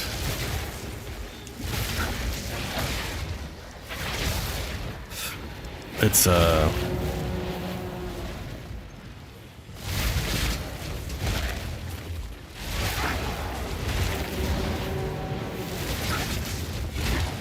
the whole idea behind this one is literally just the owl feathers anyway.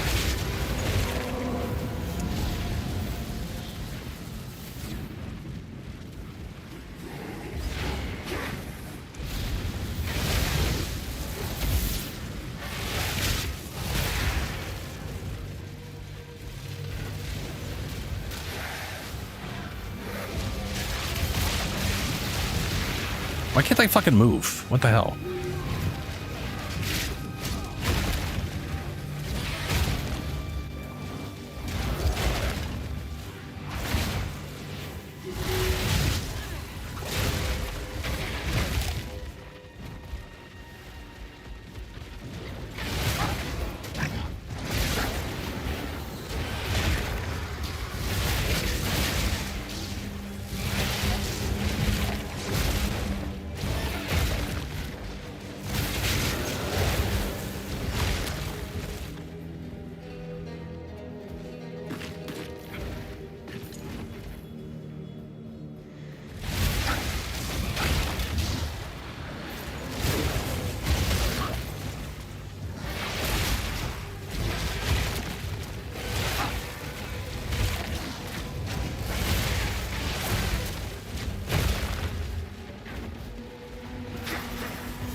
Darkness descends, and with it, your end.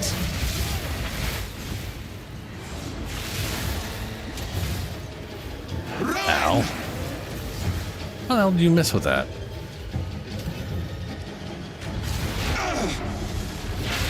This changes nothing.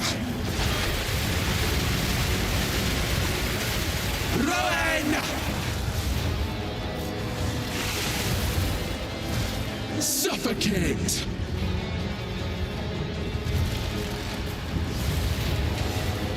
Ruin!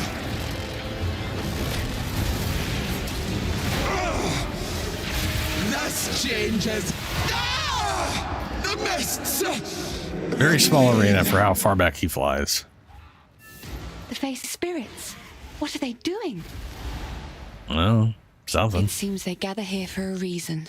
Seems they were trapped within that cursed one. Sure.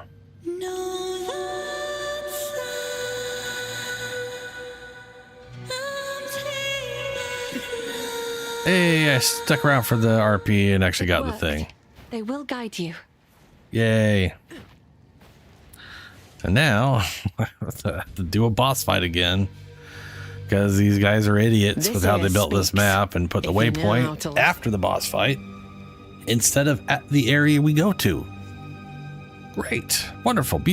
Just such a masterclass in level design. It's fucking stupid.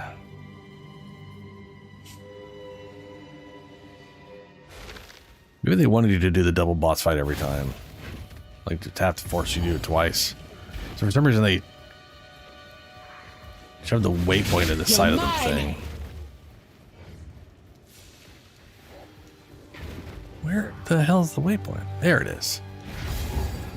This thing shouldn't be here.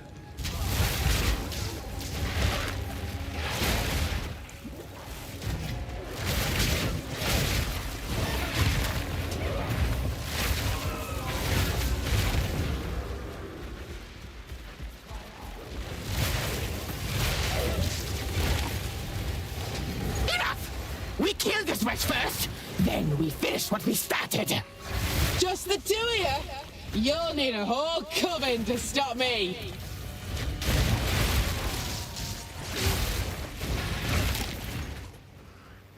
Burn, bitch! Frozen solid. Delicious! Frozen. So now you showed up. The fire of fist! And then died before you do anything, of course. Stay on your feet, Hag! Your head will be mine! I go stunner now. Frozen solid.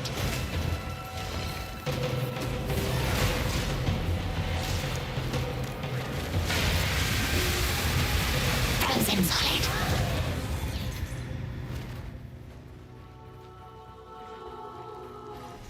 Hey, there we go. All right, Julie. Oh yeah, it's past 5:30. Huh? Never walked the wildwood, but this place feels familiar somehow.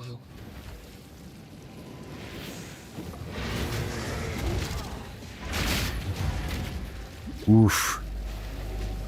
I put on the whatever unique thing I have, but it's just so slow.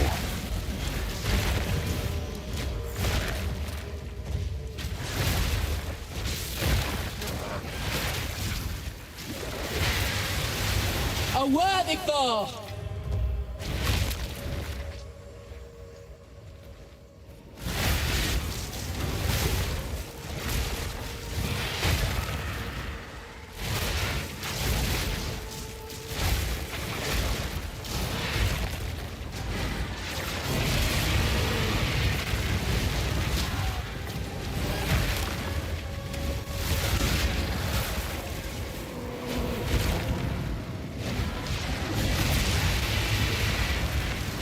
God, I love that.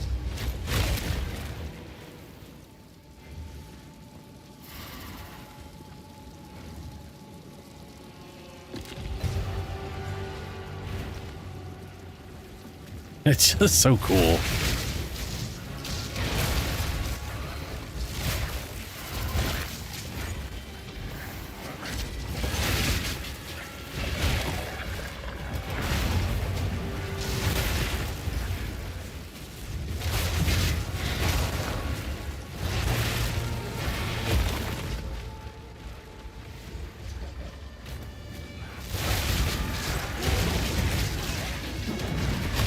Holy fuck balls.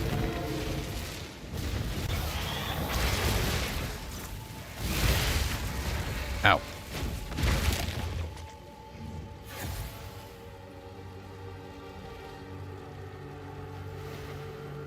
Man. So he currently, I wonder how much spirit I would need to have Eternal Rage and him out at the same time. Pretty sure he's a 47.4, yeah.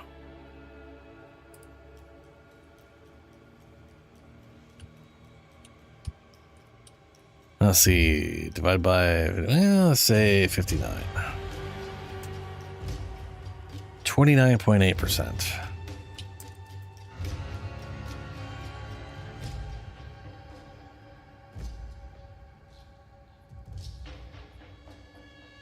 Looks like about 150.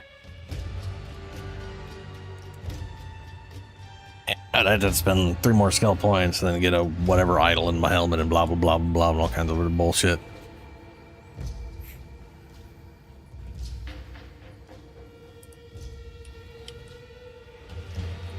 And that's only if it respects the actual percentage. Because lately, I've noticed that a lot of them, when you run the math on it, it should be like maybe one higher than it's showing, and it's actually consuming like 3 more spirit than it's showing, which makes no sense. I don't know why it'll say like 41 and then consume 44. It's very weird.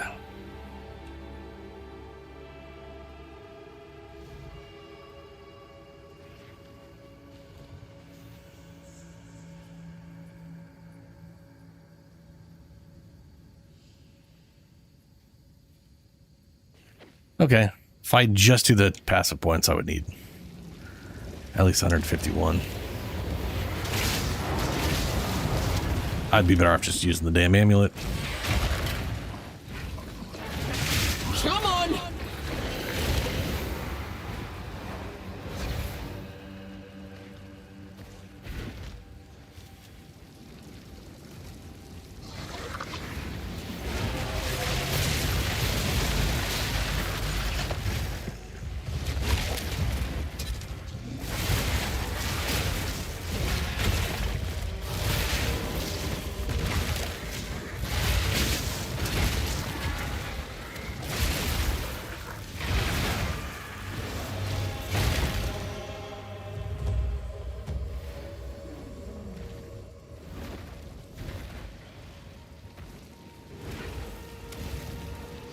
Oh, here we go.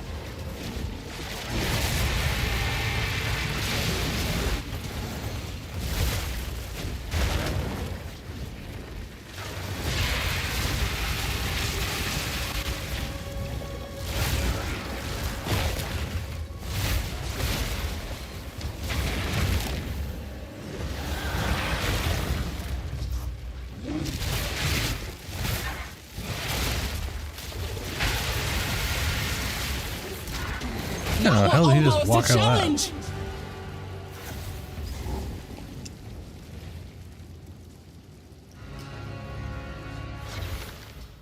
Yeah, okay, it is getting really late. I should get going. I guess I got through that forest crap on this character.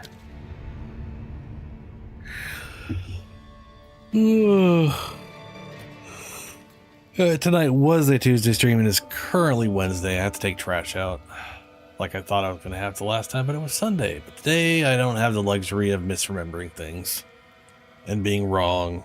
So I'll be back Thursday. We'll play more Path of Exile. Probably. Yeah. I'll catch y'all later. Farewell, everyone.